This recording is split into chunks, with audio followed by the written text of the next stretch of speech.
All the pseudo-gods on William's side looked at Leviathan with grim faces. Although they were all pseudo-gods, all of them knew that the beings standing in front of them were at the peak of the pseudo-god rank. Suddenly, the sky around them turned pitch black, which made them all look at their master in surprise.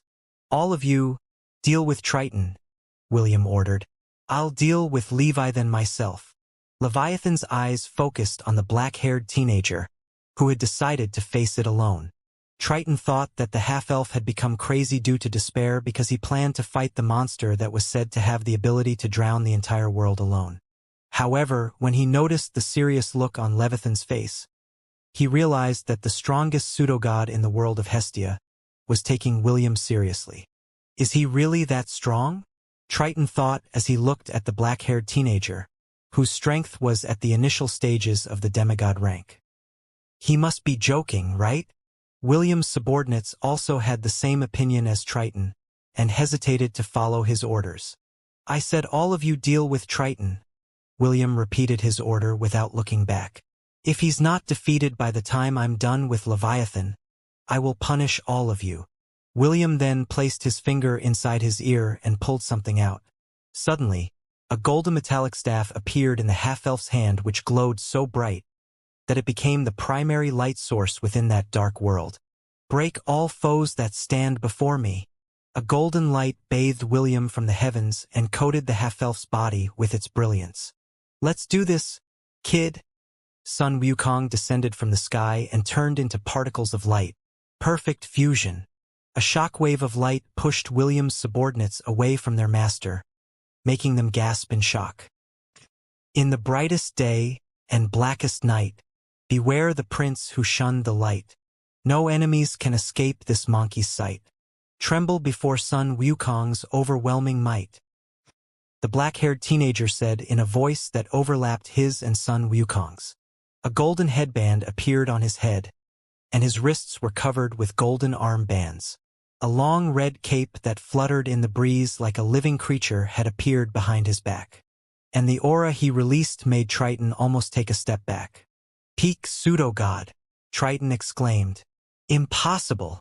After the battle at the north, Sun Wukong felt truly guilty that he wasn't able to save William in his time of need. Because of this, he went to the Buddha and respectfully pleaded to unseal his powers, allowing him to fight with his full might. The Buddha granted his request, for he knew that the Monkey King had made up his mind to fight against an evil that threatened the peace of the world. If William had this power back then, he wouldn't have been so helpless against Ahriman and his minions. "Are you ready, Leviathan?" William's and Sun Wukong's voices echoed inside the dungeon of Atlantis as they pointed the golden staff at their opponent. "Do your best not to die, half-elf," Levi then replied, "for I will show you no mercy." "Good," William smirked. "Let's go nuts."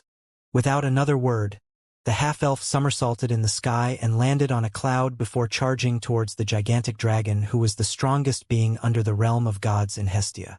"Reject humanity." William's and Sun Wukong's voices roared as Rui Jingu Bang grew to the same size as their opponent. "Return to Monkey. Die!" Leviathan shouted as it unleashed the strongest dragon breath in existence. The two attacks collided, blowing away the ocean around them, until only dry land was left. Astrape, Bronte, Titania, Seperin, Triton, and the nymphs were blown thousands of meters away from the collision that was as strong as a nuclear warhead's detonation. "Devastate!" William and Sun Wukong shouted as they pushed the golden staff forward. "Rui Jingu Bang!" The staff size continued to grow until its size was twice as big as Leviathan's body. Even so, the powerful dragon's breath seemed unending and even increased its intensity. A few seconds later, an explosion like no other shook the dungeon of Atlantis, a kaleidoscope of cracks in the sky. The pseudo-gods had forgotten to fight against each other due to the unbelievable sight in front of them. The explosion had pushed Leviathan's body back hundreds of meters, while William's was blown away like a ball that was hit by a baseball bat. "Not yet!" William's and Sun Wukong's shout reverberated in the surroundings as they righted themselves in the air. They then aimed the gigantic golden staff at their enemy. Quick shot war art fourth form. The tip of the golden staff glowed brightly as William unleashed one of his strongest attacks. Grand Bazooka! Leviathan summoned a barrier around its body to protect itself from William's follow-up attack. It hadn't fought seriously for thousands of years because of its duty, but now, it was already being forced to use an ability to protect itself from its opponent. To think that a mortal child had pushed me this far, Leviathan muttered. The times have changed. Another powerful explosion rocked the entire domain, making the cracks in the sky widen. Leviathan looked at these changes with a frown before roaring towards the heavens. Suddenly, heavy rain started to fall and the ocean's water rose at a very fast rate. It seems that Leviathan had decided to end the battle before the dungeon, and perhaps the city of Atlantis broke apart due to William's devastating attack. Hymn of the Seven Seas, Leviathan roared. World Ender. The waves rose up towards the sky as if it was trying to drown even the heavens with its torrential might. William waved his hand and sent his subordinates back inside his thousand-beast domain to prevent them from getting fatally injured by Leviathan's all-out attack. Quick shot war art final form, William stated as he swung the giant golden staff around himself. The end. The sound of tens of thousands of crystal cups shattering resounded within the dungeon, as the cracks in the heavens widened, making some parts of the sky fall towards the ocean as both Leviathan and William unleashed their strongest attacks, making all the floors of the dungeon of Atlantis collapse on themselves, which caused the world around them to fall into ruin. With everything collapsing around them, including the sky, the giant dragon-like Leviathan and William, who had fused perfectly with Sun Wukong, stared at each other. Both knew that if they unleashed one more powerful attack against each other, the dungeon of Atlantis, and perhaps the city of Atlantis itself, wouldn't survive the aftermath. Stop this! Triton, who barely managed to survive the clash of the two titans, shouted. If this continues, Atlantis will be destroyed. William and Levi then continued to stare at each other. Even if Triton didn't say anything, they didn't dare to continue fighting because Atlantis was precious to both of them. The black-haired teenager needed to conquer the dungeon of Atlantis in order to have the city of Atlantis become part of his strength. Leviathan, on the other hand, was bound by an oath by the god of the sea to protect Atlantis at all cost and prevent its destruction. What now? Leviathan asked. My purpose remains the same, William replied. I came here to conquer Atlantis. But if I can't take Atlantis, then so be it. There are other forbidden grounds in the world. William then aimed the gigantic weapon in his hand towards the current strongest pseudogod in the world of Hestia. Aside from Leviathan, who controlled the vast oceans and seas of the world, there was one being that controlled the land of the world. Both of them had sealed their powers to lower it to the demigod rank, in order to prevent calamities from happening in Hestia. However, the moment they unleashed their full powers, the seas would part, and the land would tremble. They were the two true powerhouses of the world, and they created the balance to counter each other's strength. However, right now, the one that held dominion over all the bodies of water in the world was at a disadvantage. William was using Atlantis as a hostage against Leviathan, and the other party was currently thinking of ways to defuse the situation. I should have killed you back then, Leviathan lamented, when you were still young and powerless. Why would you? William snorted. In your eyes, I was just a speck of dust. Would you really bother yourself with such a lowly being? Hindsight is a bad thing. To that I can agree. Leviathan grumbled, and the half-elf smirked. It was clear who was the victor between the two of them. One couldn't afford to have Atlantis destroyed, while the other could just look for another dungeon to conquer. It was quite obvious who was on the losing end if they continued their battle.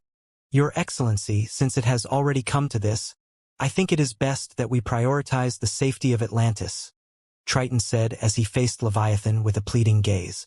Our people have already suffered for thousands of years. Having them killed in their sleep, although painless, would be a terrible thing. Leviathan closed its eyes for a minute before heaving a sigh. The world around them was still in the process of deterioration, with several floors of the dungeon collapsing as they talked. Before William's attempt to conquer this dungeon, he had ordered his forces to leave the dungeon of Atlantis, and closed the entrance to prevent anyone from wandering inside it. Because of this, many lives were saved as the lower floors, as well as the upper ones broke apart, killing all the monsters within.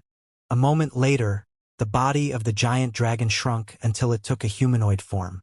A man whose age was difficult to ascertain, due to his appearance, appeared in front of William.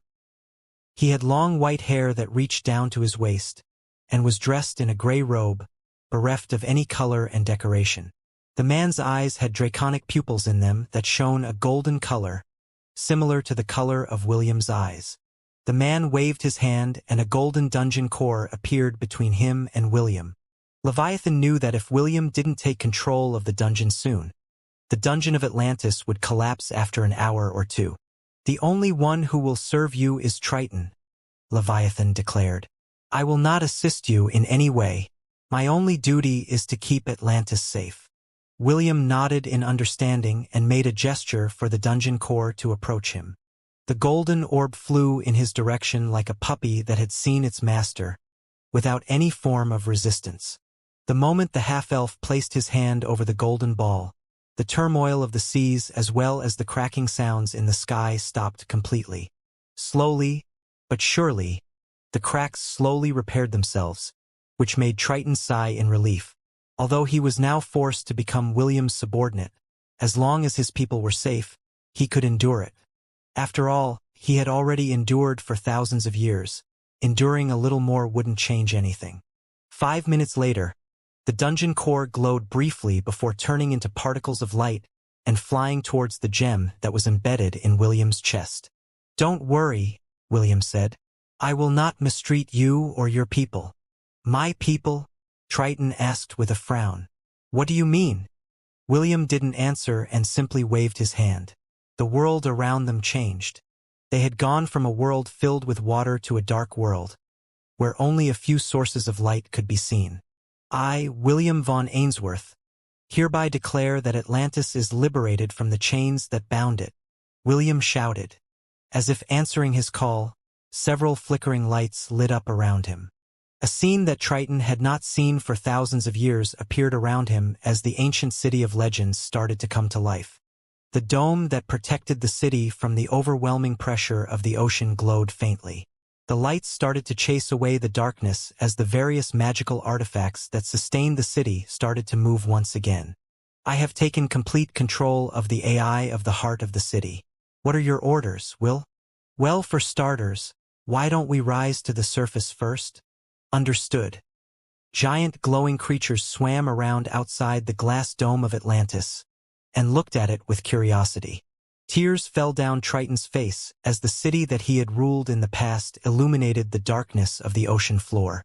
He was once its proud king, but because of his greed he decided to try and rule the world. However, the gods didn't like his ambition and sealed him, alongside his people, in the deepest parts of the world, where no man or beast could save them from their fate.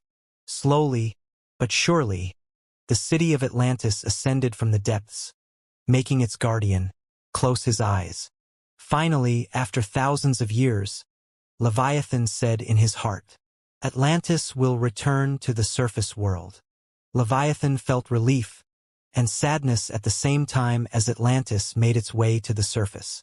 He knew that the moment the ancient city made its appearance to the world of Hestia, a new struggle would begin. A struggle that would usher in a new era to a world that was on the brink of destruction. "Superbia, let's leave this place," Invidia said with a serious expression on her face as she looked at her friend who was seated beside her. "Where should we go?" Superbia asked with a smile. "Anywhere but here. Let's just wait until the war is over." "Do you really think that it's even possible for us to hide?" Invidia sighed because she understood what her friend was telling her. Due to the power of their divinities, they were quite sensitive to the changes of the world. Even if they left the Silvermoon continent sooner or later, they would be forced to participate in the war because it was their destiny. Just like a rope that was slowly tightening around their neck, both girls knew that there was nowhere for them to escape. Their only choice was to choose what side they would be standing on. "Tell me, what happened with you and William?" Superbia asked. "You've been restless these last few days." That pervert will definitely punish me when he returns, Invidia replied with annoyance. Just because I didn't let him drink my mill. Just because I don't want to fall into his evil schemes, he plans to torture me instead. He can't torture us. The contract wouldn't allow such a thing to happen. And I'm telling you that the contract has a loophole, and he is taking advantage of it. Superbia blinked in confusion as she looked at her friend who was gnashing her teeth in anger. Invidia was someone who carried the sin of envy. Because of this, she couldn't help but feel envious of anything and everything around her. Back then, although it was tragic, she felt envious of their sister's sacrifice to protect William from Felix's and Ahriman's clutches. She was even the one that tried to convince her that they should jump ship to William's side. However, right now, Invidia was telling her to leave the Silvermoon continent and get as far away from William as possible. Tell me what happened, Superbia urged. Don't worry. I promise that I will help you and talk to William about it. You should really talk to him, Invidia replied. He took advantage of that pleasurable feeling too. Once the dam was opened, Invidia wasn't able to hold herself back from venting her frustration about the half-elf who had treated her like his personal milk bottle. Every time I took Ella's form, he would demand that I breastfeed him, Invidia said with a face that was as red as a tomato. You should have rejected him, Superbia answered. He can't force you if you don't like it. But that is the thing. He doesn't ask and just simply does it without my permission, Invidia stated. He does it after he drinks my blood, which makes it hard for me to resist him. Also, as he drinks my milk, I feel myself feeling weaker. It was as if he was drinking the power of my divinity, but after I carefully inspected my strength, I found out that my strength hadn't decreased, but rather increased instead. Also, I feel less envious of my surroundings afterward. For the past 3 days, I haven't felt envious even once. Could it be that he is preventing your divinity from breaking out? Superbia rubbed his chin with great interest. We suffer from those divinity outbreaks from time to time. They are quite painful and, at times, we lose our senses. We just wake up after the urge recedes, only to find that we have destroyed a settlement or two. Invidia didn't have a comeback for her friend's explanation. Indeed, the 7 deadly sins were prone to their powers going out of control. Unlike the virtues who didn't have this problem, the ladies bearing sins found living much harder compared to regular people. Just as Invidia was about to change the subject, they heard a loud cracking sound come from the sky. It was not only them that had heard it, but those that were located at the central lands of the elves as well, and they saw the distortion that appeared in the heavens. A red portal appeared from the crack in the sky, and from it they sensed a power that made their hearts tremble. So, this is the next target for the army of destruction? A middle-aged man looked at his surroundings with a sneer. Well, I guess it's better than the last one we destroyed. Oh, interesting. This world also has a world tree. Not bad. The man was sitting on the shoulder of a giant, who was eyeing the giant tree with a critical gaze. Although it was smaller than the world tree Yggdrasil, these were the targets that the army of destruction liked to destroy because once it was destroyed, the lands around it would wither at a faster rate. The giant slowly descended from the sky, but he wasn't alone. Soon, more giants appeared, as they too slowly made their descent into the new world that they were about to destroy. Superbia and Invidia felt their hearts shudder because the being that was seated on the giant had the strength of a pseudogod. However, it was not an ordinary pseudogod, but a peak pseudogod that was only a step away from godhood. The giant he was sitting on was also a pseudogod, which made the two girls think that they were looking at a nightmare that was about to become a reality. Over 1,000 giants descended upon the elven lands, and their combined might alarmed everyone that sensed their presences. 2 pseudogods, 30 demigods, and hundreds of myriad-ranked giants. This was just a small scouting force from the army of destruction that was capable of destroying a world that was similar to Earth. Seeing that a world tree was in front of them, the giants roared and a few of them charged towards the giant tree to cut it down with their blazing axes. Not on my watch. The ground shook and several fists made of rock and earth slammed into the myriad-ranked giants and sent them flying. Drowum, one of the guardians of the Silvermoon continent, materialized as a giant golem and stood between them and the world tree. Soon, the ancient Ent King, Mirender, appeared beside Drowum and clenched his fist in fury. The other guardians of the Silvermoon continent also appeared as they faced the army of destruction, who outnumbered them in strength as well as numbers. The destruction of the world wouldn't be complete without its defenders. The middle-aged man chuckled as he gazed at the guardians who had come to protect the world tree. I've always enjoyed watching the last struggle of the living. It makes destroying worlds so much fun. The leader of the giants nodded his head in agreement. This scene was very common to come across in every world they visited. Of course, no one liked for their world to be destroyed, so their strongest champions would always appear to fight for them. However, their strength wasn't on par with theirs, so they only served as entertainment before all of them fell into despair as they watched everything they held sacred be burned to the ground by the flames of destruction. No matter what happens, we need to protect the world tree, Mirender declared. Even if it kills you, do not let them pass. Yes. The middle-aged man clapped his hands in amusement as he nodded his head in satisfaction. Well then, shall we begin the prelude of this world's destruction? The middle-aged man asked. Everyone, please enjoy to your heart's content. A sudden cracking sound appeared right above the world tree, and a black-haired teenager, wearing a golden headband, armbands, and bangles, appeared with a golden staff in his hands. What's this? A party is about to start and we were not invited.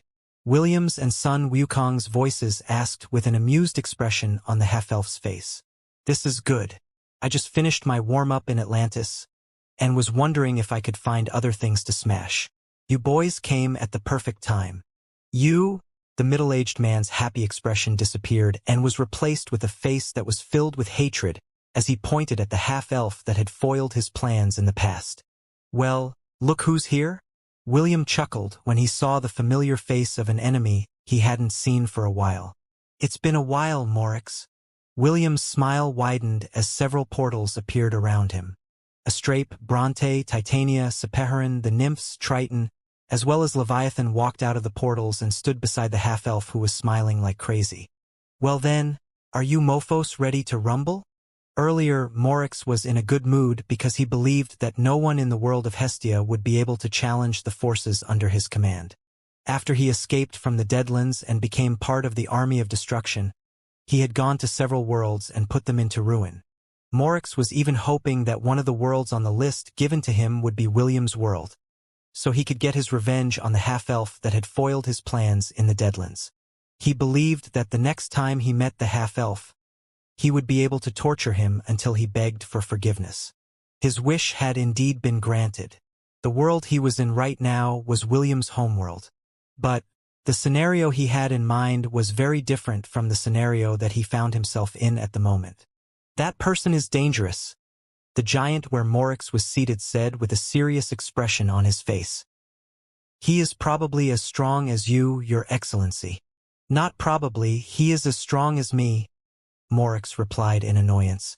But that is the least of our worries. Those people around him are bad news. You already know what to do, right? The giant nodded and raised his hand. There were times when the scouting teams of the Army of Destruction would encounter strong resistance that required backup from the main army, and that was what he planned to do right now. Morix chuckled internally. Although he didn't expect William to reach a height that was equal to him, it didn't change the outcome of the battle. As long as their reinforcements were to arrive in the world, even if there were 10 more Williams, it would not be enough to save the world from destruction. A giant that was at the center of their group saw their leader's signal and hastily took a gem out of his pocket. This was the artifact that would notify the main army that they had arrived in a world where the scouting army was unable to defeat those living on it on their own. The giant tossed the crystal towards the sky, where it glowed bright red. However, just as it was about to enter the red portal where they came from, a silver light descended upon it and shattered it into pieces. Sorry, boys. A teasing voice sounded from the red portal. Not on my watch. A moment later, an 8-legged white horse, carrying the old bandit of Lant, appeared in the sky. With a wave of his hand, the silver spear, Gungnir, flew back towards him. None of you will be leaving this place. James said as he pointed his spear towards the red portal. You'll all be going on a one-way trip to hell. Gungnir shot a silver light towards the heavens and forcefully closed the red portal in the sky. He gazed down at the giants with a smile, but his eyes didn't contain any shred of mercy. Gramps, about time you make your appearance, William commented as he looked at his grandpa with a smile. Also, I give your entrance 6 out of 10 points. It was not that impressive. Boy, you don't understand, James replied as he raised his chin in arrogance. It's not about the entrance. It is about who is making the entrance. Since I am awesome, I get a perfect score by default. The corner of Astrape's, Bronte's, and Titania's lips twitched as they looked at the old man who was talking casually with their master.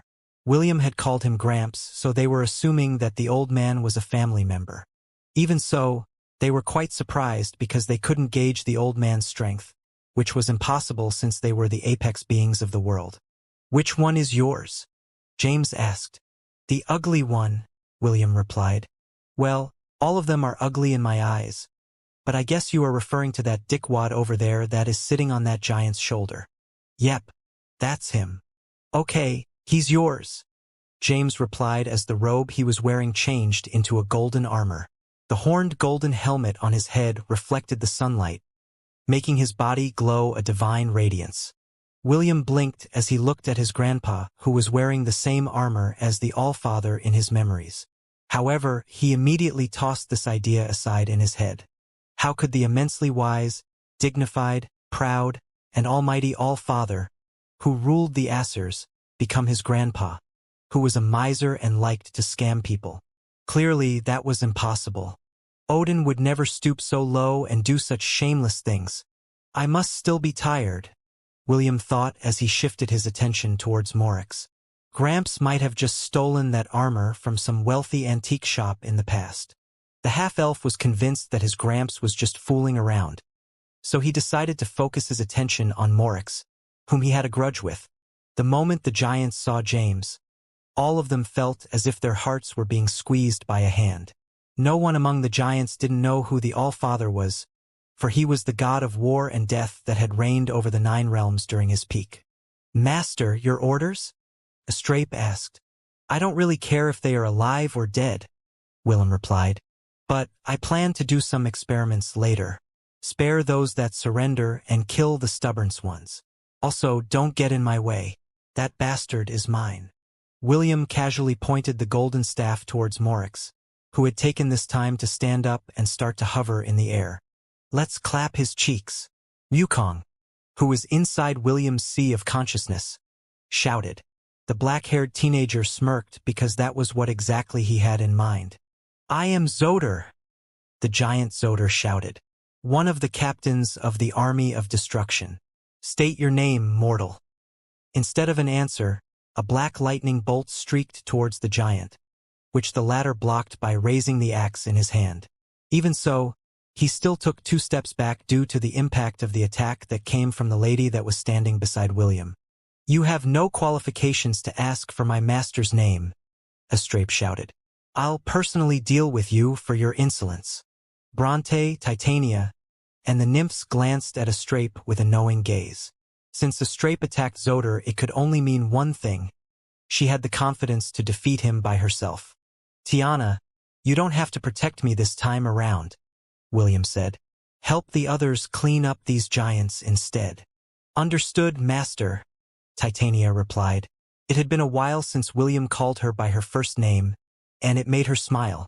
Leviathan stared at the giant army and crossed his arms over his chest. His duty was to protect Atlantis, so he had no obligation to help William deal with the giants. However, since the giants were foreigners who had invaded his homeworld, he felt that he could also offer his assistance, if there was a need for it. I'll just watch for now, Leviathan thought. Although the giants are many, they are outclassed in quality. William's forces along with the guardians of the Silvermoon continent should be enough to handle these invaders.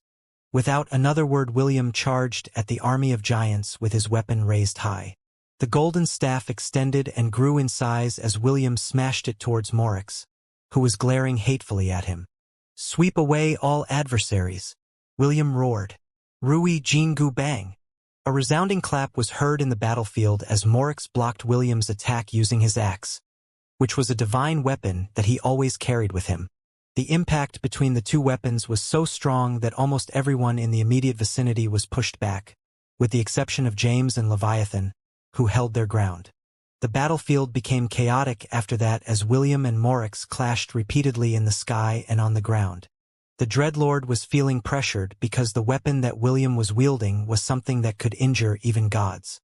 Not only that, each strike was so heavy that even as a pseudo-god, who was only a step away from godhood, he was finding it hard to face his blows head-on.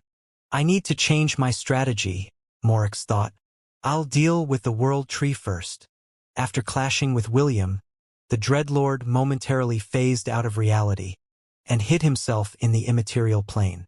This plane was located between the boundaries of life and death, and very few beings, with the exception of the gods of death, could traverse here freely. Morix was one of the gods that presided over hell and had studied the cycle of death and rebirth in the Deadlands for many years. Because of this, he was able to temporarily travel through the immaterial plane for a full minute before returning to the real world. Fool, you might be strong, but you can't catch me. Morix sneered as he headed towards the giant tree in the distance. However, just as he was about to move past the half-elf, a silver spear appeared in front of him and headed straight towards his chest. Morix hurriedly raised his axe to block the silver spear that had caught him by surprise. He never expected that something would cross the immaterial plane and attack him while he was phasing between the two worlds. Damn, Morix cursed out loud when the spear managed to push him back. He thought that he could easily block it, but the force behind the attack was even stronger than William's attack, which he was already having a hard time dealing with. A moment later, Morix was pushed out of the immaterial plane and returned to reality.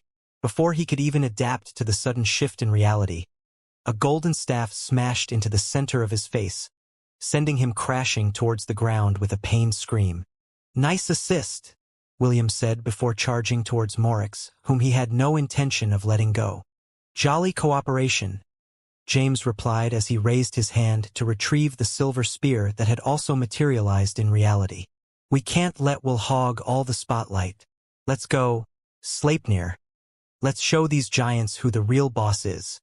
The eight-legged horse neighed as it ran towards the giant army, who was currently being attacked by lightning bolts, sound waves, divine arrows, water dragons, as well as giant vines. Drowum and Mirender glanced at each other before joining the fray. Although they weren't William's subordinates, it was their duty to defend the Silvermoon continent from the invaders that threatened to destroy their homeland. Morix shouted in anger, but his anger wasn't enough to save him from a one-sided beating. After Rui Jingu Bang smashed his face, William didn't allow the pseudo-god to recover his bearings and stepped into the offensive, going full throttle. Mountains were destroyed, forests were devastated, and the land split apart as William unleashed his pent-up grudges towards the person that had dared to hurt the people that were important to him in the Deadlands. This isn't supposed to be happening, Morix screamed internally. Why am I being pushed back by this mortal? As a former god, he felt that it was a disgrace for him to be reduced to his sorry state by the black-haired teenager whose powers almost reached his rank. William was not as strong as Morix, but while wielding Sun Wukong's divine weapon, all of his attacks were magnified to unimaginable levels, making it extremely difficult for the Dreadlord to mount a counterattack. Also, the damage he received when he was kicked out of the immaterial plane dealt a significant blow to his pride.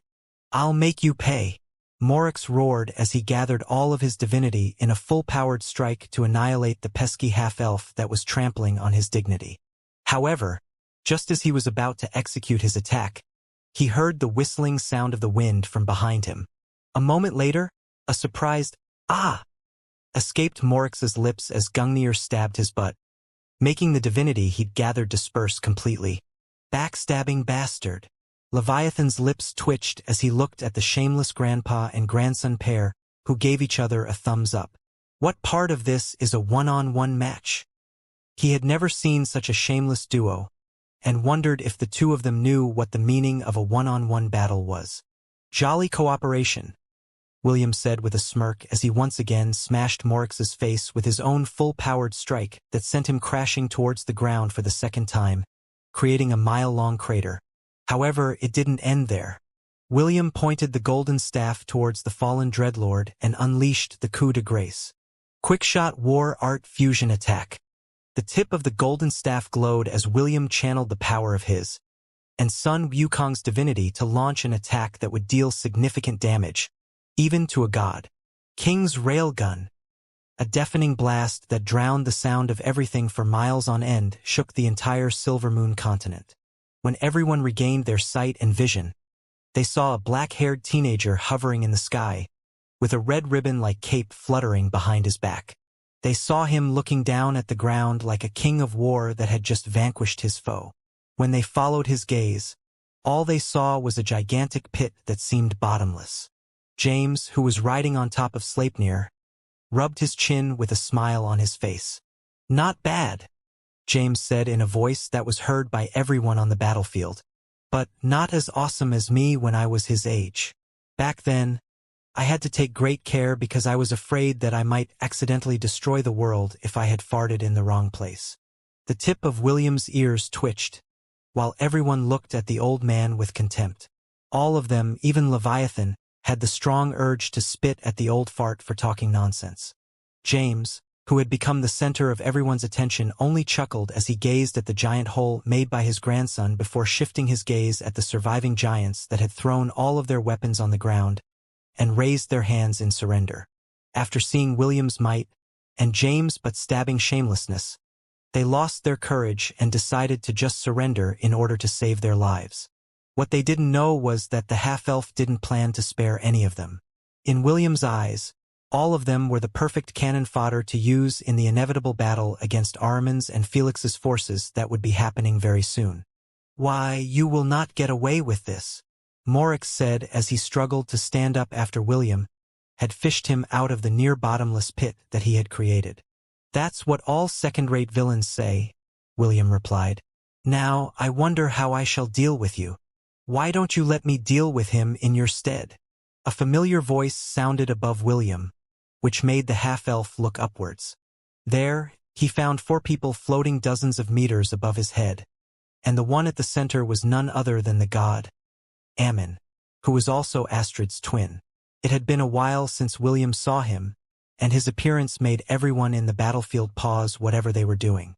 Ammon," Morix stuttered in fear. "Beleth, Person, and Asmodeus, you're also here.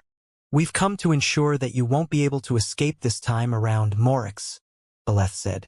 "You have a lot to answer to." "That's right," Person agreed. "Don't think you will be able to escape this time."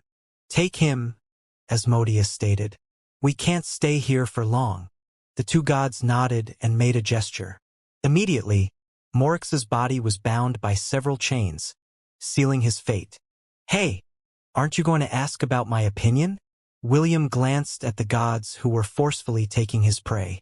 "No," Asmodeus replied. "This is something between the lords of hell, but since we have inconvenienced you, we will make sure to compensate you at a later time. Our favor doesn't come cheap, half-elf. But we will make an exception this time around and help you deal with." "No need to continue," Ammon interjected. "The time is not right." Asmodeus smiled and nodded his head in agreement. Even beings as powerful as gods were bound by certain rules, and right now, they are able to descend on Hestia due to Morix's capture.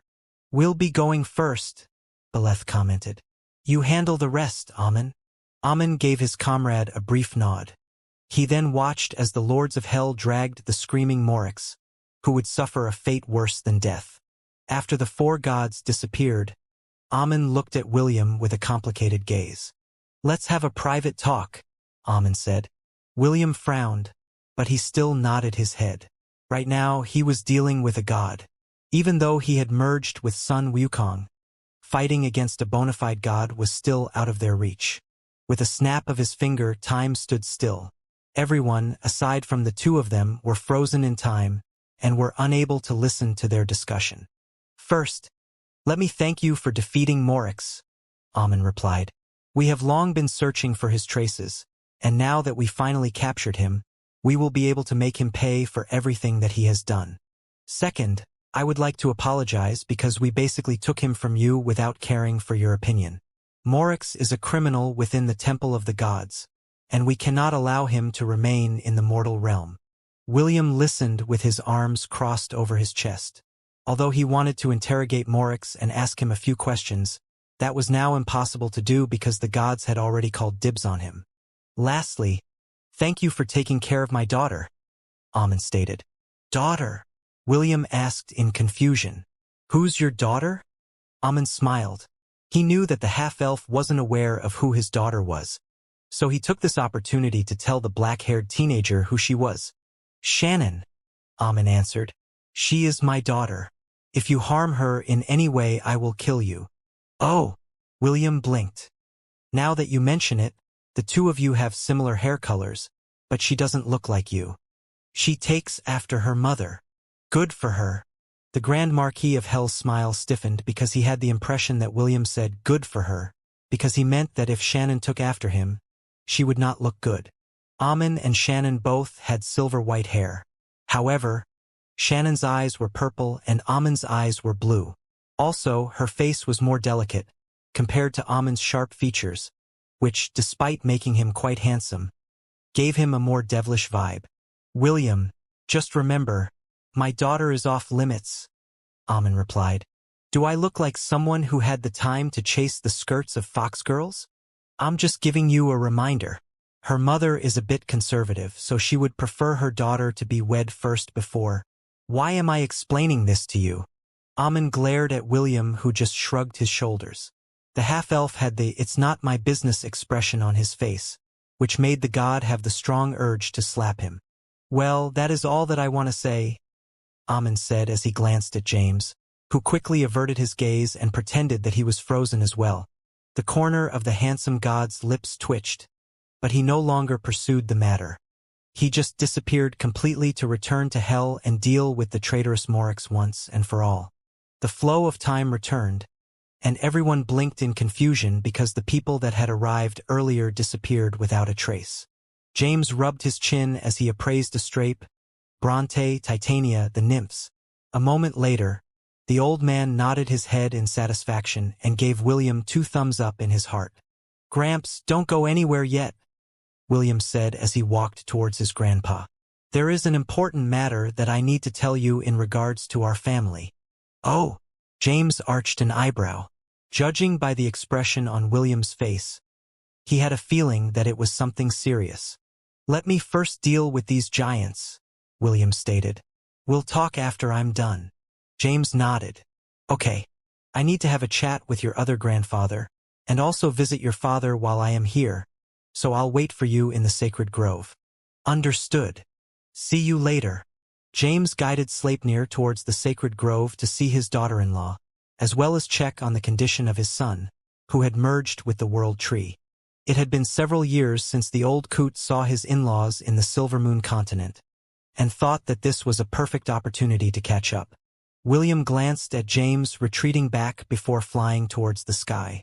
Hundreds of giants had died in the battle earlier, while several had surrendered. The pseudo-god Zodar also died in battle as he led his subordinates to charge at the world tree, while the half-elf was busy dealing with Morix. It's a shame, but it can't be helped, William muttered as he raised his hand. A moment later, the dead pseudo-god rose from the dead, with its eyes burning with a bluish hue. After Zodar had been raised from the dead, his rank dropped to the peak of the demigod rank.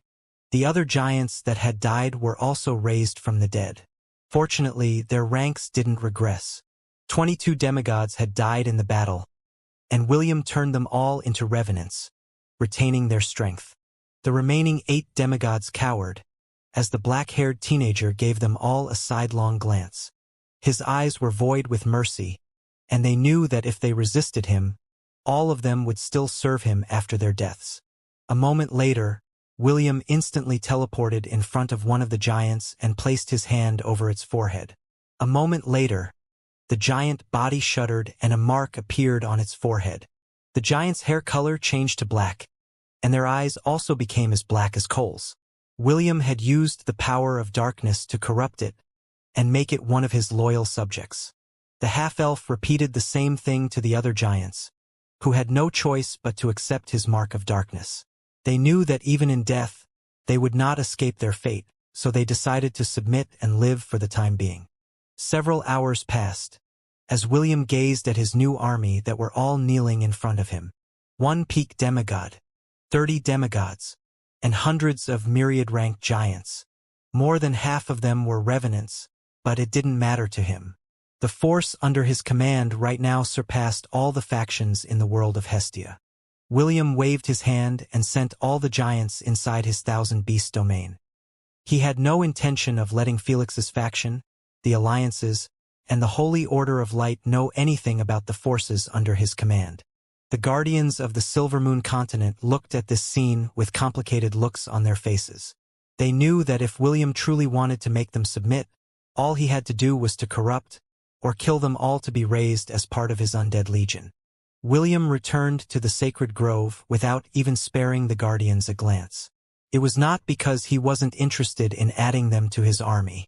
He just didn't want to make his mother sad. So he allowed them to remain free to protect the elven lands and the sacred grove from harm.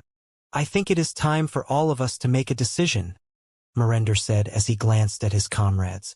Drowum and the rest of the guardians nodded their heads in understanding.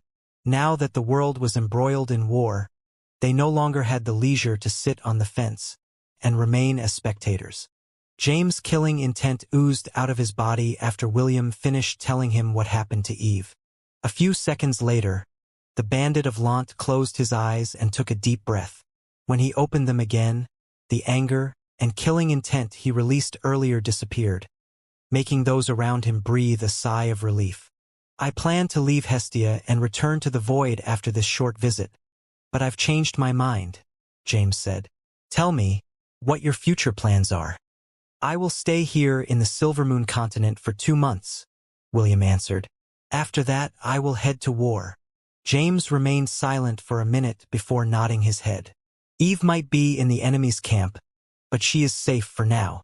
I have a feeling that it will remain that way, unless something unforeseen happens." William nodded his head because these were also his thoughts. 2 months, very well. James looked to the west where the central continent was located. "There are a few people I need to find and talk to. I will join you when the time comes for your army to step on the central continent." "Understood," William replied. "Be careful, Gramps." James smiled before patting William's shoulder. He already had a long talk with Arwen and found out why his grandson's hair had turned black and his eyes turned golden. He also went to visit the Spring of Life, where his daughters-in-laws were currently soaking in its restorative waters. James sighed when he looked at William's wives, especially Chiffon, whose daughters he had met not too long ago. His heart ached at the thought of losing his beloved great-granddaughters Maple and Cinnamon, whom he had spoiled a lot when they were together. After bidding his goodbye, James once again took off towards the sky as Sleipnir turned into a streak of light and ran towards the central continent. William didn't know who the people James wanted to find and talk to were. Even so, he believed that his grandpa wouldn't do useless things. "Let's meet again in the central continent, Gramps," William said in his heart. 2 months from now, I will have my vengeance." The black-haired teenager's eyes glowed with killing intent as he gazed at the west, where James had gone. He had waited for this moment, and he believed that he had made ample preparations. The reason why he said that he would fight in 2 months' time was due to the cooldown on his heroic avatar. He didn't know why it was extended to 2 months, but he assumed that it was due to the Monkey King regaining his full powers. William needed Sun Wukong's powers in order to fight head-on with Ahriman. Although he was confident that he could beat Felix, he still had reservations when fighting against a primordial god, even though most of Ahriman's powers had been sealed. The other reason was due to his soul. Although Ayla had helped him stabilize it, his battle with Morix made him realize that the additional stress on his soul and sea of consciousness that came while he battled with powerful beings made it unstable. In order to ensure that nothing problematic happened during the crucial battle, he intended to let Ayla, and to a certain extent, Invidia, help nourish his body and soul, in order to accept Sun Wukong's full power. Thinking of the sin of envy, William summoned his personal maid to ask her if she had seen the green-haired lady, who seemed to be keen on hiding from him. Charmaine, have you seen Invidia? William asked. Charmaine blinked innocently before answering her master's question. The last time I saw her, she was headed to the Spring of Life. This happened an hour ago. Maybe she's still there. Thank you, William nodded. Please tell Mother that I won't be having dinner with her later. You and Chloe should join her instead. Can I really have dinner with Mother? Yes.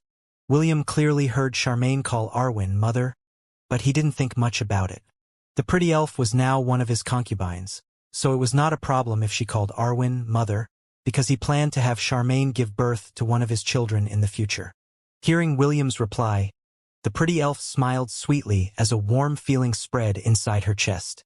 Master, somehow, you seem to be regaining your former self, Charmaine said as she approached William and gave him a light hug. I hope that after the fight with Felix and Ahriman, you will recover what you have lost and return to your warm and caring self. William pressed his lips against Charmaine's forehead to give her a kiss. Although his kiss was still a bit cold, it warmed the pretty elf's heart completely. He had also noticed the changes in his body after Ayla's and Invidia's regular sessions. And although he believed that he wouldn't fully revert to how he used to be in the past, it was still a wonderful change to the people who loved him. After giving Charmaine a short kiss on the lips, William headed towards the Spring of Life. Although Astia was guarding the bodies of his wives, and he didn't believe that Invidia would harm the bodies of her sisters, he still felt that he needed to go and check on them just in case. When he arrived at his destination, he saw two Ascidias fighting against each other, and using their hair to strike their opponent.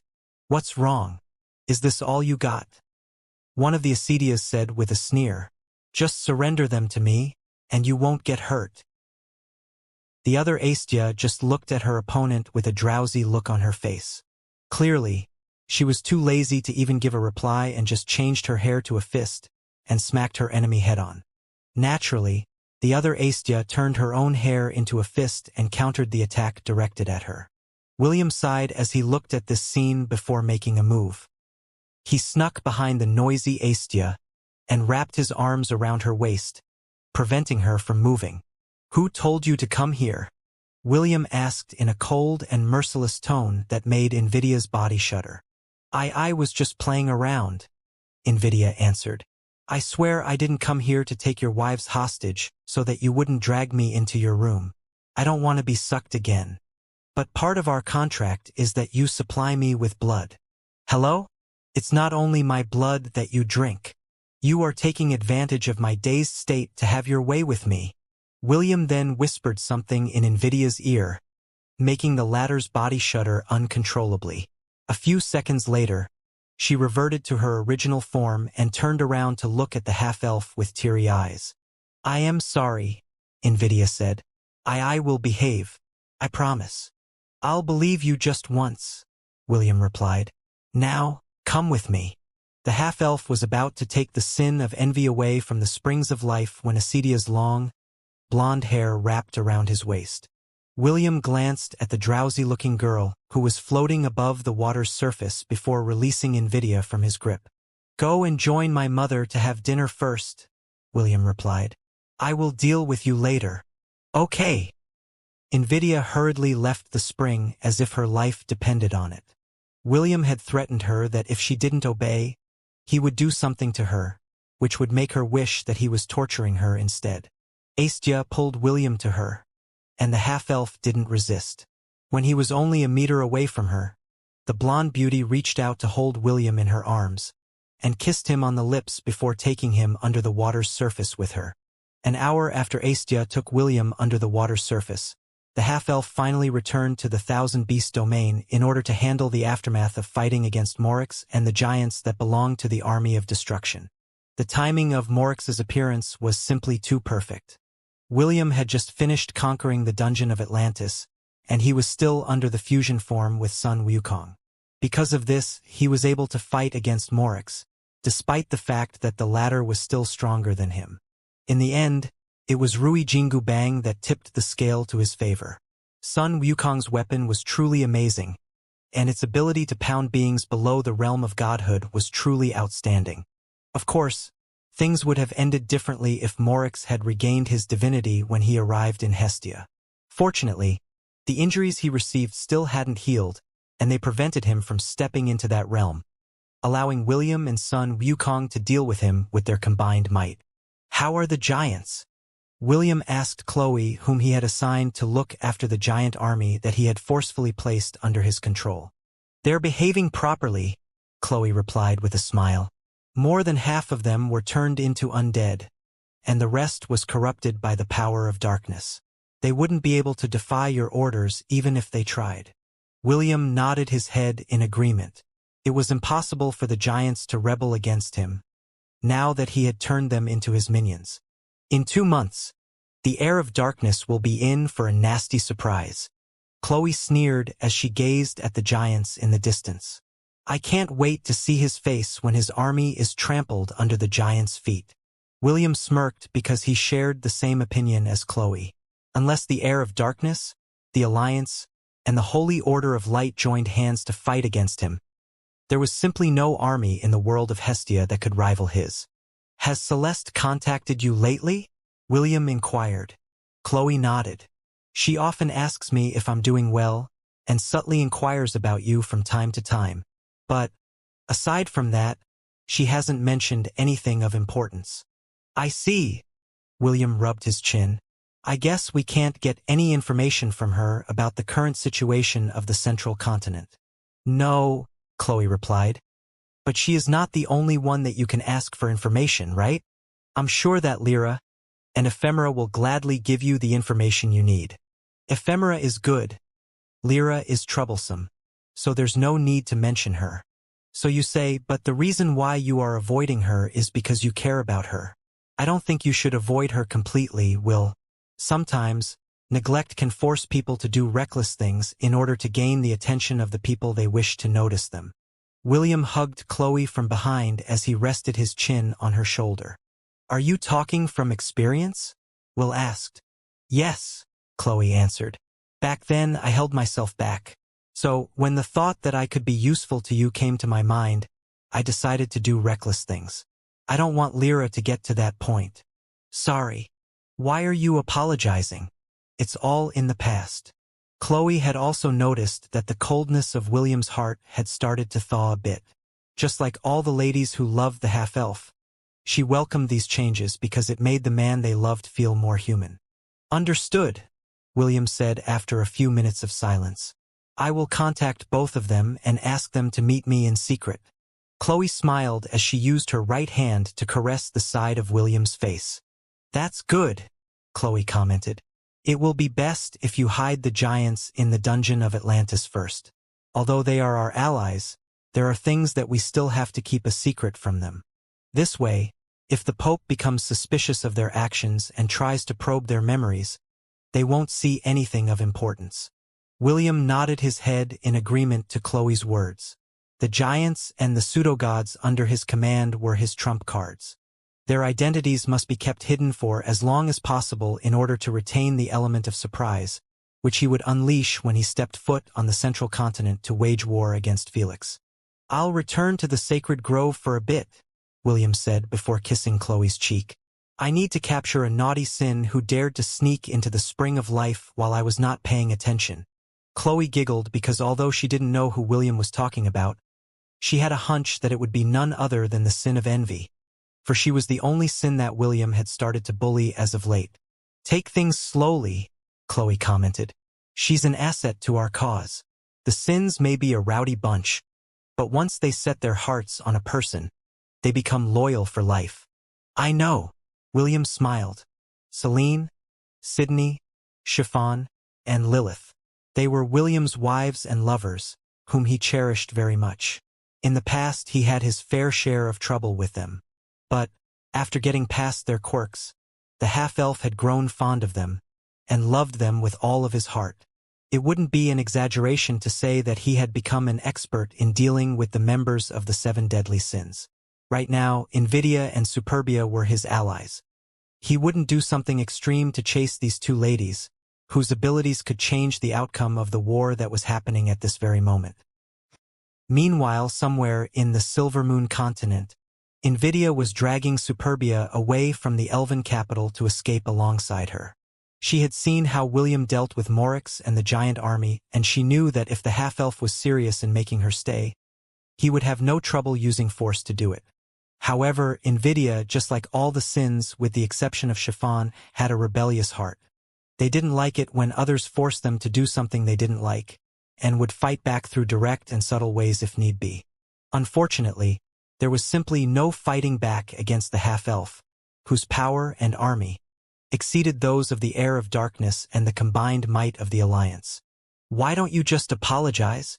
Superbia asked as she allowed herself to be dragged away by her friend who had an anxious look on her face. "I'm sure that William doesn't think much of what you did earlier." "I don't care what he thinks," Invidia replied. "That guy is bad news.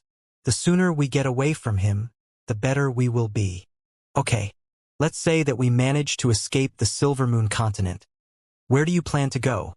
"Let's go to the Gunnar Federation.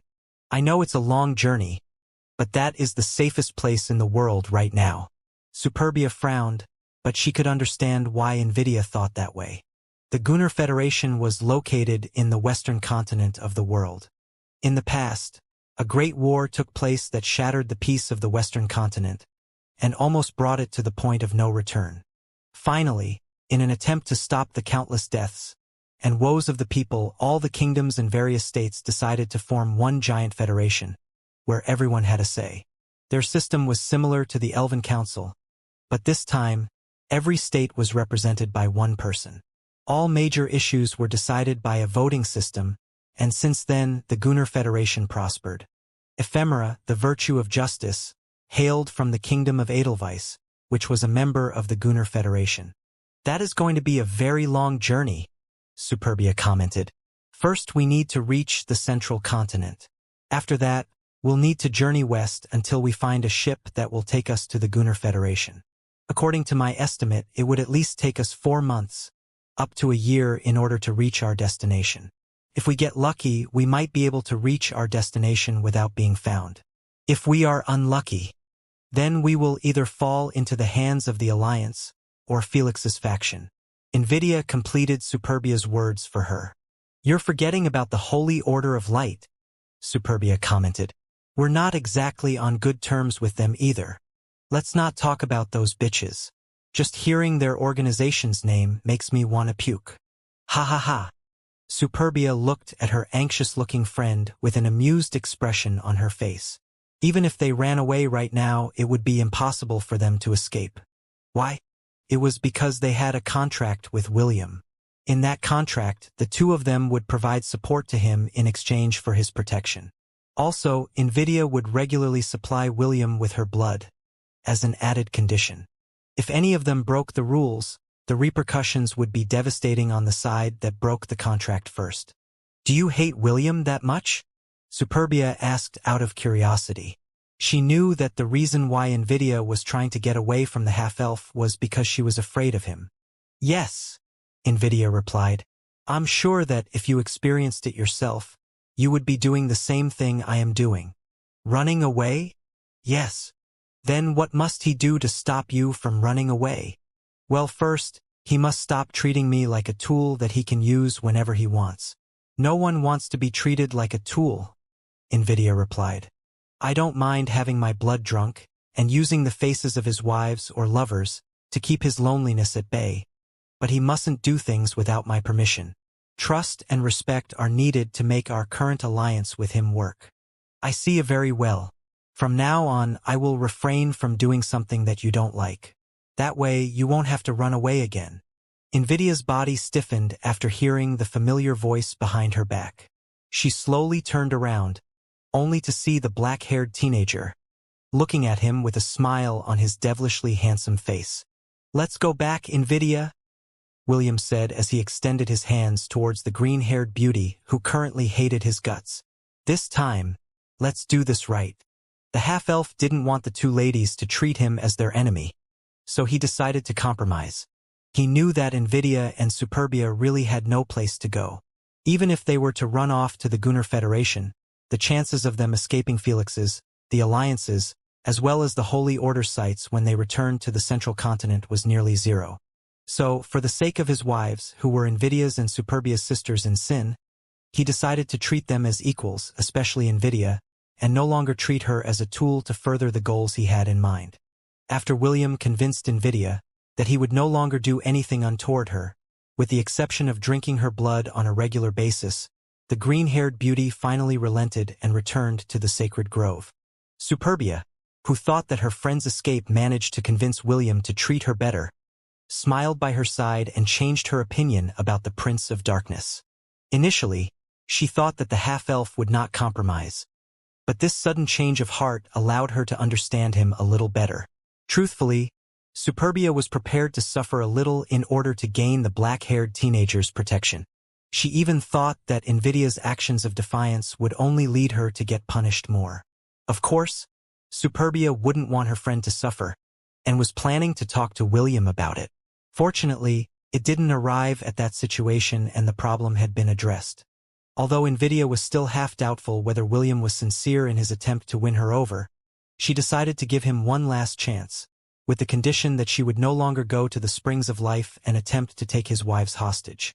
"From now on, you two will be traveling with me at all times," William said to the two sinful ladies after they arrived at the sacred grove. "I am planning to meet some people in order to get a better understanding of what is happening in the central continent. But, before that, I intend to safely escort a few refugees from the city of Alabaster to ensure that they reach the shores of the Silver Moon continent." Invidia and Superbia nodded their heads in understanding.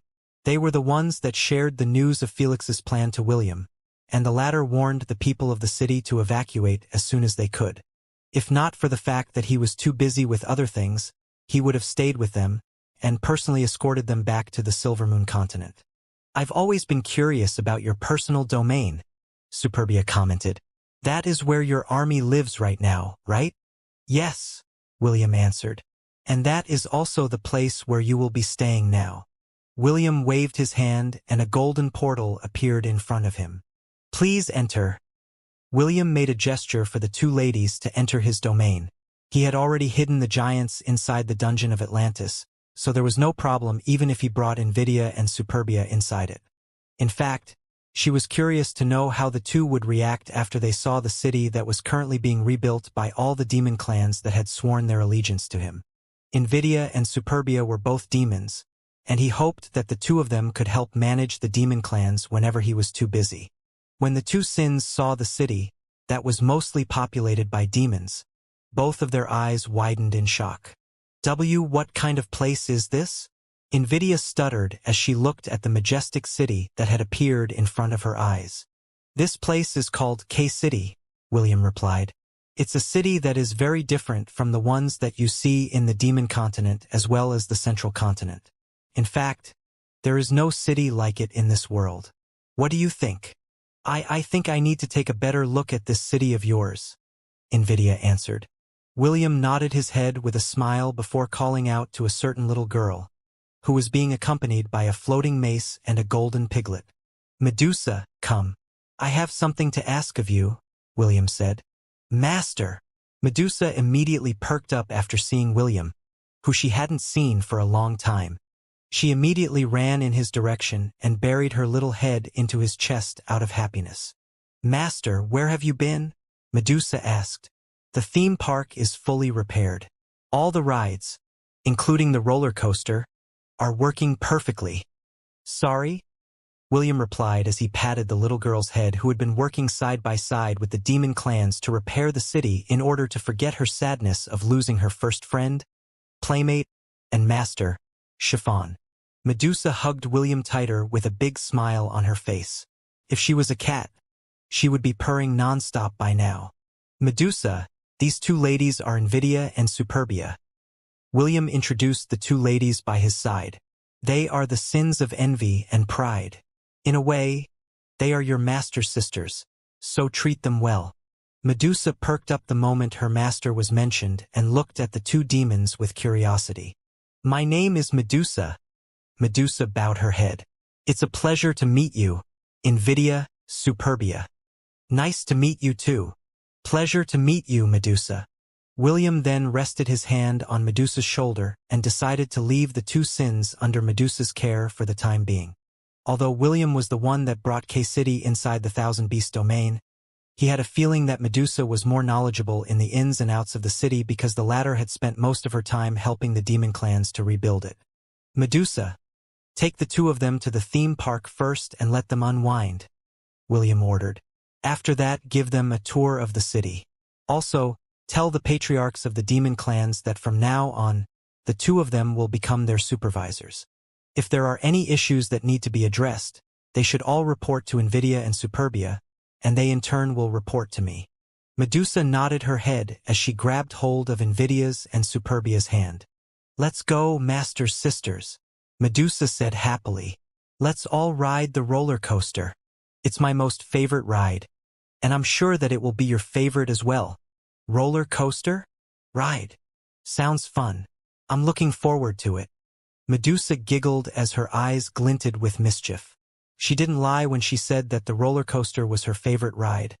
But most of the demons didn't share her opinion. The majority of them would throw up after riding it once, and she was quite curious to know how the two sinful ladies would react after they had ridden it for the first time. William watched them go with an amused expression on his face. He hoped that Nvidia and Superbia would get along with Medusa, as well as the denizens of the Thousand Beast domain. He believed that in the not-so-distant future, the two ladies, and the demon clans under his rule, would join him in battle against the Heir of Darkness, who was currently the supreme overlord of the entire demon realm. 3 days after William had defeated Morix and the giant army, Lyra shouted before running towards William. A moment later, she held the Prince of Darkness in a tight and loving embrace, which made Ephemera helplessly shake her head. We were supposed to meet a few weeks ago, but you canceled at the last minute, Ephemera said in a disapproving tone. I sure hope that you still remember your promise. William nodded his head. Things happened, so I was not able to meet you. As for the promise, of course I am going to keep it. Lyra, who was currently at cloud 9 from having hugged her beloved prince, suddenly broke out of her daze. She then looked at Ephemera and William with suspicion, as if she was a wife that had caught her husband cheating on her. The two of you planned to meet and I wasn't invited? Lyra asked with a dumbfounded look on her face. Why am I excluded?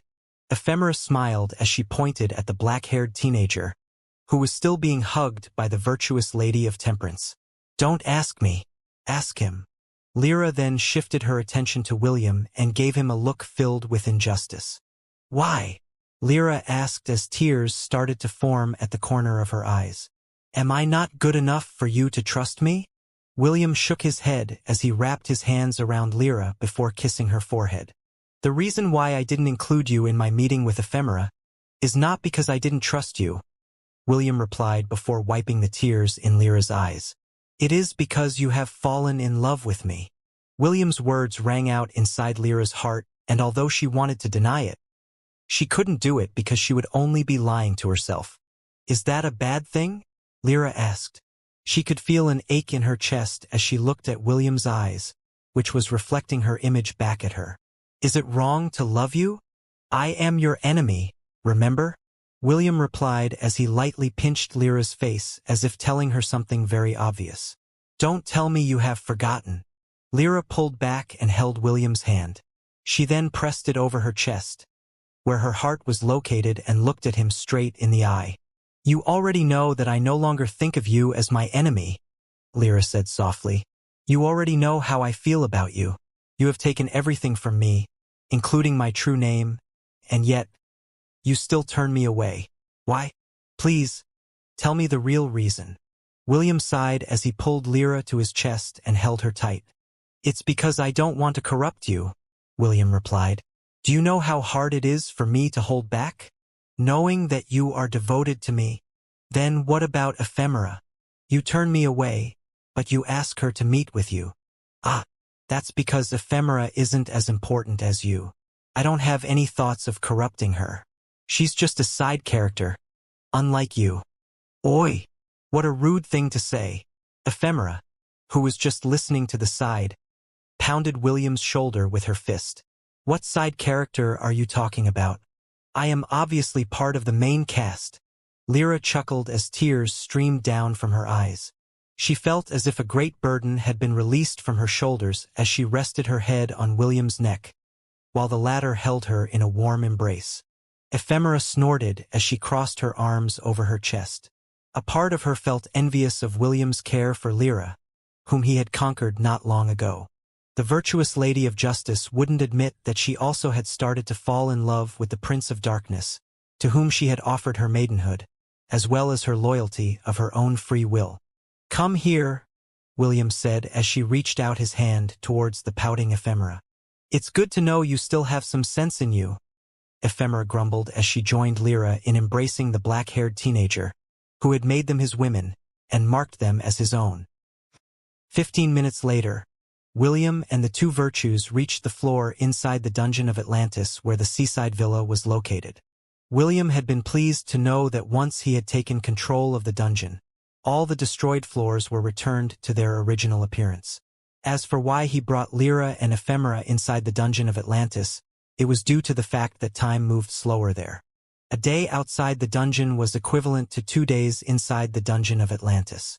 This allowed William to spend more time with the two virtuous ladies who hungered for his touch. The moment they entered the seaside villa, Lyra immediately dragged William to the bathroom, so she could personally clean his body. Naturally, Ephemera followed behind. For her, the bathroom was a special place because this was where she had given her first time to William. A few minutes later, William's lips were busy suckling on Lyra's right breast, while the latter held onto his neck for support. Ephemera, on the other hand, busied herself in licking William's throbbing member, which awakened the burning desire inside her body that had been sleeping since the half-elf had last embraced her. William pulled back his mouth and stared at the aching, pink tip that had turned firm under his care, and gave it a light pinch, making Lyra gasp. Her near-perfect body that was free from any blemish was smooth, and the pink tips that were at the center of her white breasts had risen fully, begging him to put them inside his lips and play with them with his tongue. "Have they grown a bit bigger?" William asked as he kneaded both of Lyra's breasts, making the latter sigh in pleasure. "I don't know," Lyra replied after catching her breath. "I don't really pay attention to them. If they have become bigger, then the fault lies in you. So, you better take responsibility." "I'll think about it." "How cruel." William smirked before opening his mouth to sink his fangs on Lyra's right breast, drawing blood. After drinking the blood of many women, he knew that some of them had richer blood compared to the others. The members of the deadly sins and the virtues contained powerful divinities inside their bodies. William was very fond of drinking his wife's blood because their taste was exquisite, and he couldn't get enough of them. As William drank his fill, he suddenly felt the water of the tub start to decrease before something warm wrapped around his manhood. The purple-haired beauty had unplugged the stopper in the bathtub to allow the water to drain. Clearly, she was unable to hold back her desire and decided to take William's manhood inside her. Although Lyra's breasts were blocking his view, he knew what Ephemera had done. He didn't reject her advances, and simply enjoyed the warm folds that were wrapping around his member, making him feel good. Lyra, who was immersed in the euphoric feeling, didn't even bother to turn her head to look at her friend who had decided to take him before her. Now that she finally knew that William cared for her as well, she didn't mind going last. After all, she believed that the best should be saved for last. A few minutes later, William gently kissed Lyra's breast, healing the injury that he had caused. "Care for her?" Lyra whispered in William's ears before kissing him passionately in the lips. When the kiss ended, she stood up from the bathtub with a mischievous smile. "I will wait for you in the bedroom." Lyra gave her friend a sidelong glance before leaving the bathroom. She wanted William to focus only on Ephemera for now, so that she could get his undivided attention later. The half-elf held onto Ephemera's waist and stopped her from moving her hips. The virtuous Lady of Justice looked at him with a debauched expression on her face, which was far from the dignified lady that stood in front of the army of the Holy Order of Light. "You have grown quite impatient, Ephemera," William said as he pulled the beauty close to him. "Did you miss me that much?" Ephemera averted her gaze and refused to answer the half-elf's question. However, William gently held her chin and slowly turned her head to face him. "Fine, you don't need to answer," William commented. "I'll just interrogate both your upper and lower lips until they become honest." Without another word, William kissed Ephemera's lips. He then inserted his tongue inside her mouth, which caught her by surprise. She had tried to pull her tongue away, but the half-elf didn't allow her to do that. His tongue followed her own, and lightly prodded on it until it was helplessly captured and tortured lovingly by William's tongue. When the half-elf pulled his mouth back, Ephemera's tongue followed and licked the side of his lips until William sucked on it, drawing her tongue inside his own mouth. 3 minutes later, Ephemera panted for breath after pulling away from William. She never thought that there were so many types of kissing, and the one she shared with the half-elf was something that she had only experienced today. Of course, this was only natural because William was Ephemera's first man, and she had never kissed a man before in her life. "Move your hips," William whispered seductively in her ears. "Show me how much you want me." Instead of answering, Ephemera started to move her hips as she was told. Her movement was still clumsy, showing her inexperience, but for William, the virtuous lady's attempt only made his desire burn brighter.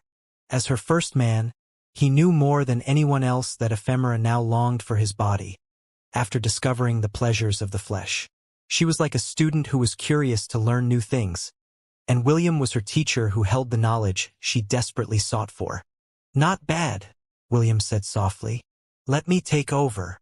"Yes," Ephemera replied as she leaned her entire body on William's strong and lean body.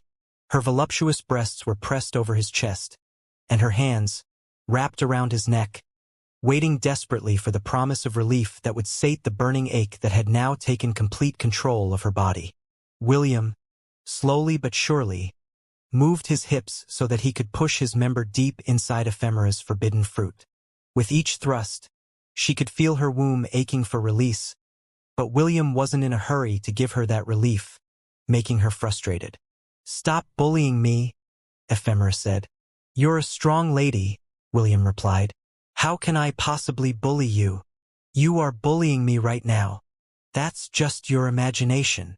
Before Ephemera could say anything else, William placed his hand at the back of her head and pulled him close for a deep and passionate kiss. The kiss immediately silenced Ephra, as her upper and lower mouths received William's soft and gentle attacks, making her feel as if her brain was turning to mush. "Did you miss me?" William asked as he pulled away from the passionate kiss. "Yes," Ephemera replied. She could no longer deny that she had missed William since the last time that they were together. "Are you happy now?" "I am," William answered. "Now, time to give you your reward." After saying those words, William moved his hips faster, which made the beautiful lady pant for breath. Although he didn't know if Ephemera liked rough sex, he decided to test the waters, in order to better understand the purple-haired lady who had already submitted to him. He didn't lie earlier. Unlike Lyra, who had made her love known to him, Ephemera hadn't made any declaration that she would devote herself to him.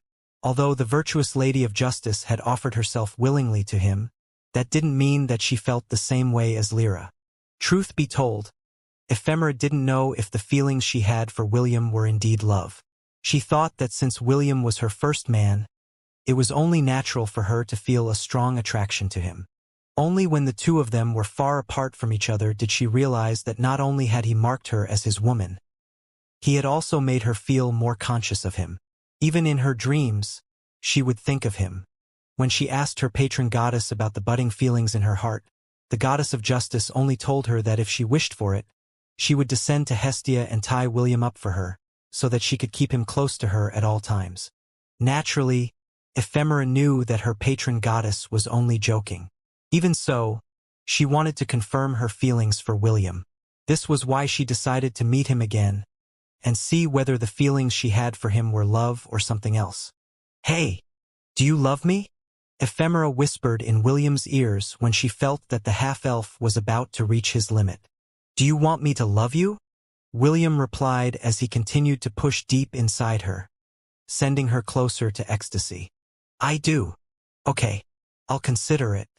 Thank you, she whispered, missing the second part of what he said. With one final thrust, the tip of William's member kissed the entrance of Ephemera's womb before releasing his seed inside her. The purple-haired beauty's body shuddered as the hot essence filled her up completely, making her feel as if her womb was on fire. A minute later, she collapsed on William's body, panting for breath. Now that she had made her feelings known to him, she had hope in her heart that the black-haired teenager would also treat her like Lyra, who was slowly, but surely, inching towards William's closed-off heart. Just as you foretold, the heir of darkness did send his army to the city of Alabaster, Lyra said with a smirk. Unfortunately, what waited for him was an empty city, and the full might of the Holy Order of Light and Hestia Academy. We placed traps inside the houses, and when Felix's army appeared, the destruction crystals were detonated. If not for the protection of the two pseudogods in their army, we would have wiped out more than half of their forces. Hey, are you listening? Lyra lightly pulled on William's ears, which made the latter pull his fangs out of Ephemera's right breast. A bit of blood streamed down from the wound and made its way down to Ephemera's belly button. I'm listening, William replied before licking the blood from Ephemera's chest, and kissed the wound to heal it. Such a waste. The half-elf licked the trail of blood, making Ephemera's body shudder. Once all traces of blood had been dealt with, he pulled Ephemera's head to his chest, allowing her to rest. So, what happened next? William asked. Since the Holy Order was there, it meant that the pseudogods under the Pope's command also made their move, right? Of course, Lyra replied with a smug expression on her face. It was 3 versus 2, so we naturally won the battle. 3. Hestia Academy also has one pseudogod in their ranks. If not for Ahriman's intervention, we would have definitely crippled the demon army. His avatar was enough to fend off all of our combined attacks, and give Felix and his minions time to return to the portal they opened and escape. Interesting, William commented as he stroked Ephemera's head, making the latter close her eyes in contentment. So, Hestia Academy also had their own pseudogod.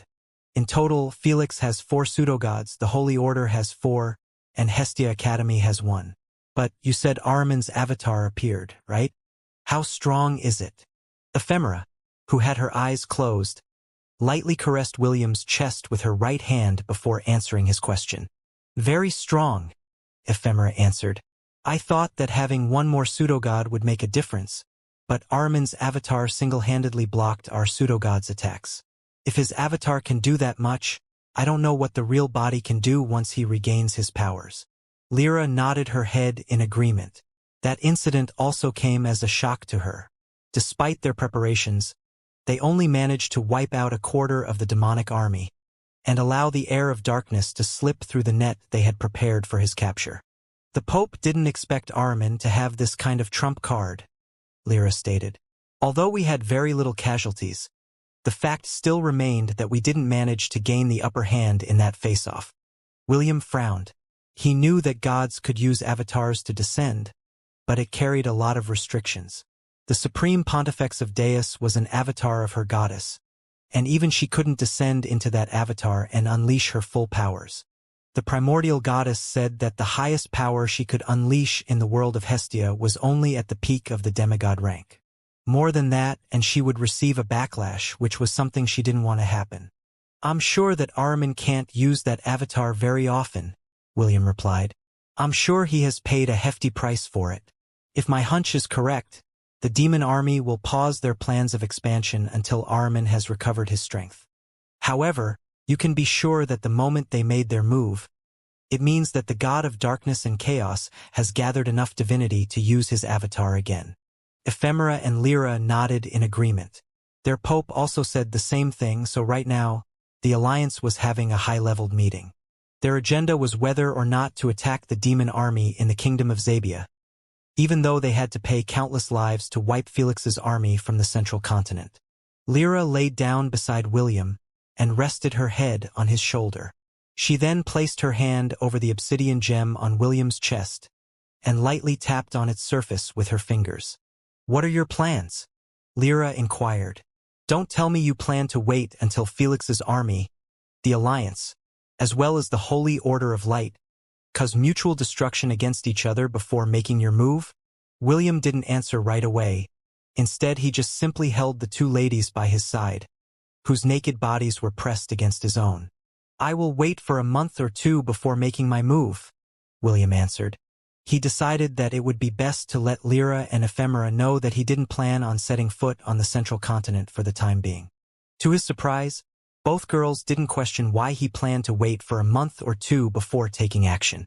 They just simply held unto him, seeking the warmth that was emanating from his body. Lyra, Ephemera, no matter what happens, don't let Felix catch you, William said as he pulled the two virtuous ladies closer to him. I won't let him touch me. I only belong to you. Don't worry. I'd rather die than let myself be captured by him. William pinched Ephemera's backside, which made the latter gasp in pain because he didn't approve of what she had in mind. Don't say the words die or dying so casually, William said with a serious expression on his face. You and Lyra still need to help me achieve my goals. Both of you are not allowed to die. Okay?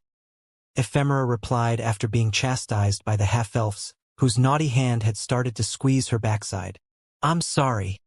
Even Ephemera knows when to back down, Lyra said in a teasing manner. This is the first time I've seen you compromise. Shut up.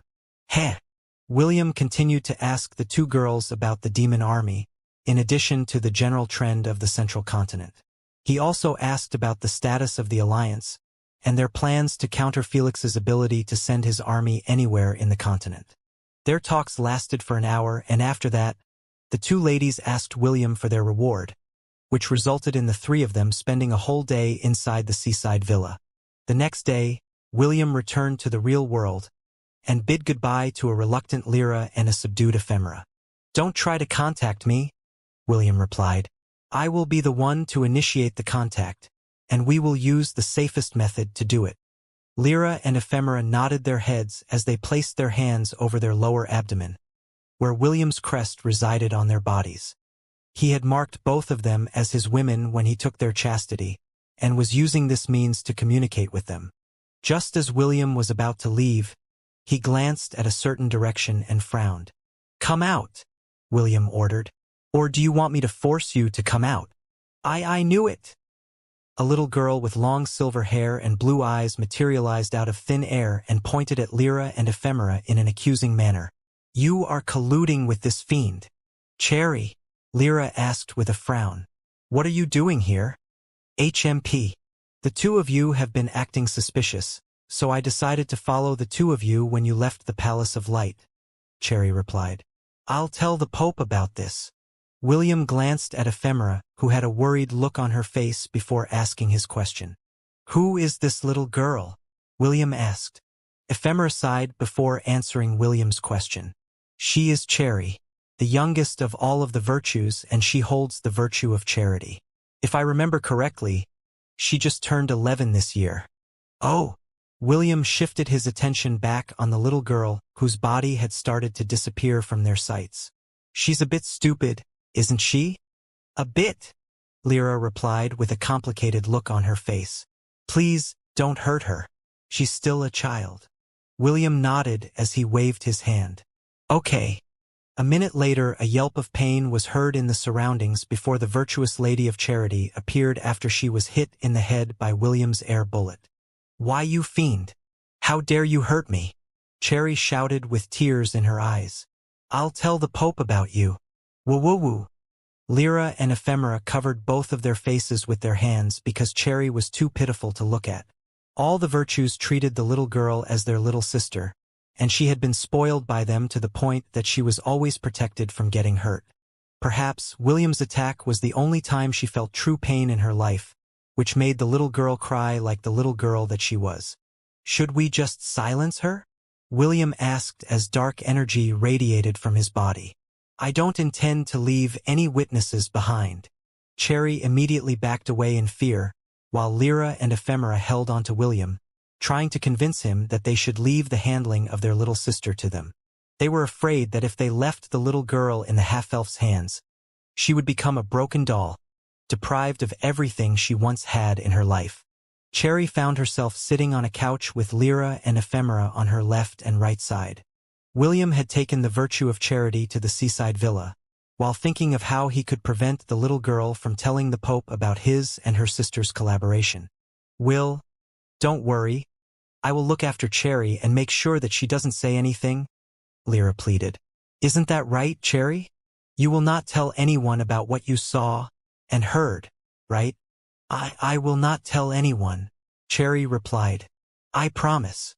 William smirked after hearing the little girl's answer. In fact, he had already thought of a good way on how to make Cherry shut up, and this method was many times more effective than threatening her. "Be big bad brother. I don't like the way you look at me," Cherry stuttered. I don't taste good. I'm all bones. I don't have much meat in me." "Will, don't tell me you're planning to?" Ephemera saw the devilish smile on William's lips and felt her scalp tingle. "See, Cherry is still too young for this. If you do this to her, she will break."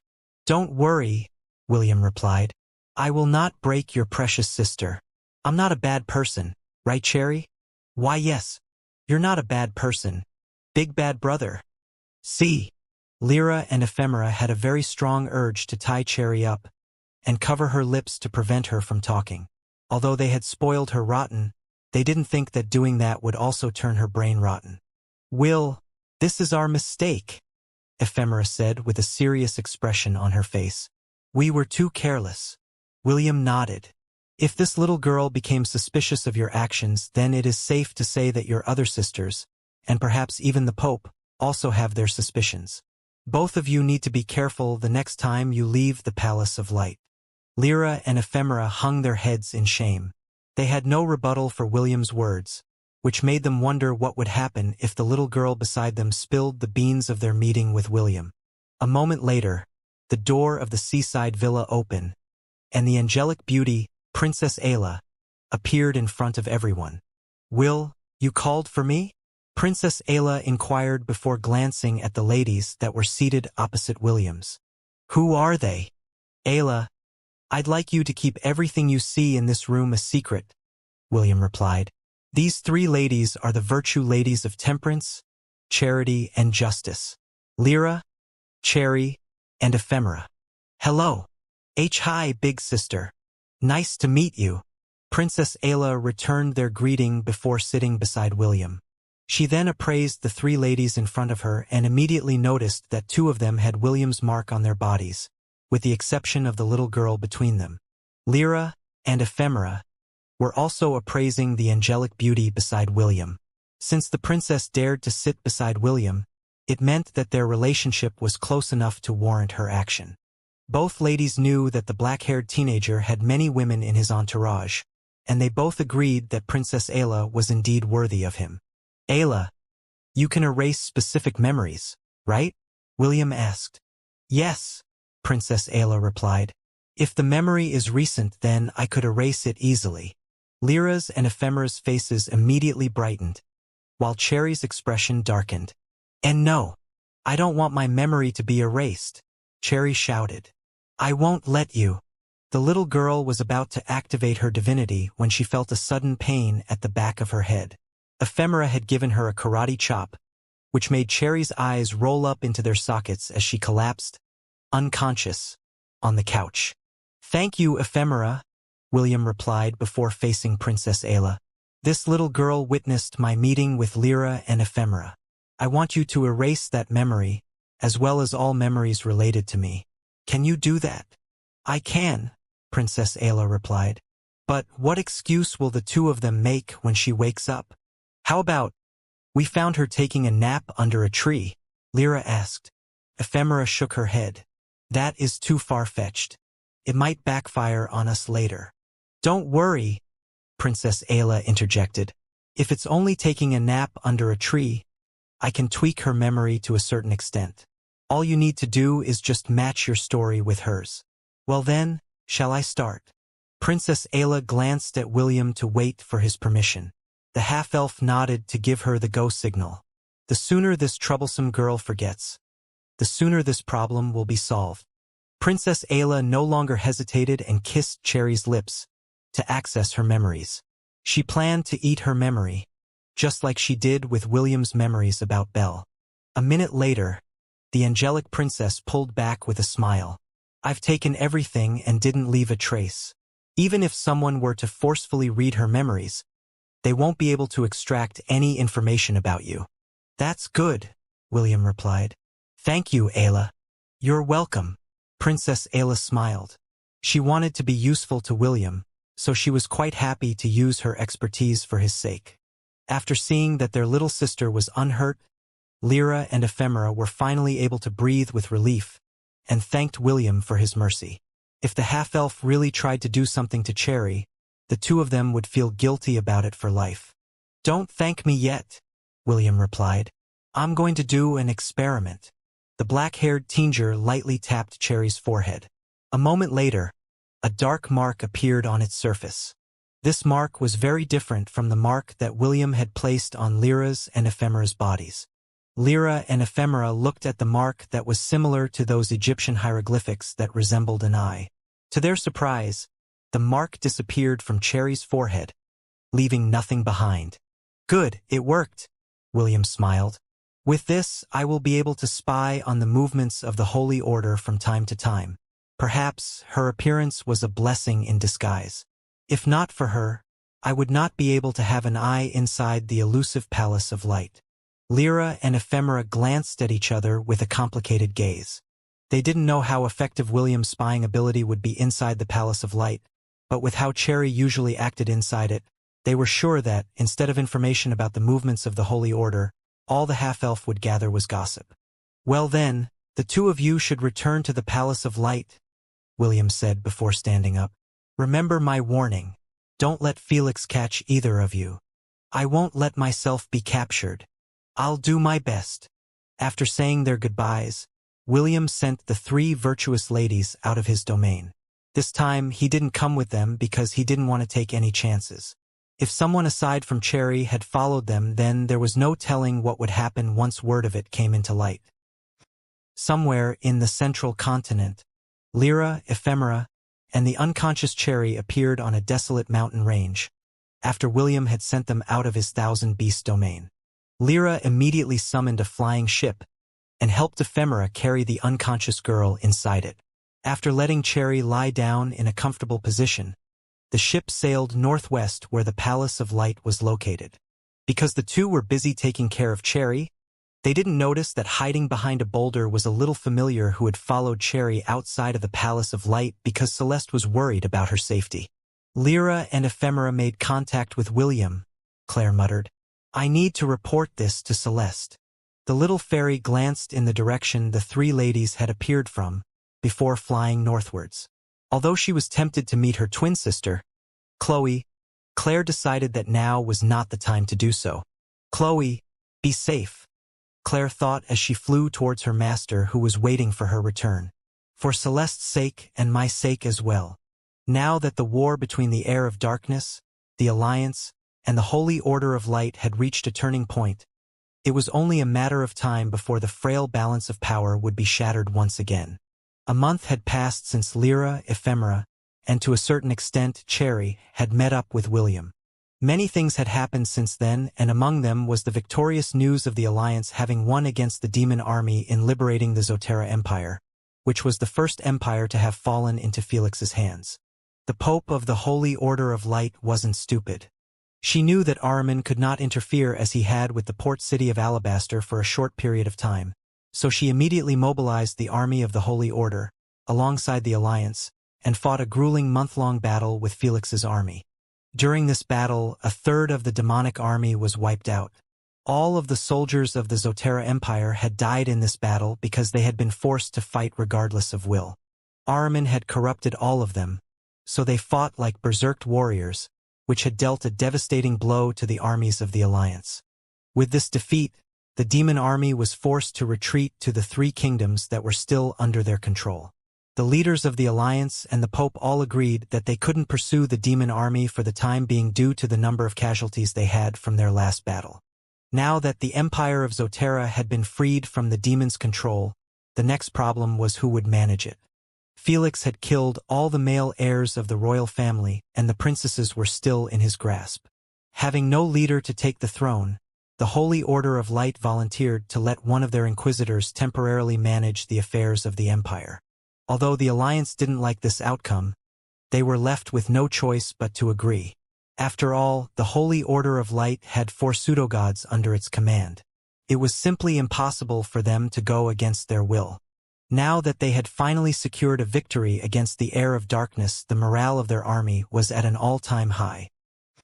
Meanwhile, in the Silver Moon continent, William watched as the grim world spider, which was the final boss of the Emerald Dungeon, turned into ashes in front of him. After killing the boss, the black-haired teenager entered the dungeon core room and placed his hand over the dungeon core. A minute later, the dungeon core turned into particles of light and entered the obsidian gem on William's chest. With this, I had claimed 20 dungeons here in the Silver Moon continent, William thought. Optimus, please handle the rest. Understood. Changing the settings of the dungeon to optimal mode. The moment William returned to his Thousand Beast domain, the Emerald Dungeon reappeared in one of the areas inside it. All the dungeons that William had conquered were automatically brought inside his domain. Aside from K-City, which had become the capital city of the Thousand Beast domain, the city of Atlantis could be seen floating in the distance. None of the demons, monsters, and ladies in William's entourage could enter it without William's permission. The guardian of the lost city, Leviathan, would not allow anyone to enter, unless the half-elf was with them. Because of this, the citizens could only admire the crystal-like city in the distance that faintly shone under the sunlight. The black-haired teenager went to K-City to have a change of pace and wandered randomly along the streets of the city. All the demons who saw him bowed their heads and greeted him respectfully, which he returned with a brief nod, and told them to continue whatever they were doing. William had already gotten used to being venerated by the demonic clans that he had taken under his wing. For them, the Thousand Beast domain was like paradise. They didn't have to constantly be on their toes, fearing that they would be attacked by the other demon clans for whatever reason strike their fancy. They also didn't lack food, because the Thousand Beast domain provided them with plenty of things to eat. Although they couldn't attack the beasts living inside it, they could hunt fish, plant crops, forage for fruits, and participate in the construction of K-City, allowing them to earn merit points that they could exchange for things that they've never had before, like a box of chocolates, coffee beans, and even modern clothing. When he visited the theme park, he saw many demon children riding the different attractions with big smiles on their faces. This was another method of using the merit point system. Unlike the ladies that served the black-haired teenagers, the demons had to use merit points to purchase tickets before they could access the rides. This was one of Optimus' ideas to allow the demons to enjoy a different type of entertainment, aside from the constant wars that they had fought in the past. Ah! Invidia gasped when she saw William. Instead of running away, the green-haired approached him while snacking on some cotton candy she bought just a few minutes ago. "Are you looking for me?" Invidia asked. "Do you need my blood?" "No," William replied. "Just taking a stroll." "I see." Invidia had a look of disappointment on her face after hearing William's answer. Originally, she had been afraid whenever the half-elf would call for her whenever he wanted to drink her blood. She had been a victim of how pleasurable the feeling was, and William used that to take advantage of her and drink her milk when she had taken Ella's form. However, ever since the two of them had talked things out, they came to an agreement that the half-elf couldn't force her to change her appearance, while she fed him her blood. In return of Invidia's services, the black-haired teenager generously awarded her with merit points. At first, the green-haired beauty didn't know what she would do with them, but after hanging out in K-City with Medusa, she realized how important this currency was. She was able to buy snacks, play games inside the theme park, dine inside cafes, as well as buy fashionable clothes, which had become the trend within the demonic ladies inside the Thousand Beast domain. "Do you want some milk then?" Invidia asked with a hint of embarrassment on her face. "Only for the affordable price of 10,000 merit points." "Okay, let's do it tonight after dinner." "Great! I will finally be able to buy those clothes from Vicky's Secret." William smirked after hearing Invidia's words. The tomboyish lady who had conflicts with him in the past was now gone. Instead, a lady who had become addicted to the modern comforts of K-City now volunteered to supply him with the drink that allowed himself to regain the feelings he had lost in the past. "So, you're here, Nvidia." Superbia appeared while holding 2 sticks of jumbo hot dogs in her hands. Just like her friend, she had become fond of the things that could be found in K-City, and would often help do a few tasks that allowed her to earn merit points as well. She was quite envious of Nvidia because the latter could easily gather merit points in the thousands just by letting William drink her blood, and changing her appearance to go out on pretend dates with him, while impersonating Ella. Of course, Superbia had become one of the ladies that supplied William with blood on a regular basis as well. Her reason for doing so was the same reason as everyone inside the Thousand Beast domain, and that was by accumulating enough merit points to purchase whatever she wanted. She had also been a big help in clearing some of the dungeons that William had conquered. This allowed her to rack up points, which had gone down the drain after playing in the arcade, and buying stuffed toys which greatly surprised everyone, including her best friend Nvidia. "Have you finished conquering the Emerald Dungeon?" Superbia asked. William nodded. "Just finished it half an hour ago. Just call me if you need help clearing the dungeons. I am free at the moment." "Noted. I'll keep that in mind." After having some small talk with the 2 sinful ladies that had already adapted inside his domain, the half-elf returned to his villa to rest. He was quite happy to see the progress that was happening inside his domain, and looked forward to what it would become once his battle with Felix was over. "Welcome back, Master," Charmaine said with a smile. "Do you want some refreshments?" "I'd love that," William replied. "Thank you, Charmaine." Charmaine smiled sweetly as she went to the kitchen to prepare some refreshments for the half-elf who had spent a day capturing a dungeon by himself. William laid on the couch and covered his eyes with his hand. He knew that he already had the strongest faction in the world, but he didn't like to take chances. This was why he decided to use his 2-month break to continuously capture the dungeons in the Silver Moon continent. He didn't care if the dungeon was a low-ranked one or a high-ranked one, as long as it was a dungeon. There was one more forbidden ground in the Silver Moon continent, but William had reached the maximum limit of pseudogods that he could contract with the strength of his soul. He knew that biting off more than he could chew would ruin everything he had built, so he didn't plan to add more pseudogods to his lineup. Just as the half-elf was about to doze off, he felt something soft snuggle up to him, but it was not alone. William subconsciously patted the head of the little gorgon, Medusa, who would often snuggle up to him during his afternoon naps. "Hee hee hee." Medusa giggled a bit before making herself comfortable. Soon, she dozed off just like a little girl who had been playing outside too much. Naturally, the golden piglet, Gullinbursty, and the noisy mace, Sharer, always accompanied her. These 3 creatures all leaned on his body, like spoiled kids who wanted his attention. The half-elf knew that this was their coping mechanism for the loss of his wife, Chiffon. The 3 of them would always accompany the pink-haired girl everywhere. Without her, the 3 just spent their days doing things to distract themselves from the pain of losing their master. When Charmaine returned, the corner of her twitched after seeing that the little gorgon, the golden piglet, as well as the talking mace, had destroyed her chance to talk to William in private. In the end, she could only sigh before placing the tray of food in her hands on the table. The next thing that the pretty elf did was carry the glass of fruit juice and place the straw near William's lips. After the half-elf drank his fill, Charmaine spoon-fed William with the cake that she had personally baked for him. After learning the joys of using an electric oven, the pretty elf studied all the recipes that were available in K-City and baked to her heart's content. "This is delicious," William said with a smile. "You have outdone yourself, Charmaine. Well done." "Thank you, Master," Charmaine replied.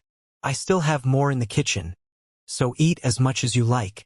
The half-elf nodded his head as he allowed himself to be spoon-fed by the pretty elf that had devoted herself to his well-being. 2 hours later, the 3 troublemakers woke up and were lured away by the smell of Charmaine's cakes, leaving William alone. Looking at the 3 figures disappearing from his vision, the half-elf could only shake his head helplessly before closing his eyes.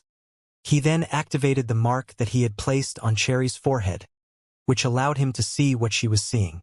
This magic was quite special because it was a hybrid spell that he had made with the help of Optimus. The system could place a tracker on anyone and allow the two of them to monitor their surroundings. This allowed William to see, hear, and to a certain extent, feel what they were feeling.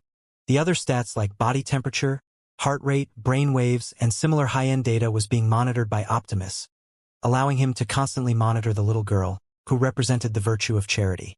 As soon as William had opened his connection with Cherry, he found himself standing inside the conference room inside the Palace of Light. This was not the first time he had seen this place because he had been looking through the little girl's vision for the past month. After discussing with the rulers of the various kingdoms and empires, the plan to attack one of the kingdoms under Felix's control is going to start in about a week, the Pope said with a serious expression on her face. As usual, you girls will be at the center of the formation, and ensure that any tricks from the demon army will be thwarted at a moment's notice. 2 of the pseudo-gods will always be by your side for added protection, while the remaining 2 will be on the front lines. The heir of darkness is now like a cornered rat, but if we push him too far, he will certainly bite back. Because of this, we didn't plan a complete eradication of his army. We will just annex the Slovel kingdom and make him understand his place. Audrey, the virtue of fortitude, whom William had allowed to escape months ago, raised her hand to voice out her opinion. Speak, Audrey. The Pope nodded her head to acknowledge her concern. I think this is a risky move, Audrey stated. But I also understand that we shouldn't just sit idly while the morale of the army is high. However, we must take necessary precautions just in case the heir of darkness had other tricks up his sleeve. The Pope smiled because she also agreed with Audrey's concern. During the battle at the city of Alabaster, she had thought that they would finally be able to put an end to Felix's terror. However, just before they could capture the demon prince, Ahriman's avatar appeared on the battlefield and thwarted their attempt. Don't worry, we will use the celestial raiments in this operation, the Pope replied. However, you are only allowed to use it when your lives are in danger. It doesn't matter how many soldiers the Alliance loses. Their lives can't be compared to the lives of the 7 of you. The moment something unusual happens, you have the permission to activate the celestial raiments and allow your patron gods to descend and temporarily possess your bodies. William, who was listening to the discussion, frowned. This was the first time he heard about the celestial raiments, which allowed the gods of the 7 virtues to descend on Hestia and possess their chosen ones. If Lyra, Ephemera, and Audrey had this celestial raiment back then, the possibility of me being captured by them is high, William thought. Since they didn't use it, there must be some kind of restriction for it. Do the 7 deadly sins have the same ability as well? I better ask Lilith, Invidia, and Superbia later. For William, a god appearing in Hestia, even if it was only temporary, could have a great impact on the outcome of the battle. Fortunately, he was now aware that such an artifact existed. A part of him was quite tempted to steal the celestial raiment and give it to one of the sins, to allow them to call for their patron goddesses to support them in battle. Placing the mark on Cherry was definitely a good idea, William mused. The next time Ephemera and Lyra have the chance to visit me, I'll make sure to place the same mark on their bodies. That way, I will have more options when it comes to spying in the inner workings of the Holy Order of Light. William knew that, sooner or later, he, the Alliance, and the Holy Order of Light were bound to face each other on the battlefield. What he was doing right now was learning as much as he could about his enemy before that time came. That way, he would be able to counter the trump cards they had prepared for him, like the celestial raiment.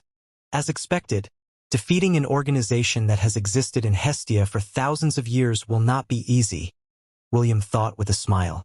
Even so, as long as I play my cards right, it will not be impossible to turn the tables on them and steal the treasures they have in their possessions.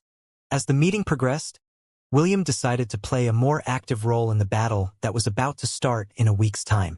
This way, he could strike a blow not only to Felix, but to the Holy Order of Light, whose plan for dominion was plain for everyone to see. On the borders of the Slovel kingdom, the armies of the Alliance and the Holy Order of Light gathered. If Ahriman doesn't show up, this battle is as good as ours, The headmaster of Hestia Academy, Byron, said with a solemn look on his face. Well, I don't really mind if he shows up, the Pope commented. If he does, then we will just retreat. He can't conjure an avatar whenever he wants because it will weaken him and further delay his freedom. You really treat the army of the Alliance as cannon fodder, don't you? Of course not. We exist for the greater good. That has been our purpose since the Holy Order of Light was founded thousands of years ago. Byron gave the Pope a sidelong glance before sighing internally. Although the Pope didn't want to admit it, everyone could tell what she was planning. Even so, the leaders of the Alliance chose to turn a blind eye to it. Right now, the Pope and her Holy Order was the lesser evil. It was nothing compared to the threat of the demon army and the god of darkness and chaos, who had already trespassed into their backyard. I just hope nothing unexpected happens, Byron thought. Many will die if Ahriman makes his appearance today. As Byron was thinking of the worst-case scenario, the horns of battle reverberated in the surroundings. The flying ships of the Holy Order of Light advanced, while the armies of the Alliance marched on the ground. They knew that the soldiers of the Slovel Kingdom had already been corrupted, so they had no choice but to fight whether they liked it or not. Their previous battle in the Zotera Empire had made them realize that the human soldiers that had been corrupted would fight to the bitter end, and take as many members of the Alliance with them before they drew their last breath. Armies hated this kind of opponents because they didn't care whether they lived or died. Facing them left a bitter aftertaste in everyone's mouth. But this was how this war was fought, and the only thing they could do was adapt to the strategy of their enemy. They're here, Byron said as soon as he noticed two figures appearing on the battlefield. Bull Demon King and Princess Iron Fan. About time, the Pope replied. Your Excellencies, please, keep them company. 3 pseudo-gods that belonged to the Order of Light flew towards the 2 strongest members of Felix's army and engaged them in battle. The 7 virtues who were located at the center of the battle formation looked at this scene with calm expressions on their faces. Each of the virtuous ladies were riding on a different flying ship, and the flag that represented their virtues fluttered in the breeze. Their presence was giving the soldiers significant boosts in their strength because of the buffs that were coming from the 7 ladies, allowing them to be more proficient when fighting against opponents that were below the rank of myriad beasts. As the battle reached a critical stage, Byron noticed that the movements of the Bull Demon King and Princess Iron Fan looked suspicious. It was as if they are luring the 3 pseudo-gods away from the main battlefield, Byron muttered. Then it suddenly hit him. Even the Pope, who was standing by the side, realized that the headmaster of Hestia Academy was right. However, before she could order the 3 pseudo-gods to return, a scream was heard at the center of the battle formation. You guys were too careless, the 6-eared macaque, who usually stayed beside Eve to protect her, said as he held 2 uncautious ladies in his arms. I'll be taking these 2 with me. Without another word, the 6-eared macaque who had taken Sun Wukong's appearance somersaulted in the air before making a beeline towards the Slovel fortress. In his arms were the virtuous ladies of Prudence, Shauna, and of Faith, Melody. Ahriman told Felix that, in order to weaken the Holy Order of Light, he must capture at least 2 members of the 7 virtues. By doing so, it will give a devastating blow to the Alliance once these virtuous ladies had been corrupted by the power of darkness, increasing Felix's strength. No! The Pope shouted. Save them! The 3 pseudo-gods that were fighting against the Bull Demon King and Princess Iron Fan immediately turned to pursue the 6-eared macaque. However, the slippery monkey was very hard to catch. The monkey that always imitated Sun Wukong specialized in running away, and even the Monkey King himself found it quite hard to catch him. Seeing that they were unable to catch their target in a short period of time, the 3 pseudo-gods became furious and annihilated the demonic army in their path. They didn't dare use long-range attacks to attack the 6-eared macaque because they might hit the 2 ladies that were both being used as shields, in addition to being held hostage by the mischievous monkey who only took action when there was a high chance of success. Fast and furious sets the pace, the 6-eared macaque said in a teasing tone. Even if the 3 of you work together, I will still win this race. As if proving his point, his speed increased once again, allowing him to leave the three pseudo-gods in the dust until he disappeared from their sights. Seeing that their two targets had been secured, the Bull Demon King, as well as Princess Ironfan, unleashed powerful attacks that would annihilate as many members of the Alliance as possible. However, their plan was stopped when the pseudo-god that belonged to Hestia Academy stepped in to block their attacks. While this was happening, the six-eared macaque was feeling giddy as he glanced behind him. "Ha! Bunch of wimps, can't even catch me." The six-eared macaque chuckled as he continued to run. "Still, I pity these two ladies. Once I deliver them to Felix, they will suffer a fate worse than death. I almost feel sorry for them. Well, almost. Ha ha ha." The six-eared macaque knew that there were only two outcomes to the war. Either their side becomes victorious, or their side becomes the losers. He didn't want to become a loser, because he had been a loser almost his entire life. Now that there was a chance to change his fate, he decided to grab the opportunity to ingratiate himself with the primordial god of darkness and chaos, and become one of his retainers.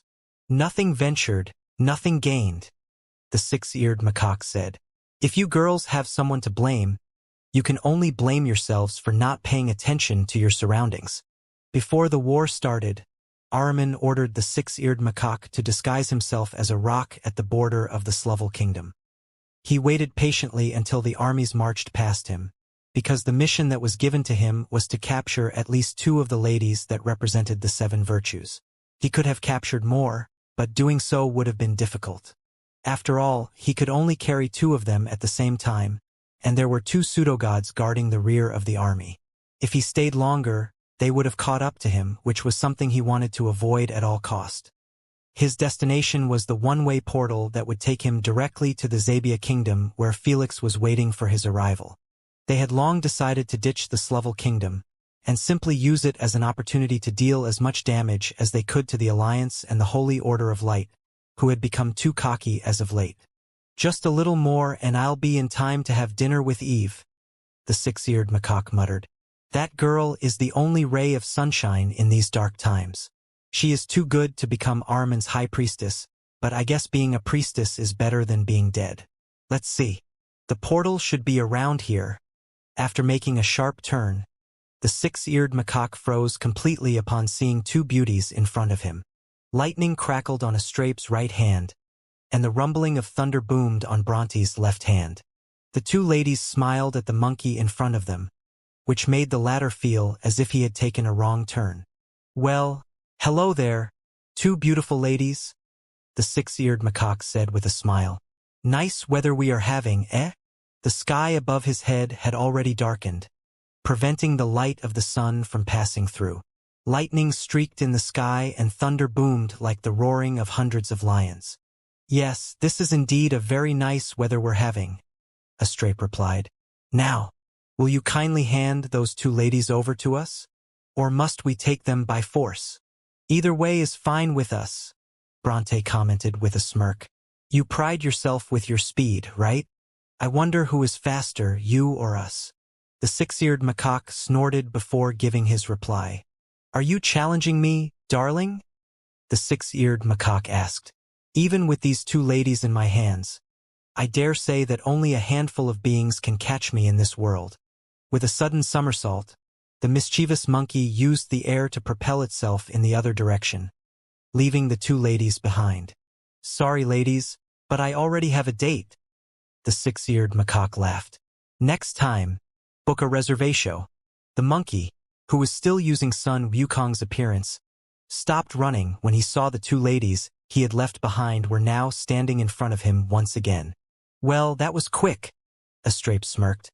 "I thought you said that there are only a handful of beings in this world that can catch you. I guess we're part of those select few, right?" Instead of answering, the six-eared macaque lowered his body and took a sprinting stance. A second later, a dust cloud appeared, as he sped up like a railgun moving faster than the speed of sound. He had already placed a barrier on the two ladies in his arms to prevent them from getting hurt with his sudden acceleration. This was the trump card that allowed him to escape even the pursuit of the Monkey King, who was known for his overwhelming strength. However, just as he was feeling cocky about finally escaping the two beauties, who had the same rank as him, he suddenly stopped running and skidded across the ground, leaving a blazing trail behind him. "Well, you are indeed fast," Astrape commented. "But not fast enough," Bronte stated. "Now, give us those two ladies before you get hurt."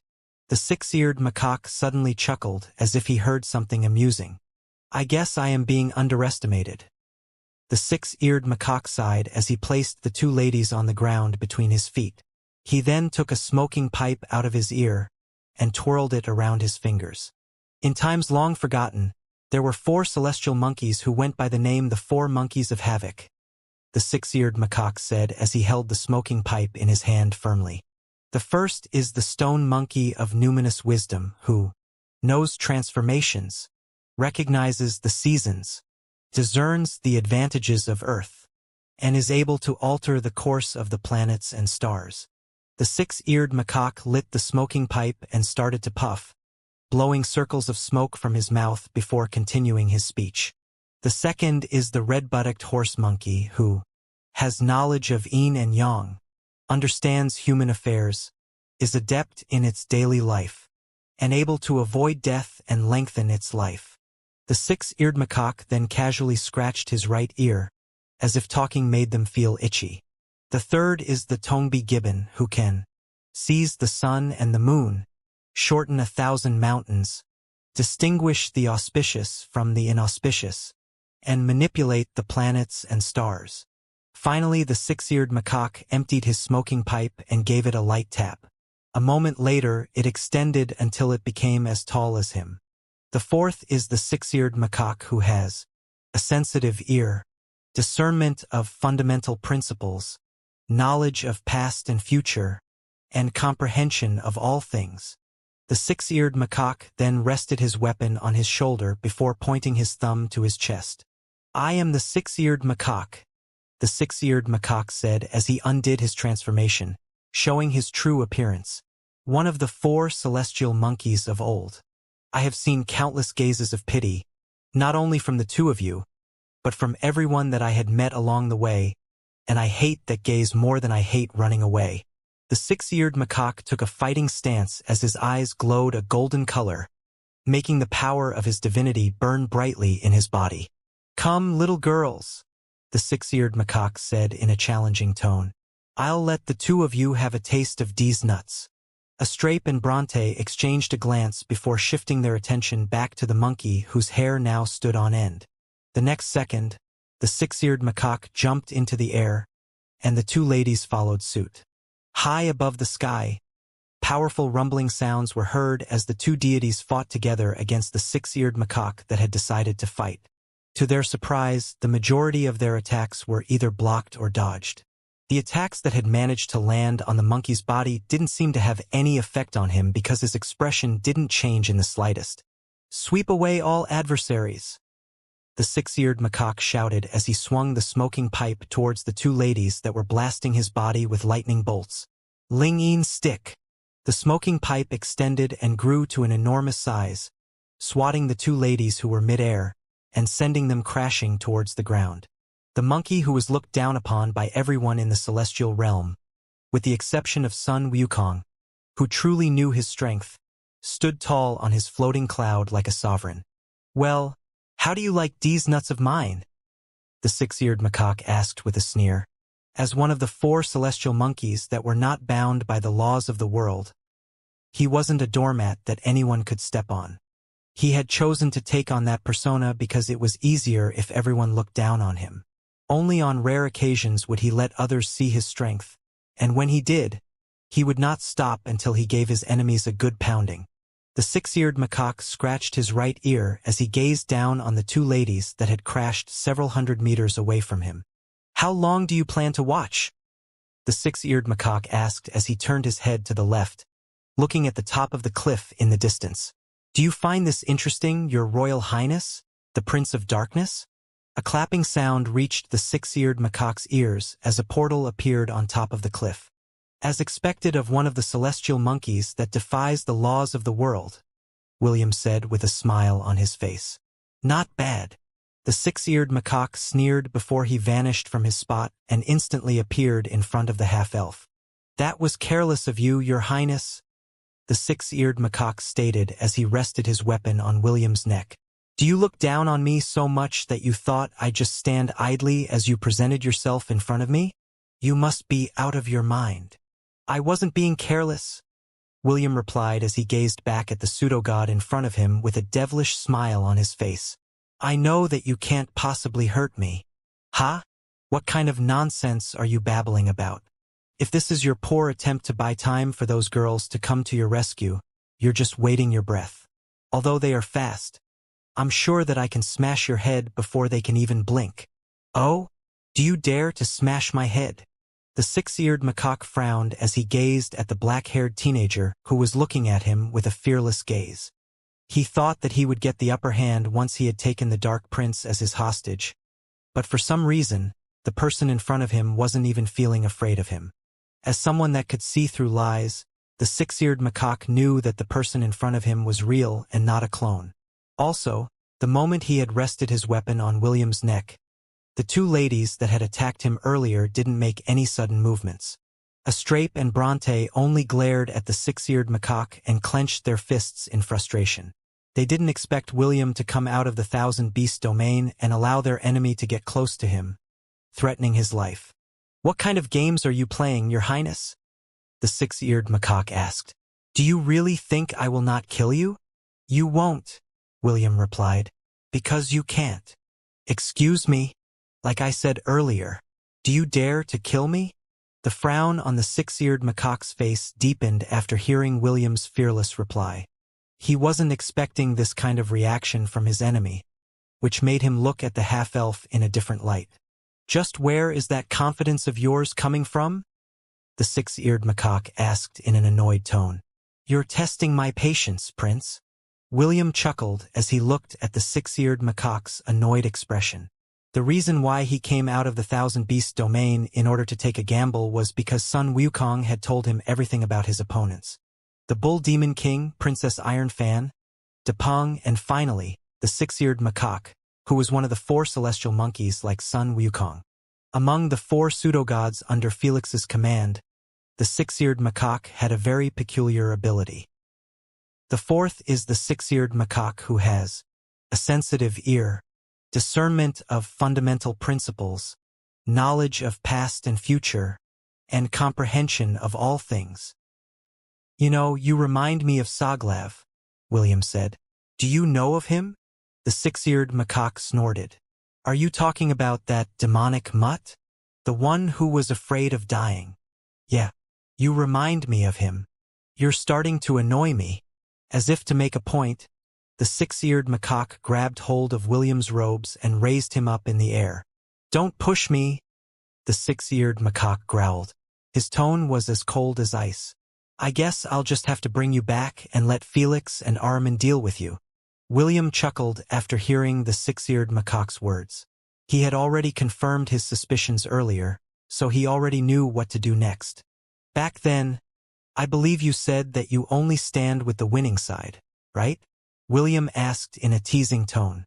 "Tell me, after everything that happened, do you still believe that you are standing at the winning side? Are you talking about our losses against the Alliance and the Holy Order?" The six-eared macaque replied. "You already know that we are free to go anywhere we want with Armin's power. Even if we lose all the territories we have right now, we can just conquer more. Also, as long as I bring you, and those two girls with me, we have already won this war. Right?" William nodded his head in agreement. "But that is only true if you bring me and those two virtuous ladies back, right?" The six-eared macaque pulled the half-elf towards him until their faces were only a few centimeters apart. "And who can stop me from doing so?" "Them," William replied as he used his thumb to point behind him. The six-eared macaque shifted his gaze towards the half-elf's back and saw a lineup that made his heart tremble in his chest. Sepharon, Titania, Triton, the three nymphs, and Leviathan, who was simply standing in place and looking somewhere else, appeared in his vision. 9 demigods, including Astrape and Bronte, surrounded the six-eared macaque. It was a force that would make the Bull Demon King and Princess Iron Fan flee in fear due to how outnumbered and outclassed they were. "Ha! I knew you were amazing since the first time I saw you, the six-eared macaque said with a flattering smile as he placed William down and fixed the robe that he had crumpled a mere moment ago. He even licked his thumb and used it to straighten the creases on William's clothes, making it look brand new. Compared to you, that Felix fellow looked like a turd, the six-eared macaque stated. I don't really like to serve that weakling, but since Eve is a good girl, I decided to stay and protect her from his clutches. You know, your cousin is such a nice person. I feel like I was born to be her protector. In fact, we are so close that he calls me Big Brother Monkey from time to time. William smiled and nodded his head in understanding. Eve is indeed a good girl. How is she? She's fine. I always make sure that she eats and sleeps on time, the six-eared macaque replied. I have become her nanny. Even now, I want to go back to her side to ensure that she's not being mistreated while I am away. He was doing his best to ingratiate himself with William so the latter would let him off the hook so he could return to the little priestess that made him feel safe. Six-eared macaque. Do you know why I appeared in front of you? No. The six-eared macaque really didn't know why William had appeared in front of him. Even now, he could kill the half-elf in less than a second, and he was certain that none of the pseudo-gods under his command could save him. Even so, instead of retreating to safety, the half-elf remained standing in place, giving him many opportunities to end his life. It is because I am certain that you will not kill me, William replied. You asked me earlier where my confidence is coming from, and my confidence comes from Sun Wukong's trust in you. Trust in me? The six-eared macaque tilted his head in confusion. He trusts me? Yes, he trusts in your nature. William then created a sound-proofing barrier to prevent other people, including his subordinates, from hearing the words he was about to say. You are someone who doesn't like to antagonize beings more powerful than you, William said in a teasing manner. Since you know that Eve is my cousin, you also know that I have a connection with David. Not only that, there are also my two patron gods backing me as well.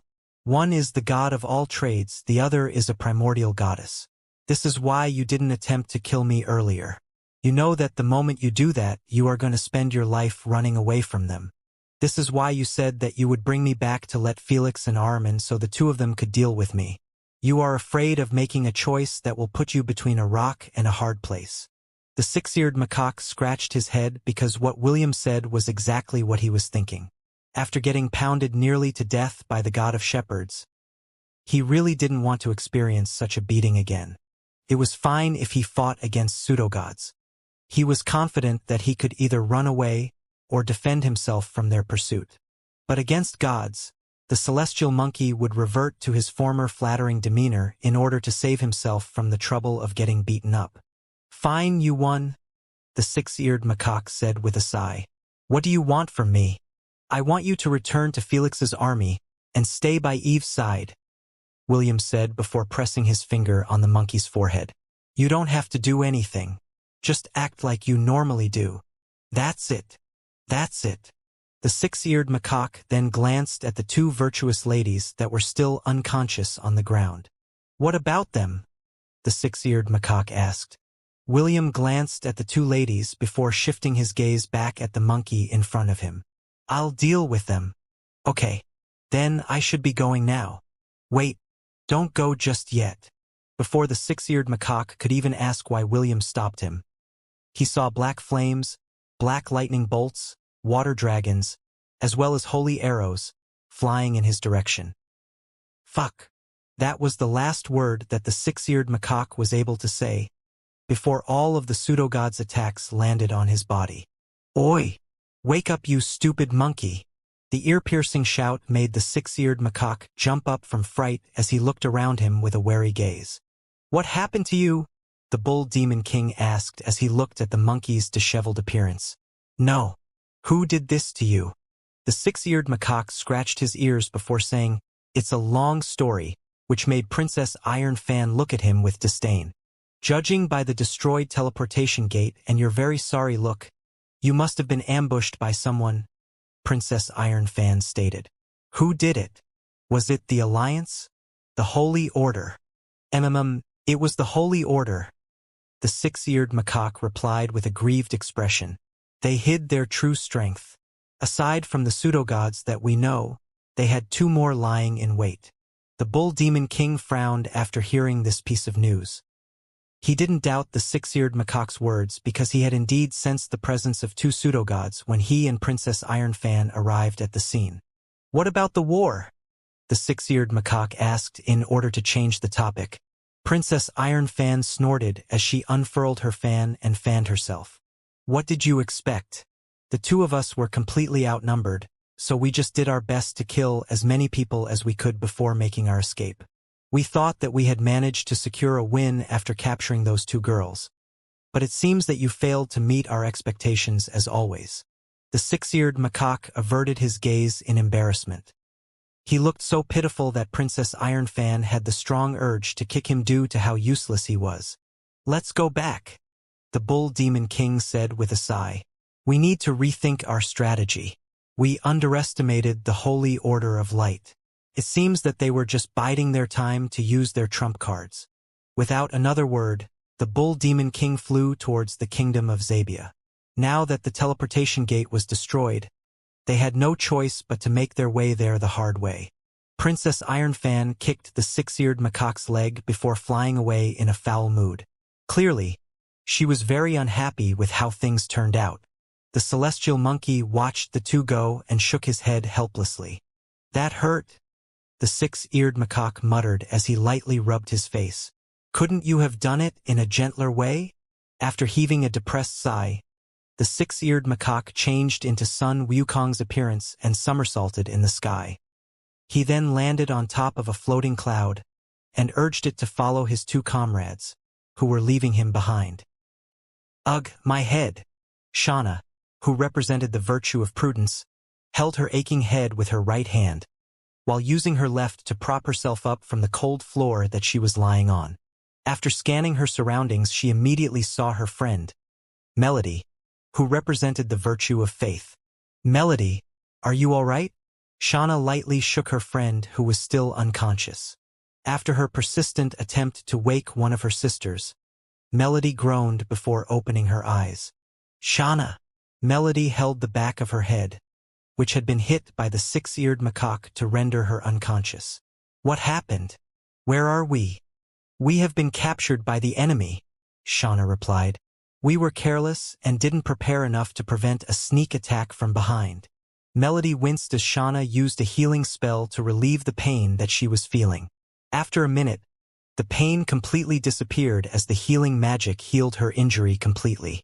Thank you, Shauna, Melody said before looking at their surroundings. I've heard many foul things about the heir of darkness.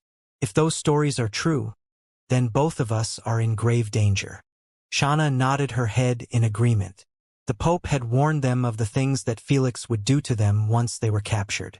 Although they didn't know if it was possible, the Pope insisted that the heir of darkness might have found a way to absorb their divinities and take their power away from them. The two were surrounded by a thick black mist that prevented them from seeing past a dozen meters. Both of them raised their awareness to the highest level, as they unleashed the power of their divinities, in order to deal with whatever foul plans the heir of darkness had in store for them. It's good to see that both of you are awake. The two virtuous ladies turned their heads in the direction where the voice was coming from. As if waiting for that moment, the black mists slowly parted, revealing a devilishly handsome half-elf that was seated on a black throne, and looking at them with a calm expression on his face. Are you Felix? Shauna asked. What do you plan to do with us? You are making a big misunderstanding with your statement there, William replied. I am not Felix. I am the one that saved the two of you from the six-eared macaque who kidnapped you on the battlefield. Melody, who was just observing the black-haired teenager, stood in front of Shauna as if to shield her from harm. You are the Dark Prince, Melody stated. William von Ainsworth, correct? William nodded yes. Since you know my name, I think it is only proper that the two of you introduce yourselves. After all, I did save your lives. Melody glanced at Shauna, who nodded her head. I am Melody. Shauna. William waited for a while to see if the two ladies would say anything else, but looking at their faces, he knew that the two didn't plan on saying anything else. Okay, Melody, Shauna, like I said earlier, I am the one that saved you, William said in a tone that was similar to an adult trying to teach a child on how to speak. Aren't you going to thank me? Melody frowned and didn't reply to William's question. It was Shauna who took the initiative to reply to William's words. Thank you, Shauna replied. Can you let us go now? I believe we have signed a non-aggression pact between our two factions. Both sides cannot do anything to harm each other's interest. William nodded his head. That is true. We have signed an agreement. This is why I am waiting for the two of you to fulfill your part of the agreement. Huh? What do you mean? Shauna asked. Simply put, I had no obligation to save the two of you, William answered in a calm tone. Yet I did. This means that the two of you owe me for saving your lives. I didn't violate our agreement. In fact, I even helped the two of you. This is a fact. If Felix was the one that had captured the two of you, I'm sure that both of you would have been stripped naked by now and forcefully pinned down on the bed. Don't you agree? Melody shook her head in defiance. That won't happen. The reason is simple. We have a means to make him wish he never kidnapped the two of us in the first place. Oh? How curious. William smiled. Well, it doesn't matter. I don't care what you think. The fact still remains that you will not be able to leave this place until you properly repay me for saving the two of you. If you don't agree, you can use whatever trump card you have to leave this place or harm me. But, take note, if you do that, you will be breaking our contract. Shauna clenched her fist in anger. Although she didn't believe that forcefully escaping from wherever they were would break the contract, she couldn't take that chance.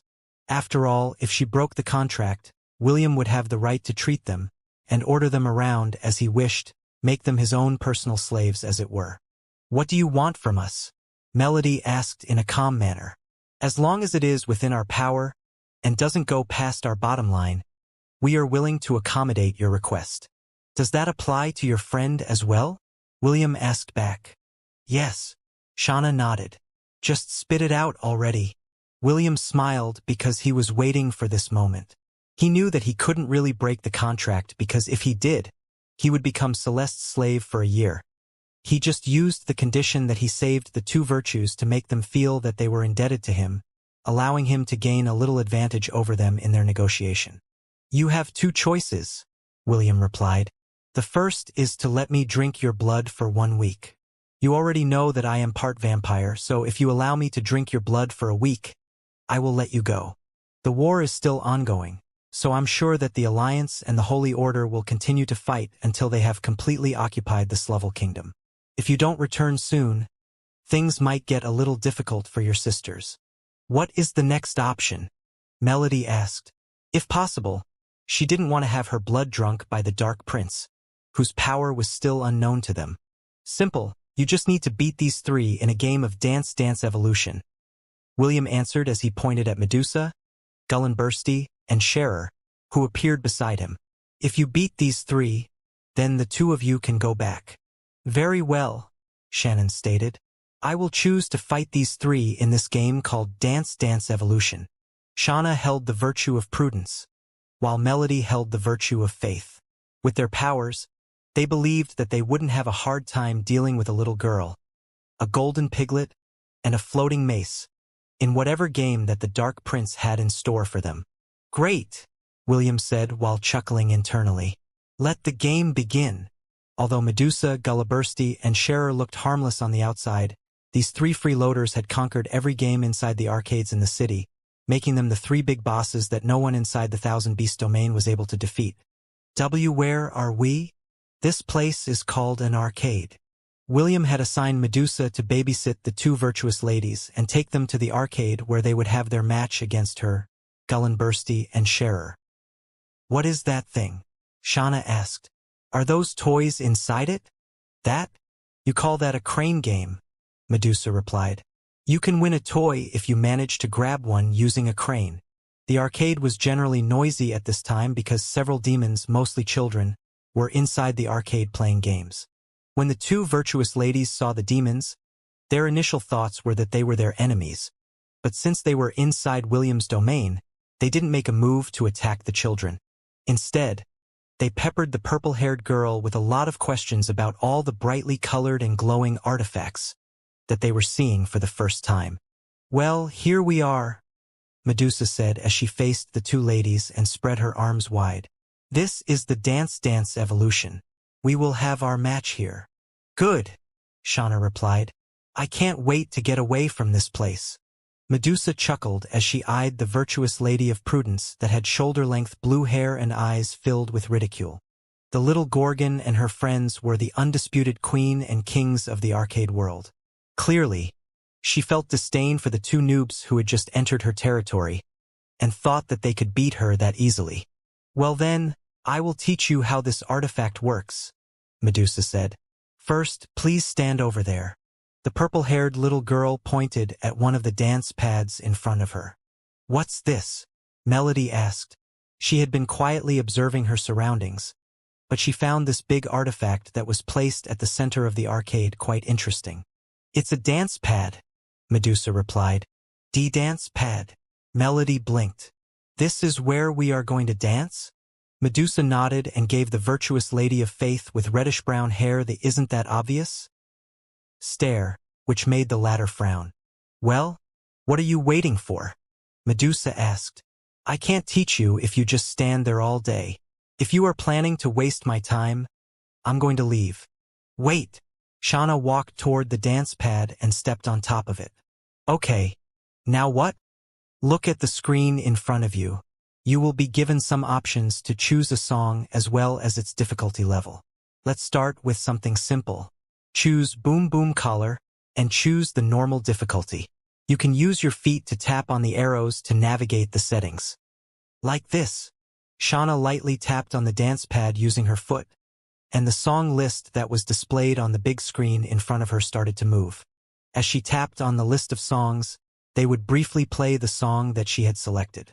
Finally, after finding the song that Medusa had told her to try, Medusa then told her to tap the green button with her foot to confirm that this was the song that she selected. After choosing the difficulty level of the song, the screen lit up and Medusa also stepped on the dance pad right beside her. "Do you see the 4 arrows at the very top?" Medusa asked. "Once the moving arrow moves to that location, you tap it at the same time with your feet. Like so." The moment a moving arrow reached the left arrow, Medusa tapped the left arrow of the dance pad, and the word "perfect" appeared on it. "The mechanics of the game are simple," Medusa explained. "You just tap on the arrow as the song plays. If you fail to tap on the right arrow with your foot, that gauge decreases. The moment the gauge becomes 0, the game will end. Now you try it." At first, Shauna kept on missing the arrows that were going upwards as the song played. However, she was a warrior, so after trying a few more times, she got the hang of it. A bit later, Melody also joined her and the two virtuous ladies practiced stepping on the dance pad as the song played. "This is kind of fun," Shauna thought as she started to enjoy tapping on the arrows on the dance pad in time with the song. Melody was also having fun, and although both girls tried their best to hide it, their hips were starting to sway as they tapped in rhythm with the song. "Today will just be a practice day," Medusa stated. "You can challenge me tomorrow when you get the hang of it. Remember, this is just the normal difficulty. There are still the novice, expert, professional, genuine, hero, and paranoia mode." The two ladies nodded their heads in understanding. They knew that they wouldn't be able to beat Medusa in their current state, so they doggedly practiced until they were able to attain the good and great points as they tapped on the dance pad. William, who was monitoring the two ladies' progress from within his villa, smirked. He knew that the virtues were proud ladies. He had signed a non-aggression pact with the Holy Order of Light, so it was impossible for him to break it. The only thing he could do was use a loophole that he could exploit in order to make the two virtues understand that he was not their enemy, at least for now. Also, he had other reasons for letting them see the situation of the Thousand Beast domain. The virtues had been gathered by the Holy Order of Light and taught a few things. One of them was that demons were evil. In the past, William would have agreed with this teaching. But, after going to the demon continent himself, he understood that not all demons were the same. Just like humans, there were good and bad demons. Some demon clans, like the ones William had taken under their wing, only wanted to live peaceful lives. If possible, they didn't want to participate in wars, and he wanted to teach the two virtues that most of the teaching from the church weren't correct. Right now, he wanted to increase the contact the two ladies had with the demon tribes, which was why he decided to present two options to the virtues after saving them. He knew that both of them would reject the option of having their blood drunk by him, so he decided to use the playing a game as an excuse to allow them to mingle with the demons. Make sure to send the children to play with the virtues in 2 days, William ordered. Yes, Lord William. A one-horned young lady with light brown hair and green eyes replied. Was the granddaughter of the patriarch of the one-horned tribe who had sworn his loyalty to the half-elf from the very beginning. She would also go to the villa to offer her blood to the black-haired teenager, even if the latter didn't ask for her to come. In the end, William completely gave up and just allowed the brown-haired beauty to do as she wished. As one of William's loyal subjects, she had complete faith and trust to the Dark Prince, who had only shown care and kindness, not only to her tribe, but to the other demon tribes as well. The patriarchs of the demon tribes would always praise William due to how wonderful the Thousand Beast domain was. For them, this was simply paradise, and they would not leave, even if they were offered the opportunity to live in the capital city of the demon realm. Lord William, will the two virtues manage to defeat Medusa? Unasked. Impossible, William smiled. How can they win against her? She's been playing that game since she came to this place. Chuckled before nodding her head in understanding. Although she didn't know what her master had planned for the two virtues, one thing was clear. They won't be going anywhere anytime soon. Thought with a smile. How could Lord William be so evil and childish at the same time? Still, I don't dislike this side of him. The brown-haired beauty continued to sit beside the half-elf and watched the two dancing virtues with an amused expression on her face. After a few hours of dancing, Medusa took the virtues to eat at one of the cafes inside the theme park that was being operated by the demons. The currency inside the Thousand Beast domains is called merit points. Everyone wore a bracelet on their wrist, where their merit points were stored. They could earn merit points by doing jobs like selling food, making and selling crafts, participating in construction, exploring the dungeon in addition to taking care of William. Among William's subordinates, Medusa was part of the upper class in the Thousand Beast domain because William treated her like a pet. The half-elf would give her a good number of merit points as part of her monthly allowance. However, the little Gorgon wasn't satisfied with her pocket money. Because of this, she would take on construction jobs, sell stuff, and be a blood donor to William. William's blood donors got thousands of merit points in one session, so this job was highly sought after by almost everyone in the Thousand Beast domain. Even Invidia and Superbia, who had settled inside William's domain, learned the importance of merit points and took the initiative to offer him her blood for these points that allowed them to buy the things they liked. Invidia's earning for the past month had even surpassed Charmaine's, who was William's personal maid. However, her earnings would disappear the next day because she had become addicted to fashion. She always purchased the latest clothes from Vicky's Secret, which fetched a price of tens of thousands of merit points, making her become William's most frequent customer. This is so good!" Melody exclaimed after eating the cheesecake that was served to her. "I've never tasted something this good before." "Sister, you ain't seen nothing yet," Medusa replied with a smug expression on her face. "Just eat whatever you want. Today will be my treat." Shauna, who was eating a slice of triple-layered chocolate cake, was at a loss for words due to how delicious it was. Teenage ladies were quite weak to dessert, so William especially told Medusa to bring the two ladies to one of the cafes in the theme park and have them try the desserts. The half-elf had generously given Medusa some merit points so that she could treat the two virtues to get them addicted to the food inside the Thousand Beast domain. William was confident that the moment the two girls left his domain, every dessert and snack that they would eat afterwards would taste like dirt. Sometimes, conquering your opponents doesn't necessarily mean to defeat them in battle. Usually, you just need to feed them something good before they beg for more. The black-haired teenager, who was watching this scene from his villa, chuckled. He then ordered Medusa using telepathy to order a few more cakes of different flavors, so that he would know what the two virtues liked the most. The next day, Are you sure that you are now ready to face me?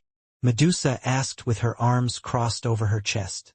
She was like the final boss that excluded smugness, which made the competitive Shauna snort. Do not underestimate us virtues, Shauna replied. We have practiced dancing this boom boom collar song in normal difficulty until dawn. Eft. Medusa covered her lips as she snickered. You feel so proud after finishing normal difficulty? Very well, I will teach you the difference in our strength. After today, you will know true despair. Let's go, Gullibursty. Sharer. Oink. Humph. Noobs who don't know their place. The golden piglet, as well as the floating mace, positioned themselves on one of the arrows on the dance pad. Medusa then placed her 2 feet on the 2 remaining arrows and looked at Shauna with a teasing gaze. Are you ready? Medusa asked. Ha! Even if the 3 of you work together, you won't be able to beat me, Shauna replied. Consider this as a handicap from me. Medusa didn't reply and just chose the song Boom Boom Collar. She then glanced at the confident Shauna before tapping her right foot to increase the difficulty level, setting it to the highest level of paranoia. As soon as the song started, several rows of arrows that formed combinations that required stepping on 2 arrows at the same time flashed on the screen. Shauna had already seen this happen before, so she understood the mechanics. However, she almost got dizzy after seeing the inhumanely weird patterns that appeared on the screen in front of her. What in God's name?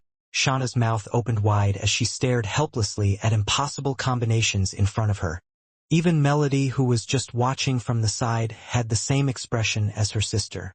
Both of their eyes opened wide as they stared at the diabolical difficulty level that was impossible to clear. At least that was what they thought. Medusa danced as she crisscrossed her hands with peace signs over her face. Gullibursty and Sharer were hitting the dance keys perfectly, synchronizing with her, allowing her to reach 200+ combo points in just a short period of time. Shauna desperately tapped the keys with her feet like a crazy woman, but it was to no avail. The patterns were very different to the ones that she had memorized, and it completely took her by surprise. Soon, the gauge on her side of the screen emptied and a "You lose" text appeared in front of her. Medusa finished the song and got a SSS ranking score, which had set a new record, surpassing her personal best. Oh yeah! Medusa raised her hand in a peace sign as she, Gullibursty and Sharer, exchanged high fives, high paws and high mace. This is cheating, Shauna said with eyes similar to that of a dead fish. This is not fair. Ha? You're still not satisfied with your loss? Medusa asked. Fine, I will make you understand that even if we fought you one by one, you're still 100 years too early to defeat the 3 Musketeers. Gullibursty, I choose you. Oink! Medusa and Sharer left the dance pad and allowed Gullibursty to choose the difficulty setting of the song. Shauna, who had regained her fighting spirit, looked down on the little piglet with a determined gaze. I won't lose to a pig, Shauna stated. If I lose, I'll imitate a pig for half a day. Great! Medusa clapped her hands. That is a promise then. Master told me that virtues keep their promises. So I look forward to you acting as a pig for half a day. Bring it on. I'll make sure I light some incense for you tonight. The golden piglet ignored the bickering of the 2 girls as it religiously tapped the keypads in order to unlock the secret difficulty setting. After tapping the right key combinations, Gullibursty chose the Super, Mega, Ultra, Extremely Easy mode. As soon as the song started, a single arrow moved eerie slowly upwards. Shauna, who saw this, blinked her eyes in confusion. Gullibursty simply stared at the screen and waited patiently until the arrow hit the mark. 5 seconds passed. 10 seconds passed. 15 seconds passed. 20 seconds passed. Finally, in the 23rd second, Sharer stepped on the left arrow, scoring a perfect score. Meanwhile, Shauna had stepped a second late, missing the chance to score a point. Several more arrows appeared, but Shauna wasn't even able to hit it properly because she would either be half a second late or half a second early. This frustrated the virtuous Lady of Prudence, making her miss the other opportunities she had to score a point. Gullinbursty was not aware of its opponent's suffering as it calmly, and religiously, stepped on the arrow keys with perfect timing. When the song ended, only 13 arrows had been released by the machine, and Gullinbursty scored them all perfectly. Shauna looked at her 0 score with shame and embarrassment before running away from the arcade with all of her might. Medusa watched her go with a devilish smile on her face before shifting her gaze to Melody, who stood rooted in place. "How about you?" Medusa asked. "Are you now ready to challenge us?" Melody felt her heart shudder after looking at Medusa's smug-filled eyes. "Today I will just practice first," Melody replied. "I still have many things to learn." You do that," Medusa replied with a smile. "I'll just pick up Miss Piggy first and make her fulfill her promise. We can't have her running away after she promised to imitate a pig for half a day, right?" Medusa chuckled before leaving a helpless Melody behind. She hadn't had this much fun since Chiffon had died, so having the two virtues around made her happy. Meanwhile, William smirked as he watched the running Shauna take refuge in one of the cafes outside the theme park. The half-elf knew that after today, the two virtuous ladies would realize how impossible it was to beat Medusa in a short period of time. This would force them to reconsider his offer of having their blood drunk by him, which would make them fall into his hands. Shauna and Melody had nowhere to run or hide, because everything inside the domain was under his control. Even if they were to turn themselves invisible or change their form into a bug, William would still be able to know where they were. "Will, you seem like you are having fun," Holith said as she sat beside William. "Did something good happen?" "Yes," William replied as he pulled Holith towards him. "I might be eating a piglet tonight." "A piglet?" Holith blinked in confusion. Wait, are you planning to eat Gullinbursty? You can't do that, Will." The black-haired teenager smirked before planting a kiss on the pretty half-elf's cheeks, making the latter blush. "Don't worry, I'm not going to eat Gullinbursty," William replied. "I plan to sink my fangs into a different piglet. One that doesn't understand that she's a pig at the moment. I don't really know what you're planning to eat, but do it in moderation, okay?" Holith said as she gave William a hug. "I don't want you to get an upset stomach." William hugged the half-elf, whom he had accepted as his concubine, back. The two shared a passionate kiss and ignored the piglet, who was hiding somewhere in the thousand-beast domain. The black-haired teenager knew that sooner or later, that piglet would be served to him on a silver platter. All that he needed to do was wait patiently until it had been cooked to perfection. "You useless monkey!" A resounding slap spread inside the throne room as an infuriated Felix glared at the six-eared macaque who had lowered his head in shame. "You only have one job and you couldn't even do it right," Felix roared in anger. "You incompetent fool!" The heir of darkness was very angry because he had lost the chance to not only have his way with two virtuous ladies and pluck their cherries, but also lost the opportunity to steal their divinities to make them his own. He didn't really care whether the Slovel kingdom fell or not.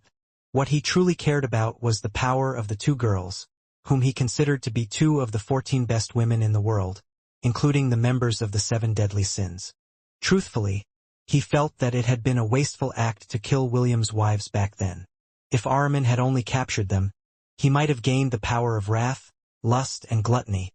But the primordial god was more interested in absorbing their souls, and taking their divinities for himself so he could unlock the seals that bound his body at a faster rate. "Useless bastard!" Felix kicked and punched the body of the kneeling six-eared macaque repeatedly to vent out his anger. "What's the use of keeping a useless monkey like you in my army when you can't even do one thing right?" The repeated blows made blood seep out of the corner of the six-eared macaque's lips, but he didn't do anything and simply endured Felix's blows. Finally, after several minutes had passed, Felix kicked him one last time in the face, sending him flying towards the exit of the throne room. "Get out of my sight and don't show your face to me again for a week," Felix ordered. "Just stay with that red-headed bitch and make yourself useful." The Bull Demon King, Princess Ironfan, and Defong just looked at this scene with calm expressions on their faces. They were also very disappointed with the six-eared macaque, so they didn't speak out for him when Felix was giving him a one-sided beating. When the doors of the throne room closed, the six-eared macaque propped himself up from the floor and wiped the blood on his lips. He stared at the closed door for a few seconds before turning around to go to where Eve was. "Who'd want to serve an idiot like you anyway?" the six-eared macaque thought as he jumped out of a window and flew towards the temple of the high priestess. When he reached the temple, he saw Eve drinking some tea in the courtyard. As if sensing his gaze, Eve waved to him and called him to join her for some tea.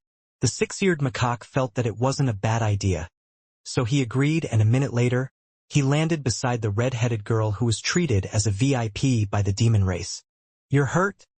Eve frowned as soon as she saw the pseudo-god that acted as her guardian. "Were you hurt during the battle?" "Yes," the six-eared macaque replied. "But this scratch is nothing. I'm strong, you know?" The six-eared macaque didn't dare to say that his injuries were caused by Felix because he knew that the green-haired prince had planted some spies to always watch over Eve's every movement. Naturally, these spies watched him as well, preventing him from complaining about the unjust treatment he received just now. "Come, let me heal you," Eve said as she stood up and inspected the injuries on the six-eared macaque's body. "You should take better care of yourself. Although these injuries don't endanger your life, they are quite serious." The celestial monkey was kneeling on the ground as he allowed Eve to use her holy powers to heal his injuries. "If only Eve was the true leader of this army, I wouldn't mind doing my best for her sake," the six-eared macaque mused. "She's such a good girl." A few minutes later, Eve had finished healing the injuries of the six-eared macaque, making the latter feel extremely grateful to her. In truth, if he wished for it, Felix's blows wouldn't have been able to do much damage to him because of the difference in their rank. However, since he understood that if the latter didn't get the opportunity to vent out his frustration and see him suffering, his punishment would have continued needlessly. Because of this, he lowered his defenses to allow the heir of darkness to beat him up to make the prince feel better for the failure that he had caused him. "Six-eared macaque, would you like to become one of my guardians?" Eve asked. But I am already one of your guardians, aren't I not?" The six-eared macaque pointed at his face. The red-headed girl shook her head before smiling at the celestial monkey, who was treated like a failure by Felix as well as his entourage. "What I meant is to become my guardian through a pledge," Eve stated. "In short, from now on, you will become my heroic spirit." "Your heroic spirit?" The six-eared macaque's eyes widened in shock. As one of the celestial warriors in the heavens, it was very possible for him to become the heroic spirit of a person, just like Sun Wukong was to William. However, he never felt the strong urge to look for a contractor because he thought that it was just a troublesome thing to do. Also, he didn't like fighting much, so looking for a warrior to become his partner had never crossed his mind. But Eve was different. The little girl was very kind, smart, and to a certain extent very brave. The six-eared macaque wouldn't mind becoming her heroic spirit one bit because this was something that he truly felt in his heart. "Can I be your heroic spirit?" the six-eared macaque asked. "I'm not really good at fighting, you know." "That's fine," Eve answered. "I'm pretty useless too. That's okay. I'm lazy." "Sometimes, being lazy is good too. I have fleas." "Don't worry. Just make sure to take a bath every day and the problem is solved." The six-eared macaque chuckled. He could tell that Eve genuinely wanted him to become her contracted guardian, regardless if he was good or not. Because of this, he did something that he didn't usually do, and that was to place his rough right hand on Eve's head and lightly pat it. "You might regret this in the future, you know?" the six-eared macaque said softly. "I'm not really a good person." Eve smiled and allowed the monkey to pat her head. "My grandpa and cousin are also not good people, but I'm sure that both of them would go to war for my sake. How about you? If something happens to me, would you also charge into a sea of flames and a mountain filled with deadly blades?" The six-eared macaque stared at the red-headed girl, who was looking back at him with eyes as blue as the clear sky. "If it's for you, I don't mind doing those things and more." The six-eared macaque's voice was no longer playful, but had taken a serious tone. "For your sake, I don't care if I'm facing pseudo-gods or gods. I will fight them even if I have no chances of winning. Eve reached out to cup the six-eared macaque's face and pressed her forehead over his. I, Eve von Ainsworth, hereby pledge to honor you as my heroic spirit, Eve said softly. Regardless of what happens in the future, I hope that you stand by my side and watch over me as I live my life to the fullest. After saying her vow, Eve pulled back and offered her hand to the six-eared macaque, which the latter held as if it was the most precious thing in the world. I, the great sage informing wind, one of the 4 celestial monkeys, hereby pledge to honor and protect Eve von Ainsworth to the best of my abilities, the six-eared macaque said. Regardless of what happens in the future, whether you are facing a storm or fighting the greatest battle of your life, I will be there by your side. Even if you are to fight the world, I will stand as your vanguard and not allow anyone to harm you until I have breathed my last breath. This I swear upon the heavens and the heavens above the heavens, as it was in the beginning, is now, and ever shall be, worlds without end. After making his pledge, the six-eared macaque kissed Eve's hand. A moment later, an emblem of a monkey with 6 ears appeared on Eve's right hand. This was the proof that the six-eared macaque was now her heroic spirit, just as Sun Wukong was to her cousin, William. High above the temple of the 10,000 gods, where the celestial warriors stayed, Sun Wukong poured wine in his cup and held it in his hands, staring into space. Cheers to you, fellow sage, Sun Wukong said as he held the wine cup, while watching over the six-eared macaque's vow from the heavens. May the path you chose lead you to the glory that you've coveted for the past thousands of years. The Monkey King poured the wine out in front of him as an offering. A moment later, in the world of Hestia, a light drizzle fell upon the temple where the red-headed girl and the six-eared macaque made their vows to help pave the way for a better and brighter tomorrow. It took the Alliance 3 days to liberate the Slovel Kingdom from Felix's forces. Just as expected, the corrupted soldiers fought till their last breath. In order to prevent casualties from happening in the Alliance, the demigods and pseudo-gods of the Holy Order of Light were the ones that dealt with these soldiers, leaving the entire kingdom defenseless. However, even after acquiring a new territory, the Holy Order of Light wasn't in the mood to celebrate. 2 of the 7 virtues were kidnapped. This not only lessened their fighting power, but lowered their morale as well. The Pope even considered immediately negotiating with Felix for their return. But she knew that if she did that, the alliance would break apart, and everything would be all for naught. Fortunately, before the Pope did anything reckless, Celeste received a message from Chloe telling her that Shauna and Melody had been saved by William, and were currently being treated as guests in the Thousand Beast domain. However, when the Pope asked for their return, William's reply made her almost choke on the spot. They will be staying with me for a few weeks. If you don't like it, then deal with it. That was the reply that the Pope received from William, making her gnash her teeth in frustration. Even so, she felt a bit relieved because if the virtues fell into the half-elf's hands, he wouldn't hurt them because they had signed a non-aggression pact, using the god of contracts as a medium. It was impossible for either side to harm each other because the one who did so first would instantly become the other's underling. In the end, the Pope had no choice but to let the 2 ladies stay with William for the time being, while the alliance handled the aftermath of the battle. Lyra and Ephemera, who heard the news, glanced at each other. The 2 of them were thinking the same thing. Did he sink his fangs into them too? The 2 virtues felt rather complicated about this possibility. They knew that William wasn't entirely evil, but he had a way of dealing with women, especially proud ones, and making them submit to him of their own accord. Lyra and Ephemera knew that even if William only drank their blood once, both of their sisters might fall into his hands. I think it is best if we send a delegation in order to meet with the Prince of Darkness, Ephemera said after Celeste finished her report about Shauna's and Melody's whereabouts. That's right, Lyra said. Although the Prince of Darkness is our temporary ally, we can't be too complacent. We must ensure that our sisters are truly safe from harm. Celeste and Claire glanced at the 2 ladies, but didn't say anything. They already suspected that Lyra and Ephemera might have a close relationship with William, despite the fact that the two virtues would always badmouth the half-elf whenever an opportunity presented itself. "Your worries are on point," the Pope replied. "However, who will we send to check on their conditions?" "I'll go." Lyra raised her hand. "I will definitely ensure that Shauna and Melody are in good hands." "No." Ephemera stood up. "I'll go.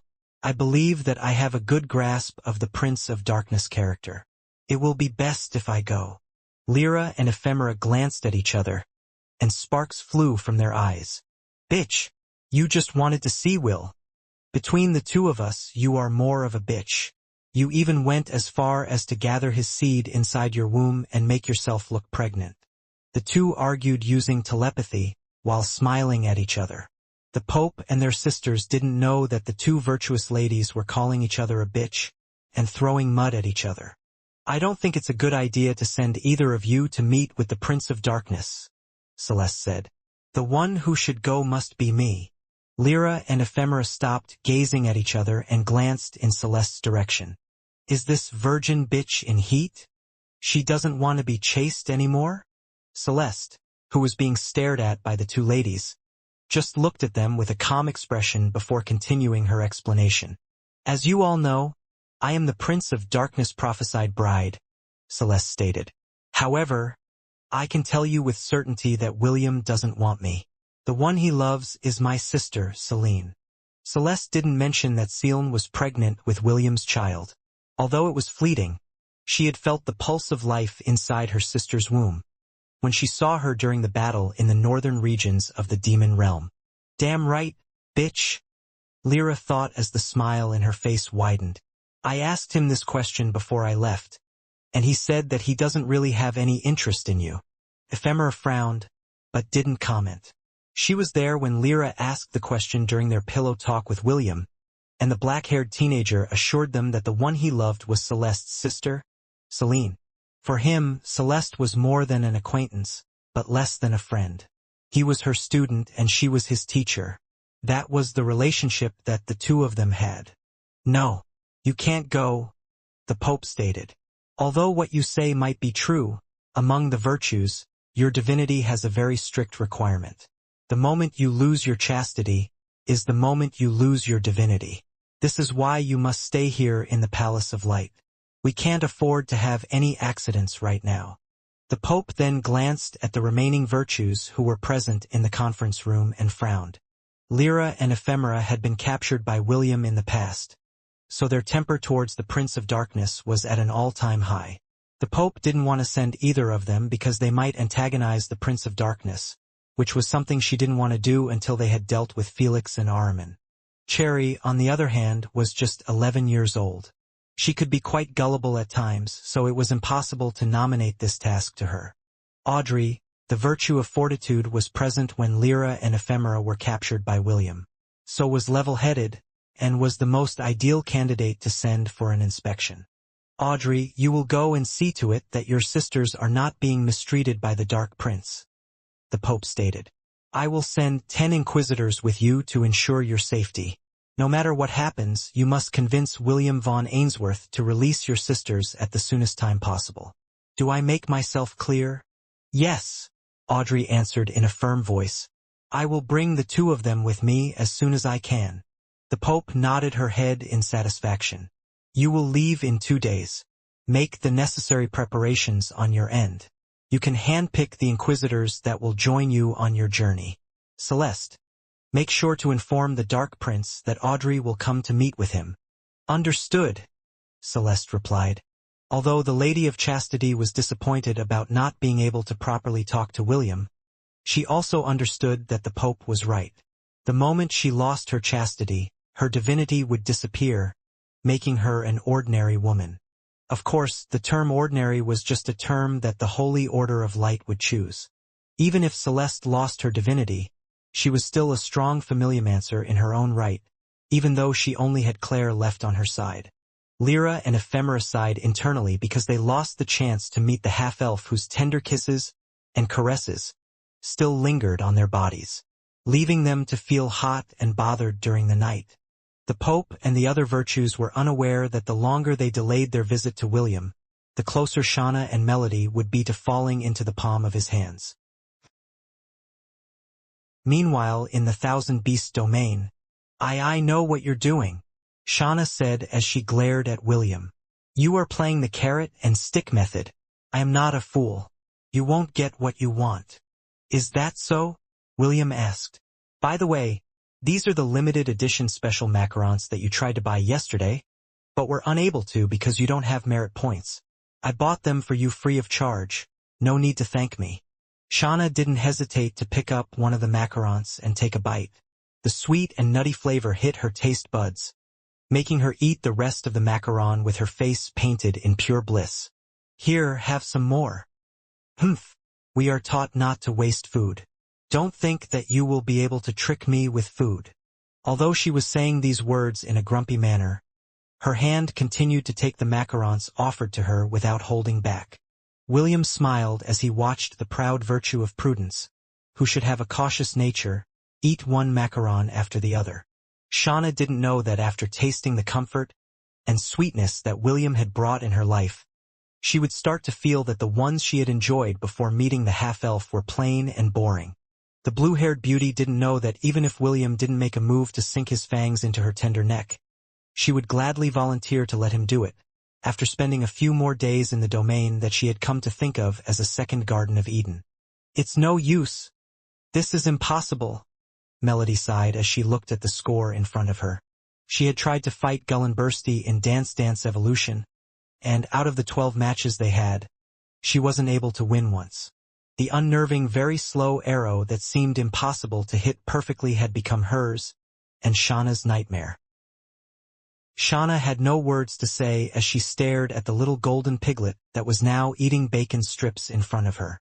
Just like Melody, she hadn't beaten the piglet even once. The closest to winning they ever got to share was when both of them had 12 perfect scores in Boom Boom Collar. However, on the 13th and last arrow, Shauna had only gotten a great, while Gullenbursty had a perfect score, allowing the golden piglet to win the match. Shauna had been so frustrated that she no longer fought afterwards, leaving Melody to take one for the team.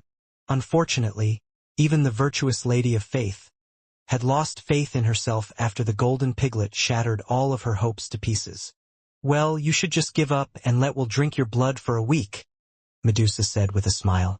You will be able to leave her faster if you do that rather than trying to beat us in Dance Dance Evolution. Coo! The two virtuous ladies had already been in the Thousand Beasts domain for 3 days and, truth be told, they already understood that it was impossible for them to defeat the three Musketeers in a short period of time. Although it was humiliating for them, they had also already considered letting William drink their blood. The other thing that was pushing the two virtuous ladies to choose this option was merit points. Everything in the Thousand Beasts domain, whether it be food, clothes, or any other kinds of services, used merit points. The two ladies felt embarrassed whenever Medusa treated them to eat in the cafes or restaurants that served delicious food that they had never seen or eaten before. Melody's had just fallen in love with custard tarts and tiramisu, while Shauna was more interested in the fashionable clothes that were being sold in the stores. As virtuous ladies of the Holy Order of Light, they just wore robes most of the time. Even though it was well designed, a robe was still a robe, and couldn't compare to the dresses that were being sold in the different shops in the Thousand Beasts domain. There was even a time when the two virtuous ladies met Invidia and Superbia while strolling around town. The sin of envy, Invidia had become a fashionista and always wore the latest trends from Vicky's Secret. Deep inside, Shauna also wanted to wear such clothes because she found wearing robes to be plain and dull. As a lady, she wanted to dress up and eat desserts. Yesterday, Medusa had taken them to watch a movie while eating popcorn, and the two ladies liked it very much. In just 3 days of spending inside the Thousand Beasts domain, they were finding it hard to believe that such a paradise existed.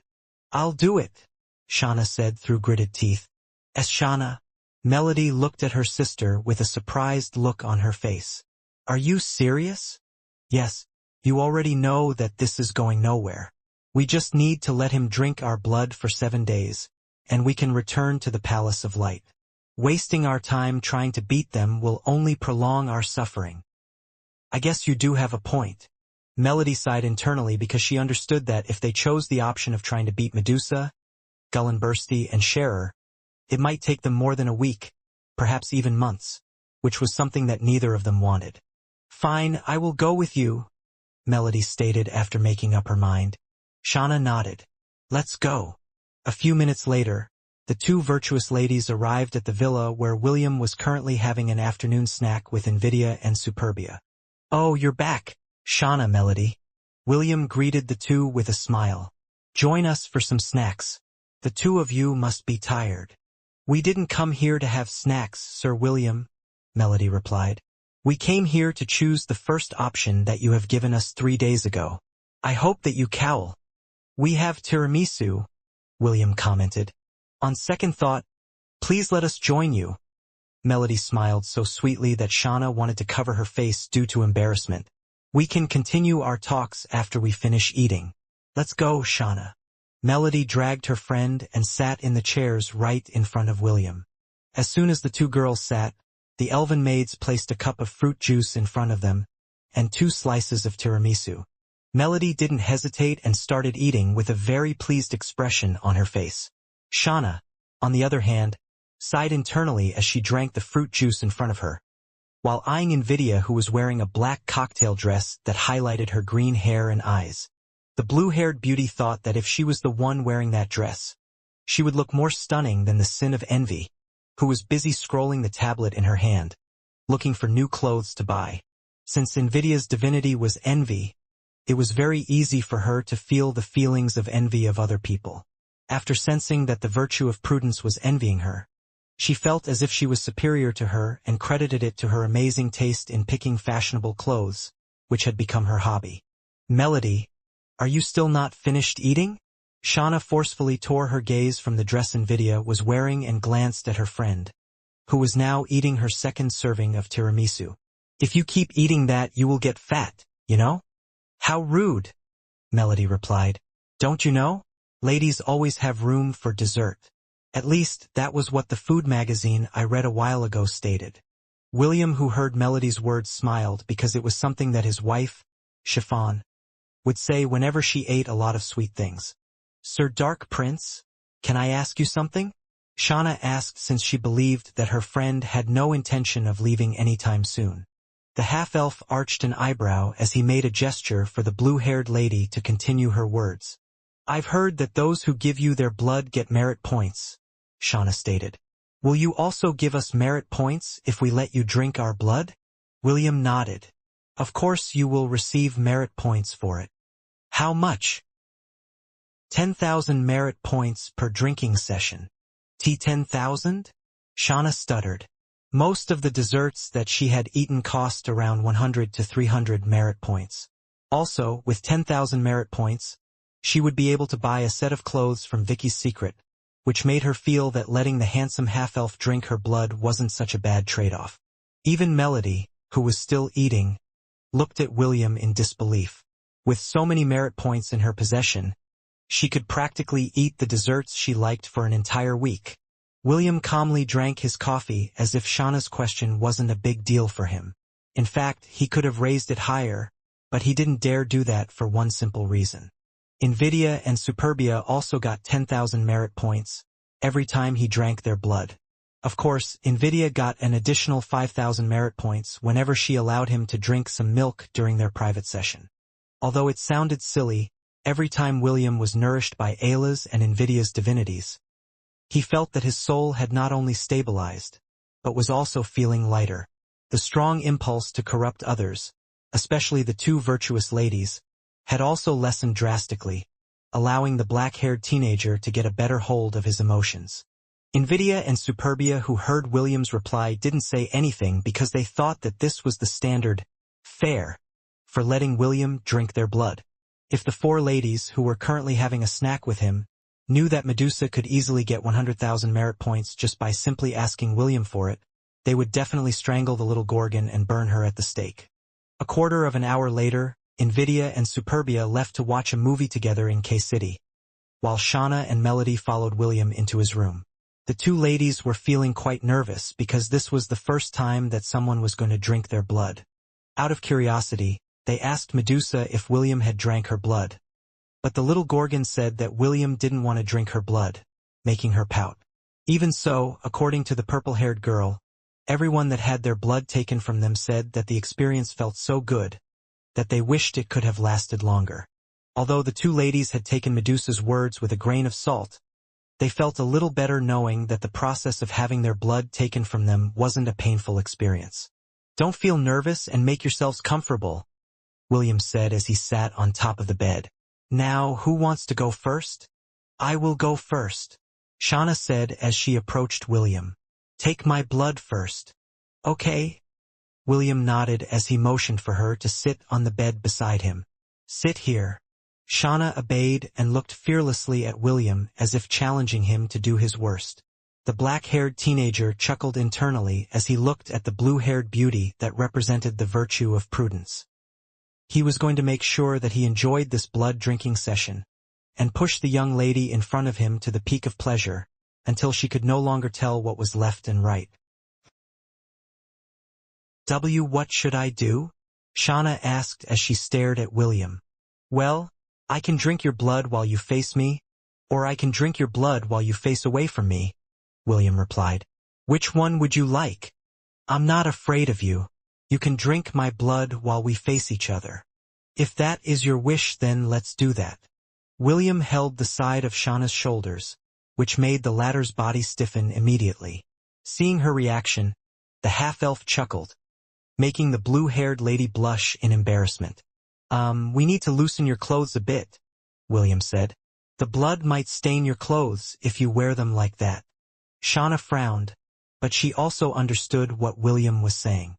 Because of this, she loosened her robe, showing her delicate shoulders, while she used her right hand to hold it in place, covering her chest. "This is fine, right?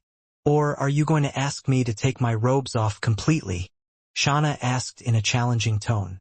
"That's already good," William answered. "Are you now ready?" Shauna nodded. "Melody, if he tries to do something funny, make sure to stop him, okay?" "Understood," Melody replied. "Sir William, we are putting our trust in you. Please, don't betray our trust." William glanced in her direction and gave her a brief nod. "Don't worry, I will not force the two of you to do anything you didn't want to do. I promise." "That's good then." William then shifted his attention to Shauna's smooth and delicate neck. He could already smell and taste the rich blood that was flowing in her body, making him wonder what her blood would taste like. "You will feel a prickling pain at first, but after that, the pain will disappear completely," William said. "I'll ask you one last time. Are you sure about this? See, can you increase the merit points?" Shauna asked with embarrassment. "Can you? Well, I am willing to give you an additional 200 points if you let me kiss your lips," William replied. "Are you interested in my offer?" "No thanks. Just drink my blood." "Okay, just tell me if you change your mind," William said as he moved closer to Shauna's neck. A moment later, a gasp escaped Shauna's lips the moment the black-haired teenager's fangs sank into her neck. Melody's body stiffened as she looked at this scene from the side. She could clearly see the blood starting to seep from the wound of Shauna's neck, making her subconsciously hold her own neck. A moment later, another gasp escaped Shauna's lips, before her face reddened due to the unexpected feeling that she had never felt before. Melody watched as Shauna's expression changed from a pained one to a face that looked as if she was feeling good. As if to prove her hunch, a sweet sigh escaped the blue-haired beauty's lips as the hand holding the robe on her chest fell to her side. Although the robe didn't expose her chest, her other shoulder, which no one had seen, except her sisters, was laid bare in front of William. The black-haired teenager drank, slowly, and enjoyed every second of it. Shauna's rich and powerful blood flowed inside his body, making him feel energized and rejuvenated. A minute later, Shauna's arms wrapped around William's body. She even held the back of the half-elf's head, pushing his head closer to her neck. It was as if she wanted the black-haired teenager's fangs to sink deeper inside her, just to make herself feel even better. Melody had subtly activated the power of her divinity to check whether William was using a charm spell on her friend. But the results proved that this was not the case. Could it be that it really feels that good? Melody thought as she looked at her friend's euphoric expression, making her very curious about what she was feeling at the moment. Several minutes later, William pulled back and used his tongue to clean the bloodstains that had flowed down from Shauna's neck. He had purposely done this, so that he could prolong the ecstasy that washed over the blue-haired beauty's body, making her understand that going against him was futile. The blood had only reached up to her collarbone, but as he licked that part, Shauna's body shuddered, as if she had reached the peak of pleasure. After cleaning up the remains of the blood on her body, William licked the wound and kissed it gently. He kissed it a few more times before the wound healed, leaving the virtuous Lady of Prudence panting for breath. "Do you want more merit points by kissing me?" William asked.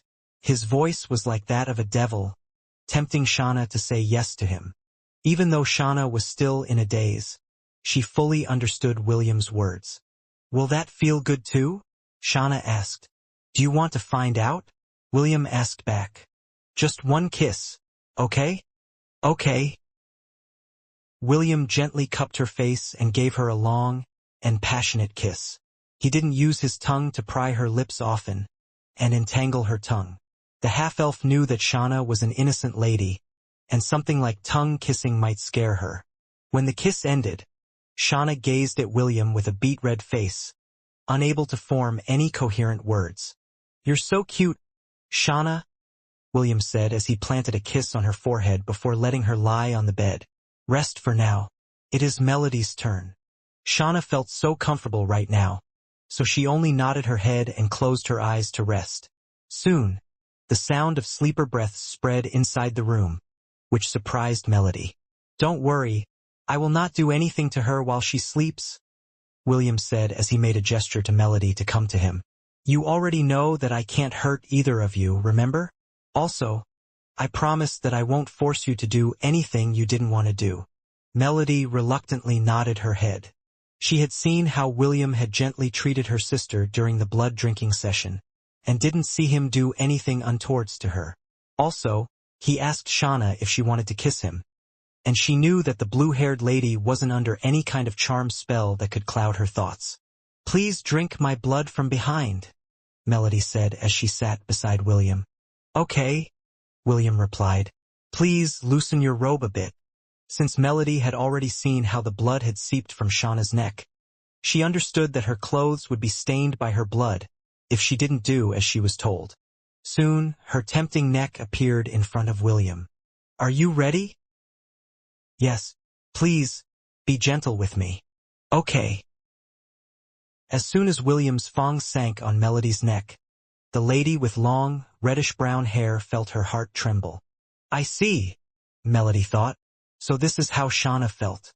It's no good. We can't win against this." Her breathing became somewhat ragged as William drank her blood. Soon her hand fell to her side as she felt the unbelievable feeling of pleasure wash over her body. A moment later, she felt William's hand hold her hand, and gave it a light squeeze, as if assuring her that he would not harm her. As someone who had never been held, nor touched by any man in the past, William's rough hands, which were bigger than hers, gave her a feeling of warmth and security. Soon, Melody intertwined her hand with William's, with their palms pressed against each other. For a brief period, she had completely forgotten that she was a lady that carried a heavy responsibility on her shoulders. Right now, she was just a young lady, who was holding hands with a young man for the first time in her life, and it made her heart skip a beat. As the minutes passed by, she felt the pleasure building up inside her body rise to new heights. It didn't take long before she subconsciously shuddered as the pleasure she felt reached the peak, making her mind turn completely blank for a few seconds. She only broke out of her daze when she felt William's soft and gentle kisses on her neck, which made her feel somewhat sad that he had finished drinking her blood. She was sad that the feeling of warmth, security, and, to a certain extent, happiness had ended. Just as William was about to tell her that he had finished drinking her blood, he felt a soft and delicate hand touch the side of his face. Soon, William found himself facing the beautiful lady with long, reddish-brown hair that was looking at him with longing. With her own initiative, Melody pressed her lips over William's and kissed him. Since she was inexperienced, the only kisses she managed to do were soft and simple pecks, which made her heart feel as if it was overflowing with happiness. "Are you sure?"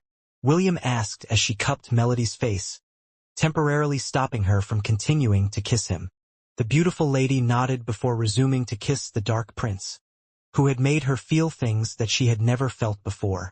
For a while, only the sound of two people kissing could be heard inside the room, as the virtuous lady of faith tasted a different kind of sweetness that she had been missing in her life. "What have I done?"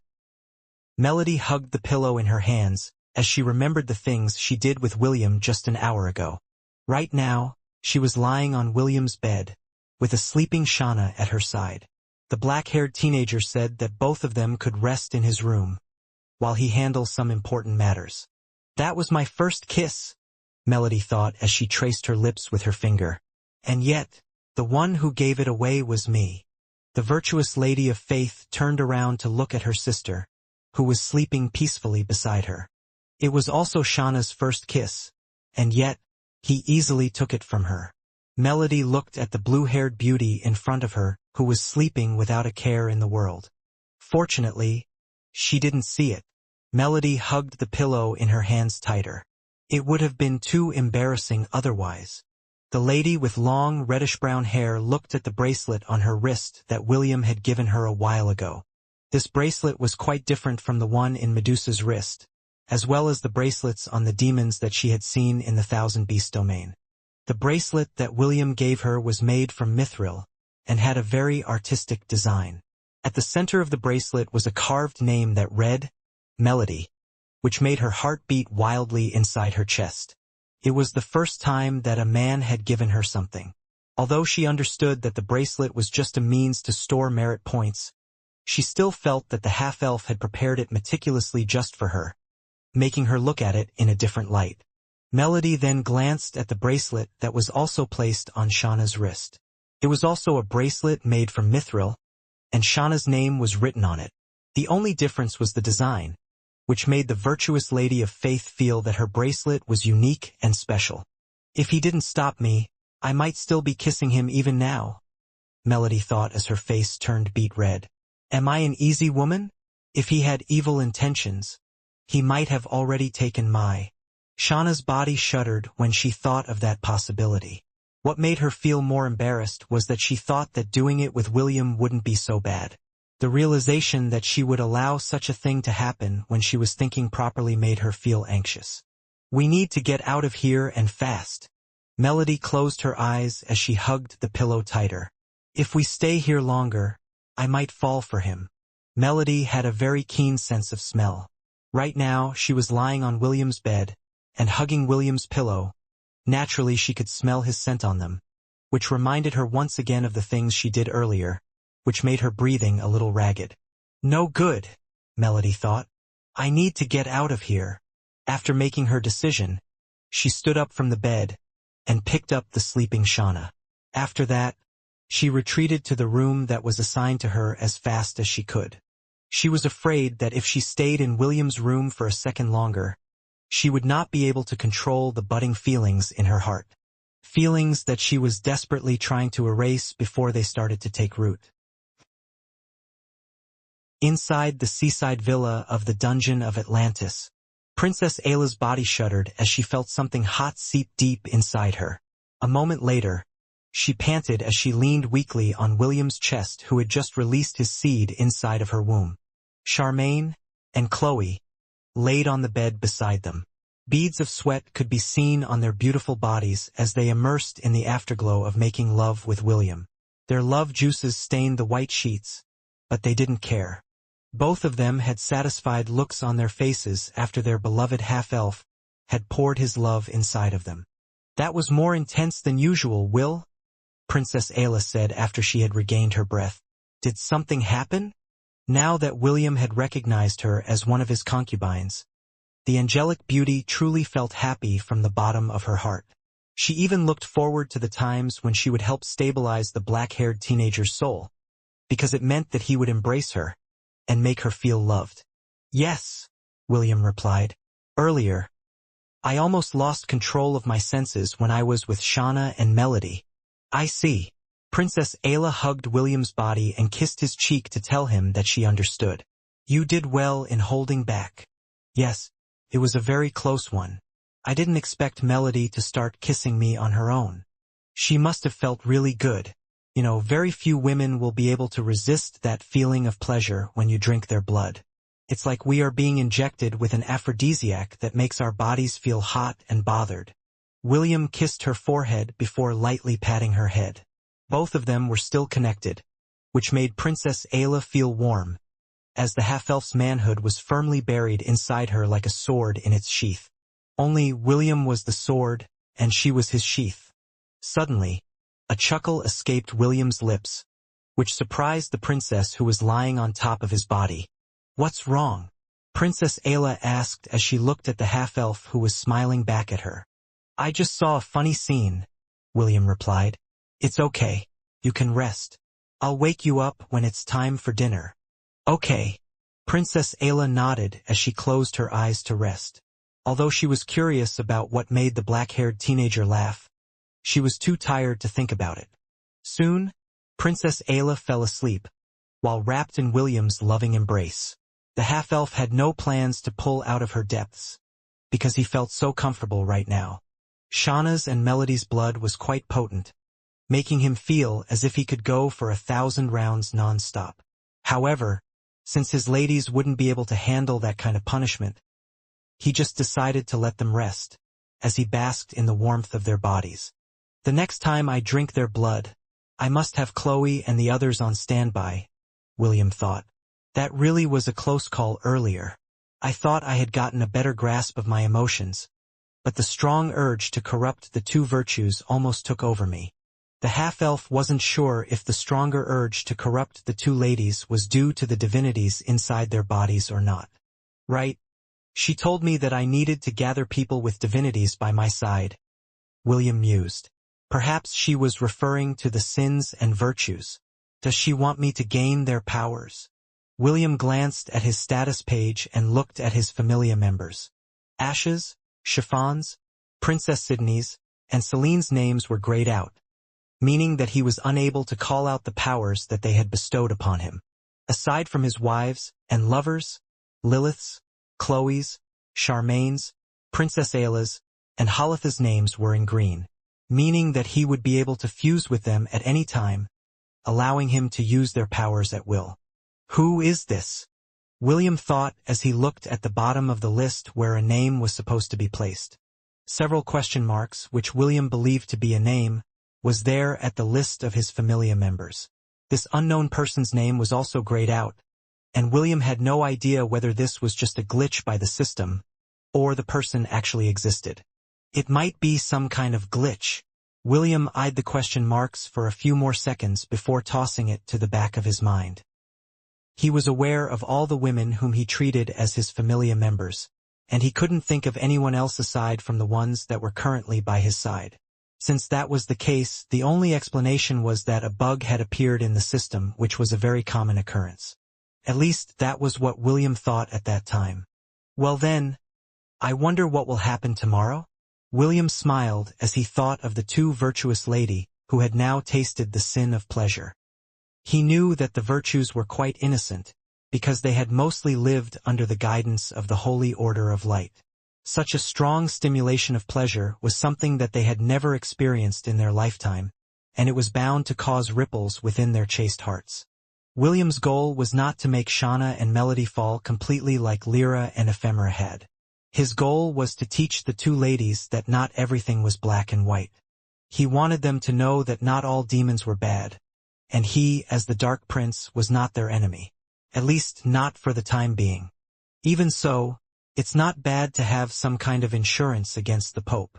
William smiled. If the virtues that represented the power of the Church didn't want to fight him, then the Pope would have no choice but to fight him without the power of the 7 virtues.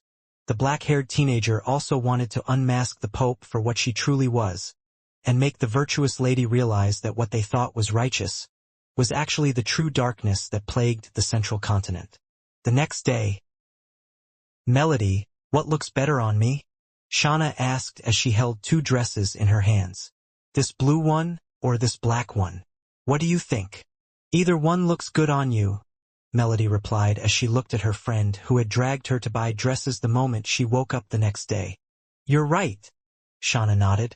"Anything will look good on me, but I can only buy one, which is quite frustrating." Shauna's total merit points were 10,200, but the two dresses she was holding were worth 10,000 merit points each. She got 10,000 points from letting William drink her blood, and the extra 200 points was due to the kiss that she shared with the black-haired Tianger. Clearly, her points were not enough to buy the two items of clothing that she wanted. "Well, if you like both of them, I can loan you 10,000 merit points." "Really? Melody, I love you. Don't worry. After this, I'll treat you to that buy one and take one cake shop. I just have enough points to get their discounted offers today. I don't need your cheap love." Melody tried to pry away the hands of the blue-haired beauty that was hugging her due to happiness. Compared to Shauna, Melody's points were higher. 20,400 merit points. These were the merit points that Melody had gained after repeatedly kissing William half a day ago. The moment she realized how many points she had after receiving the bracelet, the virtuous lady of Faith's face became as red as a tomato because anything above their original 10,000 points was due to her urge to kiss the handsome dark prince, who made her heart skip a beat. Melody sighed as she looked at the blue-haired beauty, who was smiling ear to ear after she paid for the two dresses she liked. A moment later, she was dragged by a happy Shauna to the nearby cafe in order to treat her. "Still, having merit points is so convenient," Shauna said after eating half of her chocolate cake. "There are still things I want to buy, so I guess I'll have William drink my blood later." The virtuous lady of prudence had thrown caution to the wind as she glanced in the direction of the half-elf's villa in the 1,000 best domain. "But 10,000 merit points is not enough," Shauna muttered.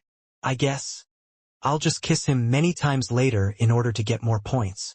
Melody, who was drinking her coffee, choked after hearing Shauna's casual words. She coughed repeatedly in order to clear her airways, while her worried sister immediately took out a handkerchief to give it to her. "Do you want him to kiss you just for merit points?" Melody asked after she regained her composure. "Are your kisses that cheap?" Shauna shrugged. "I mean, I already kissed him once. It was my first kiss, but it didn't feel that bad. In fact, I'm a little intrigued about kissing." "Huh? What do you mean?" "Think about it.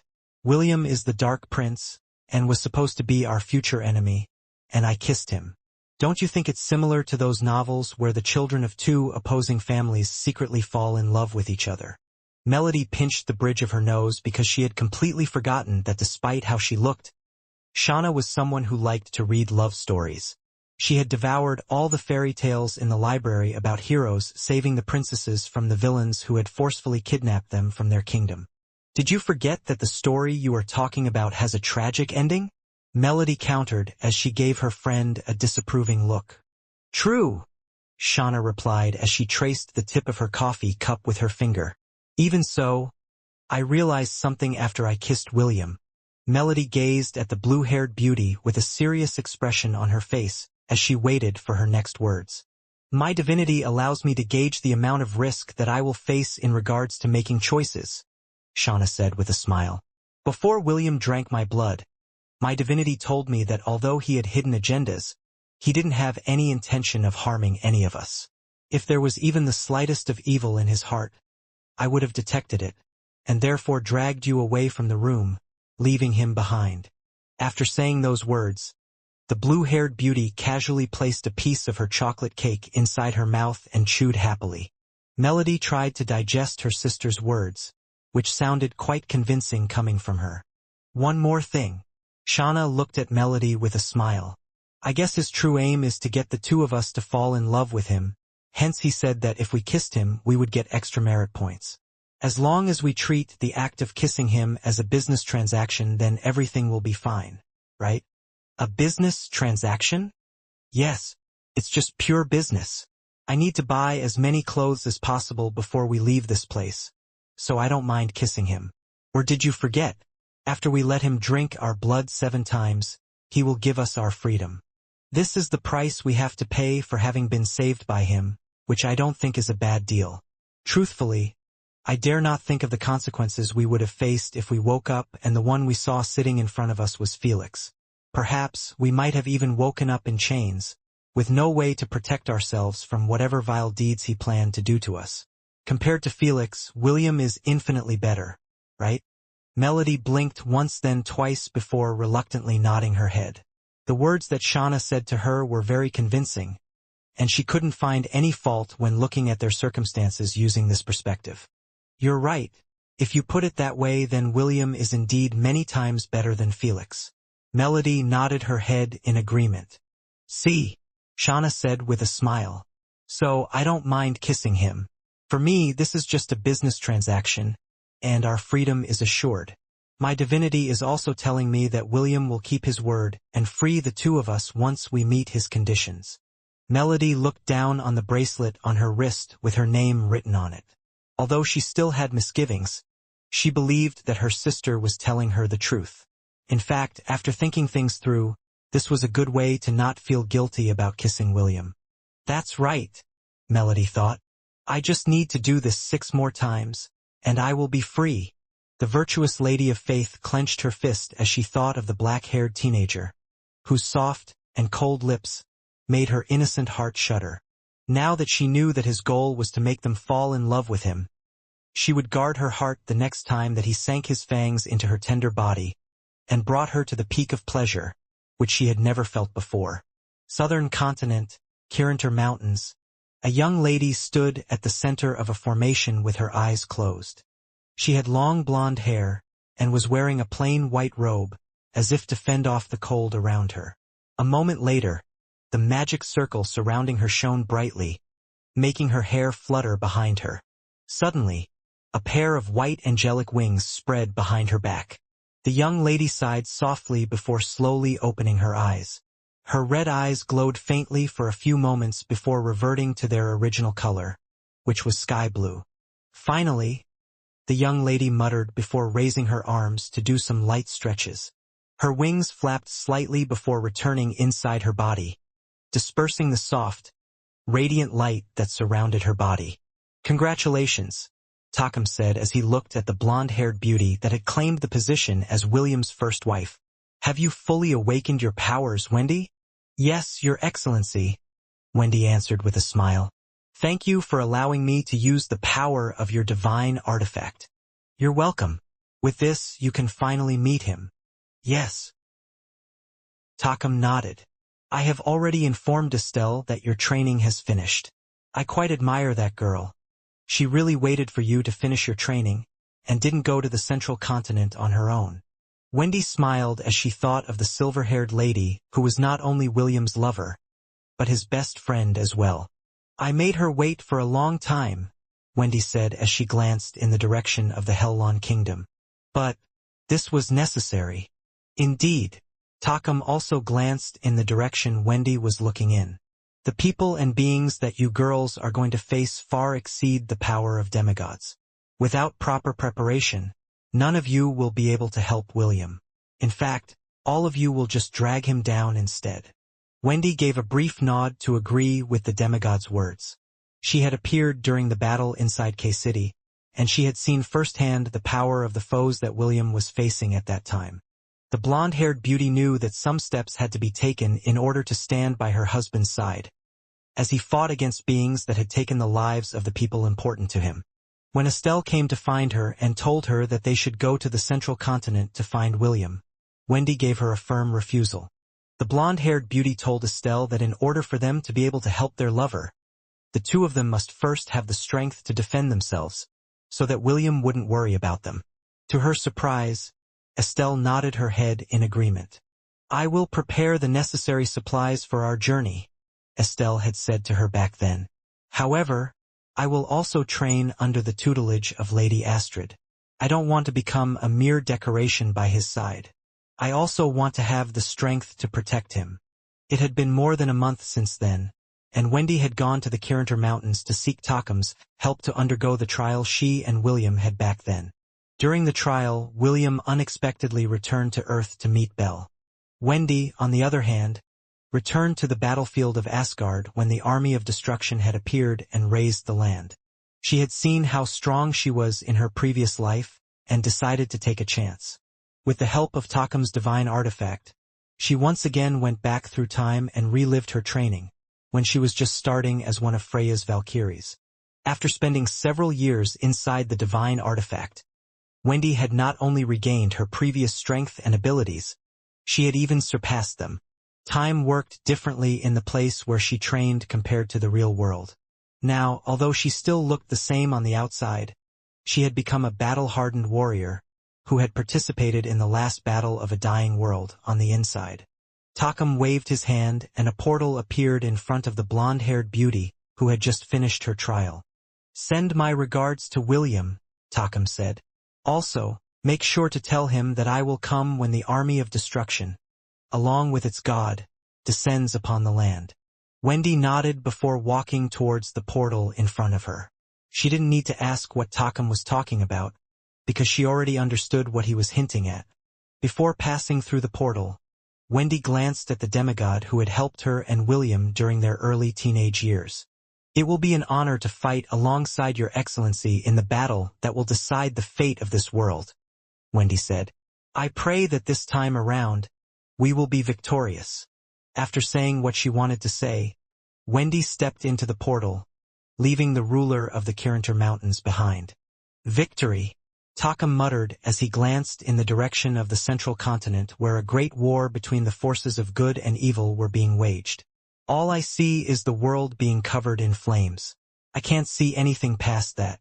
As for victory, I, and perhaps even the gods that favor this world, think that it is just a fleeting dream."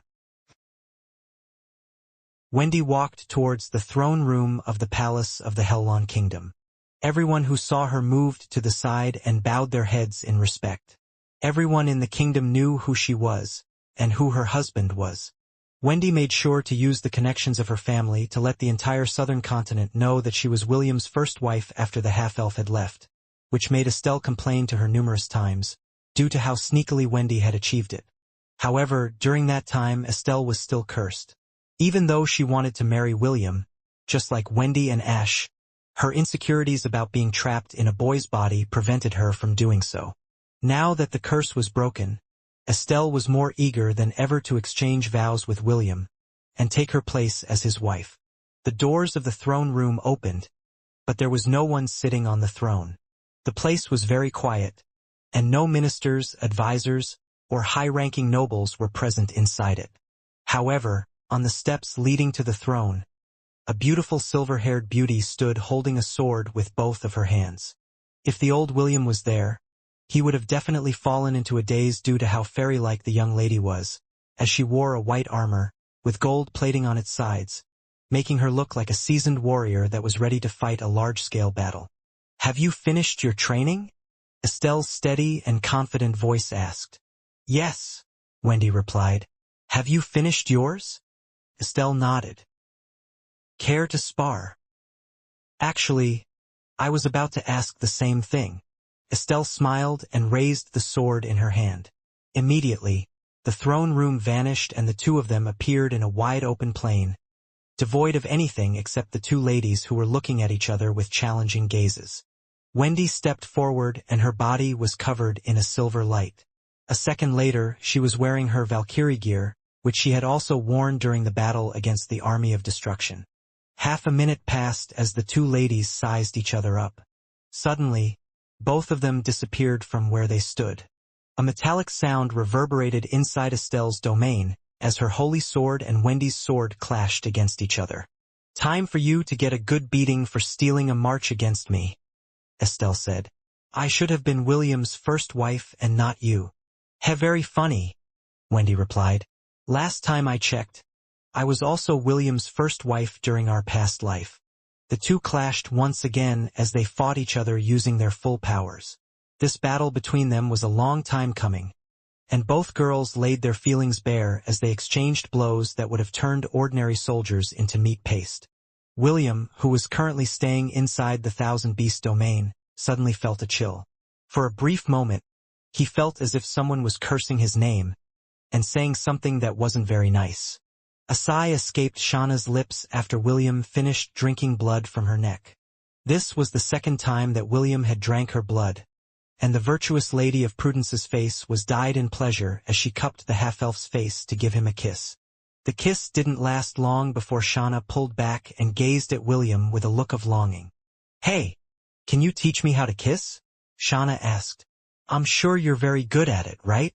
"I don't know if I'm good or not," William replied as he wrapped his hands around Shauna's waist. "But I know a thing or two." Shauna looked at William's golden eyes and saw her reflection on its surface. Even though the two of them weren't alone in the room since Melody was there, the half-elf was only looking at her, and only her, which made her feel special. "You see, I want to practice how to kiss. I might get a lover in the future, and it will be troubling if I don't know how to kiss him. Right? So, you want me to be your practice partner?" Shauna nodded. "Yes." William smiled. "Okay. For now, you are already good at giving simple kisses. Let's start something more advanced." "Okay," Shauna replied. "What should I do?" "When I kiss you, part your lips a bit," William stated. "I will use my tongue, so don't bite on it. Okay? What will you do with your tongue?" "I will poke your tongue with my tongue." "That's it. That's it." Melody, who was also seated on the bed, looked at the two with a complicated gaze. If one were to look closely, a blush was already creeping on her face as she listened to Shauna's and William's conversation. Clearly, the two weren't paying attention to her, and were lost in their own world. Even so, Melody was quite curious about the other types of kissing. Currently, she focused on the two people in front of her, so that she would be able to see how this new method of kissing works. "This is just a business transaction," Melody said inside her heart. "His goal is to make us fall in love with him. I must not fall in love with him. This is just a business transaction. This is just a business transaction." Melody chanted these words inside her head as if it was some kind of mantra that would protect her heart from corruption. She watched as William pressed his lips over her sister's lips and saw his tongue enter her mouth. A moment later, Shauna's eyes opened for a brief moment before they slowly closed again. The blue-haired beauty was surprised when William's tongue intertwined with her own. But after the initial shock had passed, she allowed the half-elf to do whatever he wanted with her tongue. "So this is what kissing is like," Shauna thought as William's tongue gently licked, flicked, and twirled her tongue inside her mouth. At first, the sensation felt weird, but soon, a tingling sensation washed over her body as the half-elf patiently taught her another kind of kissing. A minute later, William pulled back his tongue from Shauna's mouth. To his surprise, Shauna's tongue followed, and this time, it was her who attacked William's lips and used her tongue to entangle his own. Melody, who was watching from the side, could only watch in amazement as Shauna slowly took the initiative to slowly push William onto the bed, as she ravaged his lips and tongue with her own. A minute later, Shauna pulled back as she panted for breath. That was the most intense kissing that she had done, and she finally understood the meaning of kissing until it took your breath away. "How was it?" William asked as he lightly patted the head of the blue-haired beauty that was lying on top of him. "Do you like this kind of kissing?" "I don't know," Shauna replied, "but I don't dislike it. Do you want to kiss again?" This time, the kiss they shared was slow, and so gentle that even Melody, who was watching it, gulped because of how sensual it looked in her eyes. The two kissed, and kissed until they ran out of breath. This continued for half an hour more before Shauna finally had her fill of kissing. "I'm going back to my room to rest," Shauna said as she kissed William's cheek one last time. "Please be gentle with Melody. Okay? She's not as sturdy as me, so don't tire her out too much." The blue-haired beauty then glanced at her sister, giving her a playful wink before leaving the room with a satisfied smile. In truth, the reason why Shauna wanted to return to her room was in order to take a cold shower. She was starting to feel hot and bothered, and her divinity had told her that it would be dangerous if she stayed with William in her current state. This was why she decided to make a strategic retreat while she still could, in order to keep herself from losing control of her senses. When the door closed, William glanced at the virtuous lady of faith, whose face had turned a deep shade of red. She was like a red cherry that was begging to be bitten by the black-haired teenager, whose smile made her heart tremble inside her chest. This is just a business transaction. This is just a business transaction. This is just a business transaction.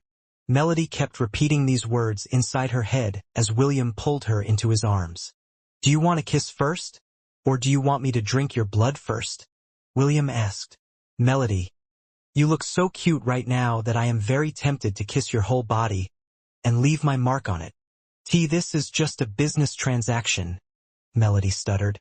Excuse me? And nothing.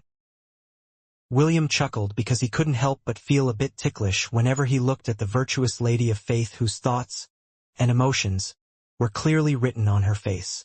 So, what do you want to experience first? Me kissing your entire body? Or drinking your blood? Kiss my entire body? William nodded. Only if you want to, but if you don't, let's just do it on the lips. The black-haired teenager felt that if he said something along the lines of, since I've already kissed your lips, kissing your body wouldn't make any difference, right? He felt that Melody would nod her head to go with the flow, but that was not what he wanted. When he almost corrupted Lyra, he learned a few things about the virtues, and that they were really innocent ladies who had been raised in a sheltered and protective environment. They were unlike the deadly sins, who had to fend others off themselves on their own, due to the sins they carried.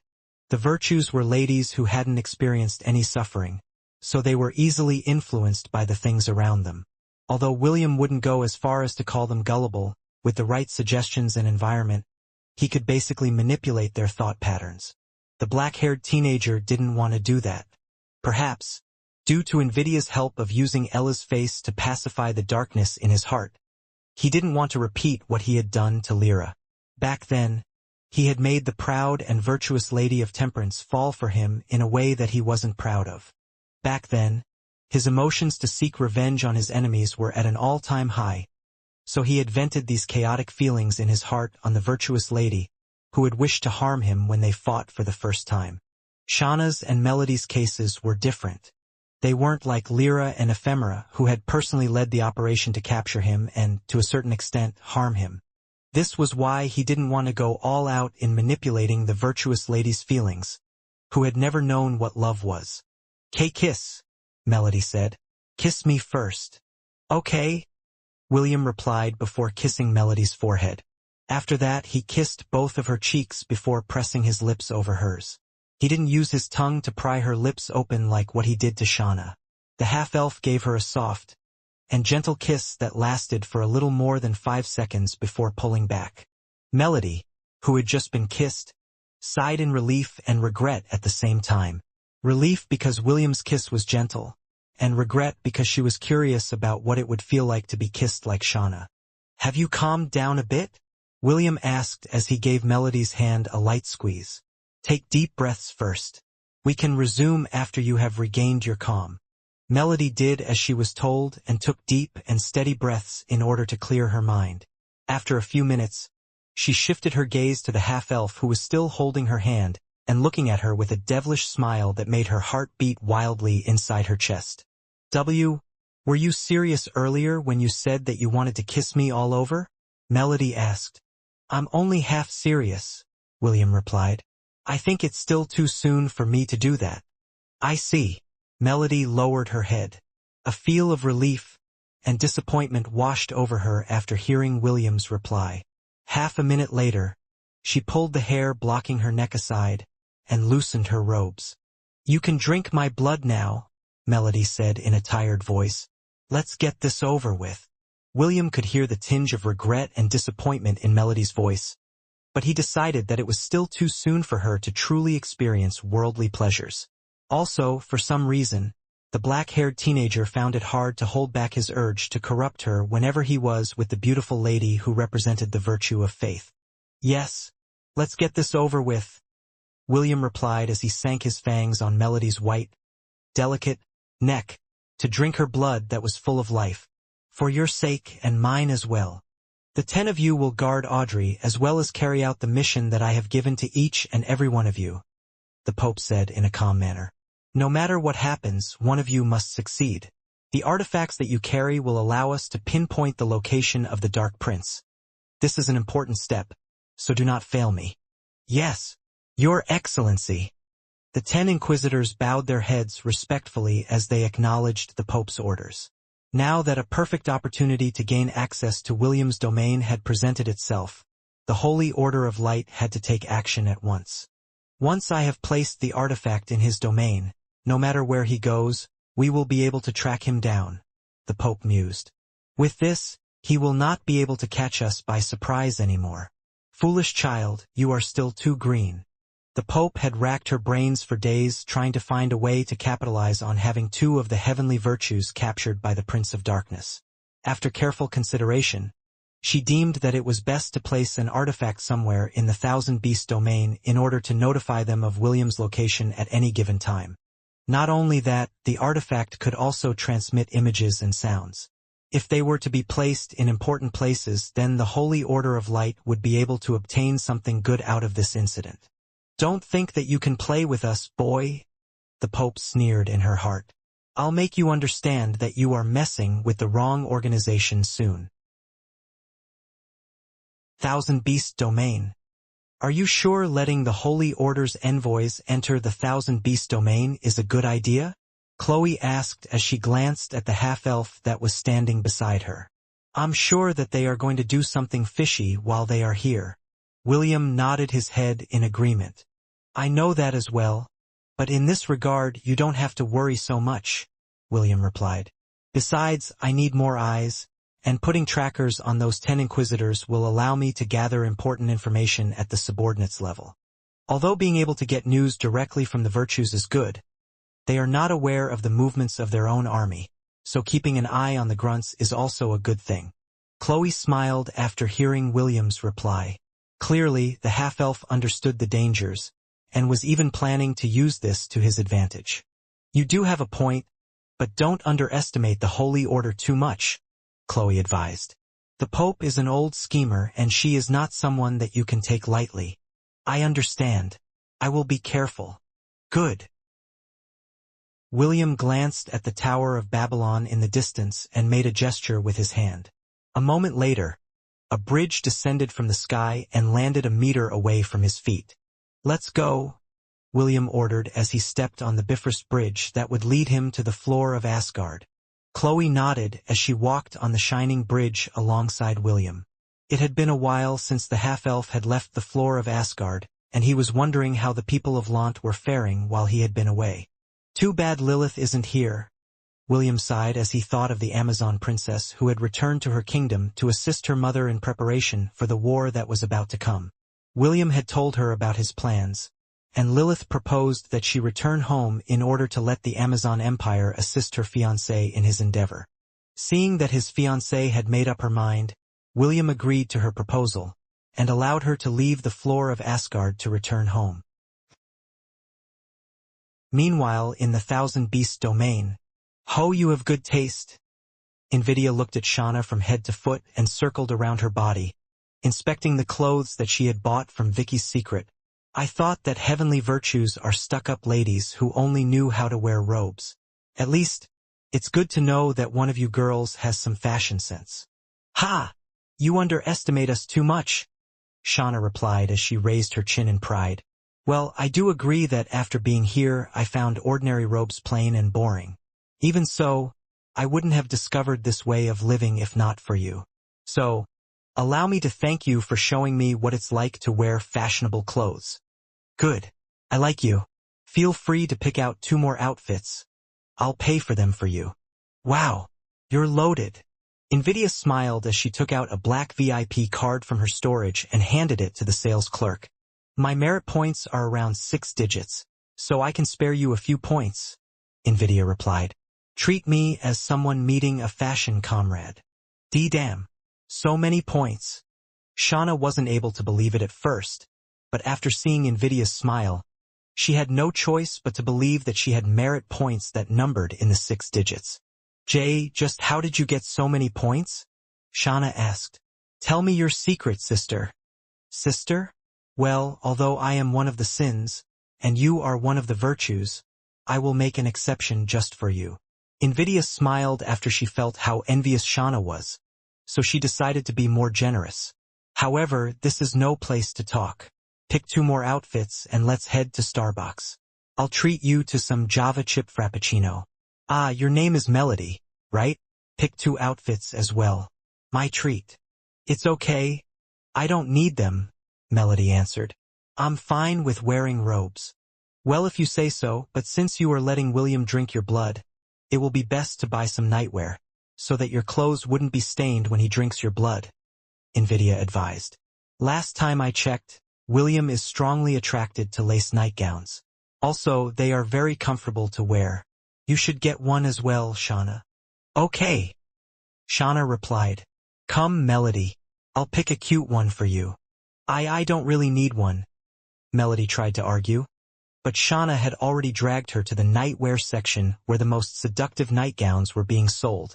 Although she tried to resist, Shauna's and Invidia's encouragement got the best of her.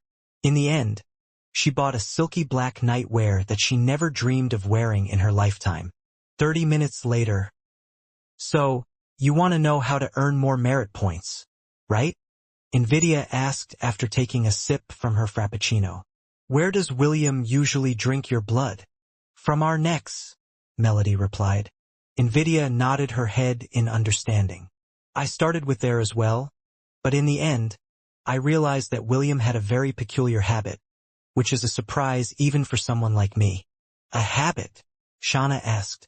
What kind of habit? We'll get to that later, Invidia smirked. So, how many merit points do you get when you let him drink your blood from your neck? 10,000 merit points, Shauna answered. Ah, so it was the same as mine, Invidia commented. Okay, I'll tell you how those points will be doubled. There is also one more way you can get hundreds of thousands of merit points in one session, but I haven't tried that yet, so I can't confirm. What? 100,000 merit points. Shauna almost spat the frappuccino out of her mouth after hearing Invidia's unbelievable comment.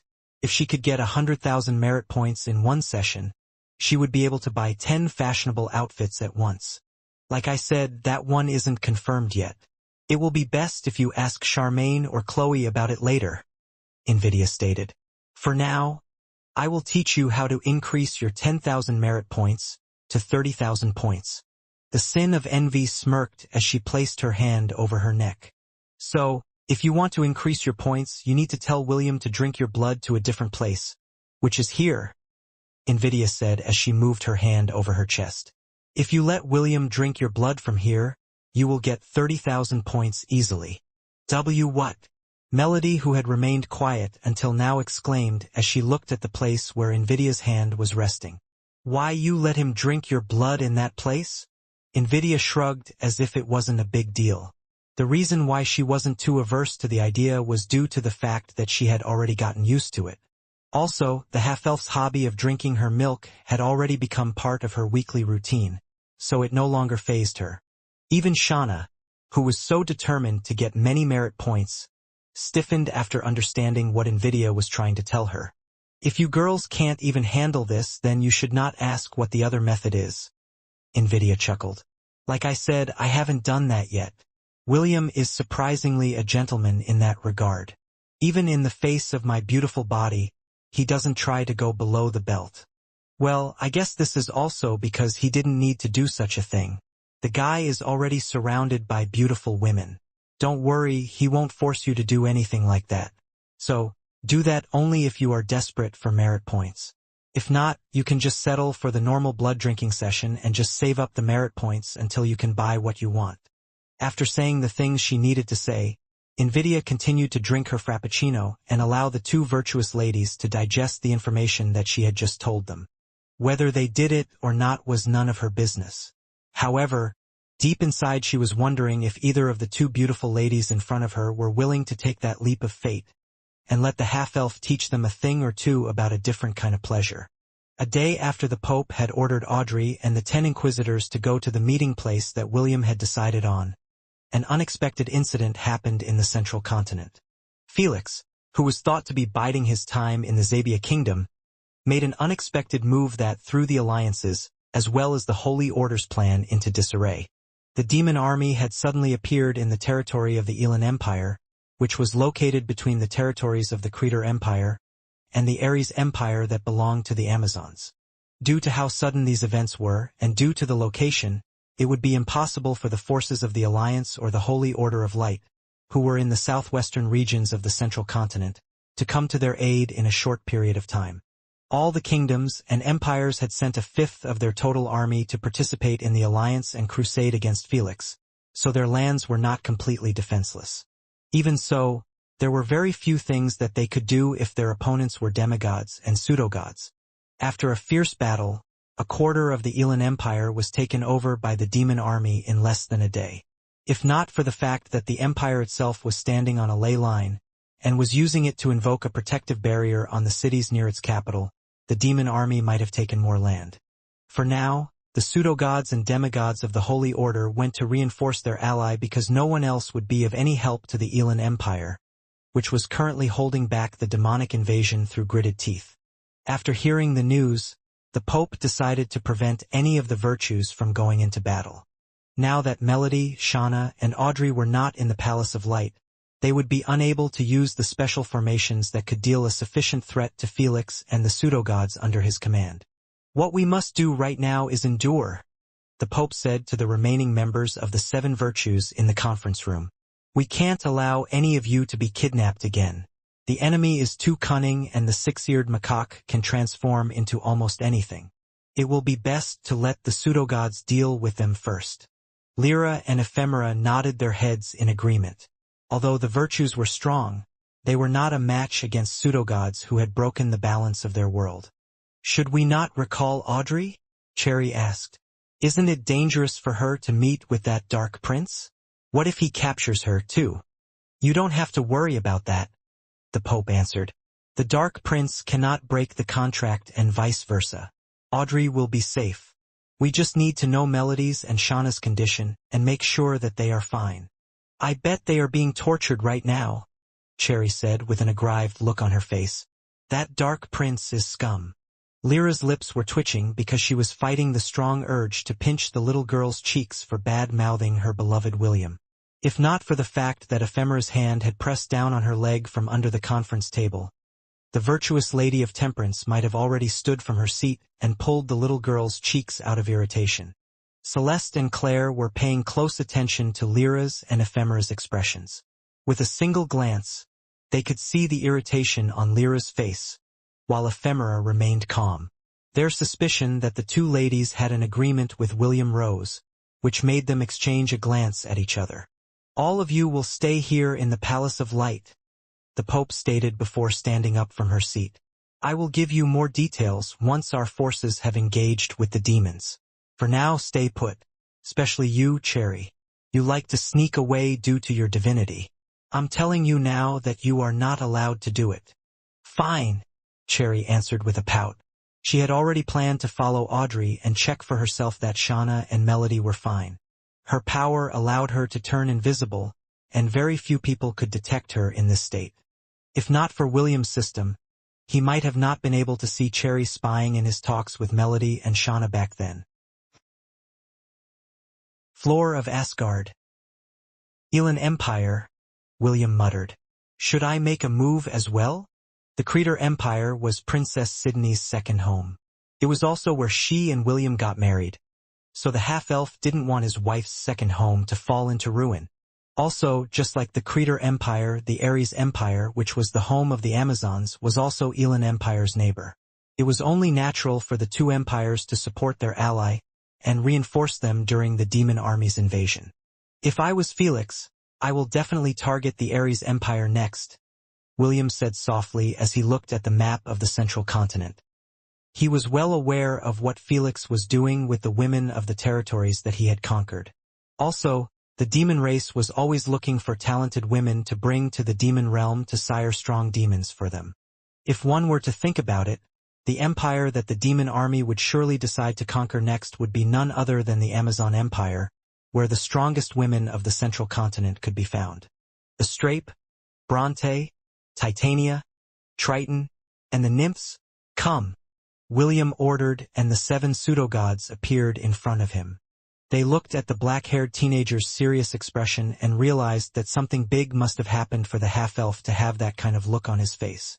Astrape, Bronte, and Titania, go to the Ares Empire to reinforce them if they get attacked by the demon army, William stated.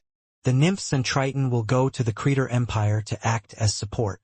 Make sure to hide your identities, and make the enemies think that you are the hidden trump cards of the 2 empires. No matter what happens, you can't let them know that you are connected to me. Do I make myself clear? Yes, Master. William was tempted to send Separan with them, but the Black Phoenix would easily be recognized by his enemies. If that were to happen, Felix might become suspicious about how William suddenly got strong beings to be his subordinates. This was a secret that William wanted to keep for as long as he could. That way, when he and Felix clashed, the green-haired demon, who was also known as the Heir of Darkness, wouldn't be able to react to his trump cards. Now that the situation in the central continent had changed once again, the tension between the different factions would rise once again. Did he attack under Ahriman's orders? William thought. If yes, then I need to speed up my preparations as well. The image of Melody and Shauna appeared in the black-haired teenager's mind for a brief moment. The 2 girls had somewhat gotten closer to him in their own way, which started with a simple kiss. I guess I need to put the finishing touches on those 2 as well, William thought. Although I plan to keep them for a month, the Holy Order needs them right now. I guess I'll just let them stay for a few more days, then have Audrey escort them back to the Palace of Light. The half-elf believed that the 2 virtuous lady had somewhat accepted the fact that not all demons were bad. Also, their relationships with Invidia and Superbia were surprisingly decent as well. The black-haired teenager wasn't dense, so he could feel the budding feelings that were taking root in Melody's heart. However, right now, he couldn't afford to take chances and corrupt her, making her similar to Chloe, who had embraced the darkness and had transformed into a succubus. Although he was curious about what would happen if a virtuous lady was corrupted by darkness, he still thought that doing this was something that he didn't want to do. As for what would happen in the future, even the Prince of Darkness couldn't see past through the black veil that hung before him. After returning to the floor of Asgard, and talking to his uncle, Morgan, William found out that the majority of the people in Lant had successfully migrated to the floor of Asgard with the help of the Bifrost Bridge. Jekyll was the only one that remained in Lant to look after the residents who were still in the process of preparing for their relocation. After the war in the southern continent, James had taken the orphans of the Hellon Kingdom back to Lant in order to give them a safe place to stay. After William had conquered the floor of Asgard, the original inhabitants of Lant migrated at James' recommendation. Others stayed to look after the orphans who had just started to adapt to the countryside's way of living. However, since the threat of a grand-scale war that could potentially impact the entirety of the world was about to take place, James had returned to the floor of Asgard to make the migration to the floor of Asgard a compulsory one. After overseeing the first half of the migration, James left the work to Morgan and Jekyll before leaving the Tower of Babylon to look for Vlad, who was currently somewhere in the central continent. The Old Coot also planned to visit the Misty Sect and have the sect migrate to the floor of Asgard as well, becoming one of its armed forces, in preparation for the upcoming war with the Heir of Darkness. William just returned to the Thousand Beast domain from his meeting with his uncle Morgan. After receiving Chloe's confirmation that the envoy of the Holy Order of Light was already on its way, he decided to tell the virtuous ladies, Melody and Shauna, that Audrey would be coming to meet them. The moment the 2 heard this news, they immediately started to beam with happiness. However, this happiness disappeared just as fast as it came. They had already adapted to life in the Thousand Beast domain after staying there for almost a week and, truth be told, a part of them didn't want to leave due to how comfortable it was to live there. Suddenly, Shauna asked William if he was free to drink her blood at that very moment. Thinking that the blue-haired beauty wanted to go home faster, William agreed to her request and brought the 2 ladies inside his room. However, the moment the 2 sat on his bed, An awkward silence fell inside the room, making William look at them in confusion. "What's wrong?" William asked the two beautiful ladies who were seated on his bed and were looking at him with beet-red faces. "Are the two of you not feeling well?" "William, I have a question for you," Shauna said. "NVIDIA said that we would gain more merit points if we allowed you to drink our blood in a different place. Is this true?" William blinked in confusion. "What different place?" "NVIDIA said that you give her double the amount of merit points when you drink her blood from her." Shauna wasn't able to continue her words because her face couldn't go any redder from embarrassment.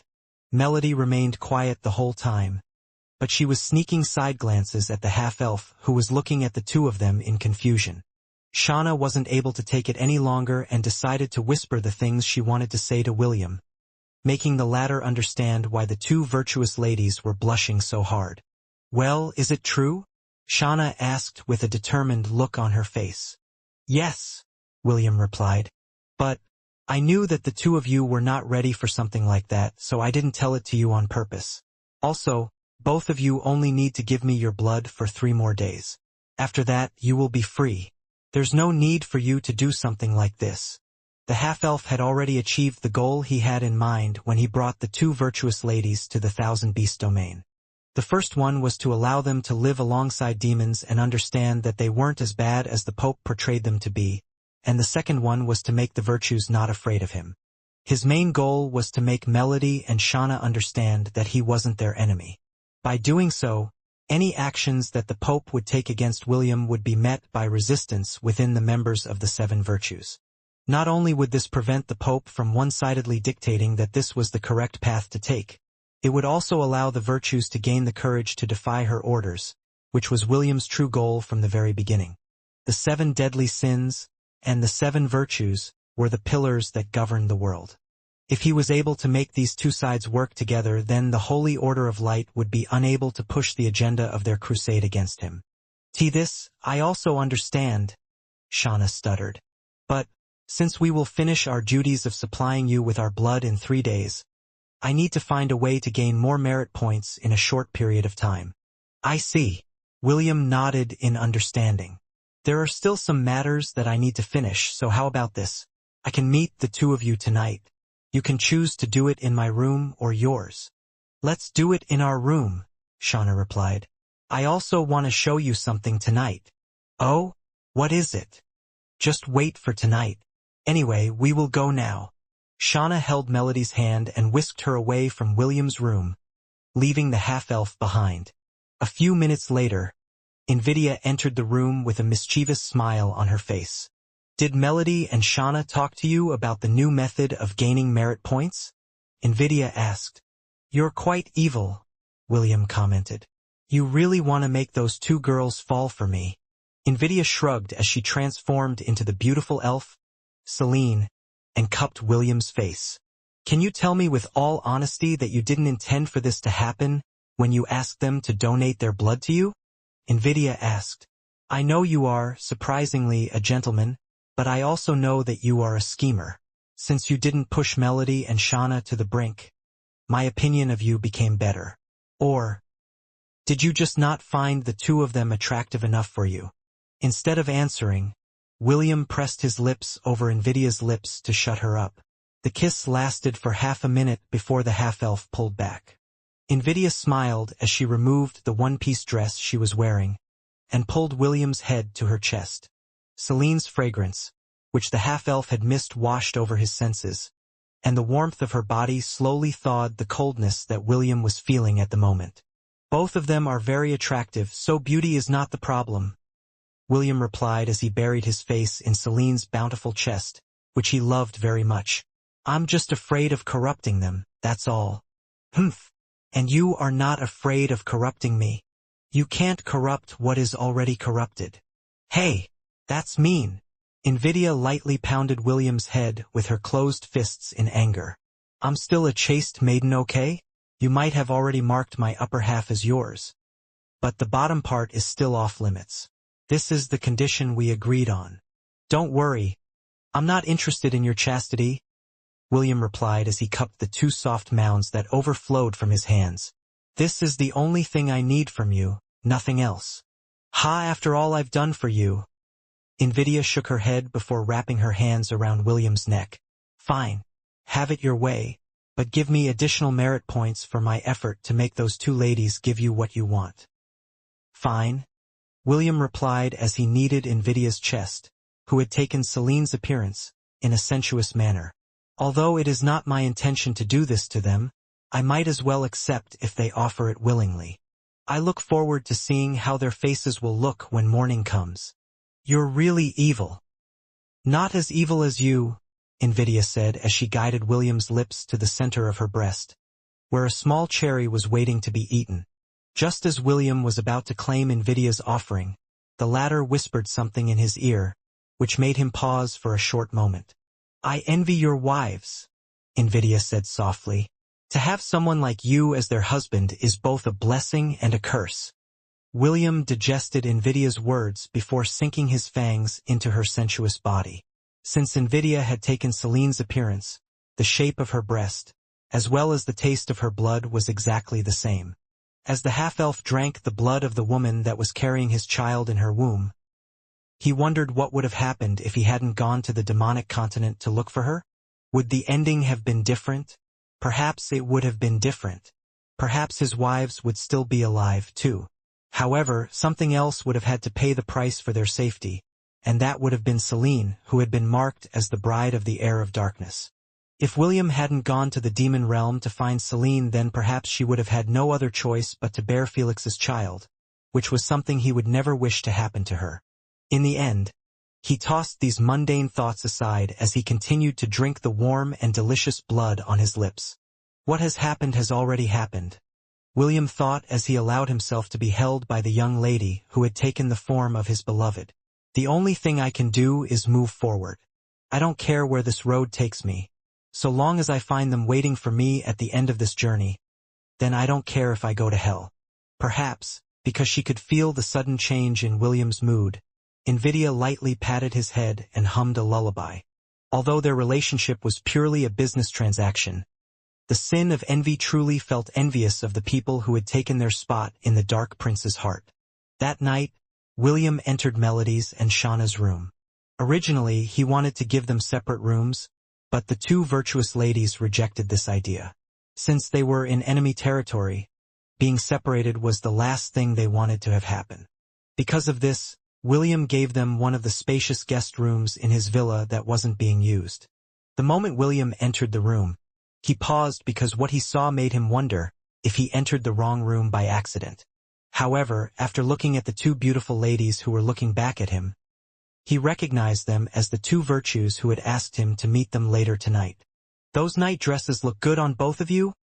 William complimented the two girls who were both wearing a set of silky nightwear that highlighted the curves of their bodies. Melody was wearing a black one-piece nightdress. Although it had a semi-conservative design, it was vastly different from the plain robes that the virtuous lady of faith wore on a daily basis, making the contrast between her usual attire quite striking. Shauna, on the other hand, was a bit more adventurous. As someone who pursued fashion, even her nightwear was enough to make any fashion aficionado give her a thumbs up for her choice of clothes. As if trying to match her sister, Shauna wore a lace waistband nightgown. The ends of her white, lacy skirt reached only halfway between her thigh and her knees. The entire nightgown was only being held up by a strap that hung around her neck, completely leaving her back bare for anyone to see. If the Lady of Lust, Eros, saw Shauna right now, she would definitely give the young lady her stamp of approval for being bold enough to wear such clothing.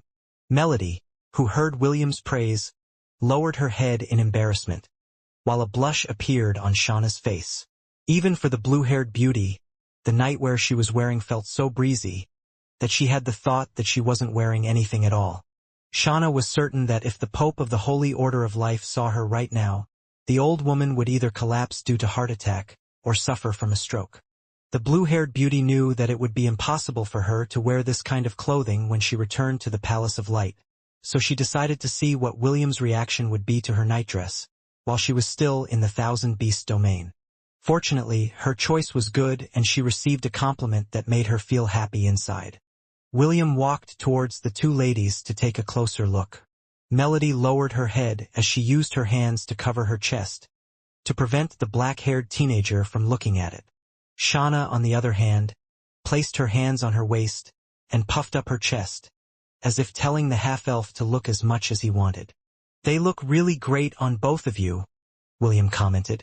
"Make sure to not let your sisters or the Pope see the two of you in this attire." "And why should we?" Shauna asked. Although she had no plans to show this nightdress to any of her sisters, she was quite curious about what the black-haired teenager was going to say next. Even Melody perked up her ears and waited with bated breath for William's answer. "It's because I want to be the only one to see you girls like this," William said. Although he tried to hide it, there was a trace of possessiveness in it that didn't escape Melody's and Shauna's ears, making their hearts beat wildly inside their chests. William reached out to hold Melody's and Shauna's hands before gently pulling them off the bed and close to his body. The two girls didn't resist, and soon, the two of them found themselves staring into William's golden eyes, which glowed faintly in the dim room. "I won't force the two of you to do anything you don't like," William said. "So, feel free to tell me if you girls want me to stop. Okay?" William didn't wait for their replies and lowered his head to plant a kiss on both of their foreheads. Since the two girls were shorter than him by a head, it was fairly easy for him to do that. After getting kissed, Shauna raised her head and closed her eyes. A second later, she felt William's soft and warm lips pressing against hers, which caught her by surprise. She was already used to the cold sensation of William's body after spending several nights with him. Because of this, she also knew that his body would eventually warm up after he had drunk some blood. Although Shauna was tempted to ask William whose blood he had drunk before he came into their room, his soft and gentle kisses made her forget the question that had appeared in her head. Half a minute later, William pulled back and looked at Melody, who was also looking back at him. The half-elf lowered his head in her direction, and the latter didn't back away. The moment their lips touched, Melody's body shuddered for a bit before she closed her eyes to accept William's kiss. The last time, William didn't use his tongue to kiss her. However, this time, his tongue parted her lips and gently poked her tongue. Melody had seen how William had kissed Shauna, so she had an understanding of what she should do right now. Soon, her tongue clumsily poked William's tongue back. A moment later, the two were like fencers trying to outdo each other, leaving Melody almost out of breath. William pulled back at the right moment, giving her time for a breather. Melody took this opportunity to lift up on her tiptoes to initiate a kiss with William, using her tongue to pry his lips open. Soon, the virtuous lady of faith sucked, licked, and kissed William's tongue, who remained motionless, allowing her to do whatever she wanted with it.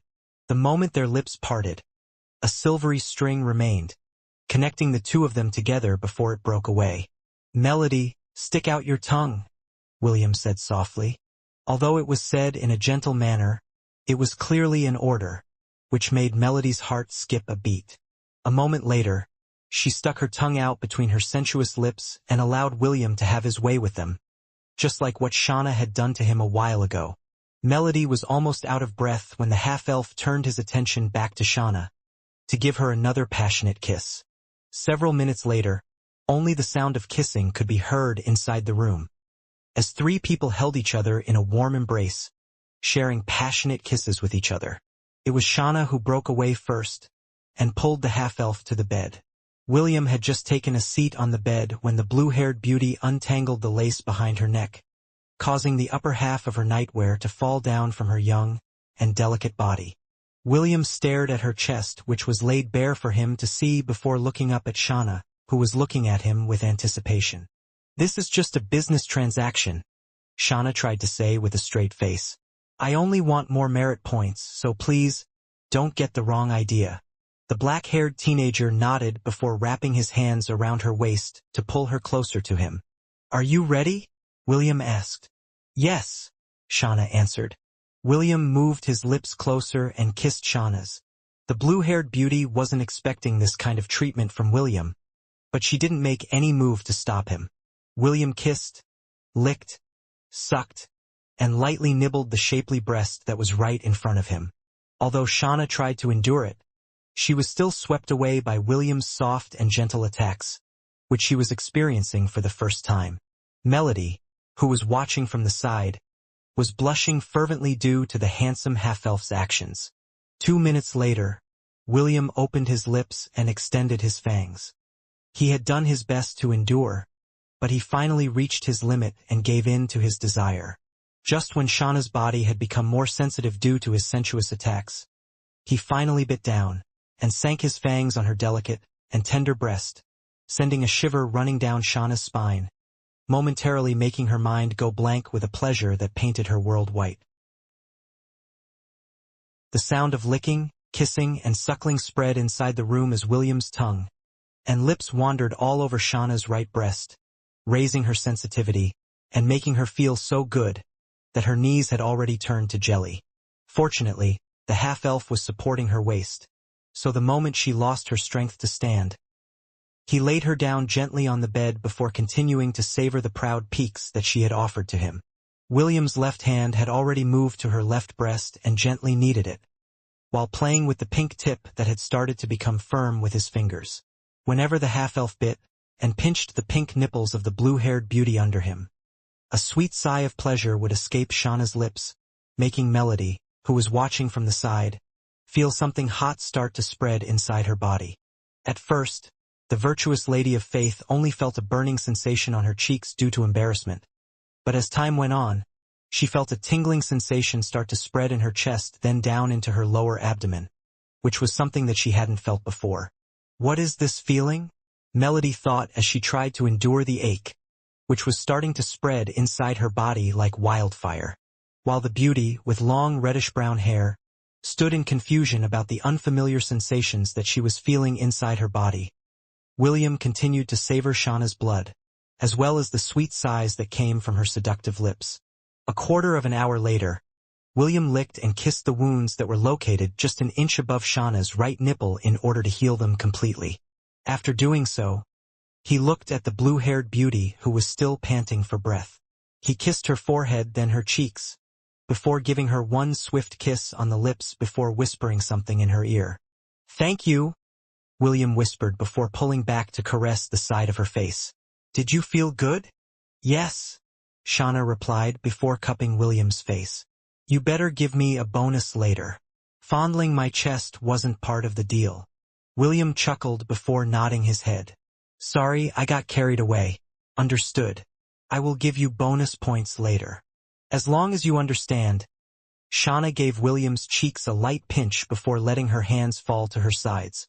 She closed her eyes to immerse herself from the lingering pleasure that had seeped inside her body, and was almost tempted to tell the handsome half-elf to finish what he started. However, she didn't do that. According to her divinity, if she really did give William permission to do that, the chances of the black-haired teenager doing as she wished and having her maidenhood taken from her was very high. Although she was half tempted to do that, she was still thinking properly, so she made sure to not say or do anything that might seduce the half-elf and push him into turning her into a woman. William then shifted his attention to Melody, and the moment their eyes met, the virtuous lady of faith gave an involuntary shudder because she felt the half-elf's strong desire to possess her. This discovery made her feel anxious and happy at the same time. However, as the minutes passed, William just looked at her and didn't make any move to reach out to her. It was as if he was fighting an internal battle and doing his best to keep the voices that were whispering in his ears to corrupt Melody at bay. 5 minutes later, the half-elf took a deep breath after finally regaining his composure. He then cupped Melody's face and kissed her softly and gently, not using his tongue to pry her lips open and conquer it one-sidedly. In truth, Melody preferred this kind of kiss because it wasn't forceful, and it made her feel good. After a minute, William placed his hand on the strings that held her nightwear in place and gave them a tug. Immediately, the silky, black nightwear fell down to Melody's waist, exposing her pale white body that was a shade lighter than Shauna. William eyed her moderately sized breasts and saw that the pink tips on them were already standing firm. Clearly, the virtuous lady of faith was aroused, and her body was aching for William's touch. Not wanting to make her wait any further, William kissed her lips once more as he gently laid her down on the bed. He then kissed her right cheek, her right ear, and nibbled on it, making Melody squirm due to the ticklish feeling. After teasing her for a bit, William kissed her neck before going down to kiss her collarbone. He continued to kiss her downwards until his lips pressed over the bulge of her chest. William kissed it gently in a circular motion, completely ignoring the pink tip that was standing firm and waiting for his attention. After kissing her right breast, William moved toward her left, making sure to kiss her cleavage before repeating the same pattern he had made on her left breast. "Why are you bullying me?" Melody asked as the aching sensation she was feeling intensified. It was as if she was suffering from an itch, and someone was scratching around it, making her feel frustrated. A moment later, a gasp of surprise escaped Melody's lips when William's lips started to move downwards until they arrived at her belly button. The half-elf then did something unthinkable and started to lick that place, making the virtuous lady's body squirm due to the unexpected sensation that swept through her body. When William stopped messing with her belly button, his lips traveled once more and moved downwards, making Melody feel alarmed. "That place is—" Melody stuttered as William lowered her nightwear until it reached her lower abdomen. The nightwear was only 2 inches away from her important place, and if William were to pull it down he would be able to see her. However, as if purposely wanting to tease her, William no longer pulled the nightwear that covered the most important place that had not been seen by any man. William then kissed, licked, and lightly bit her lower abdomen, which was located right above her womb. In truth, the half-elf was doing this to douse the flame of desire that was starting to surge inside his chest. By sating his desire by marking Melody's abdomen with his kisses, the flames in his chest and loins subsided back to tolerable levels. Shauna, who had finally regained her composure, looked at this scene with great curiosity. Her eyes glowed faintly as she used the power of her divinity to check whether William was going to harm her friend or not. The possibility that appeared in front of her astounded her. He wanted to corrupt her this badly? Shauna thought as she looked at the black-haired teenager who was currently making her sister frantically grip the bedsheets, as she endured William's unexpected move on her young and delicate body. Fortunately, he is still able to hold back his desire. Shauna's gaze didn't leave the half-elf and wondered how it would feel if William did the same thing to her. Several minutes later, William finally raised his head to look at the panting Melody, who had already become teary-eyed due to his unexpected action. "I'm sorry," William said as he raised Melody's nightwear up to her waist. "I thought I had managed to rein in my desires, but after kissing you reignited it once again." William laid beside Melody and gave her a hug. He no longer made any move to tease her, and simply hugged her, calming his tainted heart that was aching to conquer the virtuous lady of faith, who had buried her head in his chest. The black-haired teenager patted Melody's head, while the latter wrapped her arms around his back and held him tight. Shauna watched this scene and felt conflicted. A moment later, she sighed internally before whispering something in William's ear. "The third wheel is going away now," Shauna whispered. "Please, don't corrupt her.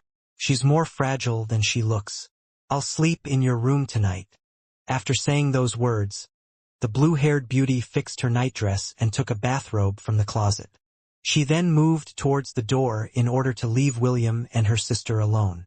After using her divinity, she understood that this was the best course of action. By leaving the two of them alone, they would be able to tell each other what they really wanted to say, without worrying about anyone else sharing their secret.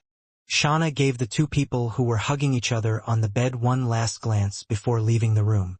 She knew that after this night was over, her sister would finally be able to understand her true feelings towards the man whom Shauna believed was doing his best to prevent the two of them from falling into the darkness with him. After Shauna left the room, William and Melody remained hugging each other. This continued for several minutes before the young lady in his arms pulled back to look at him with a serious expression on her face. "Shauna told me that you planned on making the two of us fall in love with you. Is this true?" Melody asked. William stared at her for a few moments before reluctantly nodding his head. "I would be lying if I said that the thought of making the two of you fall for me didn't cross my mind," William answered. But that wasn't my true intention. My goal for bringing the two of you here was to make the two of you understand that I am not your enemy. Is that all? Also, I wanted you to know that not all demons are bad. Some of them are being forced to participate in this war because they have no choice but to do it. Melody's gaze never left William's, as if trying to discern whether he was telling her the truth or not. The half-elf held her gaze, and they remained staring at each other for a while before the young lady lowered her head first. "So, what now?" Melody asked. "What plans do you have for us, now that you've gotten what you wanted?" "Audrey will be arriving tomorrow," William replied. "If you wish to leave, you can go with her." "But, didn't we have 2 more sessions left?" "No. I still have 3 sessions because you still haven't drank my blood," Melody stated. "Do you really want us to leave that badly?" William caressed the side of Melody's face and gently raised her head to make her look at him. "If I say that I want you to go because I didn't want to hurt you, will you believe me?" William asked. "I don't know," Melody answered. "I don't know what to believe."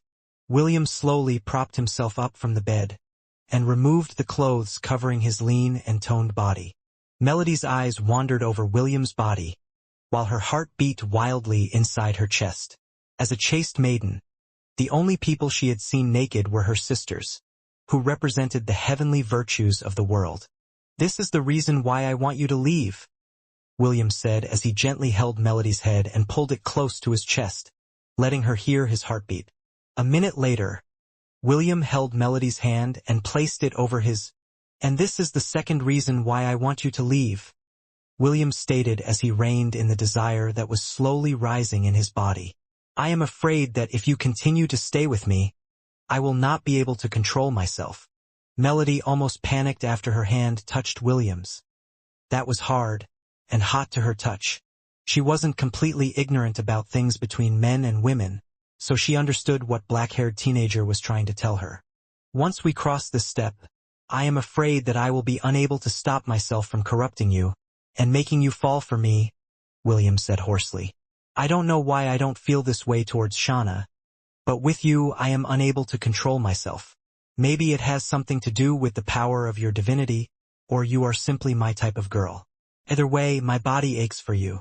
One wrong move and there will be no turning back for either of us." William released his hold on Melody's hand, making the latter pull it back as quickly as she could.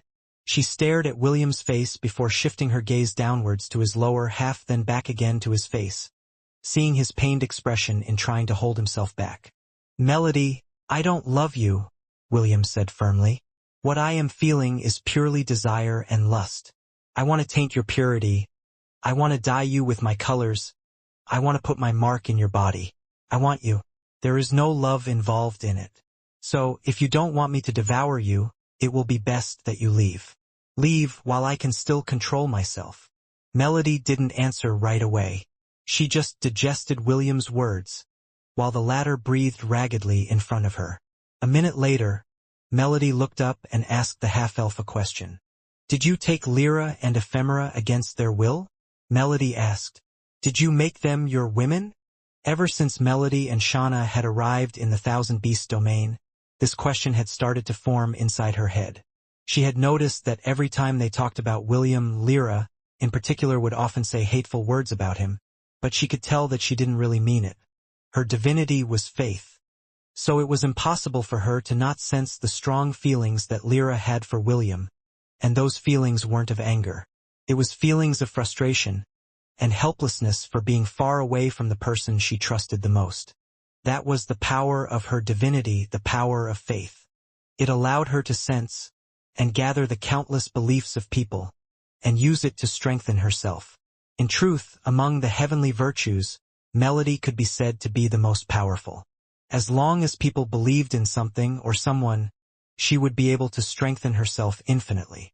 And this was why she had been entrusted to hold. A silky raiment hovered around Melody's body like a wide lasso. It was none other than the celestial raiment that could call forth the power of the gods and allow them to descend in Hestia and materialize their divine avatars. It was one of the trump cards of the Holy Order of Light, and one of the things that William coveted. He just didn't know who among the virtues held this artifact, which could instantly change the outcome of the war if used at the right moment. "This is the celestial raiment," Melody said firmly. "There are 2 conditions that will trigger the activation of this artifact. The first one is when we call upon its power to allow our patron god to descend into our bodies, becoming their avatar.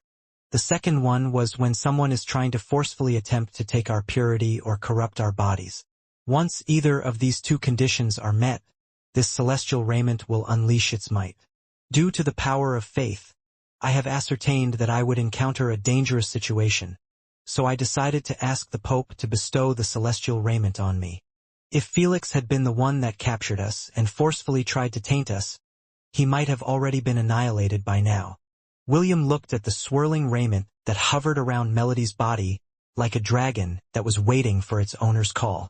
"Good thing that I rescued the 2 of you," William replied. "If you were captured by Felix, and he died in your hands, then I wouldn't have been able to personally beat him up for what he did to my family members. I want to be the one to personally end his life in this world, and having a god do it for me will just waste all the efforts that I have made up till now." Melody looked at William with a complicated gaze because she could sense the killing intent that was now oozing from his body. His desire to personally kill Felix was the truth, and she was certain that if Felix were to really die due to a god's intervention, William would definitely treat the Holy Order of Light as his mortal enemy. This thought made Melody shudder. She couldn't bear fighting against the half-elf who had made her understand that even someone as tainted as he was could make her feel so helpless when he looked at her with a smile on his handsome face. "Aren't you afraid that I will use this against you?" Melody asked. "All I need to do is will it, and my patron god will descend to exterminate you." "No," William replied. "I am not afraid." "Why?" "Because you wouldn't hurt me." As if trying to prove his words, William reached out to touch Shauna's cheeks, passing through the raiment that circled around her body. "See," William said as he moved closer. "You can't bear to hurt me, and this is why you should leave." William then pressed his lips over hers and kissed her one last time before moving away. However, just before he could leave the bed, a delicate hand grabbed his arm. The raiment that circled around Melody's body disappeared, and all that was left was a beautiful young lady, who was looking at him with eyes filled with longing. "I already said that I don't love you," William replied. "Do you want to be corrupted that badly?" "I don't want to be corrupted," Melody said. "I want to believe that you wouldn't hurt me." "Girl, you are playing with fire." "I know, and that's why." Melody guided William's hand and pressed it over her chest. Through their shared connection, the black-haired teenager could hear her beating heart, which told him that she had already made a decision. "Love me," Melody stated. "Fall in love with me." "You're being unreasonable," William commented. "That's now how love works." "Then why?" Melody asked. "Why did I fall for you, even if Shauna warned me that I shouldn't? I thought that if I treated everything as if it was just a business transaction, I would be able to turn a blind eye to my feelings. So why? Why did I fall for you, while you can't fall for me?" William shook his head before pulling Melody close to him. "It's not because I can't fall in love with you," William replied. "It's because I don't dare. Right now, the feelings that I feel for you are desire and lust. Your case is different from Lyra's and Ephemera's, who had come to attack me. I have no ill will against you or Shauna, so I haven't tried to make the 2 of you mine. But you did. Did you really think that we could resist that feeling of pleasure? We can't. You planned all of this from the start." "You do have a point." "Take responsibility," Melody stated. "You kissed my body all over. I can no longer get married." William blinked after hearing Melody's old-fashioned excuse. "Well, that is a bit of a stretch. So, you want me to get married to others?" "No." For some reason, William felt incredibly conflicted. After drinking Melody's blood, as well as raining kisses on her body, the half-elf felt very possessive of her. Perhaps it was due to his instinct wanting to take her powers for himself. If William was able to control the power of faith, then it meant that he would be able to borrow the power of others through their beliefs. Simply put, gods were born from the beliefs of people. Right now, William was only a demigod, If the beliefs of an entire world were siphoned into his body, then it would not be impossible to break through to the pseudo-god rank, or even to attain the possibility of stepping into the ranks of godhood. After sorting out his feelings, William sighed internally as he whispered in Melody's ears. "You might regret this in the future," William whispered. "True," Melody acknowledged, "but I might also not regret this. So, won't you at least try to love me?" Instead of giving the young lady his answer, William laid her down on the bed and pressed his lips over her. When the kiss ended, he pulled back and stared at the beautiful lady under his body. "Melody, do not let yourself get corrupted," William stated. "I am now unable to control myself." Melody nodded. "I will try." As soon as those words escaped her lips, the half-elf pulled down her nightwear and threw it away from the bed. He had already endured long enough, and he could no longer hold himself back. Melody knew that she had forced William into a corner. But she wanted to believe that the young man, who was recognized as one of the enemies by the Holy Order of Light, would teach her what it was like to put her own faith in his hands. Melody breathed heavily as William kissed the entrance of her maidenhood. Now that it had come to this, it was already too late to turn back. Just like his tongue had invaded her lips a while ago, it now relentlessly attacked the place that kept her purity safe. Soon, the virtuous lady of faith found herself unable to endure the different kind of pleasure that William was giving her, and clenched the bed sheets with her hands. A few minutes later, her body shuddered as she reached her climax, proving that William already knew how to make her feel really good.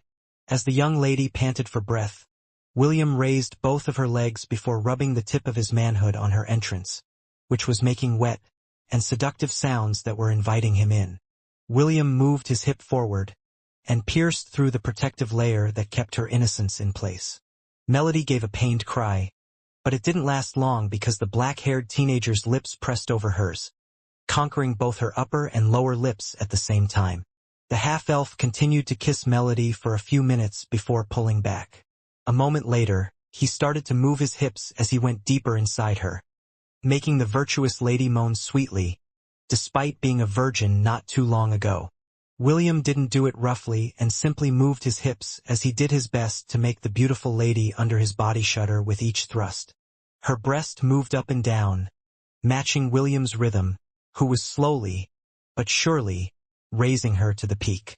When she was about to reach her second climax, William suddenly stopped moving.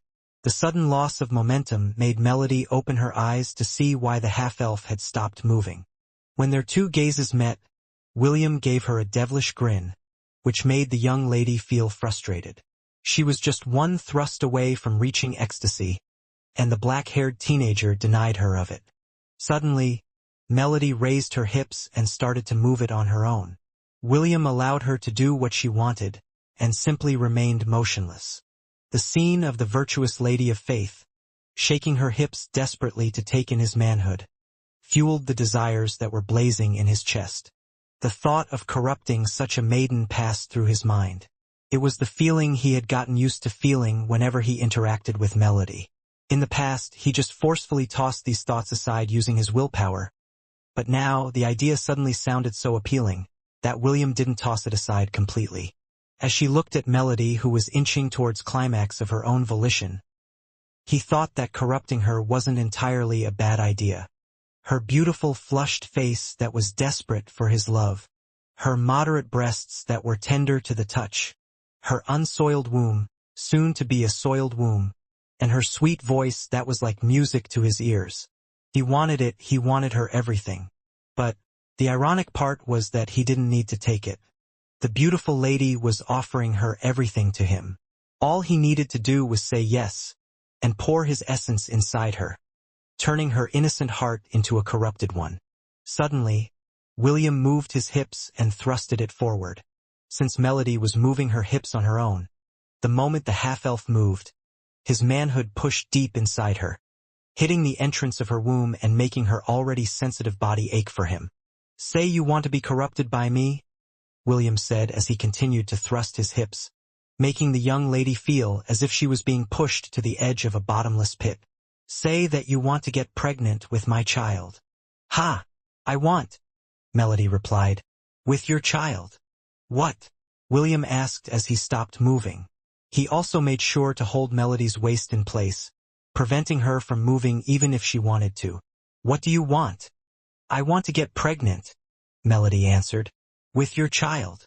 Then, will you fall into corruption with me? William asked as he slowly pushed his manhood forward until it kissed the entrance of her womb. He made sure to keep still, making the ache that Melody felt intensify.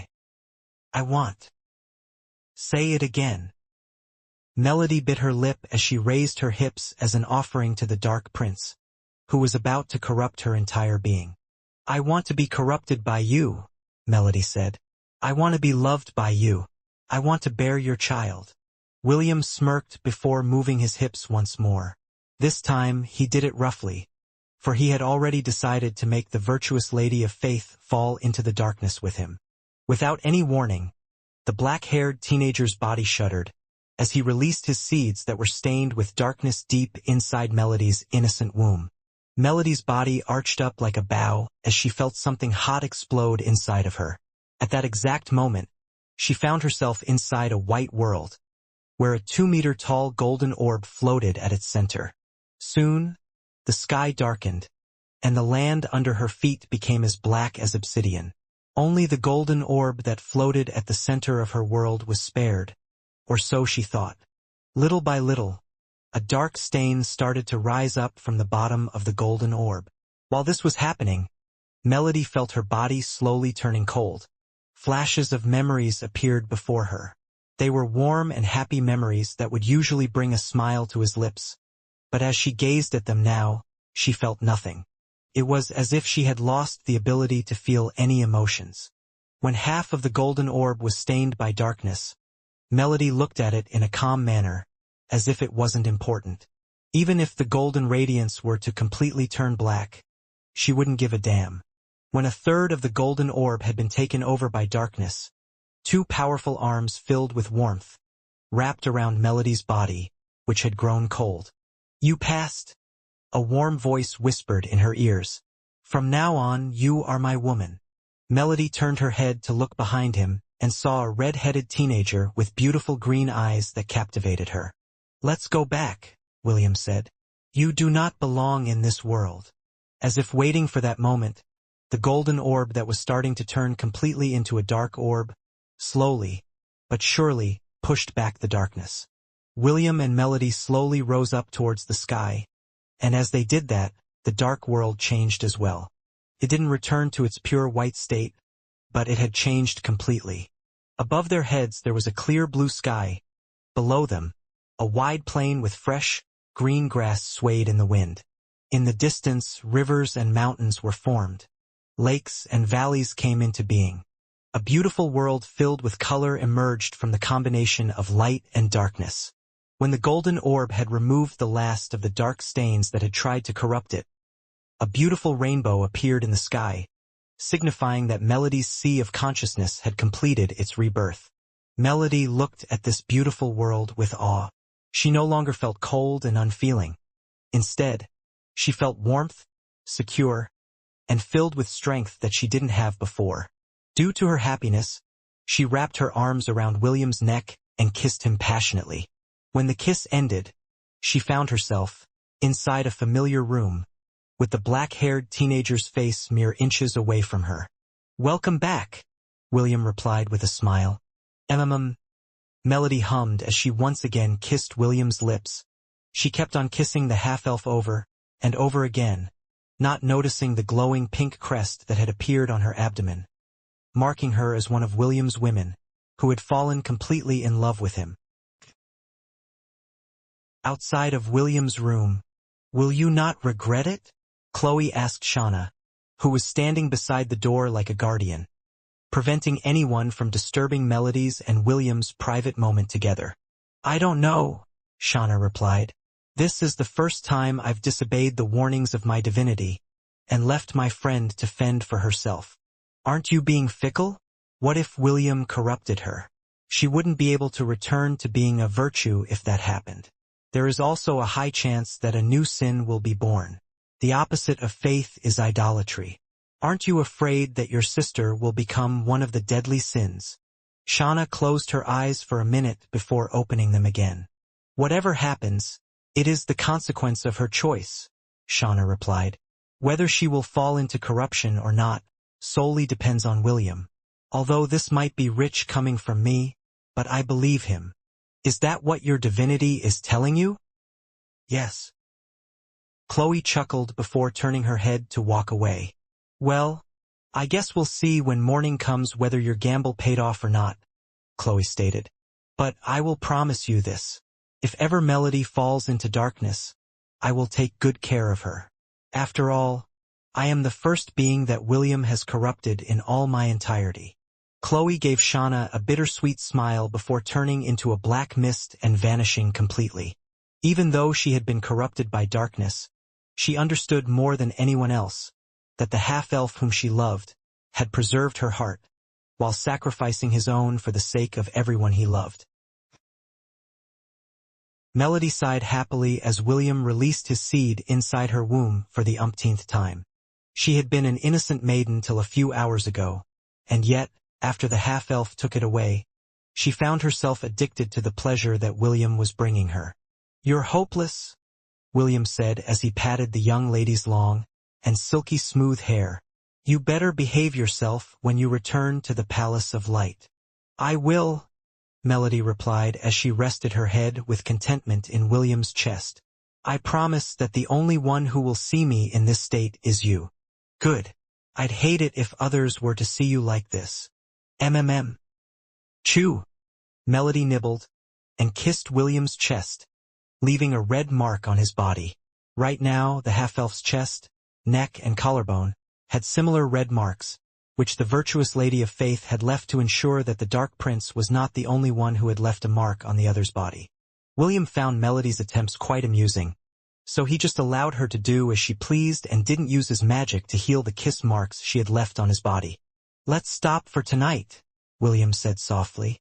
"Audrey will be arriving in a few hours, so you need to look presentable when you meet her."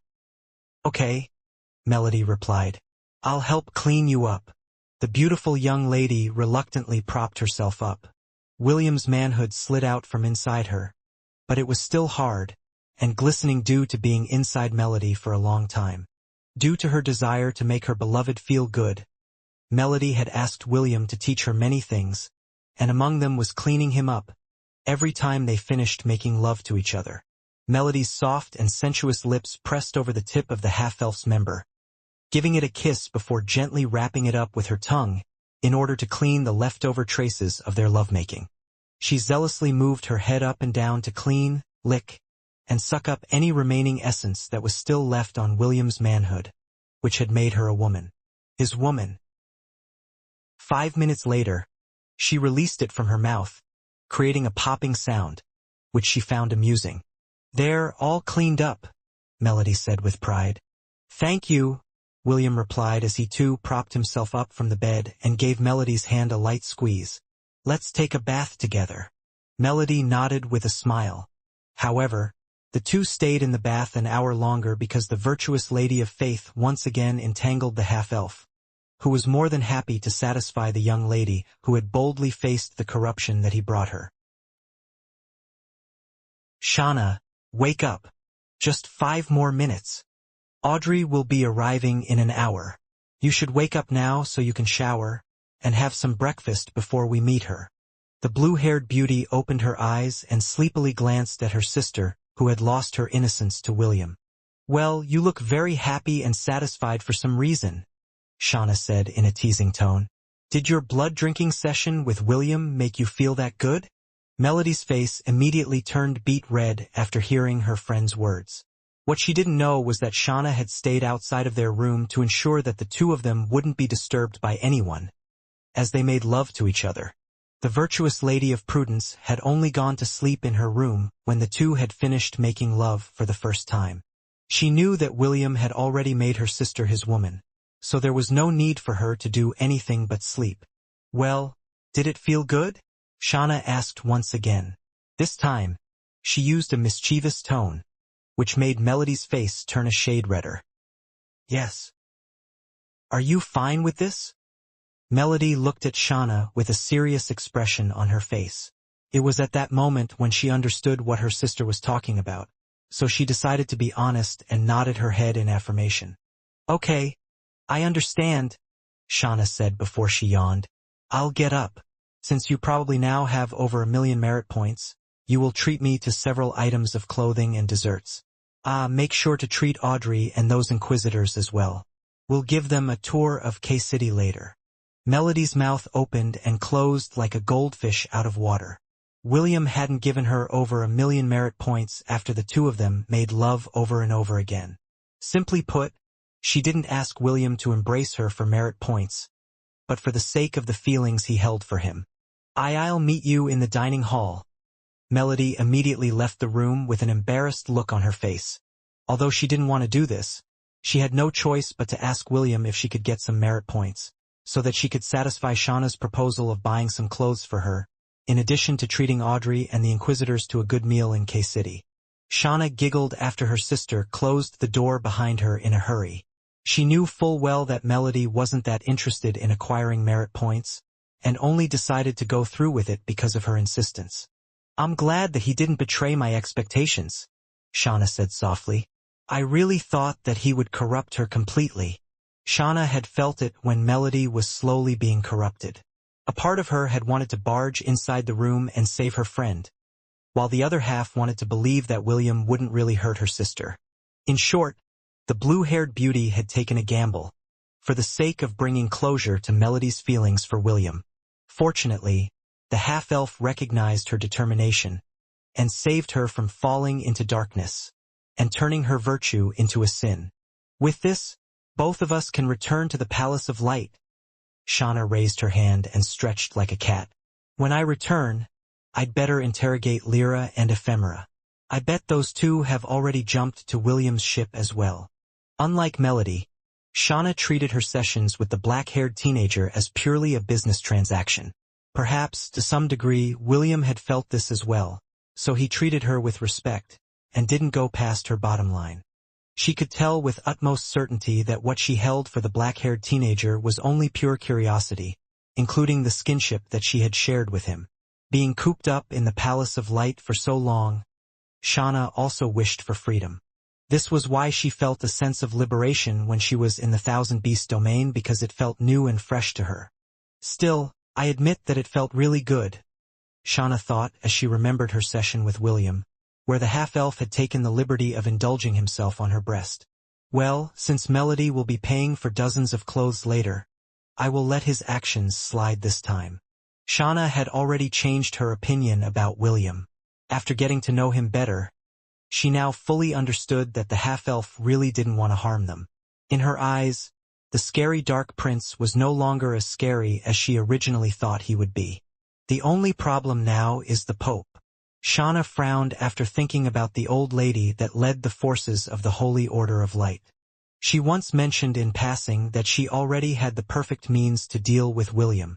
I better keep an eye on her actions when we return to the Palace of Light. For the sake of her sister's happiness, and for the sake of fashion, Shauna also planned to prevent any conflicts between the Holy Order and the Dark Prince, who had now taken hold of several of her sister's hearts. Welcome to the floor of Asgard, William greeted Audrey, as well as the 10 Inquisitors that had come along with her to check on the condition of Melody and Shauna. Thank you for accepting our request, Sir William, Audrey replied with a smile. Just call me William. William returned Audrey's smile with a smile of his own. We're already acquainted, so don't sound too distant. Very well, William. I hope my sisters aren't causing trouble for you? Melody and Shauna may be strong-willed, but they are not troublemakers. I think among your sisters the troublemaker is Lyra. If possible, don't let her come here. She always gives me a headache. Audrey chuckled. What a coincidence. Lyra insisted that she come and become our representative instead. Fortunately, her request got rejected, or else I might have been forced to reject your offer as well. William replied with a troubled look on his face. You don't like her, do you? Well, let's just say that she can be quite problematic in her own right. Now, before I bring you inside my domain, there are a few things that I would like to remind you and your escorts of. First of all, There are demons that live inside my domain. They are the demon clans that have sworn loyalty to me. If any of you hurt them, I will punish you severely for it. Also, all of you are required to leave your weapons with me. Don't worry, I have no interest in them.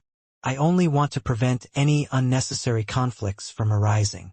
One of the inquisitors stepped forward and shook her head.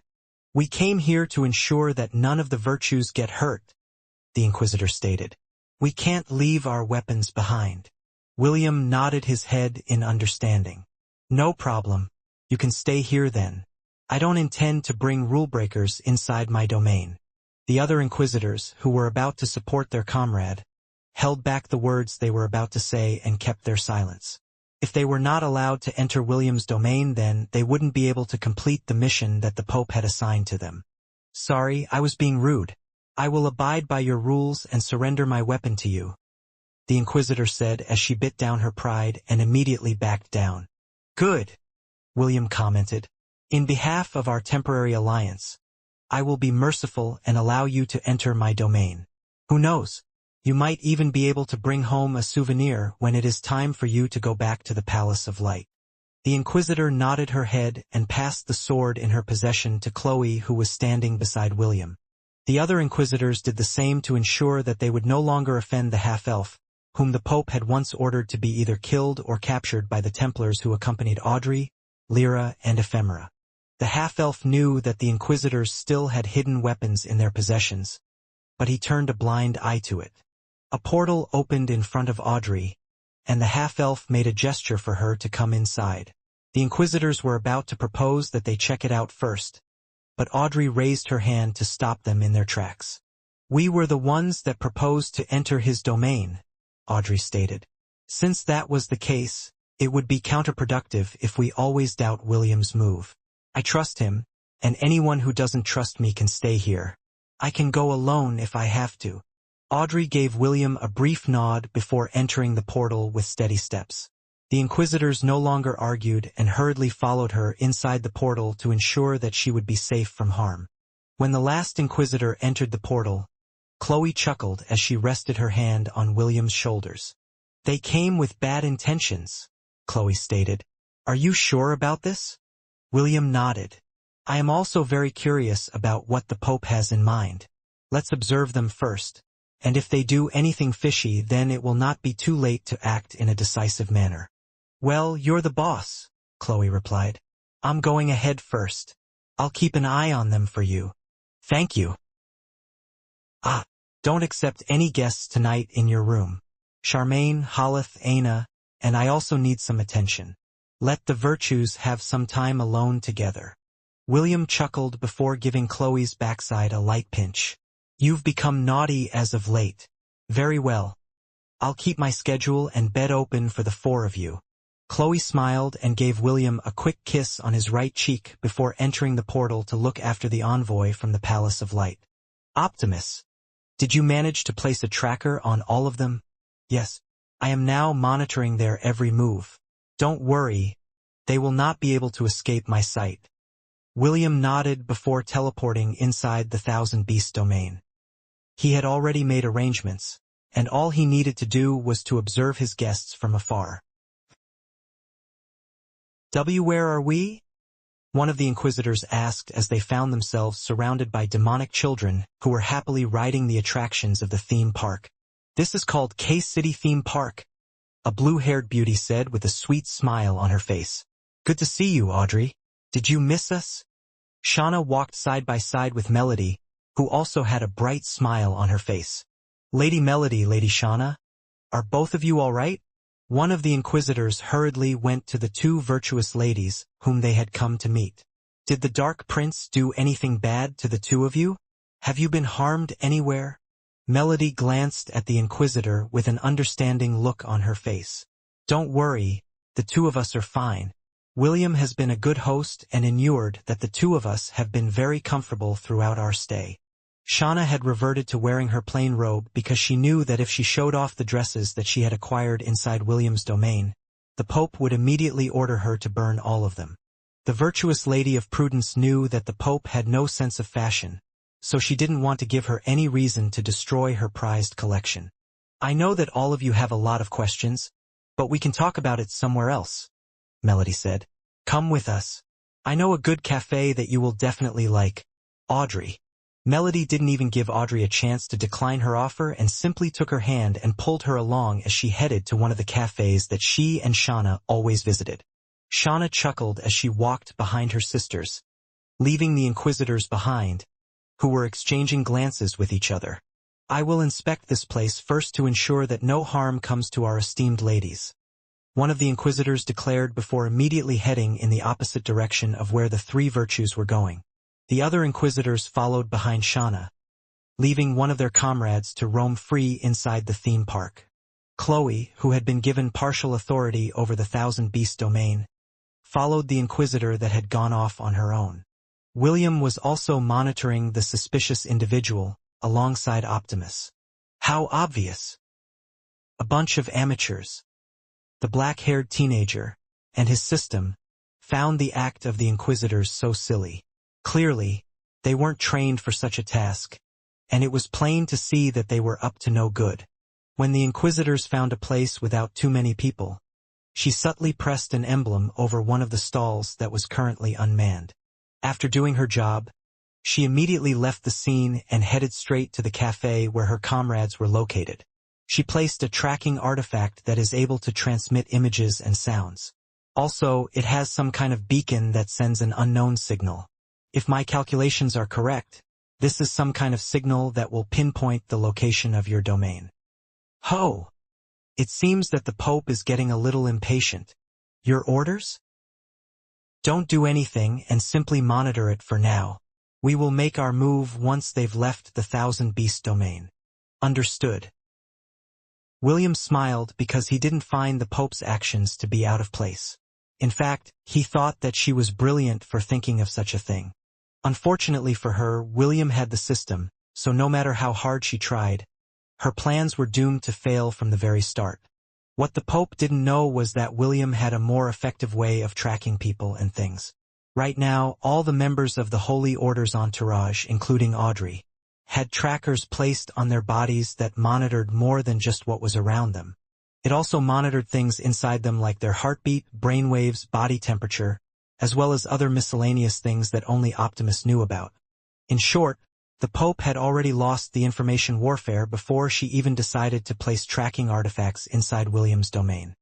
He already had eyes and ears within the inner circle of the Holy Order of Light, namely, Lyra, Ephemera, and Cherry. Melody had also joined William's side, and she was more than happy to share any news with him, especially plans that were meant to harm him in any way. Now, let's see what other tricks you have under your sleeves, people. William muttered as his eyes glowed briefly in anticipation. Show me your worst. A day after Audrey arrived in the Thousand Beast domain. Let's ride that next. Audrey pointed at the roller coaster, which made Shauna chuckle, and Melody shake her head.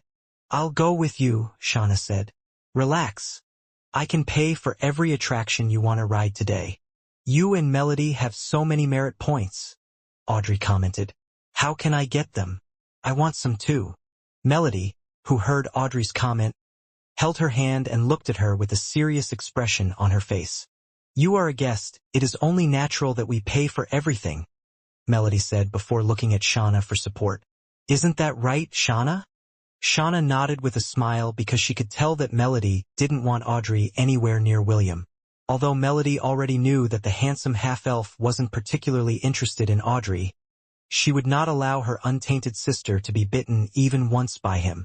Just a single night with William would be fatal, and she didn't want Audrey to experience the things that she and Shauna had experienced in the black-haired teenager's warm embrace.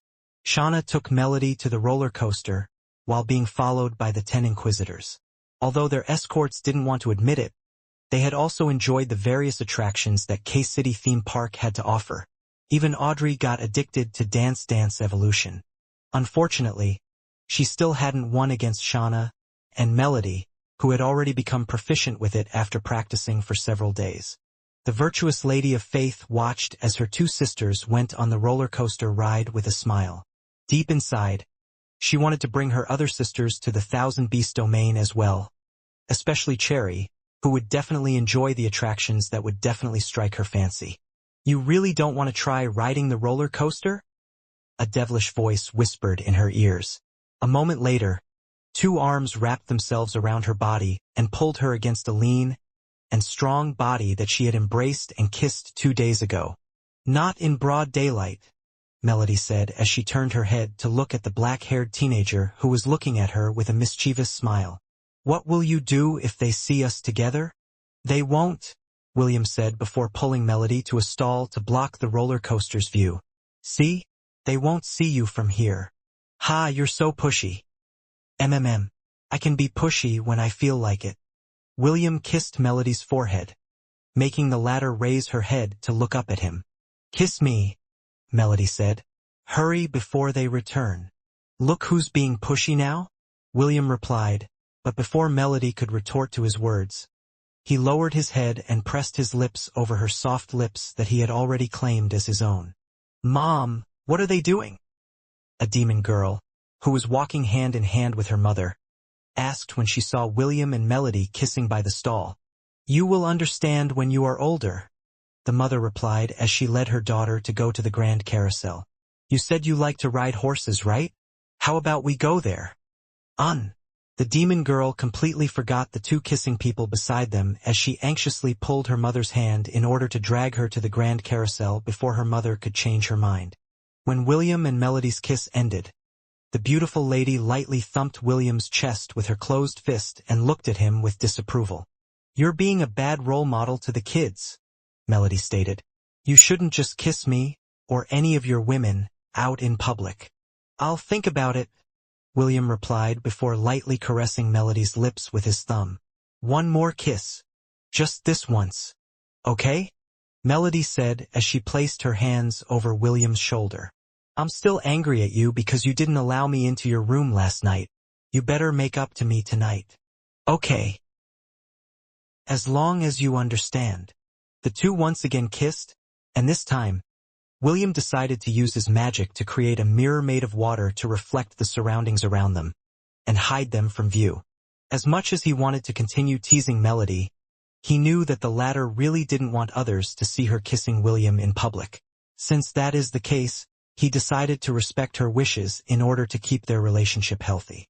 Melody has already been registered as one of his familia members.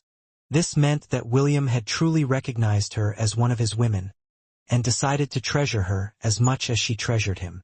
For some reason, there was a foreboding feeling in the back of his mind, telling him that he might have done something wrong. Now that his women had surpassed a dozen, he felt as if he had forgotten something important.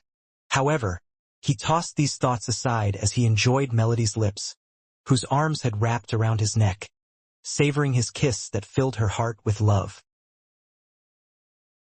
Did you guys enjoy the roller coaster? Melody asked as she looked at her two sisters that had just come down from the roller coaster platform. Yes, Audrey said with a big smile on her face. It's a shame you weren't there with us. It was fun. Don't worry, Audrey, Shauna said as she looked at Melody's flushed face. I'm sure that Melody also enjoyed herself while waiting for us to return. Melody shot Shauna a glare, and the latter only chuckled, while covering her lips with her hand. Shauna had seen a red mark on Melody's neck that was half hidden by her robe. The mark was fairly new, and she didn't have to be a genius to know who planted the kiss mark on her sister's neck. In order to change the topic, Melody decided to take Audrey and the Inquisitors to one of the dress shops that were right outside the theme park. All of them were girls, and deep inside they wanted to dress up as well. She had already seen Audrey's reaction when they passed by this particular shop the other day and knew that her sister wanted to try on a few dresses herself. Naturally, the Inquisitors wanted to refute, but Melody managed to shut them up by telling them that they could also buy a few dresses for themselves. She added that since all of them were buying clothes, they didn't have to tell the Pope about this, and could keep their purchases inside the storage ring for future use, just in case they needed to leave the Palace of Light and needed to infiltrate other territories for reconnaissance missions.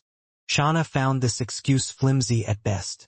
If the Inquisitors were to really wear the dresses from the Thousand Beast domain when they did their missions, it would be impossible for them to keep a low profile. The Inquisitors were quite pretty in their own right, and if that was paired up with pretty clothes, then they would stand out no matter where they went. However, to her surprise, the Inquisitors bought Melody's excuse. It seemed that, aside from their mission, they were also keen on bringing back some souvenirs from their visit inside the Thousand Beast domain. The Inquisitors had already accomplished their mission and placed the trackers in various locations inside the Thousand Beast domain. Naturally, William had taken precautionary steps in order to prevent any leakage of information from the locations where the trackers were placed. Since they had already done what the Pope had asked of them, they no longer hesitated and enjoyed the things that the Thousand Beast domain had to offer. Because of the various spas, massages, and other health services, the Inquisitors lived comfortable lives, which they couldn't experience in the outside world. They were also able to eat delicious food, which they had never tasted before. William was certain that after these ladies, who had mostly lived an ascetic lifestyle, left the Thousand Beasts domain, any food they ate afterwards would taste like dirt. Even Audrey, who was more flexible than most, couldn't resist the modern lifestyle that everyone in the Thousand Beasts domain had become accustomed to, and she had only been there for a day and a half. "Hey, can the two of you be honest with me?" Audrey asked as she held two dresses in her hands and looked at her reflection in the mirror. "It's not that you can't leave this place. It is that you don't want to leave this place, right?" Shauna smiled and gave Audrey a wink, while Melody kept a calm expression on her face. Audrey knew the answer to her question with a single glance. In truth, she couldn't blame her sisters for wanting to stay. The Thousand Beast domain was simply that good, and even she, one of the firm believers of the Holy Order of Light, was tempted to spend a few more days inside William's domain in order to have a short vacation. Fortunately, the Pope didn't give her any time limit. Her mission was to bring Shauna and Melody back to the Palace of Light safely. After a brief internal struggle, the brown-haired beauty looked at her two sisters with a determined look on her face. "We can stay here for one more week. After that we have to go," Audrey said firmly. "There will be no further extensions. Do I make myself clear?"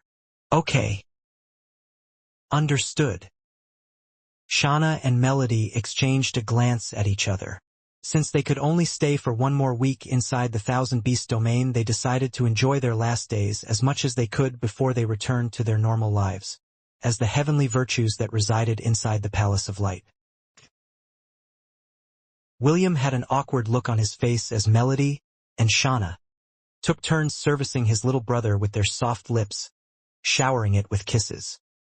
He thought that Melody would be the only one seeing him tonight, but to his surprise, the blue-haired beauty tagged along and decided to learn a few things before she left the Thousand Beast domain in a week's time.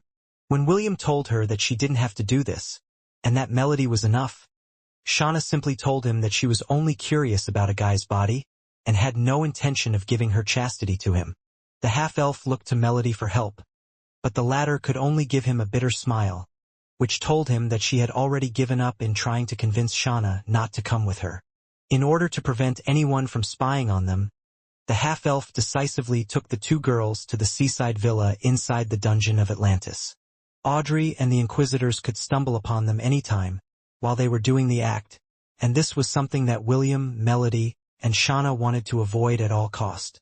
William was sitting on the bed, while the two girls kneeled on the carpeted floor, wearing the new night dresses that they had bought earlier that day. Although Shauna's face had become red as a tomato after seeing little William, her curiosity pushed her to understand more about this part of a man's body that was responsible for taking her sister's purity. To William's chagrin, his little brother was more than happy to be kissed, licked, and sucked by the two beautiful ladies who were giving him their full attention.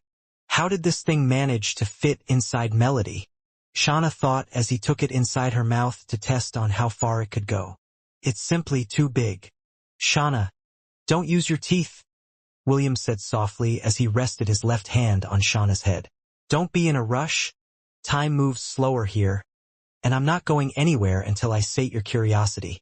In truth, Melody and Shauna were worried that Audrey would come to look for them in the middle of the night to talk, so they decided to chat with her for a long time in her room before excusing themselves of going back to their bedrooms. Although they feel like their sister was exhausted from the day's excursion and wanted to rest, they still decided to play it safe. The two ladies only planned to spend a small amount of time with William before going back to their rooms before they were discovered to be missing. However, after hearing William's assurance, Shauna no longer felt like hurrying and decided to take her time in understanding the wonders of the Dark Prince's manhood. Melody, on the other hand, cupped the side of William's face and presented her breast to him. The half-elf understood that Melody wanted to make the most of the time they could have together, so he no longer hesitated and accepted her offering. His fangs sank into her soft bosom and drank her blood as slowly and gently as he could. His tongue kissed, licked, flicked, and bit the firm pink tip, while licking the rich blood that streamed down her tender breast. Melody sighed as she surrendered herself from the pleasure, completely forgetting that Shauna was also in the room with her. Shauna was clumsily doing her best to pleasure William, and the latter decided to help her a bit. The half-elf's left hand that was resting on top of Shauna's head started to move. Shauna was surprised at first, but in the end, she didn't resist and allowed the half-elf to teach her the ways of pleasuring a man. As for why Shauna was practicing to do these things, William just thought that this was simply how the blue-haired beauty perceived the world around her, not giving it any bias, while using her divinity to calculate what was beneficial for her or not. In truth, Shauna hadn't been using the power of her divinity for the past few days. As an individual, she could make decisions for herself, and not be bound by the percentages that allowed her to live a safe life away from harm. In fact, Shauna was the complete opposite of her divinity that required great caution, and thinking over things twice before doing them. She was bold, she was adventurous, and most of all, she was curious about a lot of things. In fact, her curiosity was similar to that of a scientist or a doctor who was curious about what made a human body function. A moment later, Shauna felt the tip of William's member expanding, and knew that he was about to release his essence. Instead of removing it from her lips, she held it firmly in place and braced herself for what was about to come. The moment William's seed shot out inside of her mouth, the blue-haired beauty almost gagged, but she endured and simply accepted William's release. She didn't swallow it but held it in her mouth. When the black-haired teenager was done, the young lady used her tongue to taste and feel the thickness of William's seed, making the latter feel awkward. A minute later, Shauna swallowed everything. She then looked at William's member that was glistening with traces of his seed and her saliva. "Let me clean you up," Shauna said as she meticulously cleaned the little guy, who was standing tall and proud. "You sure are a feisty little guy." Shauna flicked little Will with her finger, thinking that it would be fun to do that. The blue-haired lady giggled when he saw the feisty little guy twitch a few times as if feeling wronged by her action. "You shouldn't do that, Shauna," Melody said as she held the little guy with her fingers. "This part is very delicate, so you should treat it with great care." The next thing that she did was to lower her hips and allowed William's member to slide inside her without any resistance. After doing it with William till dawn the other day, she had gotten accustomed to his size and thickness. However, for some reason, the half-elf's member was a lot harder and more impressive than the last time she had been with him. Melody tossed this matter aside because she didn't think that it was important. She then moved her hips up and down, creating wet and indecent sounds. Melody had already accepted William as her significant other, and the half-elf was more than happy to teach his new lover the various ways there were to make him feel good. "Interesting, there is a slight bulge here," Shauna said as she touched Melody's abdomen, making the latter shudder. The blue-haired beauty watched until Melody and William climaxed together before decisively telling the half-elf to return them to the villa in the Thousand Beasts domain. After the half-elf cleaned the two up with his magic, he then transported the two back to their room, just in time for them to hear Audrey's voice, while the latter knocked on their door, making the two of them jump up in surprise. The two ladies exchanged a glance with each other before Shauna hurriedly opened the door, and came face to face with Audrey, who had a very concerned look on her face. "What's wrong?" Shauna asked. She could tell that something was wrong, and wondered if her sister had discovered their tryst with the black-haired Prince of Darkness. "We need to return at once," Audrey said with a serious expression on her face. "The Elan Empire has completely fallen into the demon army's hands, and they are now planning to expand outwards. The Creator Empire and the Ares Empire, Amazon Empire, might be their next target, and the Pope had sent me an urgent message to ask William to let the two of you go, so that you can join the battle as soon as possible. Shauna and Melody exchange a glance at each other as their expressions also turned serious. Although they were reluctant to part with the half-elf and the thousand-beast domain, the safety of the central continent was still their responsibility. I understand, I will inform William immediately, Melody said as she tried to leave the room in haste. However, before she could even do that, Audrey grabbed her arm and held her in place. Before that, I think you should change your clothes first, Audrey said as she looked disapprovingly at Melody's nightwear, which barely covered the important parts of her body. I know that William is a gentleman, but if you present yourself to him dressed like that, his inner wolf would come out to eat you up. Melody looked down on her clothes, then back at her sister, who was still looking at her nightdress with great interest. If only Audrey knew that the wolf inside William had eaten her sister's cherry 2 days ago. The brown-haired lady might have had a seizure then and there for having failed her mission before it even started. And this is the current situation we are facing, Audrey explained. I apologize in advance, but we really need to have Melody and Shauna return as soon as possible. William glanced down at Audrey from his obsidian throne.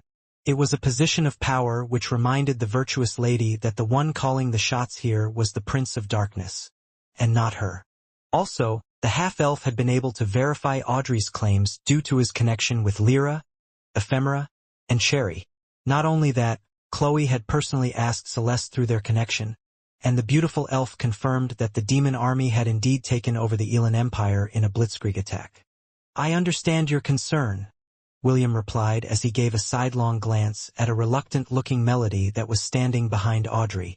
Very well, I will agree to release Melody and Shauna tomorrow. Even if you leave now, it will take you several days before you return the next city that has a long-distance teleportation gate. Also, I don't feel safe letting you girls travel across the continent in these troubled times. Because of this, I will send you directly to Hestia Academy. Are you fine with this arrangement? Audrey's eyes widened in shock after hearing William's words. In order to reach the Tower of Babylon in the fastest time possible, the Holy Order of Light had to use a considerable amount of resources in order to teleport Audrey and her escorts just outside its borders. They had to use the flying ship after that and had to travel another half-day before reaching their destination. If William could really teleport them to Hestia Academy, where a dedicated portal was reserved for the Holy Order, they would be able to cut their travel time down several days if they just waited for the half-elf to finish his preparations. We will be very grateful for that, Audrey said with relief. To be honest, after my sisters got captured, the thought of traveling across the central continent with our small group was quite worrisome. William smiled. Then, please wait for one more day. I will guarantee that all of you will be able to return safely to participate in the war against the demonic army. Audrey was about to say something, but decided to keep it to herself. However, William was quite curious about what was on her mind, so he asked the young lady what was troubling her. I know that it is presumptuous of me to ask this, but do you have any plans in regards to the heir of darkness? Audrey inquired. Do you plan to fight him? If yes, we can collaborate with each other and drive him into a corner. William nodded. Of course I plan to fight against him. You already know that the two of us cannot exist under the same sky. Either he dies or I die. As for collaborations, I'd like to decline your offer. I prefer to do things at my own pace. But, rest assured, if there will come a time when I can offer you my help, just like how I saved Melody and Shauna from Felix's evil clutches, I will be more than willing to extend a helping hand. Thank you for your help. You're welcome. Shauna, who was standing beside Melody, couldn't stop the smirk that appeared on her face. Although the two of them might have been saved from Felix's evil clutches, the Dark Prince, who stood before them, still managed to get under Melody's skirt in a roundabout manner. Still, she believed that William's decision to delay their departure from the Thousand Beast domain for one more day was done for Melody's sake. Knowing how her friend had fallen for the handsome half-elf, she could feel William's sincere desire to not make her part with him empty-handed. Melody also had a relieved look on her face. If she could stay with William for one more day, she would be able to part ways with him in a proper manner, and not leave with regrets in her heart. After the meeting ended, William immediately ordered the pseudo-gods that were keeping a low profile in the Creter and Ares empires to ensure that the demon army could not advance within the two empires' territories. The Creter Empire was the birthplace of Princess Sidney's mother, and the royal family there were her relatives. For the sake of his beloved wife, William would not allow it to be taken over by the demons. The Ares Empire, on the other hand, was Lilith's homeland. As the half-elf's fiancé, he would not allow the Amazon princess to encounter hardships. Because of these reasons, he had mobilized all of the pseudo-gods under his command, with the exception of Separan, to defend both empires. The Black Phoenix was known to belong to William's side, and having him enter the battlefield would only raise suspicions as to which faction the unfamiliar pseudo-gods belonged to. "How is the situation on your end, Lilith?" William asked via telepathy. Both Lilith and him were wearing magical earrings that formed a pair. Through this, the two could communicate over great distances and talk in real time. "All the warriors of our empire have mobilized," Lilith answered. "The non-combatants were taken to a safe location. Thank you for sending Astrape, Bronte, and Titania to guard our empire. With them around, the demon army won't be able to gain an advantage over our forces." "This is the least that I can do," William said softly. "Be careful. If anything happens, just tell me right away and I'll be there as soon as possible." "Thank you. Also, I love you, Will." "I love you too. Keep me updated. MMM." After making sure that his fiancée was safe, William was left with two choices. Right now, the cooldown to summon Sun Wukong hasn't ended yet, but he could still use his heroic avatar, allowing him to jump through the ranks and reach the peak stage of the demigod rank. He was confident that even if he faced the Bull Demon King, Princess Iron Fan, and Depong, he would be able to escape easily from their clutches. His only concern was whether Ahriman's avatar would appear on the battlefield or not. As a primordial god, even an avatar was more than enough to turn the tides of battle.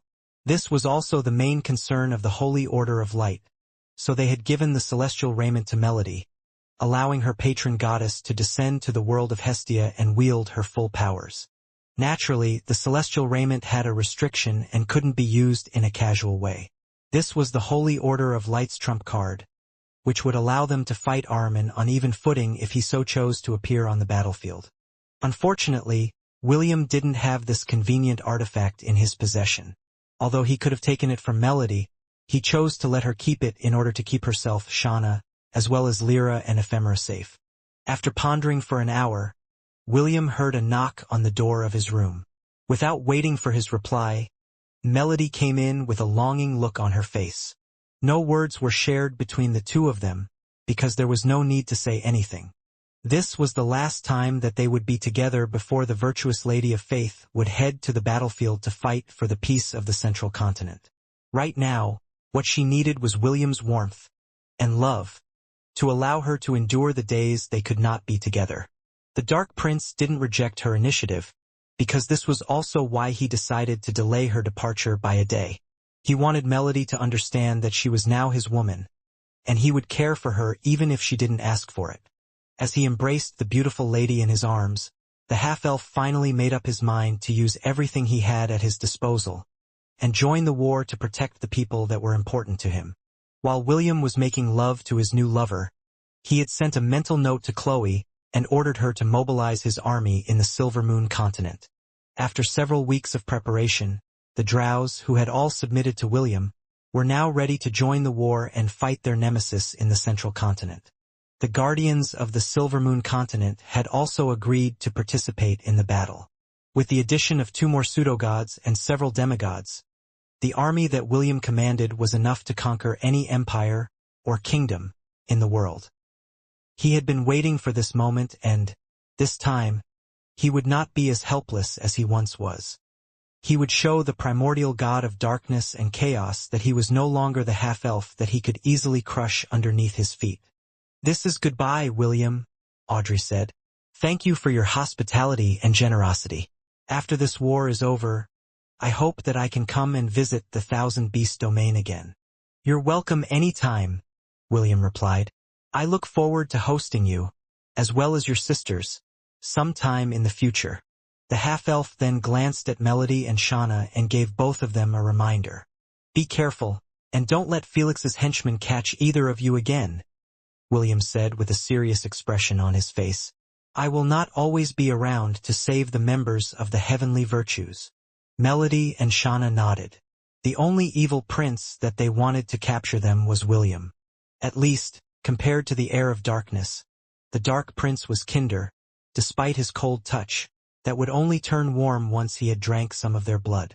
Audrey looked at William with a complicated gaze before voicing her thoughts out loud. I hope that the next time we meet, we will be allies and not enemies on the battlefield, Audrey stated. I wish for that as well, William replied. But our relationship will depend on the decision of your pope. I will not take the initiative to antagonize the Holy Order. It will always be the Holy Order that will antagonize me first. Audrey could only smile bitterly after hearing William's reply because she knew that the half-elf was right. She could tell that William really had no intention of harming them, but their pope had other things in mind, which would definitely come to the surface once the battle against the demon army was over. Although I can't speak for the entire Holy Order of Light, know that I have no personal ill feelings towards you, Audrey commented. If possible, I would love to be your friend. William nodded in understanding. I feel that as well. Well then, may all of you have a safe journey. I'll see you on the battlefield. The envoy of the Holy Order of Light was standing on the Bifrost Bridge, which would allow them to instantly teleport to Hestia Academy under William's command. With a bright flash of light, Audrey, Melody, Shauna, and the Inquisitors disappeared from the floor of Asgard and reappeared outside the gates of Hestia Academy. After making sure that the envoy of the Holy Order had arrived safely to their destination, William gathered the important personages within his Thousand Beast domain for a meeting. The patriarchs of the demon clans, Chloe, Charmaine, Princess Ayla, Holith, Shannon, Vesta, On, and a few others gathered inside the conference room, including the Elf King, his advisors, as well as the guardians of the Silvermoon continent, who had taken on a humanoid form. Their meeting was held at the City Hall of K-City, which William had designated to be the main conference room during the war against the heir of darkness and the primordial god of darkness and chaos, Ahriman, whom he served. After everyone had arrived, William told them the plans he had for the upcoming war to ensure that all of them were on the same page. Right now, the demon army has completely conquered the Elan Empire, and is poised to strike the two neighboring empires which are the Creator and Ares Empire, William said. William pointed at the projection of a giant map that hovered in the center of the conference room. Before I tell you my plans, I would like to hear your opinions on what the demon army's next move might be, William stated. Do not hesitate, and make your opinions known. You will not receive any punishment for voicing your thoughts in this meeting. As soon as William finished talking, the patriarch of the Sand Clan, Zeph, who was also Kira's grandfather, stood up. I believe that the demon army's attack on the Elan Empire is merely a smokescreen, Zeph commented. I don't know what their main goal is, but I believe that this is merely a diversion to force the Alliance, and the Holy Order of Light to pull back their forces, and stop their attack on the Kingdom of Zabia, which had become the heir of darkness' main stronghold. Granted, I could be wrong in my assumption, but I believe that with their ability to go anywhere in the central continent, using the divide and conquer tactic is the most appropriate choice. William nodded his head because Zeph did have a point. A moment later, Lorcan, the patriarch of the Rains clan, which was one of the three major clans of the Forterre Desert, as well as Zeph's true lord, spoke up. If I may make a wild conjecture, I believe that Zeph is correct, Lorcan stated. However, after eliminating the various possibilities I have in mind, there is one place where the demon army can go, which would allow them to expand unchallenged. William, who was listening to Lorcan's words, suddenly realized what the old man was hinting at. Lorcan was the true mastermind within the Forterre Desert, and his insight was still sharp, despite the fact that he was the oldest demon patriarch present inside the conference room. I'm sure that His Excellency has already realized where the demon army would attack next, and, if my hunch is right, they are now amassing their army in order to launch an all-out attack on the most important target that they need to conquer. William took a deep breath because he managed to dodge a bullet. If he hadn't held a conference with his subordinates, he might have failed to understand what Felix's next move was. Originally, William's plan was to attack the Zabia kingdom, while Felix's army was in the Elan Empire. He thought that this was the best course of action since it would have allowed him to corner the heir of darkness and end his reign. However, he had completely forgotten what the demon army's true target was, and the main purpose behind why they had mobilized the entire demon race to wage their war. The Silver Moon continent, William said with a serious expression on his face. And the location where they would appear is...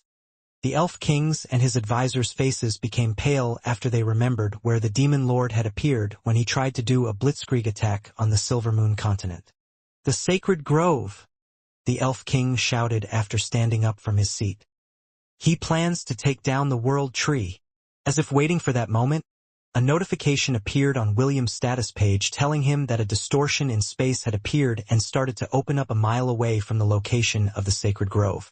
Everyone, prepare to battle, William ordered as he immediately left the Thousand Beast domain.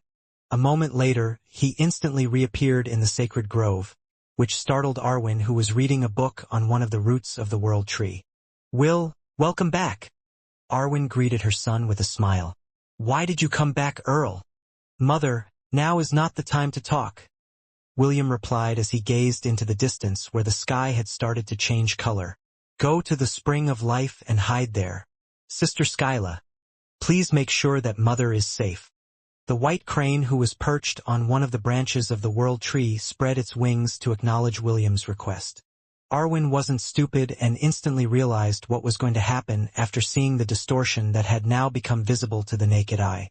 The demons, Arwen said in a voice brimming with anger. They plan to attack the World Tree again? William nodded.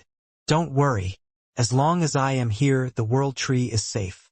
Mother, please protect my wives. I'll leave their safety in your hands. I'll handle the rest. Arwen no longer hesitated and retreated down the path that led to the Spring of Life.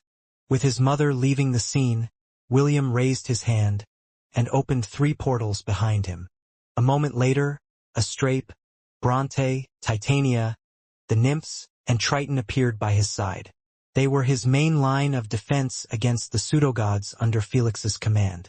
With them standing on the front lines, he was certain that the Bull Demon King, Princess Ironfan, and Depong wouldn't be able to get past them.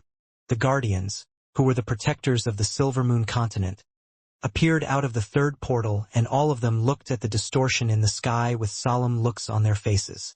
It reminded them of the war that happened years ago. Only this time, the one that stood by their side was the son of the Saintess of the World Tree, and not the dungeon conqueror Maxwell, who had merged with the tree that towered above their heads. All of the Guardians will stay here near the World Tree, William ordered. Don't let anyone get past your defenses.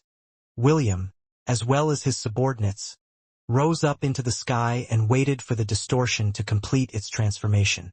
The thousands of elves that had been turned into drows lined up around the elven capital in preparation to defend their homeland from the invaders, just as they had done several years ago. Their elven prophecy had stated that their lands would be conquered by the Dark Prince, which had already come to pass. Now that the heir of darkness had come knocking on their doors, they would not stand idly by and allow the elven lands to be defiled a second time. Half a day before the distortion appeared near the Sacred Grove of the Silver Moon continent, have the soldiers from the entirety of the Elan Empire started to mobilize? Felix asked. Yes, Your Excellency, Felix's subordinate replied. The transfer of troops from the Zabia kingdom is going smoothly as well. According to our estimate, it will take us at least 6 to 7 hours before all of our manpower is gathered here at the capital of the Elan Empire. How about the Alliance and the forces of the Holy Order of Light? Any news about their movements? The Alliance and the Holy Order are scrambling to position themselves along the borders of the Creator Empire and the Ares Empire. They thought that we are amassing our forces for expansion, and are preparing to block our advance. Felix smirked after hearing his subordinate's reply. This was exactly what he had planned in his mind after the blitzkrieg attack in the Elan Empire. Truth be told, they had run out of manpower after the previous battle against the Alliance and the Holy Order of Light. In order to fill that gap, they needed to attack an empire with sufficient soldiers in order to replenish their fighters.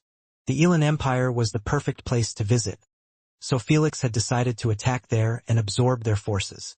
Although he was tempted to attack the Amazon Empire, Ahriman told him that there was a possibility that the goddess of the Amazons had a way to descend into her city. This was a risk that Felix didn't want to take, so he decided to just go with his original plan. He had no intention of attacking the Creator Empire because there was no merit in attacking it. The heir of darkness thought that he would just be wasting time and resources dealing with another big empire that had now received reinforcements from their allies. I've also gotten bored of human girls, Felix mused. It's time to taste something new, and the elves will be the perfect dish for my new cravings. Those two bitches, Invidia and Superbia, seemed to have sensed that I planned to corrupt them, so they fled before I could even lay my hands on them. I should have taken them when I still had the opportunity to. The ladies of the deadly sins and the heavenly virtues were the true prize that Felix was aiming for. He lusted after their beauty, bodies, and divinities.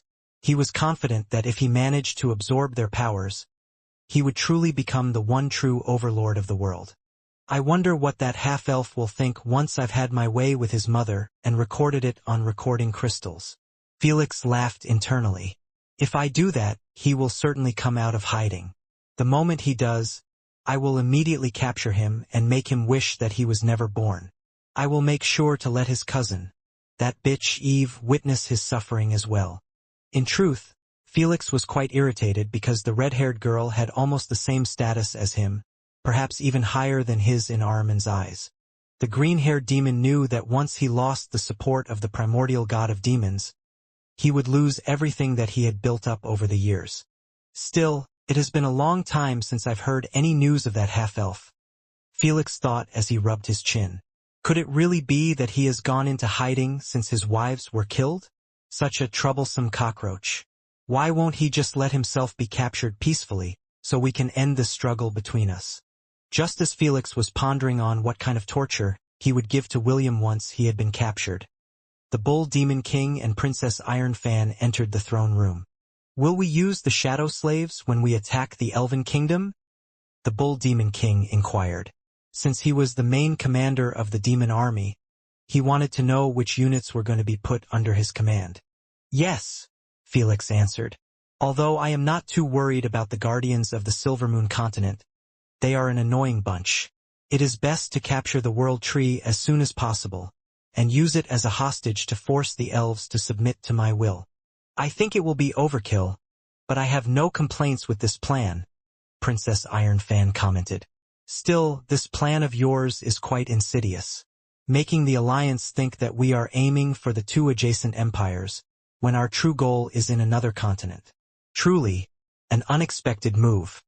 Felix smirked after hearing Princess Ironfan's praise.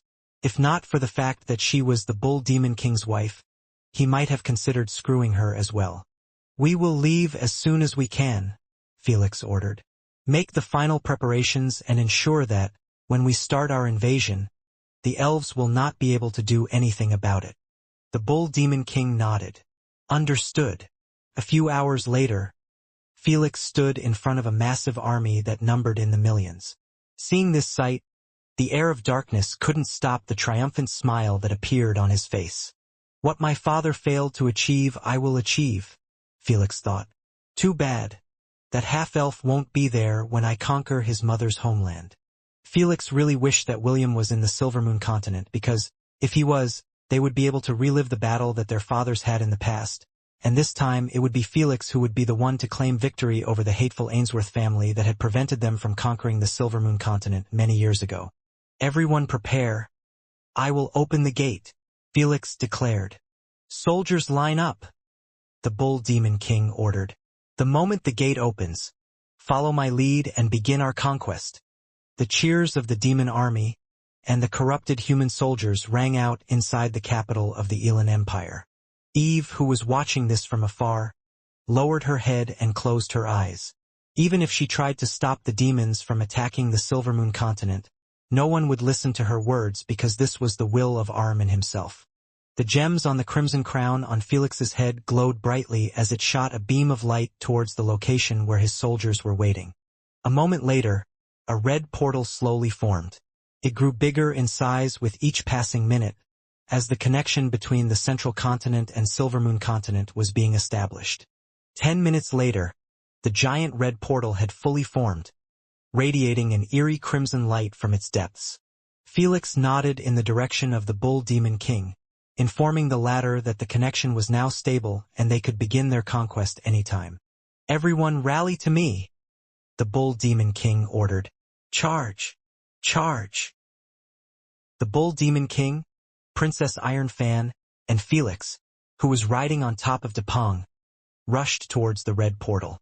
The demon army followed behind them and charged through it while shouting their war cries.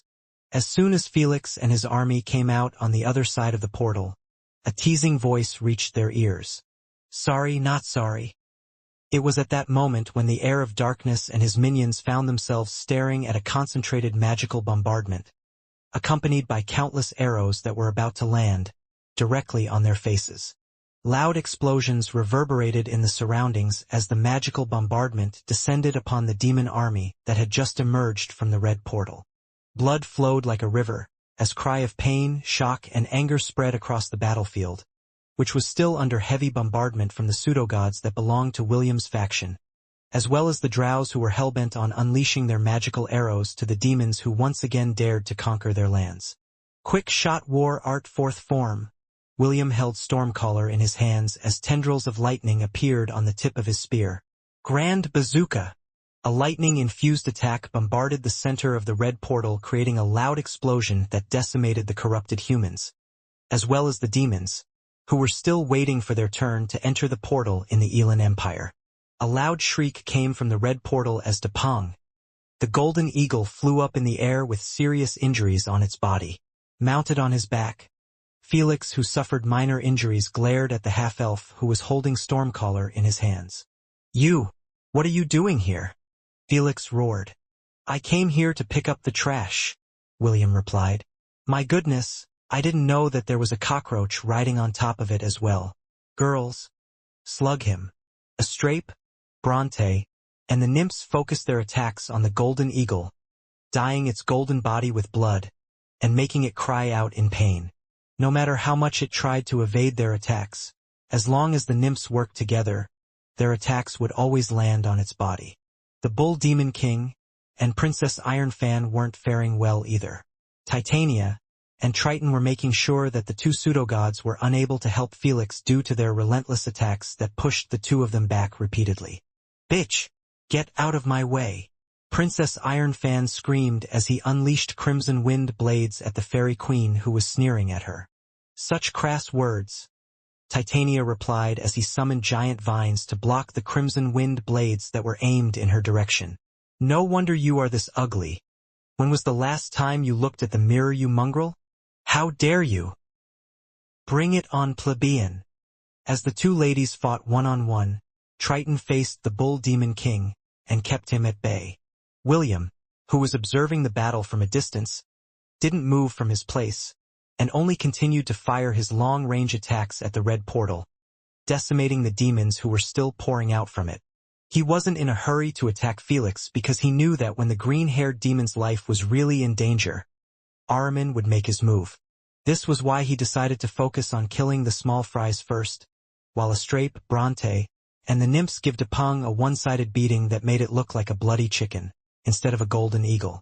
With one final unwilling cry, Depong crashed on the ground, where it still received a concentrated bombardment from the pseudo-gods, giving it no mercy. Felix had dismounted from its back as it crashed towards the ground and was hurriedly flying towards the red portal when a green vine wrapped on his leg, preventing him from escaping. A moment later, several lightning bolts and a hail of arrows descended upon him with a vengeance. Felix hastily activated the power of the Crown of Darkness and created a black dome to protect himself from the incoming attacks. While this was happening, William ordered Titania to drag the bloody chicken, Depong, into his thousand-beast domain, and temporarily house it inside the dungeon of Atlantis. With such a juicy pseudo-god waiting to be cooked, William would be stupid not to fry it in hot oil later. Felix was able to block the relentless attacks that were aimed in his direction, while steadily retreating towards the red portal in the distance. Seeing that the heir of darkness was in full retreat, the Bull Demon King called out to Princess Ironfan and asked her to retreat as well. Optimus, did you finish your task? William inquired. Yes, I have locked in on their coordinates. They cannot escape now. As soon as Felix, the Bull Demon King, as well as Princess Ironfan entered the red portal, it began to shrink at a rapid pace. However, before it disappeared completely, a spear managed to fly through it, entering it successfully. Damn it! Felix cursed internally as soon as he reappeared in the capital city of the Elan Empire. Where did he get such powerful subordinates? Before Felix could even properly assess the situation that had just transpired, a commotion was suddenly raised behind him. So, this is the Elan Empire. What a nice place. A familiar voice sounded from behind him, which made the green-haired demon turn around in shock. Kill him, Felix shouted. He is alone. Kill him now. The Bull Demon King and Princess Ironfan, who also realized this fact, immediately flew towards the sky with the intention of capturing the black-haired teenager who was sneering down on the two of them. Alone, William sneered. I am never alone. Immediately hundreds of portals appeared in the land and sky, making Felix's face turn pale. Before the Bull Demon King and Princess Ironfan could even approach William, several magical bombardments descended on them, pushing the two of them back. Astrape, Bronte, Titania, the Nymphs, and Triton all lined up beside William, while William's King's Legion, the dungeon monsters, as well as the drows from the Elven lands, arrived in the Elan Empire, mounted on the monsters that belonged under the Dark Prince's command. Albert, William's fifth master, and his father's best friend, looked at the scene around him with nostalgia. This sure brings back memories, Albert muttered. Like father, like son. Millions of dungeon monsters poured out of the portals and thrashed all those who dared to block their way. Winged ants, wyverns, nagas, giant spiders, goblins, orcs, hydras, undeads, and all kinds of beasts that hadn't appeared in great numbers for several years, emerged as if they were unending. The sky turned dark because the sheer numbers of flying monsters blocked out the light of the sun and temporarily cast an eerie shadow of death upon the capital city of the Elan Empire. Felix, who was fully confident that he could easily conquer the Silvermoon continent just as he had done to the Elan Empire, couldn't believe what he was seeing. Since he hadn't heard any news about William for the past few months, he thought that the half-elf had gone into hiding to prevent himself from getting captured or killed by him. Never in his wildest dreams did he think that the latter had been quietly amassing a powerful army in order to deal with him. Kill! William ordered as he pointed at Felix's army that were now retreating at a rapid pace. Kill! The Bull Demon King gritted his teeth and roared towards the heavens. Immediately, several dark portals appeared and shadow monsters emerged from them. This was the trump card that they had prepared to fight against the combined forces of the Alliance and the Holy Order of Light, but they were forced to use it at this point in time due to how serious William's offensive was. A chaotic battle ensued as demons, corrupted humans, shadow monsters, drows, and other monsters fought tooth and nail for supremacy. William, your head is mine. Do you dare to fight me? Felix roared in challenge. Come, William replied as he took out a golden staff in his hand. I'll give you the beating you deserve. Immediately, a golden light descended upon William as he activated his heroic avatar, allowing him to jump to the peak of the demigod rank. Felix was in the initial stages of the pseudogod rank, making him more powerful than the half-elf, but William had no plans to back down. The moment the heir of darkness and the prince of darkness clashed at the center of the battlefield, the sky turned completely dark. This was a battle between darknesses, and light played no role in it. As the gods in heaven and Hestia watched the battle unfold, the capital of the Elan Empire was dyed in blood, due to the countless deaths that were happening around them. Standing from within the temple of the Elan Empire, Eve watched as her cousin fought ferociously against the green-haired demon who had done many atrocious things. Standing beside her was an old man wearing plain robes. The old man was none other than David, who had descended in order to protect Eve from harm. Although Ahriman and him had an agreement, he decided to stay by her side in order to prevent the primordial god from doing anything funny to his high priestess. "You don't have to watch if you don't want to," David said. "This is not a place for children like you." Eve shook her head as she focused her attention on the battle that was happening in the distance. "Big Brother is fighting with everything he has," Eve replied. "I want to see how this battle will end." Before David could even give his reply, a soft chuckle sounded from behind him, which made the six-eared macaque stand beside Eve in order to protect her from the stranger who had suddenly appeared out of nowhere. Spoken like a true Ainsworth. "I'd expect nothing less from my granddaughter." An old man, with a confident smile on his face, said with pride and satisfaction. He had traveled as fast as he could to reach the Elan Empire as soon as he heard the news from William. Although the distance was quite far, it was nothing to the eight-legged horse that could travel to the 9 realms without even breaking a sweat. The moment Eve saw the old man's face, the little girl teared up before running in his direction. Now that her cousin, her grandfather, as well as her patron god, had arrived in the Elan Empire, she had a feeling that all the pain and suffering that the people of the central continent had experienced under Felix's rule would finally come to an end. James, who had received William's report, immediately headed towards the Elan Empire riding the 8-legged horse, Sleipnir, and arrived just in time to witness the chaotic battle that was being waged on the land and in the sky. Now that he and David had arrived to protect the precious little red-headed girl, who was a treasure to both of them, her safety was guaranteed. "Grandpa!" Eve shouted as she ran towards the old man, who she hadn't seen for a long time. The old coot hurriedly wrapped his arms around his granddaughter and kissed her cheek. Did you gain a little weight?" James asked with a smirk. "It seems that they took really good care of you." The old man looked his granddaughter up and down. It was fairly easy to see that Eve wasn't hurt in the slightest, which put his mind at ease. "Grandpa, aren't you going to help Big Brother?" Eve asked as she anxiously glanced at the center of the battlefield where William was fighting head-to-head with the heir of darkness whose face had already contorted to that of hatred. "Will can handle this one," James commented after eyeing the battle.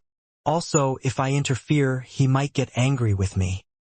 He has a lot of pent-up anger inside his heart, and the only way to vent it out is to pound that scummy green-haired demon's face into oblivion."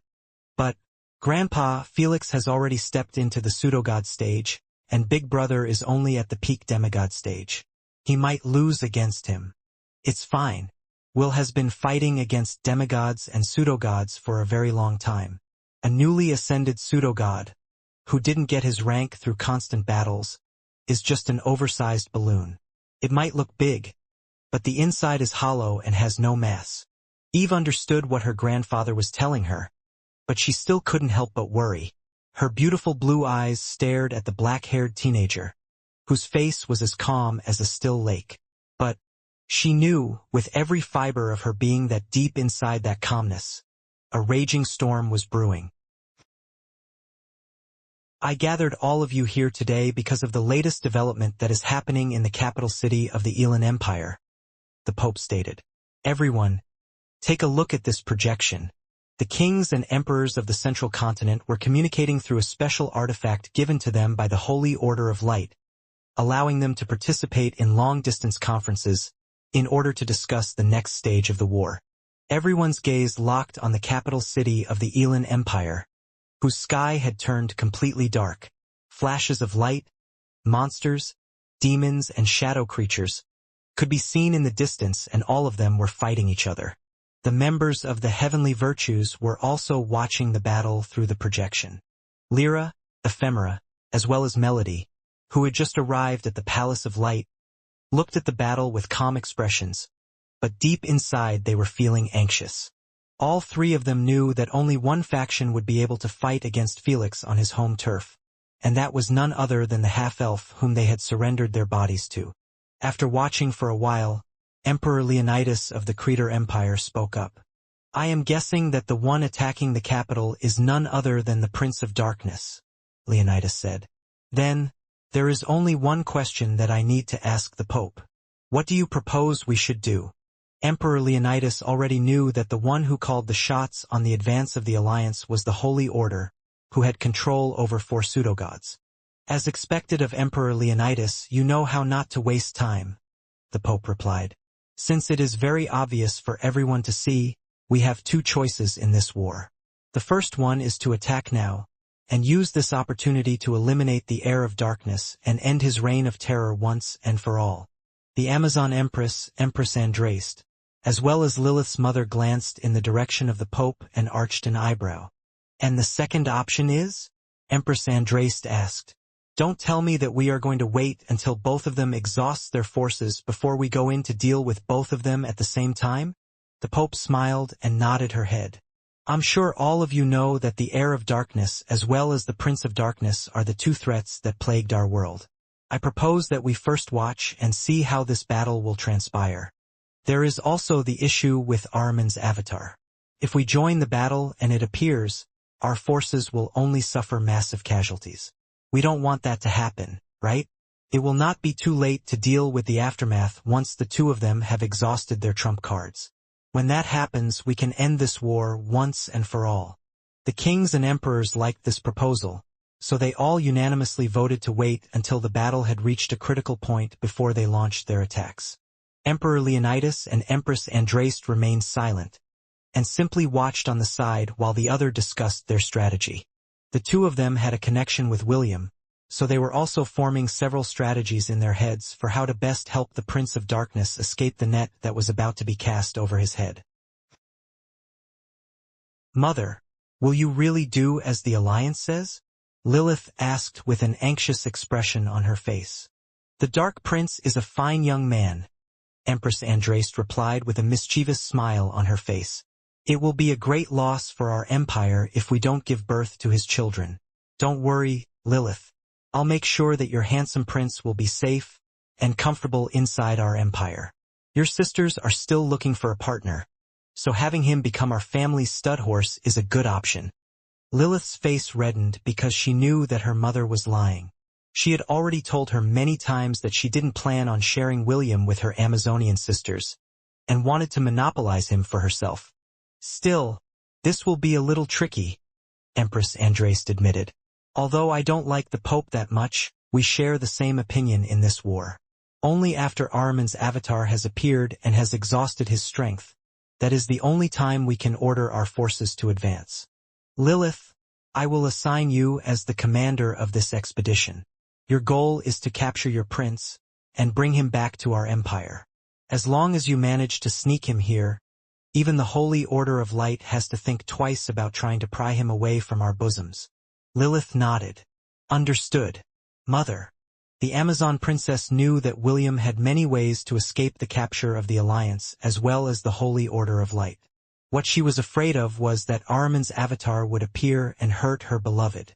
She just hoped that the black-haired teenager had already taken this matter into consideration and prepared a plan to deal with Ahriman, who was certain to make his appearance at the right moment in time. Baba Yaga smashed her pastel into El Siban's face, sending the demigod flying several meters away. Oliver, who had taken his chimera form, clawed Mapinguari's face, as he fought with all the rage he had bottled up since the battle in Ahriman's domain. The parrot monkey thrashed his opponent, sending it smashing down on the demon army, turning them into meat paste. The powerhouses of each group fought each other, and William's side had the clear advantage in this battle, where the balance of power tilted in his favor. The Bull Demon King and Princess Iron Fan were forced to go on the defensive as they endured the combination attacks of Astrape, Bronte, Titania, the Nymphs, as well as Triton. B1 and B2 alongside the Rainbow Birds were like carpet bombers who were dropping exploding potions, as well as acid bombs to the demon army who were on the ground. They would also launch magic missiles, using the lollipops given to them by William in order to thin out Felix's army as much as possible. The demon clans that had sworn loyalty to William rode on the flying ants and joined the battle. They had seen how much their lord had suffered during the battle with Ahriman, and this time they no longer decided to just sit back and watch. All of their warriors participated in the battle, fighting against the demon tribes, who once oppressed them in the past. Vesta, Kira, and Athrun, fought on the ground, alongside William's herd, that were composed of the goats that had taken demi-human forms. Kronos and Aslan led the charge and annihilated all the enemies that blocked their path. Medusa rode on a 2-meter-tall golden pig, while waving a mace in her hand. She, alongside Gullinbursti, and Scherer were out for blood, and despite William's intention to not let them join the battle, the little Gorgon managed to convince the black-haired teenager to allow them to fight. William agreed to their request and ordered Ragnar, Fenrir, and the blood eagle, Skadres, to watch over the little Gorgon who was out for blood. Chloe, Charmaine, and the rest of the Valkyries were fighting in the air. They didn't fight far from William, and were poised to help him at any moment if something unexpected happened. Princess Ayla, Shannon, Haleth, and On watched the battle in the villa. Princess Ayla wasn't suited for battle, and William didn't want her to get hurt. Haleth, on the other hand, was a warrior mage, but William didn't allow her to join the battle because he was afraid that the latter would be overwhelmed by the opponents because she was only at the mithril rank, which was weaker than a centennial beast. As for Shannon, her divinity was simply too powerful, and it might cause friendly fire if she were to unleash it. Because of this, they just observed the battle from the safety of the Thousand Beast domain, alongside the non-combatants that had stayed behind. Sephirin was busy attacking the shadow monsters who were trying to help Felix in his battle against William. The Black Phoenix's dark flames incinerated all opposition, allowing its master to fight without worry. Hell fire! Felix roared as he unleashed a cone of purplish flames, which was an ability that he had gained from absorbing the powers of one of the princesses that he had bedded. William dodged the attack, and was forced to dodge again and again after Felix unleashed a barrage of high-level spells that he had also obtained from the women that had fallen into his hands. "What do you think?" Felix asked as he gazed at the half-elf who had distanced himself from him. "This is the difference in our power. I have absorbed the abilities of many women, and with this, I will send you to your grave." "Is that so?" William asked back. "If that is the only thing you can do, then I guess it's time for me to end this." William's status page lit up, and 2 names that were under his familia members glowed golden as he activated the powers that they had bestowed upon him. Lyra vi Vevela, Ephemera Fortuna. At the same time William had activated the power of her 2 familia members, the 2 young ladies who were inside the Palace of Light felt their connection to William strengthen. A moment later, the black-haired teenager felt the power of the 2 virtuous ladies' divinities flowing inside his body, allowing him to use their powers to a certain extent. "Exceed break," William declared. Exceed break allows you to increase your normal speed by up to 500%. Allows you to decrease your enemy's speed by up to 500%. Ephemera's divinity increased William's attack and defense, depending on the conviction of his heart and what he perceived as justice. As long as he believed that his cause was for the sake of justice, his attack and defense would increase drastically. In just the blink of an eye, William reappeared in front of Felix and smashed Rui Jingu Bang against the green-haired demon's face, sending him crashing towards the ground.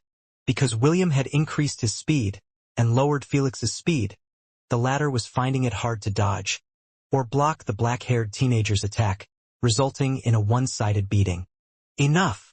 Felix shouted, and the crimson crown on his head created a dome of darkness that blocked William's blow.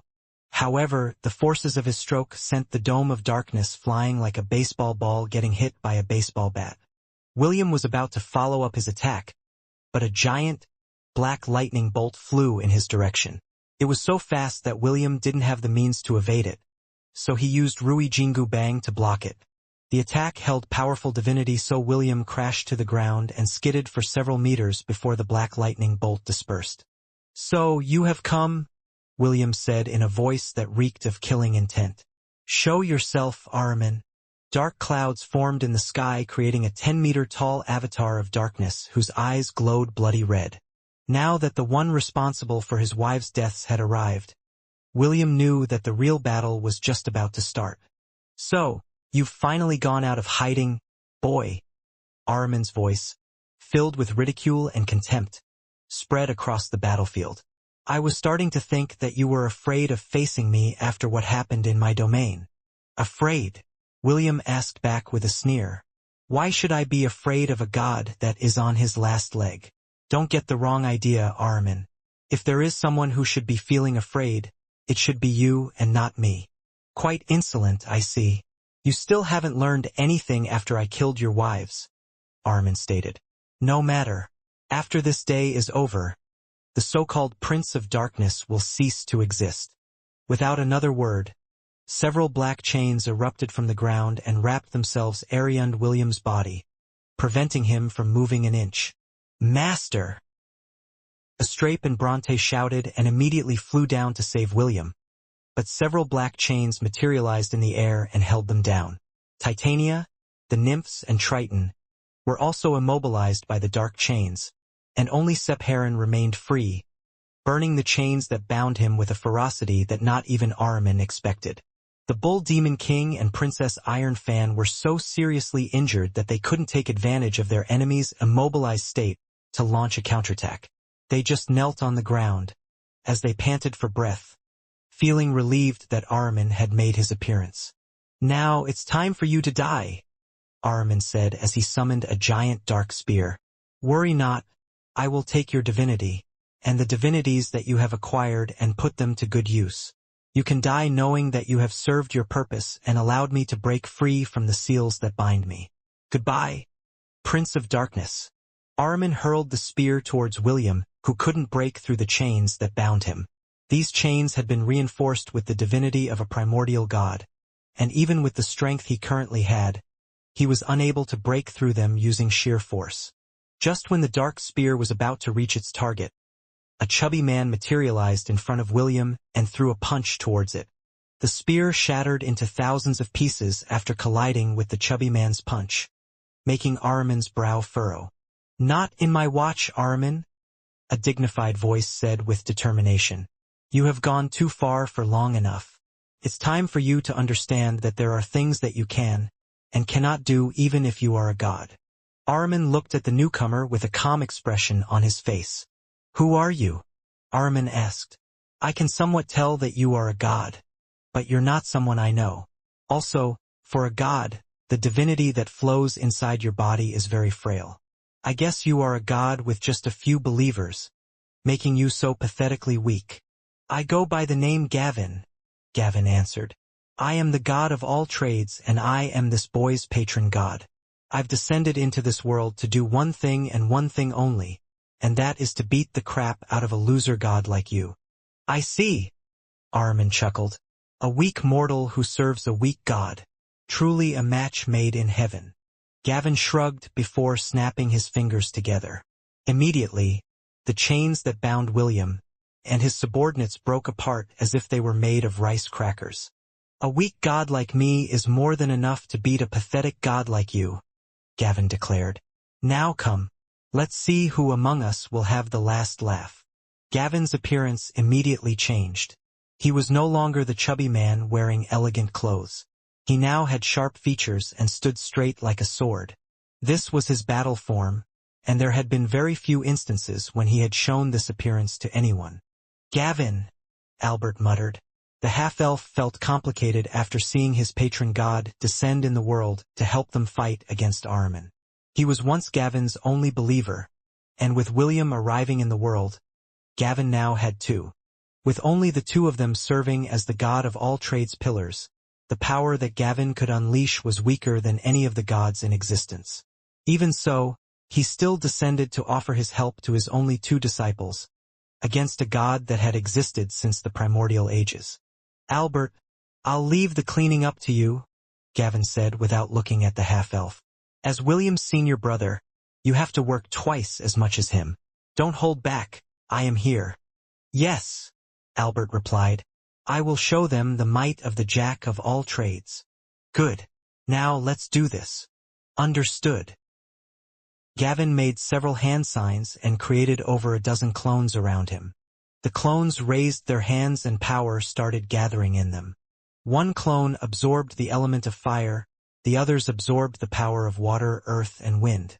The other clones also absorbed the power of the other elements, namely, light, shadow, darkness, lightning, metal, as well as the other elemental powers in the world. A moment later, the clones fused together, making Gavin's body glow radiantly amidst the darkness. The god of all trades took a single step and reappeared in front of Ahriman, smashing his fist on the latter's chest, sending him flying. Ahriman was totally caught off guard because he didn't expect that the weak god would actually be able to hurt his avatar, who had taken an elemental form. A moment later, the two exchanged several blows, decimating the topography around them. The battle was more intense than what happened when pseudogods fought against each other. Gavin made sure to only attack in a location that was away from where everyone was fighting to prevent others from getting caught in his battle against the primordial god of darkness and chaos, who was currently roaring in anger due to the weak god who dared to challenge him. "Clean the trash," William ordered his pseudogods, so they would get back to dealing with the Bull Demon King and Princess Iron Fan. "But don't kill them, especially that Princess Iron Fan. I'll make sure to torture her later for killing my dear friends." William's words were filled with killing intent as he glanced at the beautiful demon who was responsible for ending Kasaganaga's, Jareth's, Urkatu's, and Soglav's lives. Yes! The pseudo-gods under William's command immediately went to attack the Bull Demon King and Princess Iron Fan until their blood stained their clothes, making them look like bloody beggars who were on their last legs. William then shifted his attention to the heir of darkness, whose expression had become extremely pale after seeing that Ahriman's appearance didn't tilt the balance in his favor. Felix had assumed that the moment Ahriman made his appearance, William would be helpless against his might, and would be completely at his mercy. Unfortunately, this was far from the reality that he was facing right now. The green-haired demon knew that he could no longer run away from his opponent, and must face him with everything he had, or lose everything that he had built till now. "Now it's just you and me," William said as he took a step, making the ground under his feet crumble. He continued to walk, causing the ground to shatter with every step he took. "You managed to acquire many skills and abilities, right? It will be best if you use them to the best of your abilities because I will make sure that you will regret the day that you were born. I still haven't forgotten how you bullied Chiffon when she was still young. After I'm done with you, I'll deal with your father next. I will not rest until I give both of you the punishment that both of you rightfully deserve." Felix, who was looking at the approaching William, felt his heart being squeezed inside his chest. He couldn't understand why he was feeling afraid of someone that was only in the demigod rank. He was now a pseudo-god, and yet, whenever he clashed with William, the half-elf's blows were sharper, heavier, and whenever they slipped past his defenses, the damage he received was so painful it made his entire body ache. Even so, without his gods backing and his pseudo-gods and army being completely overwhelmed by William's forces, he had no choice but to grit his teeth and face the black-haired teenager whose eyes glowed gold due to the anger he had been bottling inside his dark and tainted heart. "Ahriman's avatar has appeared," the Pope said calmly. "Now we will see how this battle will end." The Pope looked at the projection in front of her, not knowing that behind her, 5 ladies were looking anxiously at the half-elf who had been wrapped up with dark chains, preventing any form of movement. Lyra, Ephemera, Melody, Shauna, and Celeste. These 5 virtuous ladies could feel their hearts beating wildly inside their chest, as they looked at the Dark Prince, who had played a significant role in their lives. "Serves you right," Cherry shouted. "Now, kill each other." The little girl's shout made her the target of the 5 ladies' glare, which made her flinch and take a step back. What's wrong?" Cherry asked in fear because the glares that were being directed at her made her feel as if she was about to be beaten up to oblivion. I just hope that they kill each other, so that we can clean them up later." The 5 ladies knew that if they hadn't met William and interacted with him, they would also be of the same opinion as Cherry. Unfortunately, they had met and, with the exception of Celeste, embraced the black-haired teenager, who made them feel an otherworldly sense of pleasure that they could no longer forget. It was Lyra who averted her gaze first from the trembling little girl who was about to cry. She understood that Cherry was not to blame for her words. It was her who reacted strongly to anyone who wished ill of her beloved. Melody was the second one to avert her gaze, making Cherry feel as if she was given a pardon from being executed in the guillotine. Just like Lyra, the virtuous lady of faith had fallen for the half-elf and treated him as her dark prince. She would not allow anyone to hurt or blaspheme the person she loved, even if she had to use the celestial raiment in order to punish them. In truth, Melody was about to do just that. After seeing that William was standing on the cliff of death, she planned to go to the battlefield and allow her goddess to descend and use her body as an avatar. However, before she could do that, the battle had already progressed to a certain degree, making everyone who was observing it from afar gasp in shock. A god has descended? The Pope's eyes widened in shock as she saw the chubby man shattered the dark spear that was about to end William's life. In truth, the Pope wanted William to die first so the bindings of the contract would cease to exist. The Pope and the other high-ranking officials of the Holy Order of Light felt so constricted due to the non-aggression pact that they had with William. Because of this, they were forced to focus their attention to the heir of darkness and listen to the half-elf's demands when they asked for permission to check Melody's and Shauna's conditions.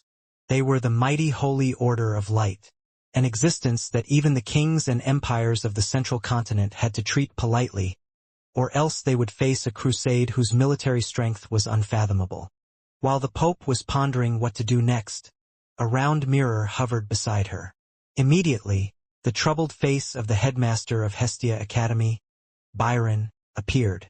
Emperor Leonidas and Empress Andraste's armies have started to move, Byron reported. Although I am not sure what their goals are, I have a feeling that they have mobilized their armies in order to assist William in his battle against the heir of darkness. The Pope frowned after hearing this report. She already knew that William had ties to the two kingdoms because of Princess Sydney and the Amazon princess, Lilith. Let them do as they please, the Pope replied after a minute. The Holy Order of Light will only move once Ahriman's avatar has been dealt with. I understand, Byron commented. The other members of the Alliance are also asking for your presence in the virtual conference room. It will be best to hear them out, or else they might also send their forces to join the war. As you may already know, they don't care who wins in the end. The Elan Empire's emperor is dead, and his successors eliminated. I don't know if the princesses are still alive, but the possibility exists. If they are able to retrieve them, then they could use that as an opportunity to easily integrate an empire under the pretense of having the princess marry their sons once the war ends. The Pope laughed scornfully after hearing Byron's words. As long as she was around, the Elan Empire, Zabia Kingdom, Slovel Kingdom, as well as the other lands that had once been under Felix's control would only belong to their organization. With the pseudo-gods at her beck and call, all she needed to do was use intimidation, and the other kings and emperors would no longer desire to acquire these lands, in fear that their own territories would be taken away from them. Very well, I will talk to these people and see what they want to say, the Pope replied. She understood that she needed to at least play impartial on the surface, so that the other rulers wouldn't think that she had ulterior motives. Of course, the wiser monarchs, like Emperor Leonidas and Empress Andraste, had long seen through her facade and were only playing lip service to her. These were the two empires that had the strength to resist the Holy Order's advances because of the gods whom they served. Even the Pope knew who she should and shouldn't touch, and the Creter and Ares empires were among the places she didn't dare extend her greedy hands into, for fear of biting off more than she could chew. The Pope left the room, leaving the heavenly virtues to observe the battlefield. She was unaware that under the surface of their calm and beautiful faces, a raging storm was taking place. A storm that would make the foundation of the organization she was so proud of crumble from within. The sound of fighting had resumed in the surroundings, but it was mostly William's forces giving Felix's army a one-sided beating. Far from the main battlefield, Ahriman's avatar was finding it hard to launch a counterattack at the weak god, whom he had ridiculed earlier. No matter what he did, Gavin was a step faster than him, and was able to neutralize his attacks as if he had already seen it before. The avatar roared and countless black chains emerged from the sky, from his body, and from the ground. He was planning to immobilize Gavin before dealing him a lethal blow that would end the battle they were having. Gavin sneered as he brandished his hand as if he was wielding a sword. A moment later, A sword made of divine power appeared, and he used it to slice up all the black chains as if they were made of tofu. Ahriman then shot dark orbs of energy in his direction, and Gavin's response was to shoot fireballs at them, nullifying them completely. The god of all trades then slammed his fists together, making them glow in radiant light. "Instant transmission," Gavin said before disappearing from where he stood and reappearing right in front of Ahriman's face. Without missing a heartbeat, Gavin's fists pummeled the avatar's face over and over again, not even giving it a chance to scream. Grand Cross. Gavin's final punch was infused with holy power that left a searing cross mark on the avatar's face, making it explode. The god of all trades hovered in the sky as his warrior's robes fluttered in the wind. "Come out," Gavin stated. "Or is the primordial god of darkness and chaos specialty playing dead?" "Well, I don't particularly mind if you do that, but I will tell you now, it's useless." Gavin pulled back his arm as if he was drawing a bow and set his sights on a mountain in the distance. Just as his sword had materialized earlier, a bow formed in his hands and a silver arrow glowed faintly at its center.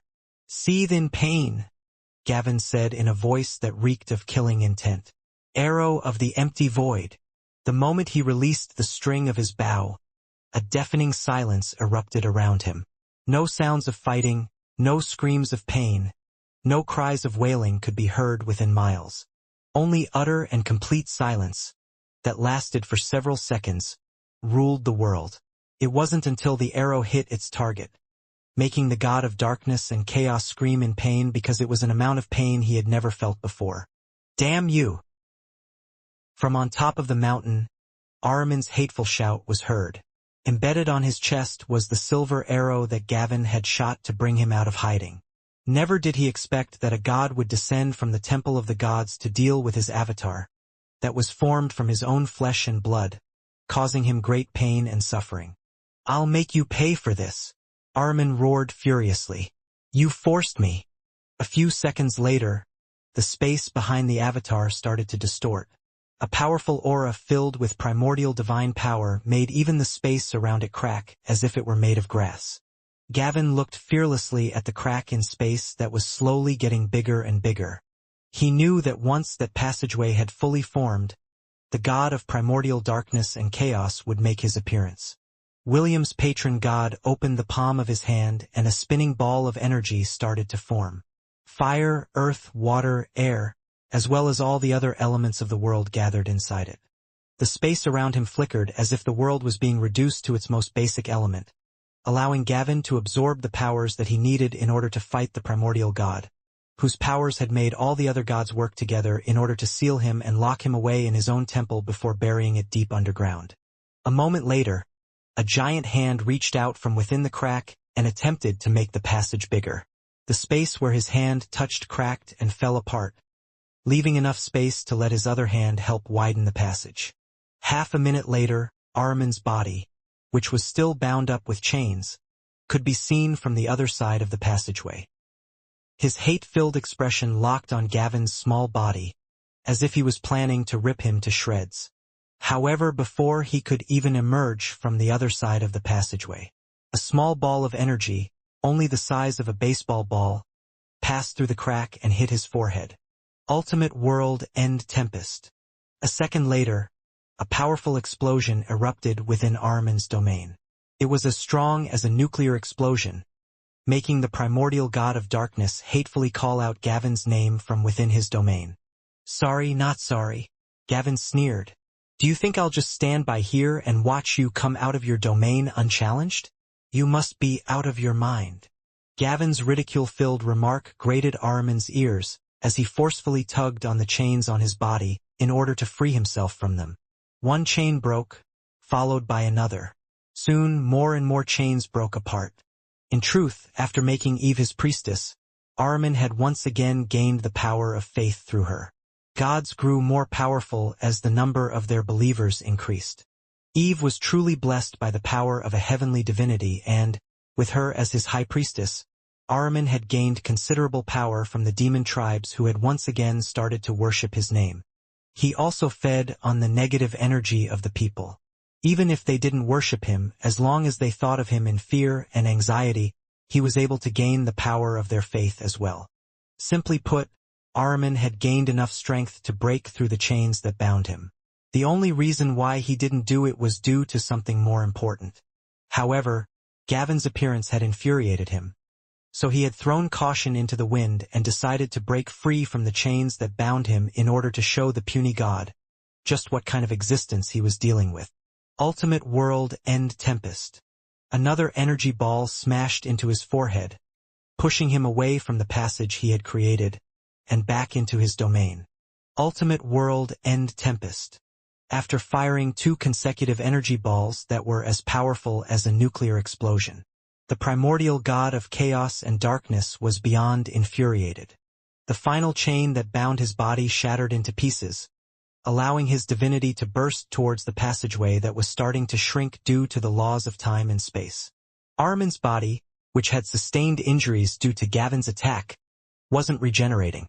This was the price he had to pay for breaking out of his shackles, and due to the fact that Gavin's attack contained traces of his own divinity, preventing him from recovering his injuries.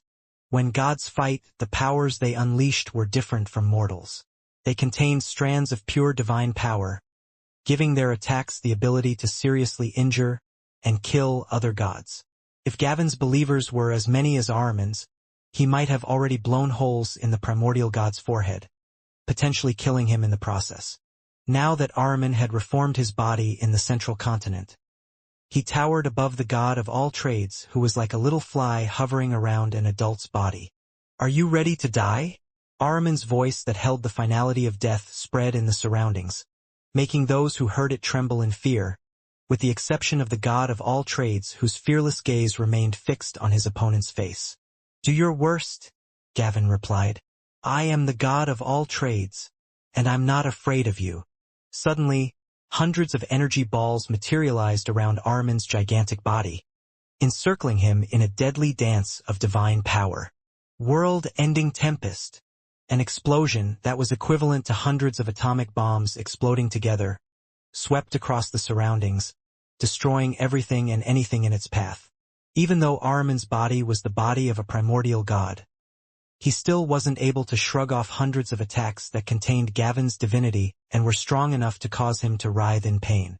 Gavin never put his guard down, but Ahriman's counterattack came swiftly. It was strong and filled with enough hate that it made him feel like he was dying. Before even the dust cloud cleared away, a gigantic fist emerged from within it, hitting Gavin's small body and sent him flying. He crashed in the desert and tumbled for several hundred meters before coming to a complete stop. "Damn, that hurt," Gavin muttered as he tried to prop himself up from the shifting sands, which were as hot as coals. "I'm starting to regret coming here." Although he said that he was starting to regret coming to the world of Hestia, that was just him complaining about the pain.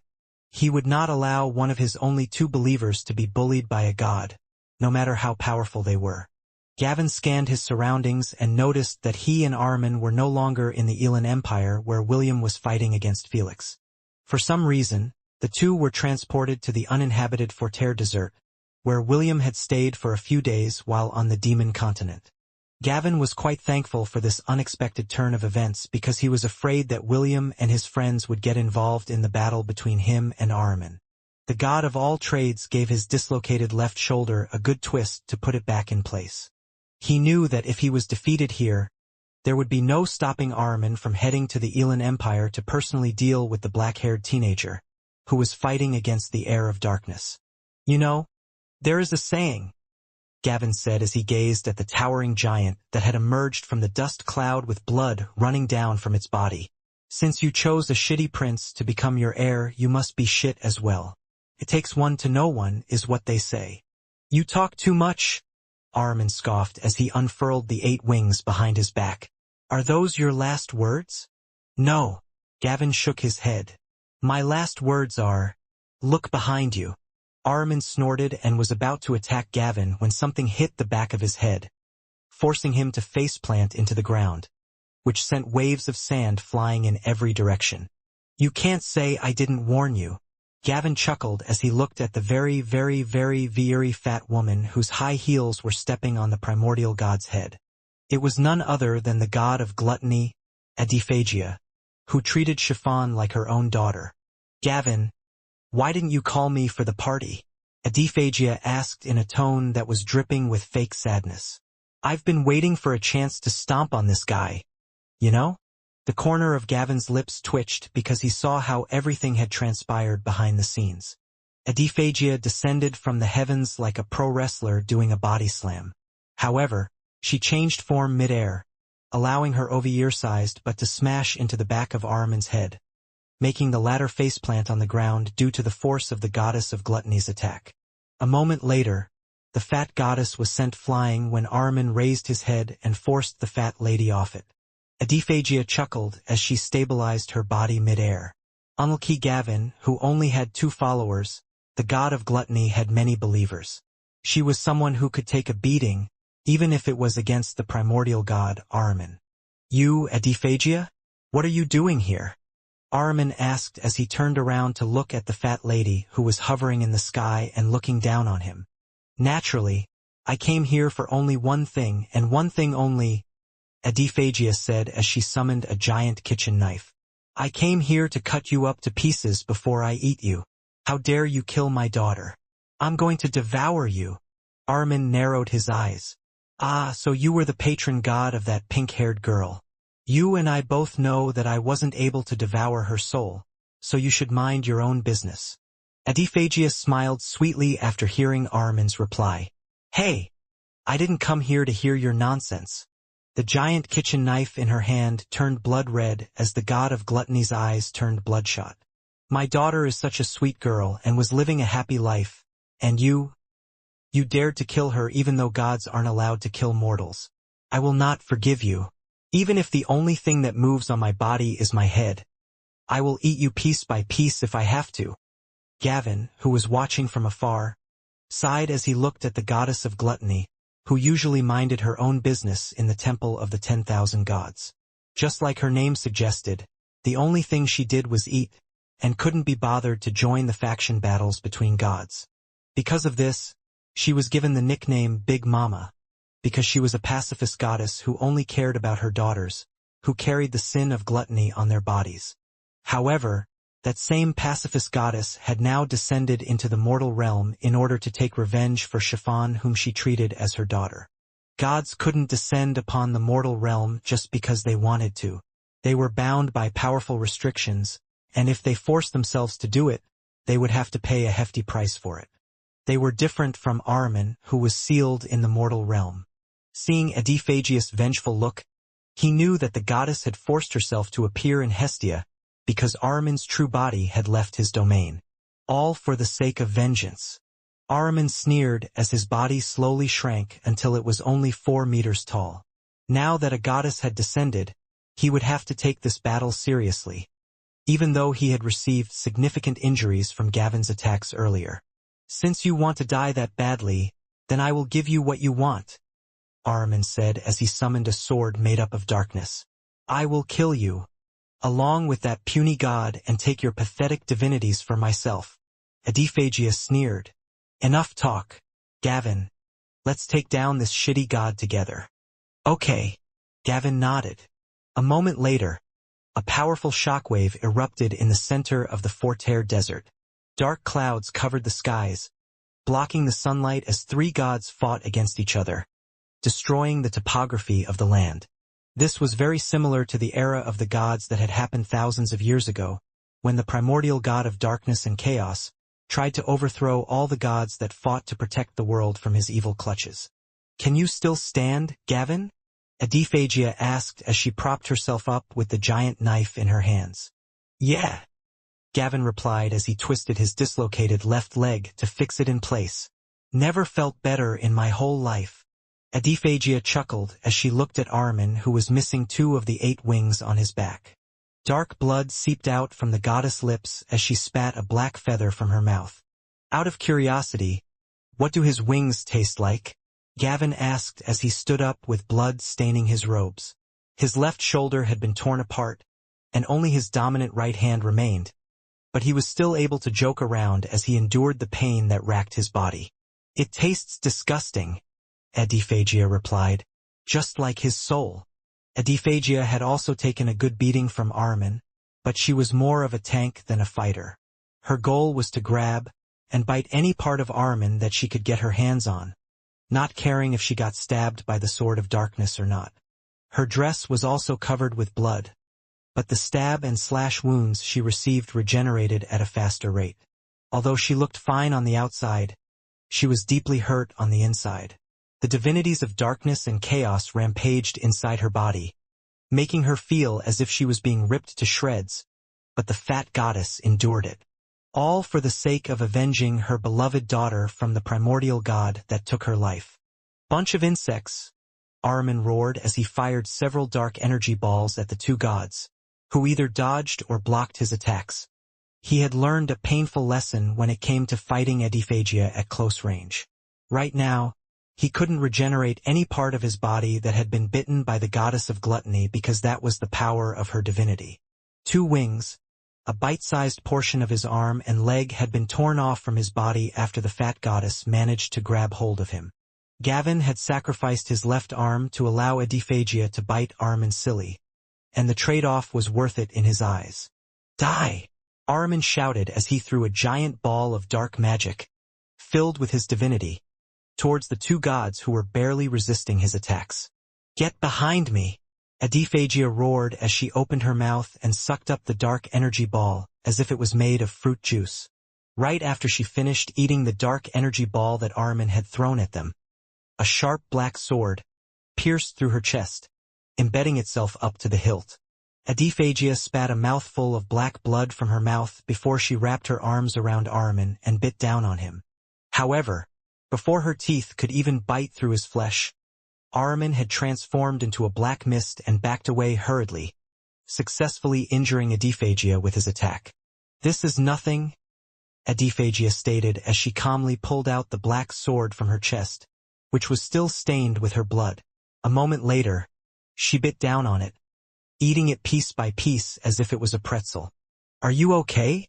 Gavin asked as he looked at the bloody hole on the fat goddess' chest. "I'm not okay," Adiphagia replied while panting for breath. "I want to bite him so badly, but I'm too slow to do it." The fat goddess pressed her right hand over her chest as she forced her body to regenerate the latest injury that she received from the evil god in front of them. "Want me to sacrifice my right arm so that you can bite his head off? Fool, you should have whispered that to me instead of telling it right to his face. Now he knows what we're planning." Gavin chuckled as he summoned a spear. "It doesn't change the fact that we are going to beat the crap out of him together." "So true," Adiphagia chuckled before coughing in pain, due to her injury.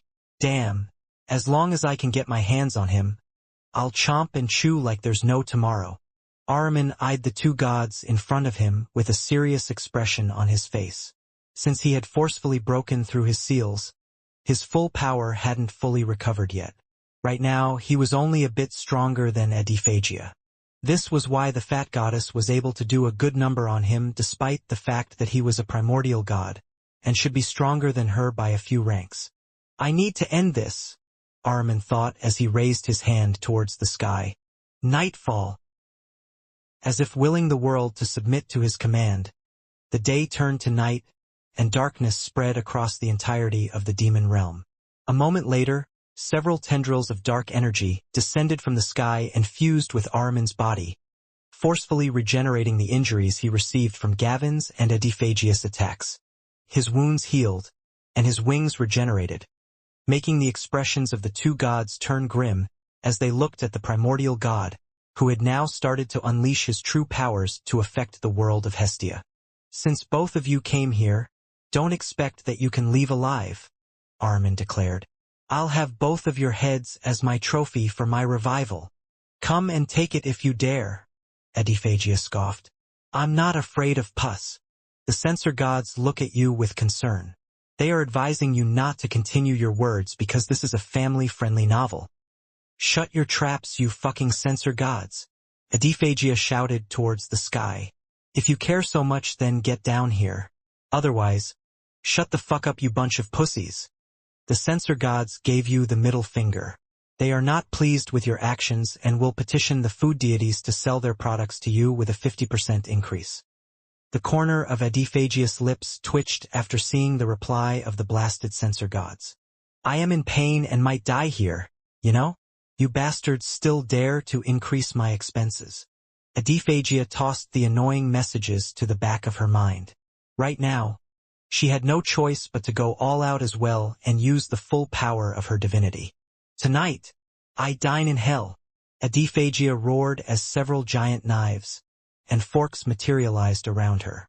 Since her opponent was going all out, she had no choice but to do so as well, and activated her unique divinity called Gluttony's Feast Festival. Gavin, on the other hand, couldn't activate his unique divinity, which was called 10,000 Heroes. He didn't have enough followers to use this ability, so he only did what he could do and summoned several weapons that hovered around him. Just as the three gods were about to clash, several purple fireballs descended from the heavens and forced Ahriman to halt his advance. Who is it this time? Ahriman snarled as he looked up at the sky to find an enchanting succubus, who was giving him a seductive smile. Eros. Adiphagius' eyes widened in shock. Why are you here?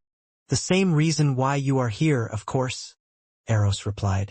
I had to finish settling things with my lawyer, so it took a while before I could come here. Eros, the goddess of lust, had also descended into Hestia after seeing that her friend, Adiphagia, was getting injured. She had also wanted to avenge Princess Sidney, but the restrictions on her were too severe, so he needed to ask Cadmus, the god of contracts, to find a few loopholes so that she could descend with most of her divine powers. Adiphagia had descended without thinking about these things, so her power was cut more than half after she arrived in Hestia. Right now, the gluttony goddess was only able to use 30% of her full powers because the world of Hestia would not allow her to devour all of creation if she got too desperate during the battle. Eros, on the other hand, was different. Her powers were more on charming people and awakening their primal instincts of lust. Because of this, she was able to descend with 60% of her powers intact, allowing her to deal significant damage to the primordial god who had also killed her daughter without any shred of mercy. Fortunately, I already activated my special domain, Ahriman thought as he looked at the newcomer, who was only slightly weaker than him. But, before he could feel relieved, he felt something dangerous approaching him from behind, so he immediately teleported away. A second later, the place where he stood was cleaved in half. Oh, now this is a surprise, Eros said. I didn't think that a stuck-up woman like you would descend as well. Holding a holy sword in hand, the goddess of female knights ignored Eros' teasing words as she pointed her sword to the primordial god, whom she had personally fought thousands of years ago. I've come for your head, Ahriman. Astrid, who was Estel's, Isaac's, and Ash's patron goddess, declared. Your evil reign ends here. Get in line, Adiphagia said as she and Gavin surrounded Ahriman. I got here first. The corner of Astrid's lips curled up as she looked up at the beaten-up fat goddess with an amused expression on her face. I'll chop off his arm for you, Astrid replied. Okay. I don't mind having some company. Adiphagia chuckled. You know what they say, the more the merrier. Gavin, Adiphagia, Eros, and Astrid surrounded Ahriman in an encirclement. The four of them only had one thought in mind, and that was to put an end to the primordial god's goal of becoming the supreme god in the world of Hestia. The other gods in the temple of the 10,000 gods weren't being idle either. The god of harem, Issei, and the Lilican goddess, Lily, were standing in front of the world gate that led to the world of Hestia. They, along with some other gods, namely the heavenly virtues, the deadly sins, as well as the apple goddess Lulu, blocked the entrance of the world gate to prevent the other evil gods from helping Ahriman. Sun Wukong was standing as the vanguard with his trusty golden cudgel at the ready. He didn't care if he was fighting against gods. All he knew was that he would not allow any evil god to interfere in the battle that was happening in the mortal realm. In front of them, the evil gods who wanted destruction and death stood and were slowly increasing in numbers. For the gods, this was a very common occurrence as the light and darkness factions would always settle their disputes in a brawl. However, this time it was different.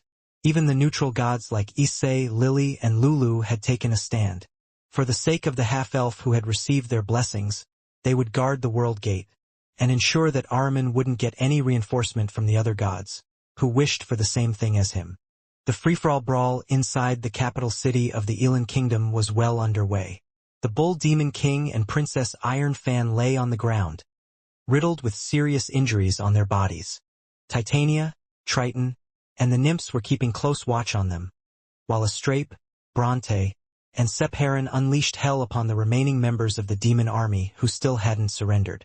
Of course, there were demons who had already thrown their weapons away and surrendered to William's forces. These demons were gathered in one part of the city, due to the half-elf's order. Since Eve was also present in the city, the black-haired teenager decided to be merciful and allow those who had surrendered to keep their heads on their bodies. He also did this for the sake of the demons who had sworn their allegiance to him. By showing compassion and mercy to their brethren, their confidence in him as their new leader would raise to a higher level. Felix knew that it was only a matter of time before the entirety of his forces had been routed. However, there was nothing he could do about it. William, who was doggedly fighting him despite the difference in ranks, was blocking all paths of escape. Clearly, the half-elf had no intention of letting Felix leave the Elan Empire alive. The six-eared macaque who was watching the battle in the sky sighed in his heart. Now that he had pledged to become Eve's heroic spirit, no one would be able to command him aside from her.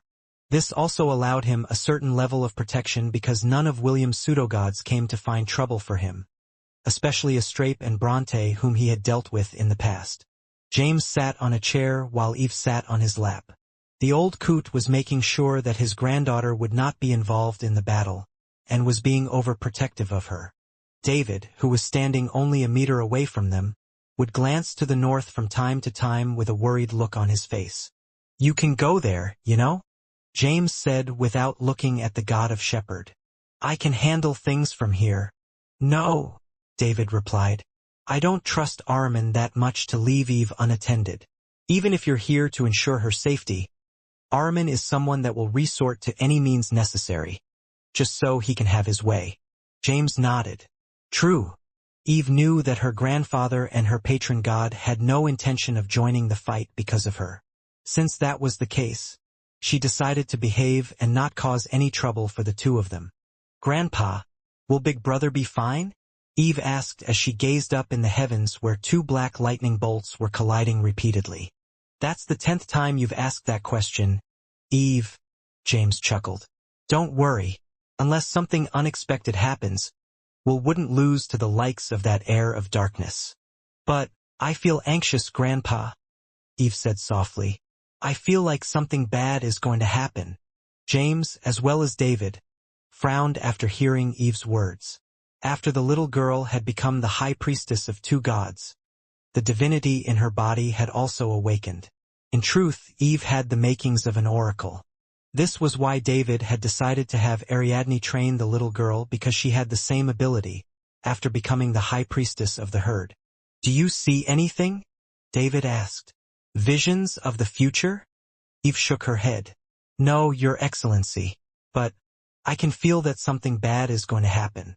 Something very bad."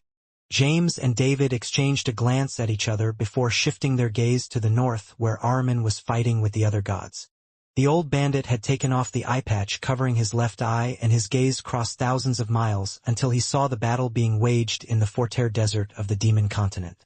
David frowned because, looking at Ahriman's sorry state, he couldn't think of a method that the primordial god of darkness and chaos would use to be able to overcome the four gods that were ganging up on him at the moment.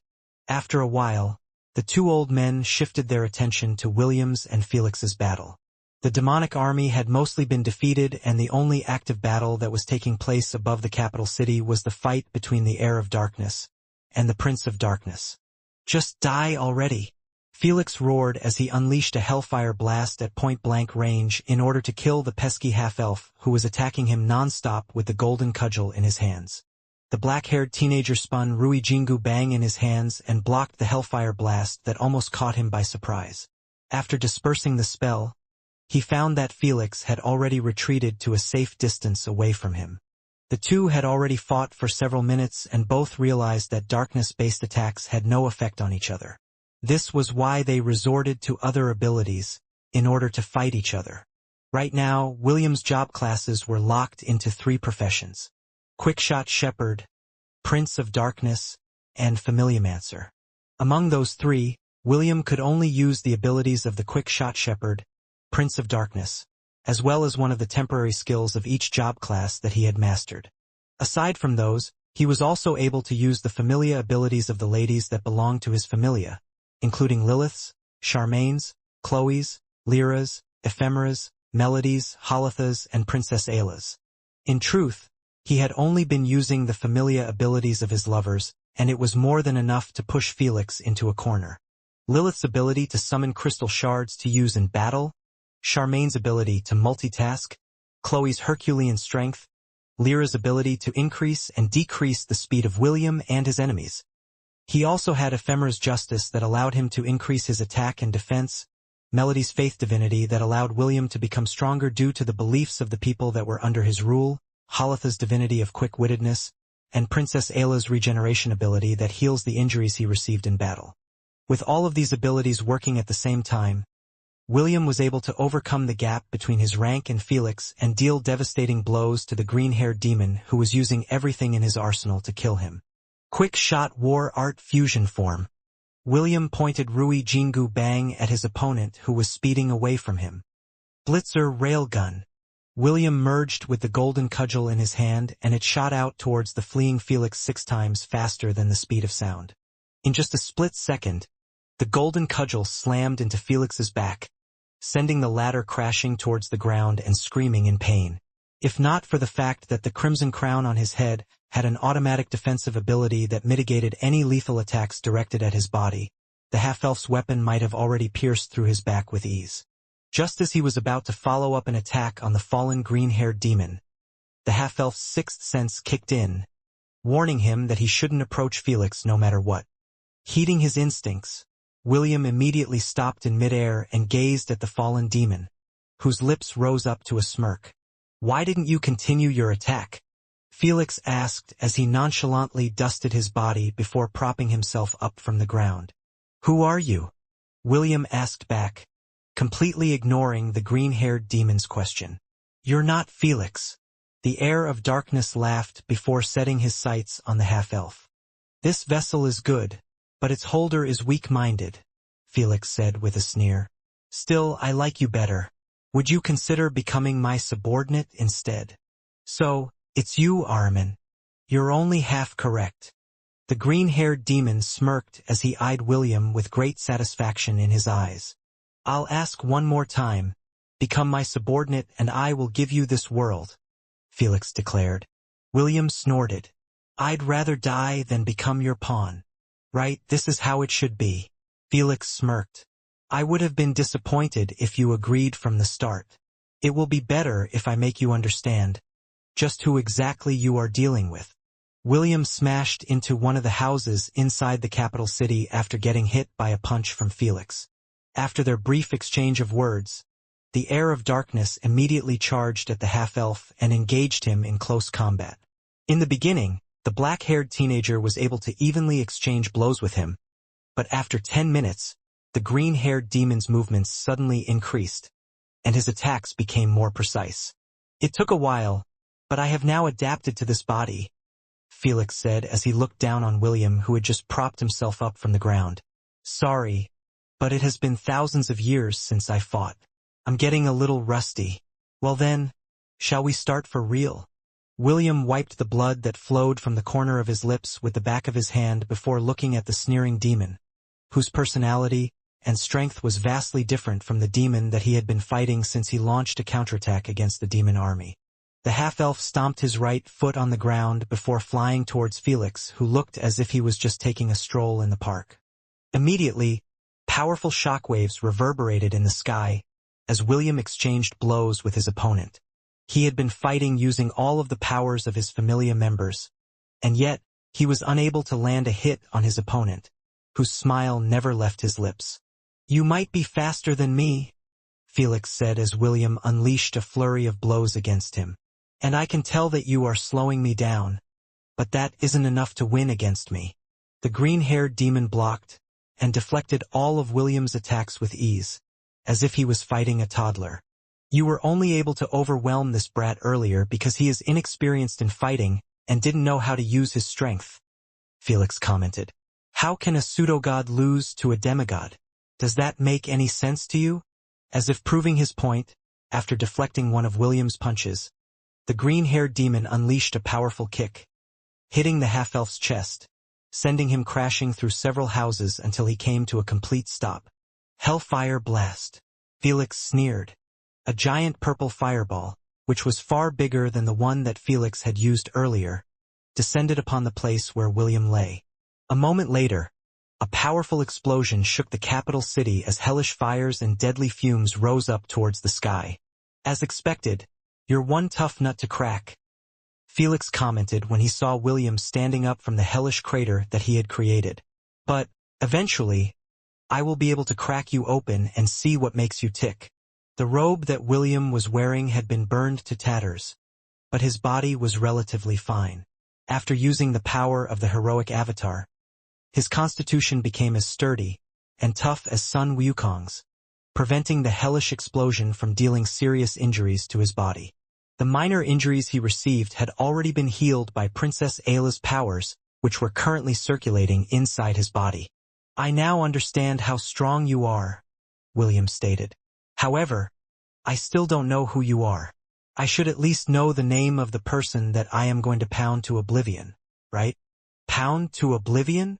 Felix asked in a sarcastic tone. Me? The green-haired demon laughed out loud after hearing William's words. Clearly, he didn't believe that William had the ability to defeat him, which tickled his evil heart. After having his fill of laughter, his eyes focused on the black-haired teenager and crossed his arms over his chest. Very well, I will tell you the name of the one that will make your life a living hell, Felix replied as he crossed his arms over his chest. I have many names, but you can call me Akamana, one of Ahriman's council of demons, and your worst nightmare. Akamana, William muttered before thumping the golden cudgel in his hand against the ground, extinguishing the hellish flames that were starting to spread inside the capital city, killing the residents that had refused to abandon their homes. Right? Have you now changed your mind? Do you wish to become Ahriman's subordinate? Akamana asked in a teasing tone. This world is ripe for the taking. The only thing you need to do is bow your head, and I'll convince Ahriman to spare you and your subordinates' lives. So what do you think? Not a bad offer, right? William's body rose towards the sky until he was standing face to face with an existence that had completely taken over Felix's mortal body. I'm not interested in your offer, William replied. The only thing I am interested in is having yours and Felix's heads served on a silver platter. Akamana shrugged before shaking his head in disappointment. I have already asked you twice, and you still refuse my generous offer. Akamana sighed. I guess you still haven't suffered enough. Maybe you will change your mind after you see your true self. The next moment, aka Mana's clawed hand pierced through William's chest, grasping the obsidian gem in his hands. Now, let me take a look at what you really are, Akamana whispered in William's ears. I want to see the darkness that resides in your tainted heart. Those were the last words that William heard before he dropped Rui Jingu Bang on the ground. The golden cudgel that belonged to one of the strongest heroic spirits in the world lost its radiance at the same time its owner lost the luster in his eyes. Screams of shock and anger reverberated in the sky, as Astrape, Bronte, Titania, the nymphs, Chloe, Charmaine, as well as the other people who cared about William, saw this unexpected turn of events. Each of them flew towards the hateful green-haired demon whose claws had pierced through William's chest, with the intention of ripping him to shreds and saving the black-haired teenager in his hands. However, before they could get near him, a dome of darkness burst forth from William's body, blocking everyone's attempts to help him. A moment later, aka Mana's insidious laughter spread throughout the surroundings as William's corrupted heart opened, allowing him to bring out the true darkness that lay within. In the beginning there was chaos. Before the world was born, and life came into being, there was only darkness. Utter, absolute darkness. Empty, silent, endless darkness. And from within that endless darkness, love was born. Then light appeared, day appeared, and the world, Gia, was formed. Doom, fate, death, sleep, dreams, nemesis, and others followed suit, all of whom came from darkness womb. Giants that towered over the lands were the first being that came to existence. They came in all shapes and sizes. Some had many faces, some had only one eye, some looked like normal humans, while others had hundreds of limbs protruding from their bodies. Some of these creatures were so hideous that the first god decided to hide them from the face of the world. Alas, their mother loved her children equally and plotted against her husband, starting the irreversible destiny of sons killing their fathers. That was how creation began. That was how destruction was born. That was how the first gods came into being. Many worlds had been born since then, and life flourished within the multiverse. Humans, elves, dwarves, demons, devils, gnomes, halflings, and other creatures, both fair and hideous, roamed the land. As they started to gain sentience, these early beings started to worship the unknown. They prayed to them when they were facing danger. They prayed to them when they faced abundance. They prayed to them to ask for assistance. They prayed to them. They prayed for them. From within the void, their prayers were heard. Gods with various forms came into being. The god of fire, water, wind, and earth. The god of wine, good harvest, family, and home. The god of lightning, storms, tides, and seasons. The god of music, god of laughter, and even the god of children were born. Primordial gods, personification gods, and lastly the new generation gods. However, during an era where the new generation gods still didn't exist, a time where the great strife had just ended in one of the earliest pantheons in the heavens, a prophecy was told. You who have overthrown your father will one day suffer the same fate. Because of this, one of the gods that ruled the world devoured his children one after the other, except for one that had escaped due to his mother's love. This young god was sent to a place where his father's eyes couldn't see. There, he was nourished by a goat that went by the name Amalthea. Several years later, this child grew and hatched a plan to overthrow his father, who had devoured his brothers and sisters. This man went to the places where the ancient creatures were sealed and hidden. Giants, titans, and other creatures of old fought alongside the young man as they waged a 10-year war against the mighty god who sat on top of the heavenly throne.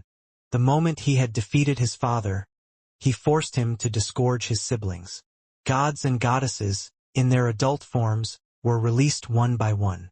After that, a new era of peace spread across the land, or so everyone thought. You who have overthrown your father will one day suffer the same fate.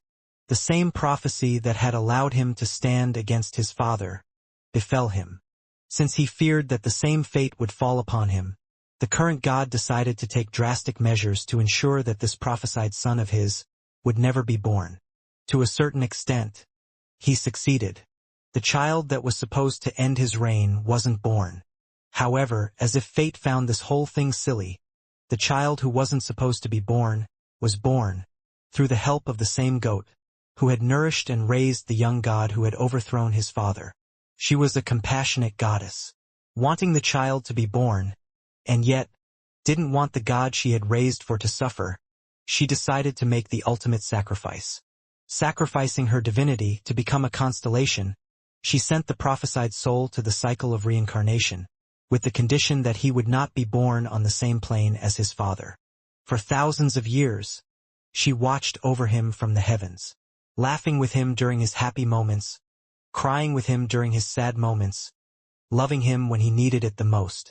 Then one day, she witnessed how he fought against the army of destruction, and watched his beloved perish one after the other, before dying in the arms of the elf he had forgotten. The tender goddess decided to send half of her soul to the cycle of reincarnation. Being only half a soul, she couldn't be born as a human. This continued for hundreds of years until finally, Fate decreed that she would be born in the world where he would appear. A place far away from his father. A place where she could care for him like a mother and ensure that he wouldn't go down the wrong path. A path that would lead to destruction. A path that would make him the enemy of the world and the very people he desperately tried to protect. Why you? Akamana pulled back his hand and retreated several meters away from William as if he was burned by hellish flames. Black mists started to ooze out of the obsidian gem that floated at the center of the bloody hole in William's chest. A moment later, his injury regenerated. The black-haired teenager's eyes slowly opened, and a crimson glow radiated from his pupils. His eyes locked in on aka Manoa's body, as if looking at his prey, making the green-haired demon shudder. Stay away. Akamana lost his earlier composure and flew towards the sky in fear of the existence that had come out of the Pandora's box that he had just opened. William's fangs extended and a guttural growl escaped his lips. Will! Chloe, who was about to fly towards the black-haired teenager, was suddenly blocked by Astrape and Bronte. Don't come near him, Astrape said as she held Chloe's arm, preventing her from going close to William. M-Master is acting strange. I think he has lost his consciousness and is only acting on his primal instincts, Titania commented as she stood beside her comrades. Right now, he can't determine friend from foe. It is best that we don't go near him, or else he might do something he might regret later on.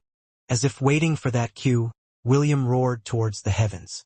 A powerful shockwave destroyed everything that was 1,000 meters away from him, forcing Titania as well as the others to cast powerful barriers in order to protect themselves from the sudden surge of divine power in William's body.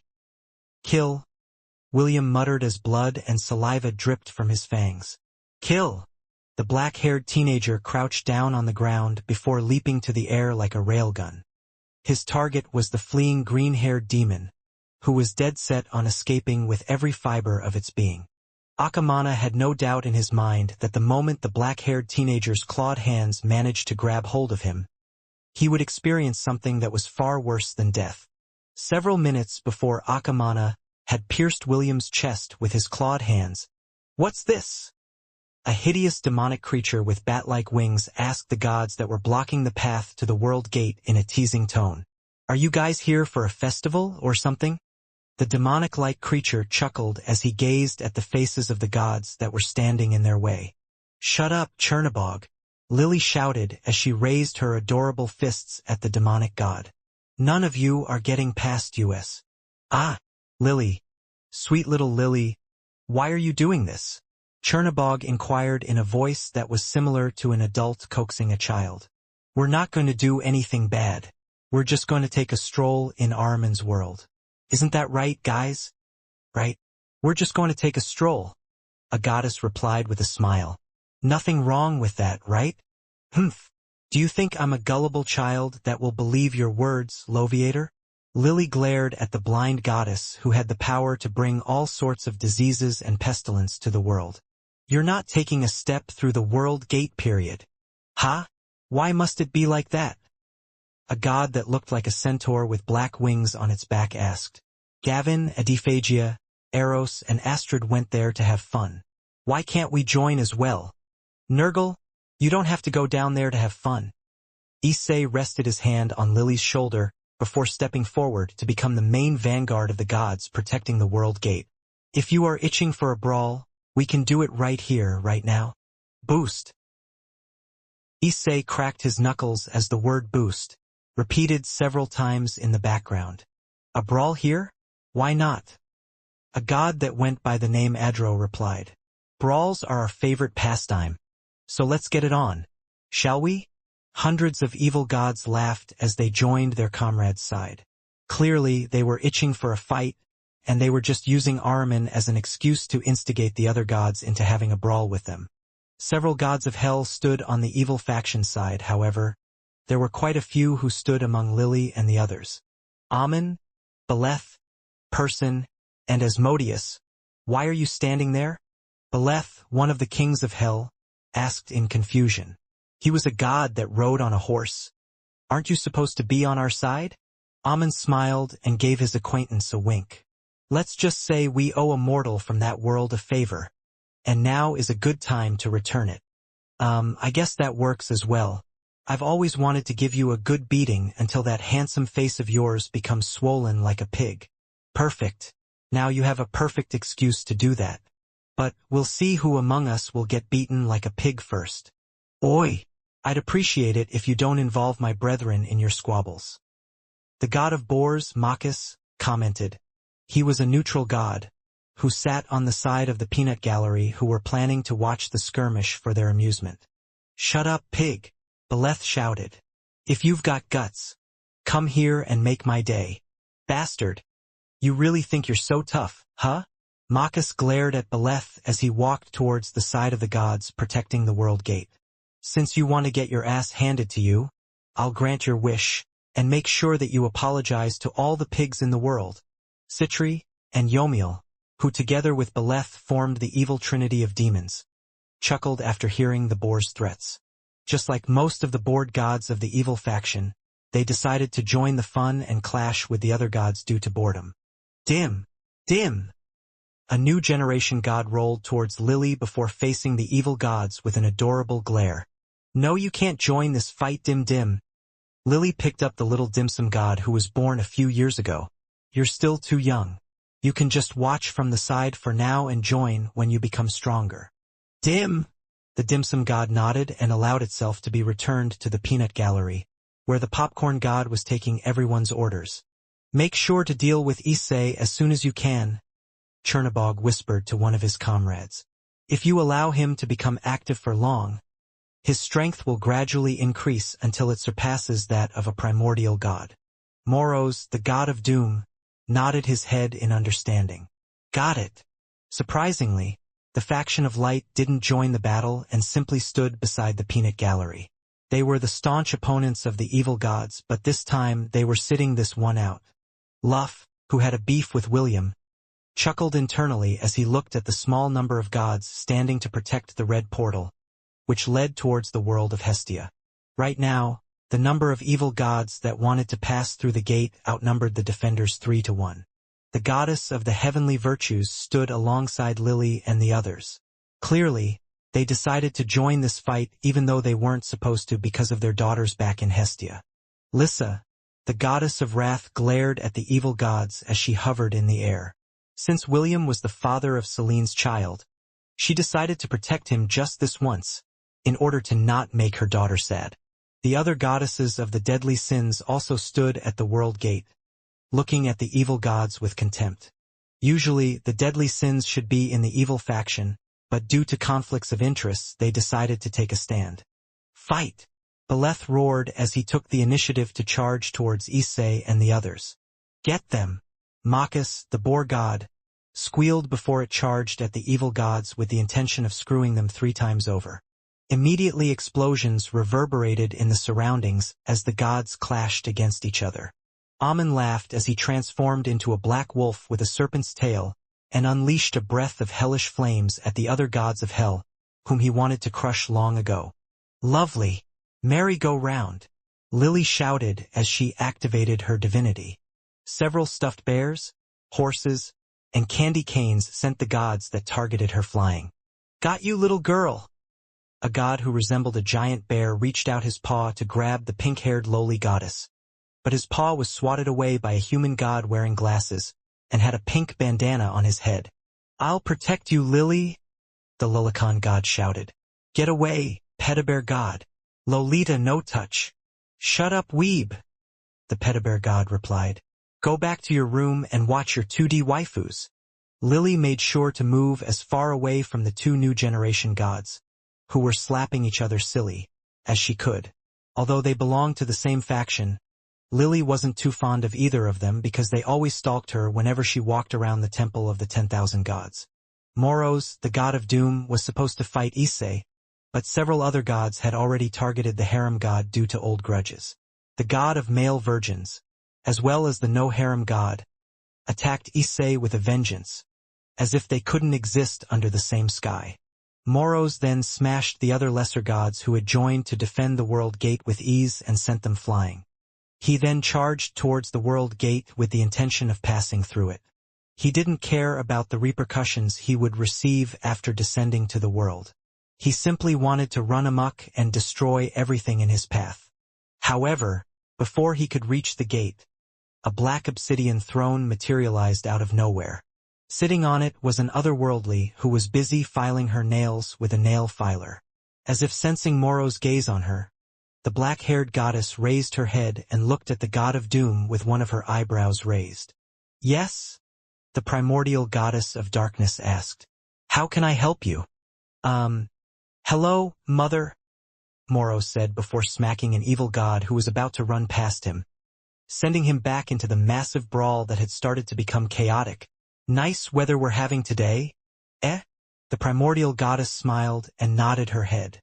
"Yes, perfect day for a brawl." "Ha ha ha, indeed. Well, I'll go back and beat some gods back there. Have fun." As if being given a royal pardon for a crime that he had committed, Moros returned to the battle. However, this time he switched sides and started smacking the evil gods who were trying to enter the world gate, which was now being blocked by the primordial goddess, who was also his mother. The other evil gods also saw that their path had been blocked by the primordial goddess of darkness, so they decided to just focus on just fighting against the opposing faction and no longer venturing near the world gate. Primordial gods weren't pushovers, especially the primordial goddess of darkness, who had been born before any other gods came into existence. As long as she sat on the obsidian throne, blocking the entrance to the world gate, no other gods, even the primordial gods of light, dared to challenge her might. Several minutes later, the primordial goddess paused from filing her nails as she gazed down on the world of Hestia. The corner of her lips curled up into a sneer as Akamana pierced William's chest with his clawed hands with the intention of corrupting the half-elf's will, forcing him to become one of Ahriman's subordinates. "Fools rush in where angels fear to tread," the primordial goddess said softly. "You're playing with Pandora's box. Sometimes it's better not to open it. Sometimes it's better not to know." The primordial goddess laughed silently as her precious prince discovered the secret that Amalthea had kept hidden from everyone, except her, for thousands of years. "I guess I'll descend on my avatar later and help him with the cleanup," the primordial goddess mused as she gazed at the constellation in the sky, whose stars were shining in a threatening manner. "Fine, I'll seal his memories for now," the primordial goddess compromised. "But don't blame me if it doesn't work, okay? After all, I am not the one that forced it open." The primordial goddess really didn't care if William kept his memories of his past or not. However, just to make a certain tender goddess not do anything stupid, she decided to pacify her for the time being and descend into Hestia after the scuffle was over. That way, she could manipulate William's memories and make him temporarily forget about his real origin, which might make him take the path of destruction that Amalthea was hell-bent on preventing. "Stop!" Akamana shouted, but the berserked half-elf wasn't listening to anybody. After catching up to him, the black-haired teenager roared like a wild beast and smashed his fist into the green-haired demon's face. However, a black dome of darkness appeared and blocked his attack. Even so, the force behind William's attack was so strong that the orb of darkness smashed towards the ground, creating a crater that was several meters wide. Before Akamana could even catch his breath, William's fist descended once again on the black dome of darkness, pushing it deeper in the earth and making the crater wider. "Damn it!" Akamana cursed out loud as he decided to force his way out of the predicament he was in. He knew that if he remained passive, nothing would change, and he would be at William's mercy once the barrier of darkness broke apart. "Don't get carried away, brat!" Akamana roared in anger as he met William's fist with his own. "I won't lose to the likes of you." The green-haired demon managed to push William away and fly back into the air. However, before he could go far, the black-haired teenager was once again right in front of him and extended his razor-sharp claws towards his neck. Once again, the dome of darkness reappeared to block William's attack, but this time something happened. Several cracks appeared in the black dome as William's guttural roar reverberated in the surroundings. Using both of his hands, he clawed through the barrier with the intention of ripping it apart.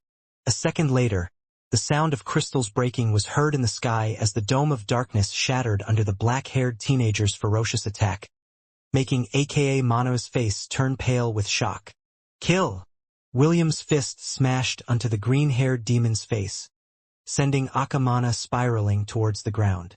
As soon as his body smashed into the hard surface, William's clawed hand grabbed on his head and slammed it repeatedly on the ground before using it as a broom to sweep the ground for several hundred meters. Just like a beast, William then proceeded to repeatedly punch the living daylights out of Akamana as if there was no tomorrow. Blood spurted in the air as the black-haired teenager's ferocious blows that were packed with a powerful divinity prevented the demon from staging a counterattack. A minute later, William opened his mouth and sunk his fangs deep into aka Manoa's neck, making the latter scream in pain. Blood poured out from the gaping hole in Felix's neck as the half-elf continued to devour his blood. Although his rank was that of a pseudo-god, Akamana found himself unable to overpower the berserk teenager that was pinning him down as easily as an adult could if his opponent was a toddler. William was radiating a kind of aura that makes his attacks several times stronger, while making his enemy's resistance several times weaker. As his life force was rapidly being sucked out of him, Akamana knew that his vessel wouldn't last much longer, so he decided to make his escape. The crimson crown of darkness on Felix's head disengaged itself from the green-haired demon's head with the intention of escaping. However, as if expecting this to happen, William's right hand grabbed it midair and held it in a vice grip. Gra-a-wah! William gave a guttural roar before forcefully clamping his hand on the golden crown that was emitting black mists from its surface. Stop! I surrender! Akamana, who was sealed inside the crown of darkness, shouted, as he tried to save his life from the monster that wasn't able to understand his pleading. Several cracks started to form in the crimson crown's surface, as the black-haired teenager's divinity flared up, forcing anything related to a god to crumble under his touch. The crimson crown of darkness started to emit cracking sounds as the cracks on its surface multiplied. Even the gems that were embedded in it had several cracks on their surface, which represented that they were nearing its limit. With one last cry of desperation, Akamana tried to leave the crown of darkness to escape. However, he was sealed in this divine artifact and it was practically impossible for him to escape it without Armin's permission. Nu! Akamana shouted as the golden crown shattered along with his will. Black mists erupted from the crown and, at its center, a glowing red orb that resembled a soul could be seen. William grabbed it without a second thought and devoured it as if it was something that would nourish him and make him stronger. Aka Manoa's hoarse scream of pain, fear, and frustration spread in the surroundings, but no one under the heavens, not even Armin, would come to save him. After the evil soul had been devoured completely, William growled and looked down on the green-haired demon who had just recovered his sanity. Stop! Felix shouted. I beg you. Stop! Grrrr. William growled at the green-haired demon, while saliva and blood, which belonged to the same demon who was desperately pleading for his life to be spared, streamed down his fangs. I apologize for everything, Felix shouted as William's clawed hand pinned him down on the ground, preventing him from moving away. I'll do anything. Just spare me, please, MMPH. As if finding his words irritating to his ears, William's clawed hand grabbed Felix's jaw and held it in a vice grip. He then slowly but surely increased his grip as if trying to test his strength. A few seconds later, a cracking sound was heard as Felix's jaws broke under William's powerful crushing force. A bestial chuckle escaped the half-elf's lips as if torturing Felix was something he found fun. William broke Felix's right arm first, then proceeded with his left arm. He then tore off the green-haired demon's right leg and drank the blood that poured from it. Felix no longer pleaded and begged for mercy and forgiveness. He just screamed and screamed until his voice grew hoarse. William's clawed hands then pierced through the green-haired demon's body, making sure not to hit any of his internal organs. He was simply doing this to torture the helpless demon who couldn't do anything to stop his advances. The black-haired teenager, who was still in a berserk state, started to tear parts of Felix's body off one by one. The first thing he pulled off of Felix's head was his right ear. Then he plucked out his left eye. He shredded his nose, broke his teeth, and snapped his shoulder blades. Astrape, Bronte, Titania, and the nymphs, Chloe, Charmaine, and several others watched from a distance as William slowly mutilated the green-haired demon who no longer had the strength to oppose him. Even Charmaine, who wished for Felix's death, found this scene to be too extreme and was quite worried about William's current state of mind. As if wanting to humiliate him further, William crushed Felix's manhood, which was responsible for making countless chaste maidens suffer during his conquest of the central continent. Felix's screams, which were filled with pain, anger, unwillingness, and regret, reached everyone's ears before they came to a screeching halt after he received a slap from the black-haired teenager who found his shouting annoying. Finally, William's hands pierced Felix's chest and grabbed onto something from within. The green-haired demon's body squirmed as William slowly pulled a black orb that resembled a beast core out of Felix's chest. After becoming the heir of darkness, Felix's heart had transformed into a core of darkness that stored the power of darkness, as well as the abilities he had obtained from the women that he had captured. A chuckle escaped William's lips as he held the beast core firmly in his hand. Initializing absorption of core of darkness. Initializing absorption of skills and abilities. Initializing absorption of job professions. Progress rate, 1% complete. Progress rate, 6% complete. Progress rate, 13% complete. The luster of Felix's eyes disappeared as he breathed his last breath. For a brief moment, those who had witnessed this nightmarish scene thought that they sensed a trace of relief in Felix's last breath, as if he was glad that his suffering had finally come to an end. "Will?" Chloe muttered as she watched the one she loved roar towards the heavens like a mad beast out for blood. She knew that right now William couldn't discern friend from foe, so approaching him was something they couldn't do, or else they might end up just like Felix, which was something that they didn't want to happen. As Optimus absorbed the beast core in William's hand, several notifications appeared on his status page. However, due to the half-elf not being in the right state of mind, he was unable to see the gains that he received after absorbing aka Mana's and Felix's cores of darkness. Powers that had now become a part of his own. Progress rate, 21% complete. Progress rate, 26% complete. Progress rate, 33% complete. As Optimus slowly absorbed the power of the core of darkness, several other notifications appeared on William's status screen. Dancer job class has reached its max level and will be automatically upgraded to its next class. Blade Dancer job class has reached its max level and will be automatically upgraded to its next class. War Dancer has reached its max level.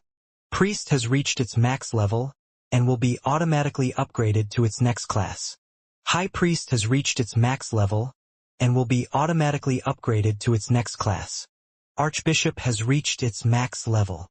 Soldier job class has reached its max level and will be automatically upgraded to its next class. Armored Knight job class has reached its max level and will be automatically upgraded to its next class. Armored Crusader job class has reached its max level and will be automatically upgraded to its next class. Cavalier job class has reached its max level and will be automatically upgraded to its next class. Wyvern Rider job class has reached its max level and will be automatically upgraded to its next class. Wyvern Lord job class has reached its max level and will be automatically upgraded to its next class. Arcane Swordsman job class has reached its max level and will be automatically upgraded to its next class. Arcane Swordmaster job class has reached its max level and will be automatically upgraded to its next class. Arcane Warmaster job class has reached its max level and will be automatically upgraded to its next class. Oh.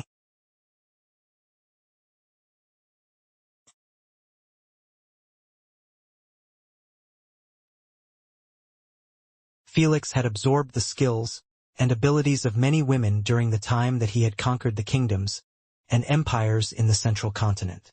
Because of this, he had accumulated a lot of power, which had allowed him to break through the initial stages of the pseudo-god rank. Progress rate, 53% complete. Progress rate, 66% complete. Progress rate, 78% complete. As William neared 100% completion in absorbing the core of darkness, his rank also rose. Originally, without using the power of his heroic avatar, his rank was at the initial stage of a demigod. Now that he was absorbing the core of darkness and making it his own, his rank had broken through the middle stages of the demigod rank, and was still steadily rising. Progress rate, 100% complete.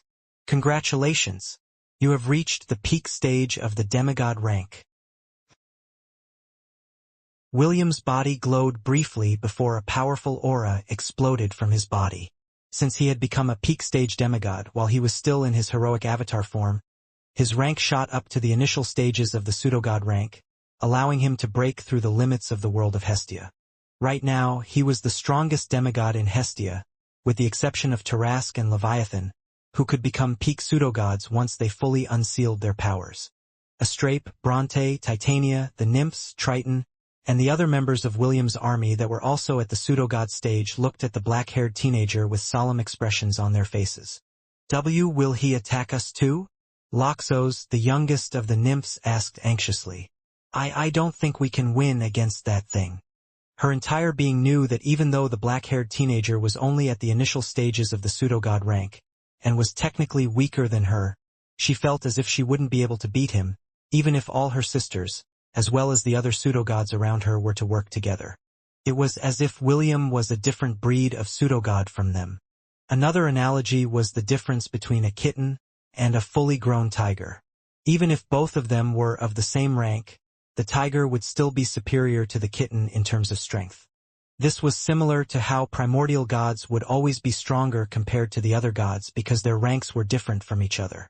For now, don't do anything to provoke him or catch his attention, Hecate replied. I think it will be best if we all back away slowly. Astrape, Bronte, Titania, and Triton nodded their heads in agreement. Right now, their master was currently not in his proper state of mind, and it would be very risky to approach him. Let's go, Astrape said as she held Chloe's arm because she had a feeling that the succubus would do something reckless and endanger herself. Chloe, although feeling reluctant, understood that this was not a time to be stubborn. She allowed herself to be dragged away by Astrape, while looking at the black-haired teenager who was roaring towards the sky. Charmaine and the other elves also retreated back to the capital city of the Elan Empire and waited for William to return to his senses. However, the group had only backed away for a few hundred meters when the half-elf stopped roaring and glanced in their direction. His crimson eyes locked onto their bodies as his blood dripped from his fangs. The group immediately stopped moving in fear that if they continued to move, the half-elf, who was still in an unstable state, would run after them out of instinct, similar to a dog chasing a moving object. What they didn't know was that they had guessed correctly. Right now, William was like a mad dog that would chase anything that moved. Even with the great distance between them, all the pseudogods could hear the half-elf's threatening growl. Beads of sweat were already starting to form in Loxo's head because she had a feeling that the first one that William would attack would be her. Suddenly, the black-haired teenager took a step, instantly disappearing from where he stood. A moment later, he stood right in front of Astrape, who was holding onto Chloe's arm. Grrrr. William growled as he moved his head closer towards the two ladies, whose hearts had started to beat wildly inside their chest. They had a good look at the half-elf's eyes, and both of them realized that the latter didn't recognize either of them. In fact, what they saw scared them. Both knew that the black-haired teenager that was only half a meter away from them was looking at them as if they were both his prey. When William's face was only a few inches away from Chloe's face, he suddenly stopped moving and turned his head towards the north. A growl escaped his lips before his entire body turned into a lightning bolt and streaked across the skies, heading towards the demonic continent, where he sensed the presence of several powerful entities, including the presence of someone he despised the most. Only after a minute had passed did Astrape, Chloe, and the rest of William's entourage dare to take a breath. Although they didn't want to admit it, they really felt like they had just dodged a bullet, and were quite thankful that William had decided to leave them alone. However, after the relief passed, worry washed over them. Charmaine, who was at the center of the group, glanced at Chloe and the other pseudo-gods with a worried look on her face. "What now?" Charmaine asked. It was a simple question, and yet, none of them couldn't give her an answer. Now that their master had left them, and the battle in the Elan Empire had ended, they, along with William's herd and King's Legion, had no idea what they should do next. Within the Temple of the 10,000 Gods, the primordial goddess continued to file her nails, as she paid close attention to William's fight and the brawl that the gods were having. Because everyone was either too busy bashing each other's faces, or watching the spectacle from the side, none of them had noticed the changes that had happened on the battlefield in Hestia. Only the primordial goddess, as well as a certain constellation in the heavens, bore witness to the awakening of the soul that they both treasured for the past 1,000 years. A frown appeared on the otherworldly beauty's face when William flew towards the north, where the demon continent was located. Clearly, the black-haired teenager had sensed Armin's presence, and had decided to go there to fight against him. This is a bit troublesome, the primordial goddess thought before flicking the nail filer in her hand, hitting a daring evil god who tried to enter the world gate while everyone was busy fighting each other. A pained cry escaped the evil god's lips before he was sent flying back towards the chaotic brawl, where he immediately was gangbanged by the gods who were on William's side. The primordial goddess was worried that due to William's unstable state, he would doggedly fight Armin, who had forcefully unsealed himself, and had the power of a god. "Nemesis," the primordial goddess said in a volume that was barely audible to anyone.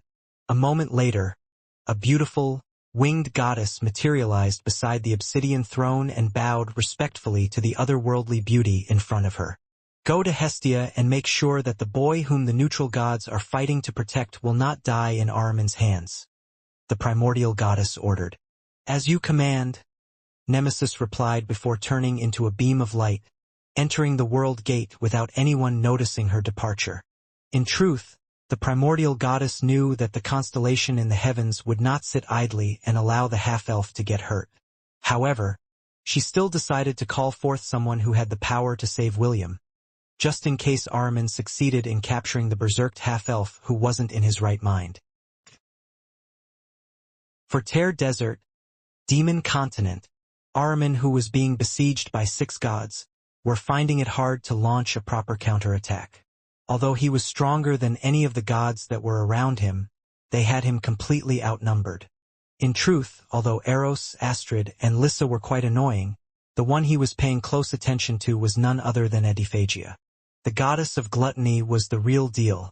Although she didn't have any strong offensive attacks, whatever she ate would be gone for good. If not for the fact that he had unleashed his divinity of darkness within the entire demon continent to regenerate the injuries he had received from her and Gavin, the primordial god of darkness and chaos might still be missing a pair of wings and the several mouthfuls of flesh that Ediphagia had managed to bite off his body. Gavin, while being the weakest god of all, was bombarding Armin with different kinds of attacks from all the professions at his disposal. Although the damage he received from them was minor, the bombardment was starting to get into his nerves. Suddenly, Armin felt that his connection with the crown of darkness on Felix's head had disappeared. Did something happen to Akamana? Armin thought. Impossible. No one in this world can contend against him. The primordial god refused to acknowledge that one of his strongest subordinates had fallen in battle.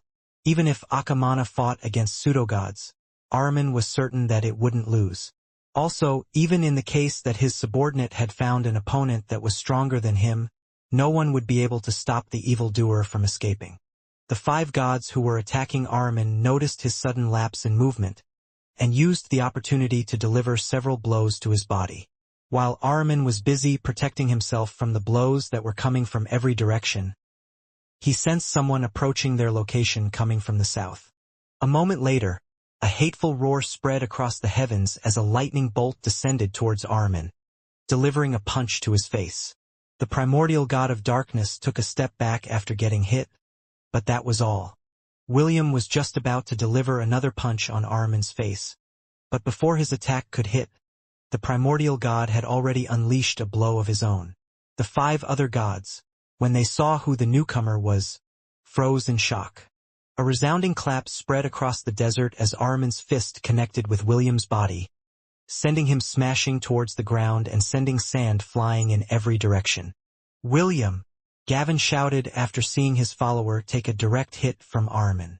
The god of all trades immediately flew down from the sky in order to check on his condition.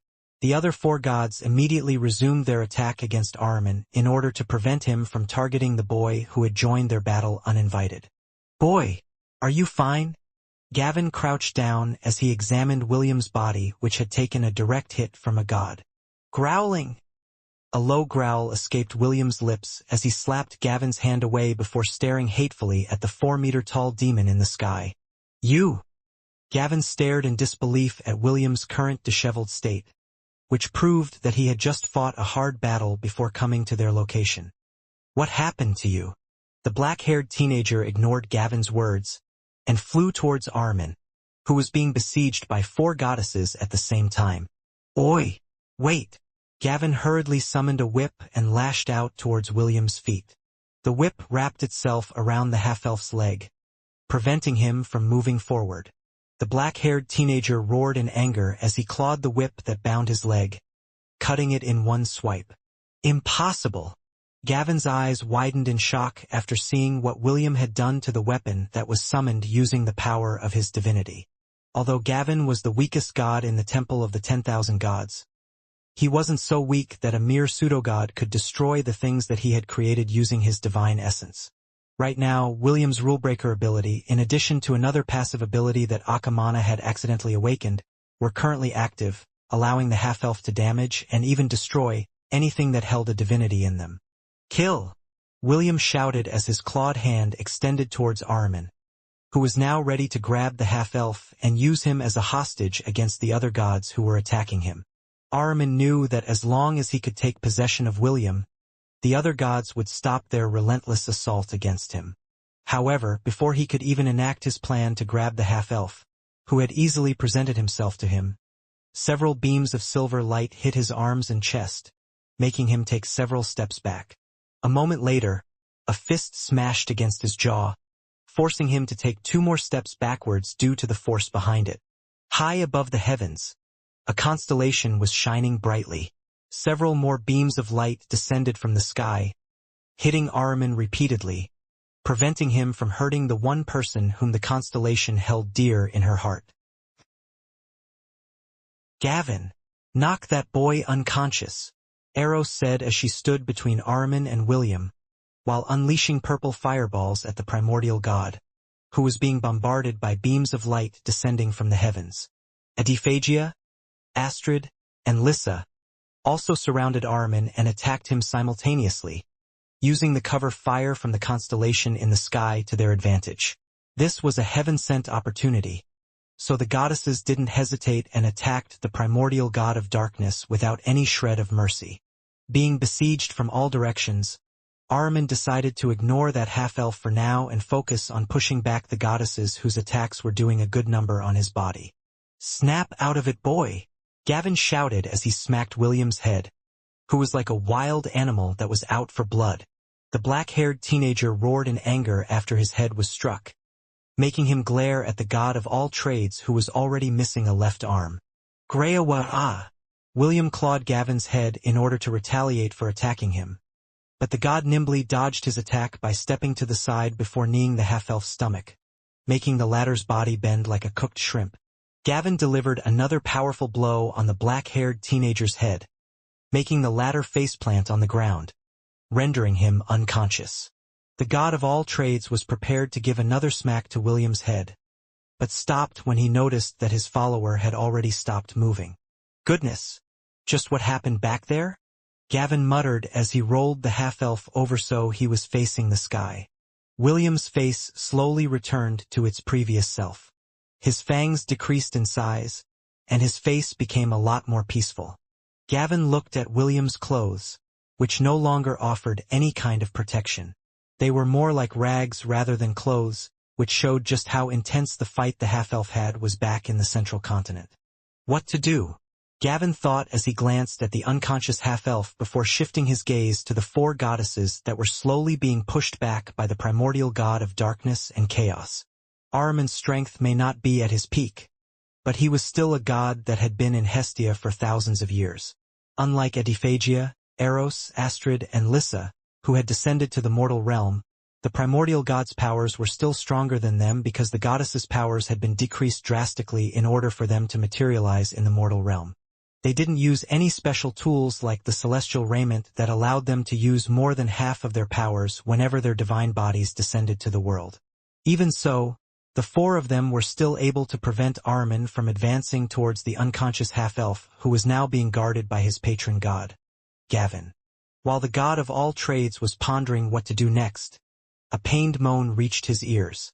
William, who was lying on the ground, opened his eyes and looked at his patron god with a face filled with injustice. "That hurt, Gavin," William complained.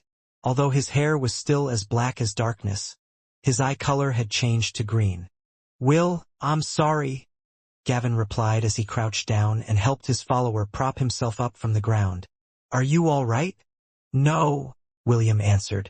"The other half of my soul is temporarily knocked out, so I took this opportunity to help." The half-elf's gaze landed on the primordial god of darkness and chaos. His curled-up fists made cracking sounds as he looked at the god who was responsible for the deaths of his wives. "Will, I know how you feel, but you being here isn't helping anyone," Gavin stated as he rested his hand on William's shoulder. He knew that now was not the time to sugarcoat things and comfort the half-elf. More than anything else, he wanted William to leave so that the five of them could focus on attacking Ahriman without worrying about his safety. "I understand your concern, Gavin," William commented while his gaze was still fixed on Ahriman's face that looked back at him with contempt. "But this is something that I need to do. Don't worry, I have no intention of getting captured. I am able to think clearly now, so you don't have to worry about me. Are you sure about this?" "Yes. Please, don't stop me." Gavin sighed before reluctantly nodding his head. "I understand, but as you can see, we are unable to defeat him in a short time," Gavin stated. "We lack the final nail in the coffin to finish him off." William chuckled after hearing Gavin's words. Instead of answering, he closed his eyes as he accessed the system. "Optimus, temporarily unlock the functions of the system and prepare to merge all the job classes we acquired together," William ordered. "Unlock the fourth subclass in my status page." "Understood." Temporarily unlocking all the functions of the system. Initiating system force override.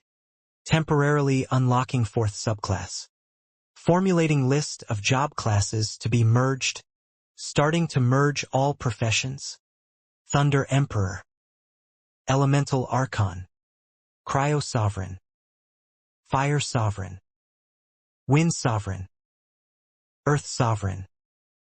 Champion of the Sun. Weapon War Master. Arcane War Master. Armored Crusader. Wyvern Lord. War Dancer. Archbishop. Imperial Dragoon. Hero. XXXX. XXXX. XXXX. XXXX. XXXX. XXXX. XXXX. XXXX. Gavin's eyes widened in shock because he had completely forgotten the power of his divinity that lay dormant inside William's body. Optimus had temporarily sealed the power to merge all the job classes that William had acquired, and several other functions of the system due to the possibility that the corrupted half-elf would use it to cause havoc within the world of Hestia. Right now, the part of his soul that was still untouched by the corruption had temporarily taken control of his body in order to deal with the primordial god that had killed his wives. As the multiple job classes merged together to create the ultimate job class for William to use, his ranks also started to rise at a rapid pace until he made a breakthrough and reached the middle stage pseudo-god realm. "Optimus, make sure to add the divinity that sleeps in my soul," William commanded. "Even if you merge all the job classes together, It will be of no use if you don't add something that will actually hurt this bastard. Understood. But, if you do this job class will be sealed for an indefinite period of time. That's fine, William replied. After using this ability, I will hibernate inside the Bell of Amalthea. Also, my other half isn't stable right now. Allowing him to use this job class will threaten the balance of the divine realm. It is best that it be sealed indefinitely. Besides, I made a promise to her. William glanced at the constellation that was shining brightly in the heavens. In order for William to emerge from the Bell of Amalthea without being corrupted, the constellation ceased attacking Ahriman and focused on protecting his soul instead, in fear that the primordial goddess would take this opportunity to merge the two halves of William's soul together, corrupting them completely. Understood. Adding ancient divinity to merging of job classes. Due to the host's incomplete soul, the end result failed to reach its max potential. Final job class unlocked. Pseudogod Slayer. Name William von Ainsworth. Race, half-elf. Subrace, Forgotten God. Health points, 999,999,999,999,999. Mana, 999,999,999,999,999. Job class, Quickshot Shepherd. Subclass, Prince of Darkness. Subclass, Familiomancer. Subclass, Pseudogod Slayer. Strength, 9,999,999. Agility, 9,999,999. Vitality, 9,999,999. Intelligence, 9,999,999. Dexterity, 9,999,999. Title Pseudogod Slayer. Pseudogod Slayer. I will rise above all pantheons. A child that wasn't supposed to be born has been born. All gods beware. All of you are in for a scare. All damage dealt increases by 1000% when fighting against a god. William's eyes turned golden as the power that resided inside him burst out from his body. Assel, come to me, William ordered. The spear, Stormcaller, appeared beside William with lightning enshrouding its entire body. The reason why the spear was called Stormcaller was due to the fact that no mortal could call upon its true name. However, William had temporarily surpassed being a mortal. Because of this, he was able to call forth Stormcaller's true name, which was Assel. It was one of the 4 magical items that belonged to the gods of Tuatha De Danann. No battle was ever victorious against it, or against the man who held it.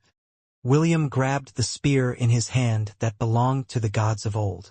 A spear that belonged to the sun god, Luff, whom the half-elf held a grudge with. This is for my wives, William said as a thunderous clap of thunder, followed by tens of thousands of lightning bolts descended towards the spear in his hand, making the sands under his feet churn up, and the entirety of the demon continent shake uncontrollably. Lightning God War Art Final Form. Gavin, who was standing beside William, had to retreat as far as he could because the lightning that was surrounding the half-elf had started to cause injuries to the god of all trades' divine body. The black-haired teenager whose eyes were glowing golden focused his attention on the primordial god of darkness, whose expression had become grim after sensing the incredible amount of divinity that was being stored inside the lightning spear's body. Make the world tremble in your presence, William declared. Annihilate all opposition, Assel. Make the world tremble in your presence, William declared. Annihilate all opposition, Assel. A sharp and shrill, ear-piercing sound reverberated in the surroundings as Assel traveled at the speed of light and pierced through Ahriman's chest. Due to how fast the attack was, Ahriman didn't have any time to dodge it.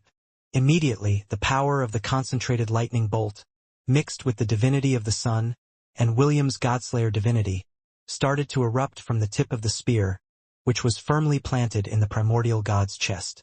Suddenly a circle of light spread across the surroundings, pushing Adaptation, Eros, Astrid, and Lissa back.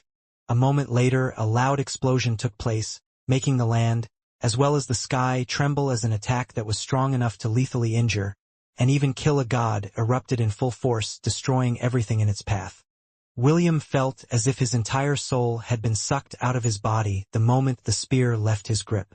Even so, a faint sneer appeared on his lips before he closed his eyes and succumbed to the backlash of the attack that was near impossible for someone who only had a quarter of his soul active to execute. Gavin immediately grabbed hold of the half-elf before flying away in a hurry. The entire Forterre desert was being sucked up by the radiant light, which was as bright as the sun, making the god that was trapped inside it scream in pain due to the divine weapon that pierced through his chest. No good, Gavin thought as the range of the explosion was about to engulf him and William. Left with no choice, the god of all trades held the half-elf's body firmly and used his own body to cushion the blow that both of them were about to receive. Suddenly, two beams of light, one light blue, the other black, descended from the heavens and intertwined with each other. A moment later, a barrier composed of light and darkness encapsulated the god of all trades, as well as the unconscious half-elf in his arm. The explosion pushed the two all the way to the very edge of the desert, sending them crashing towards one of the mountains in the distance. Fortunately, the barrier protecting them held them in place, despite the fact that its surface was riddled with cracks. Gavin and William didn't receive any damage from the attack that came from a pseudo-godslayer, which was enough to destroy an entire empire with one strike. As Gavin held the half-elf in place like a sack of rice on his shoulder, his gaze landed on the gigantic mushroom cloud in the distance. Suddenly, the body of the god of all trades started to glow, before slowly becoming transparent. "I guess time's up," Gavin said softly as he gently placed William on the ground. "I hope the others are okay." As one of the weakest gods in existence, Gavin wasn't able to stay in the mortal realm for a long period of time. Also, he had already used up most of his divinity fighting Armin earlier. Although he was unwilling to leave William alone on the mountain, there was nothing he could do about it. Albert, his other disciple, was still in the central continent, and the latter had no ability to instantaneously travel long distances in order to pick William and return to the Elan Empire. With one last sigh of helplessness, the god of all trades turned into particles of light and ascended into the heavens, leaving the unconscious half-elf alone and unable to fend for himself. A minute later, Eros, Astrid, and Lissa landed beside the half-elf with serious injuries on their bodies. They had descended into Hestia without their full powers, and William's attack that didn't know how to discriminate between friend and foe had also dealt serious injuries to their divine bodies. "Where is Adaptation?" Eros asked. The goddess of gluttony could be considered as the goddess of lust's close friend, and not seeing her around made her feel anxious. Astrid and Lissa both shook their heads because all three of them were blown away in different directions by the explosion. "Forget her for the time being," Lissa said as she stared at the desert that had stopped being a desert. "Is Armin dead?" All the sands had melted due to the extreme heat that was unleashed due to William's attack, and had turned into liquefied glass. In the future, this place would be called the Mirror Land, because the topography had changed, and turned the Forterre domain into one giant mirror that reflected the image of the heavens above it. But, for now, it was still a place where molten hot liquefied glass flowed through its surrounding areas. "I don't see him anywhere," Astrid replied. "But, I doubt that he died from that attack. Even if he's not dead, he would be close to dying," Lissa commented before shifting her gaze at the unconscious half-elf with a complicated look on her face. "The attack that came from a pseudo-god slayer is simply the bane of our existence." Eros and Astrid nodded their heads in agreement. Even if gods fought and lost to each other, this was an understandable outcome. However, a god getting seriously injured, and even killed by a mortal, was an extremely rare case. The gods had one term for these people, and that was God Slayer. These individuals were usually hunted down by the gods to prevent them from threatening their divine existence. "I'll guard him," Lyssa stated. "Both of you check for Ahriman's whereabouts. If he managed to survive this attack, he will need dozens of years to fully recover. However, because he is a primordial god, the moment he recovers will spell the end for this child. We need to ensure that Ahriman wouldn't threaten anyone ever again." Eros and Astrid nodded their heads before flying to the molten wasteland to look for any signs of the primordial god, who they believed was still at large. "Damn it!" Ahriman cursed silently as he forcefully propped his body from the ground. But due to the extent of his injuries, he was unable to stand up, so he simply dragged his body and crawled on the ground. Just like the goddesses had surmised, he had received a fatal injury from William's attack. A gaping hole could be seen on his chest, and all of the blood vessels inside his body had swollen up, with some of them bursting as he used the remaining strength in his body to crawl. Ahriman's black blood dyed the ground, destroying its ability to support any form of life, leaving only a blackened land in his wake. "I need to get as far away from this area as I can," Ahriman thought as he glanced at his surroundings. "Those bitches might sniff me out if I don't hurry." At the last moment, before William's attack could deal more damage in his body, he had forcefully teleported himself away from the Forterre Desert to one of the locations where he had hidden one of his teleportation gates in the Demon Continent. Ahriman had only dragged himself for dozens of meters when he noticed something sticking out of his left arm, which made him frown. A small knife, Ahriman thought as he gazed at the object in his arm. Suddenly, the knife on his arm trembled before dislodging itself from Ahriman's arm. A moment later a fat and bloody hand caught it in a firm grip, making the primordial god's body stiffen after seeing the goddess that was slowly materializing in front of him. The goddess of gluttony, who was missing a left arm and left leg, looked at Ahriman with a hideous smile on her disheveled face. "Ha! So this is where you are hiding," Adaptation said through labored breaths. Several tentacles, similar to that of an octopus, appeared where her severed left arm and leg were, allowing her to stand. Blood streamed down from her body as she pushed herself to walk forward.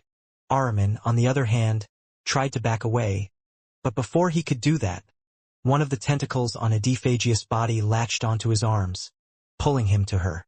"Where do you think you're going?" Adaphagia asked as she panted for breath. "I will make you pay for what you did to my daughter." Adaphagia walked with great hardship towards the primordial god, who was doing his best to pry his arms away from the tentacles that were holding him in place.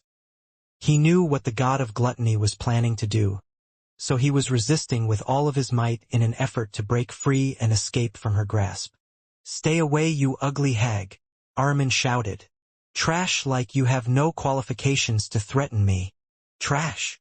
Adaphagia chuckled hoarsely as he continued to walk towards the fallen god, who was on his last legs. "Yes, my daughter used to eat trash. It broke my heart whenever I saw it. But after she met William, she was able to eat good food." Adaphagia slowly knelt on the ground as she used her right hand to hold Ahriman's hair, pulling him up. "My daughter didn't deserve to eat trash," Adaphagia said as bloody tears fell down her eyes. "I am the only one who has the qualifications to eat trash." The goddess of gluttony opened her mouth as saliva poured out of it. "I will start with trash like you," Adaphagia shouted as she opened her mouth wide. "Damn you!" Ahriman shouted in frustration and anger as Adaphagia pulled his head close to her gaping mouth. "This is not over. I refuse to yield. I am the primordial god of this world. You can't kill me." His loud shouts came to an abrupt halt as Adaphagia's jaws clamped onto his head. Crunch. Several more crunching sounds followed as the goddess of gluttony hatefully bit and chewed off Ahriman's head. A moment later, an orb of darkness flew away from Ahriman's body and forcefully opened a path towards the void, leaving the world of Hestia behind. Ahriman had decided to leave his divine body behind and save his divine soul from being consumed by the goddess of gluttony, who was still busy biting his body to pieces. The goddess had already lost consciousness, and only her primitive instincts remained. Little by little, she bit and tore off Ahriman's flesh, devouring it with relish. This was what she had set out to do when she descended into the world of Hestia, and her body obeyed her orders. Only after she had fully devoured Ahriman's body, until nothing was left, did the goddess of gluttony stop moving. A moment later, her body became transparent and exploded into particles of light, which rose up into the heavens. Somewhere, in the burning pits of hell, a soul teared up after seeing what happened to her doting patron god, who fought for her sake with everything she had. While the other goddesses were searching futilely for Ahriman's whereabouts, a single flower bloomed in a place where no mortal would dare to tread. Swaying in the wind, it bore witness to the love of one goddess, who had done everything she could for her beloved until her entire existence shattered into 100 pieces, bringing an end to the terror of an evil god, and turning the page to that heralded the destruction of the world.